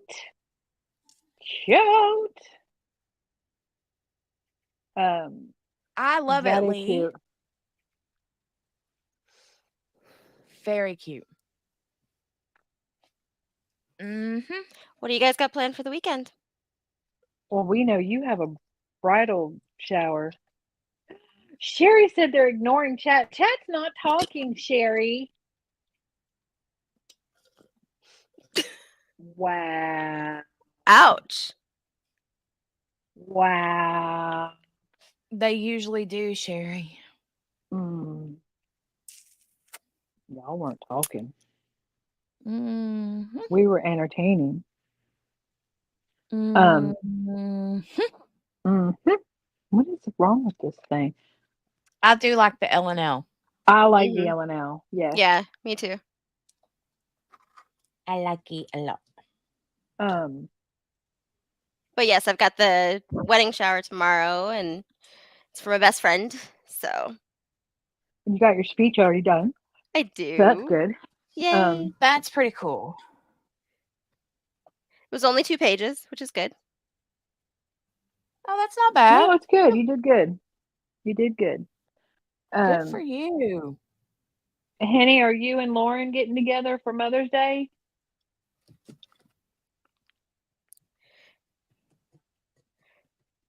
Or does anybody have Mother's Day plans? Probably not. I don't have any actual plans. However, it will be Mother's Day. So my plan is to keep my happy butt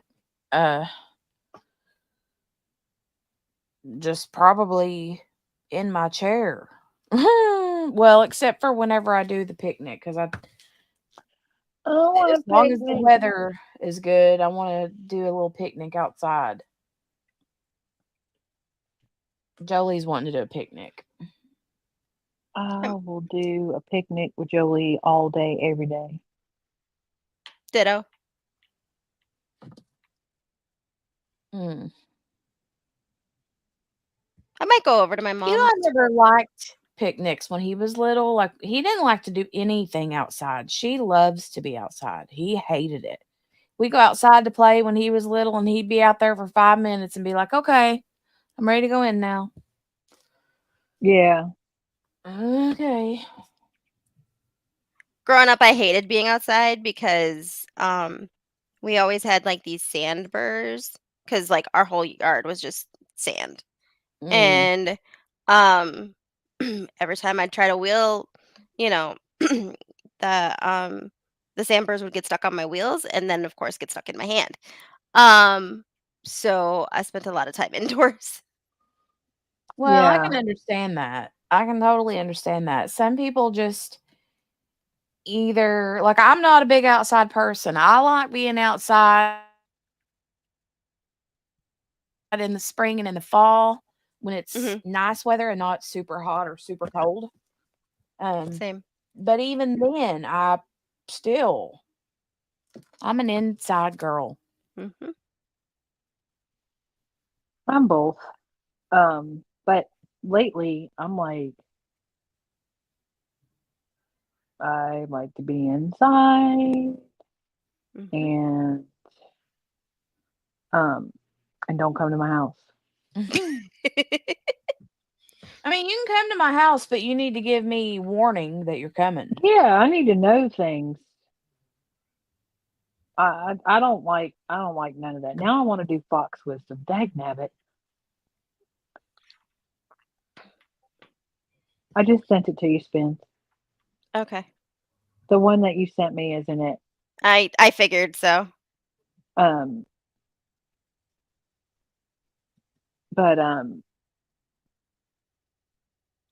Oh I need, yeah, I remember that one.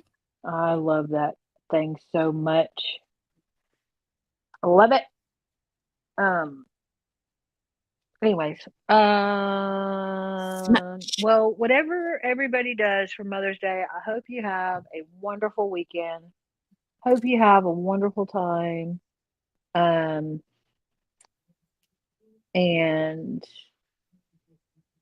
if you're not doing Mother's Day, then I hope you have a wonderful weekend. Is Lee behind too?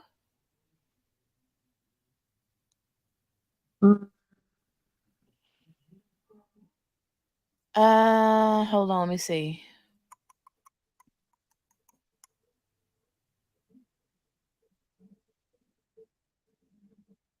He says, yeah, but that's okay. We will just ignore them. We do not exist at this point in time. So how is everyone in chat? And then he says, about dang time you saw us. LOL. I don't know. So we finished our trial-y stuff earlier, and we've just been chit-chatting. But I've been cross-stitching and looking down and don't have my glasses on, so I can't see the chat. But yeah. So happy Mother's Day to all that are mothers. Happy Mother's Day to people who their mothers who have mothers that celebrate. I don't know what I'm trying to say. And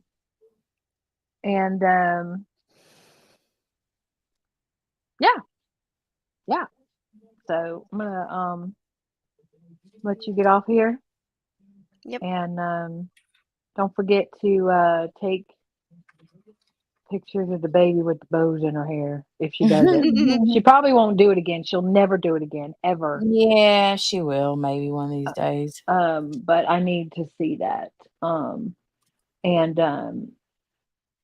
Yeah.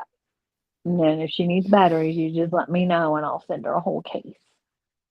Whole truckload. Oh my God. Whole truckload. What are you doing for Eli's All birthday? Anything?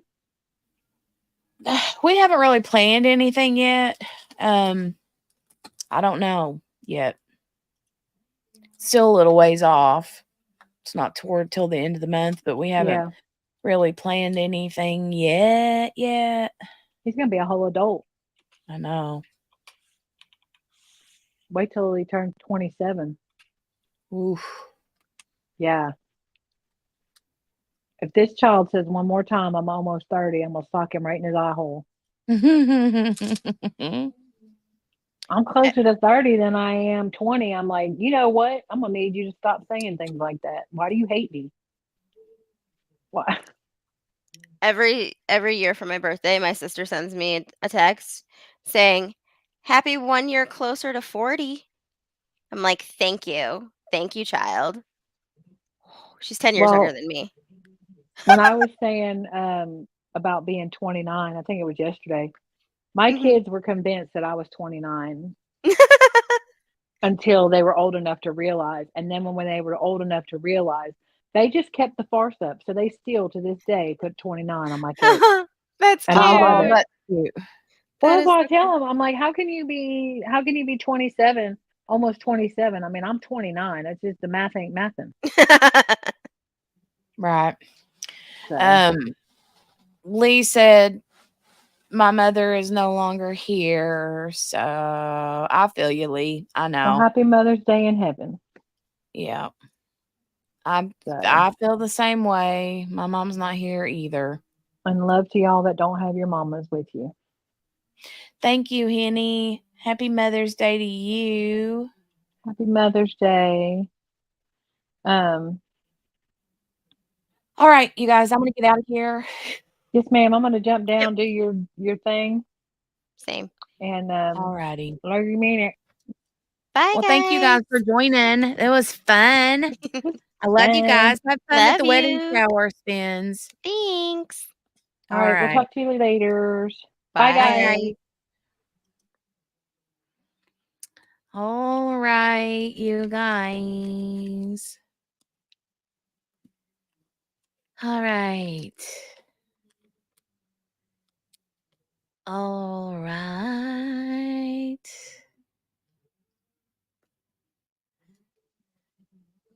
Happy Mother's Day to you, Sherry. Oh my goodness, you guys. I am going to scooch, go see what the fam bam is doing, and call it an evening. Sherry, I got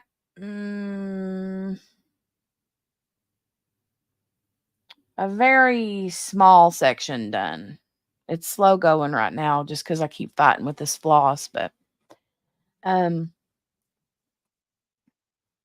yeah, I'll keep working on it tonight, because I've been itching to cross stitch a little bit. Oh. Mm.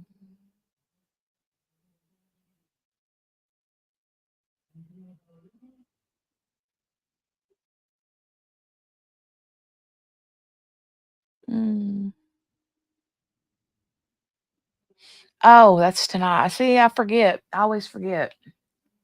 I'll be I'll try to be there if I can remember and be awake. Lee, I love the name. I'm excited about the name. Very cool.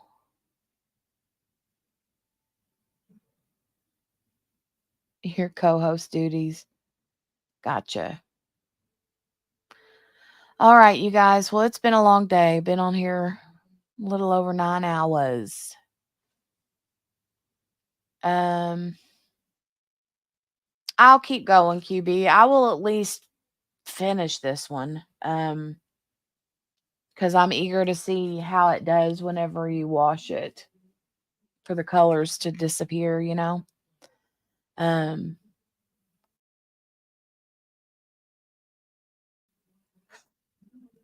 I got the yawns. I think I'm gonna have to go get me a little bit of caffeine, wake me up. I've only had 2 cups of coffee today. So I need another cup of coffee, make me wake up. So, I'm planning, I really want to go live tomorrow to catch up on Daybell, but I don't know what time it'll be. I'm gonna sleep in tomorrow and do the normal, like, Saturday things for me. So it might be afternoon before I get on. It could be evening, I don't know yet. So I don't expect anybody to, like, I just don't wanna commit to a time right now because it is Saturday and I don't know, what Dale's got planned, that kinda thing. So, but we'll go live tomorrow at some point and, get caught up or catch up a little bit anyways on Daybell. May not get all the way caught up, but we can try, right? All right. I'll see you guys tomorrow sometime. Just make sure your notifications are on and hopefully you get the little dingy ding ding and stuff. So I'm gonna go and I'll see you tomorrow. Bye. Bye bye.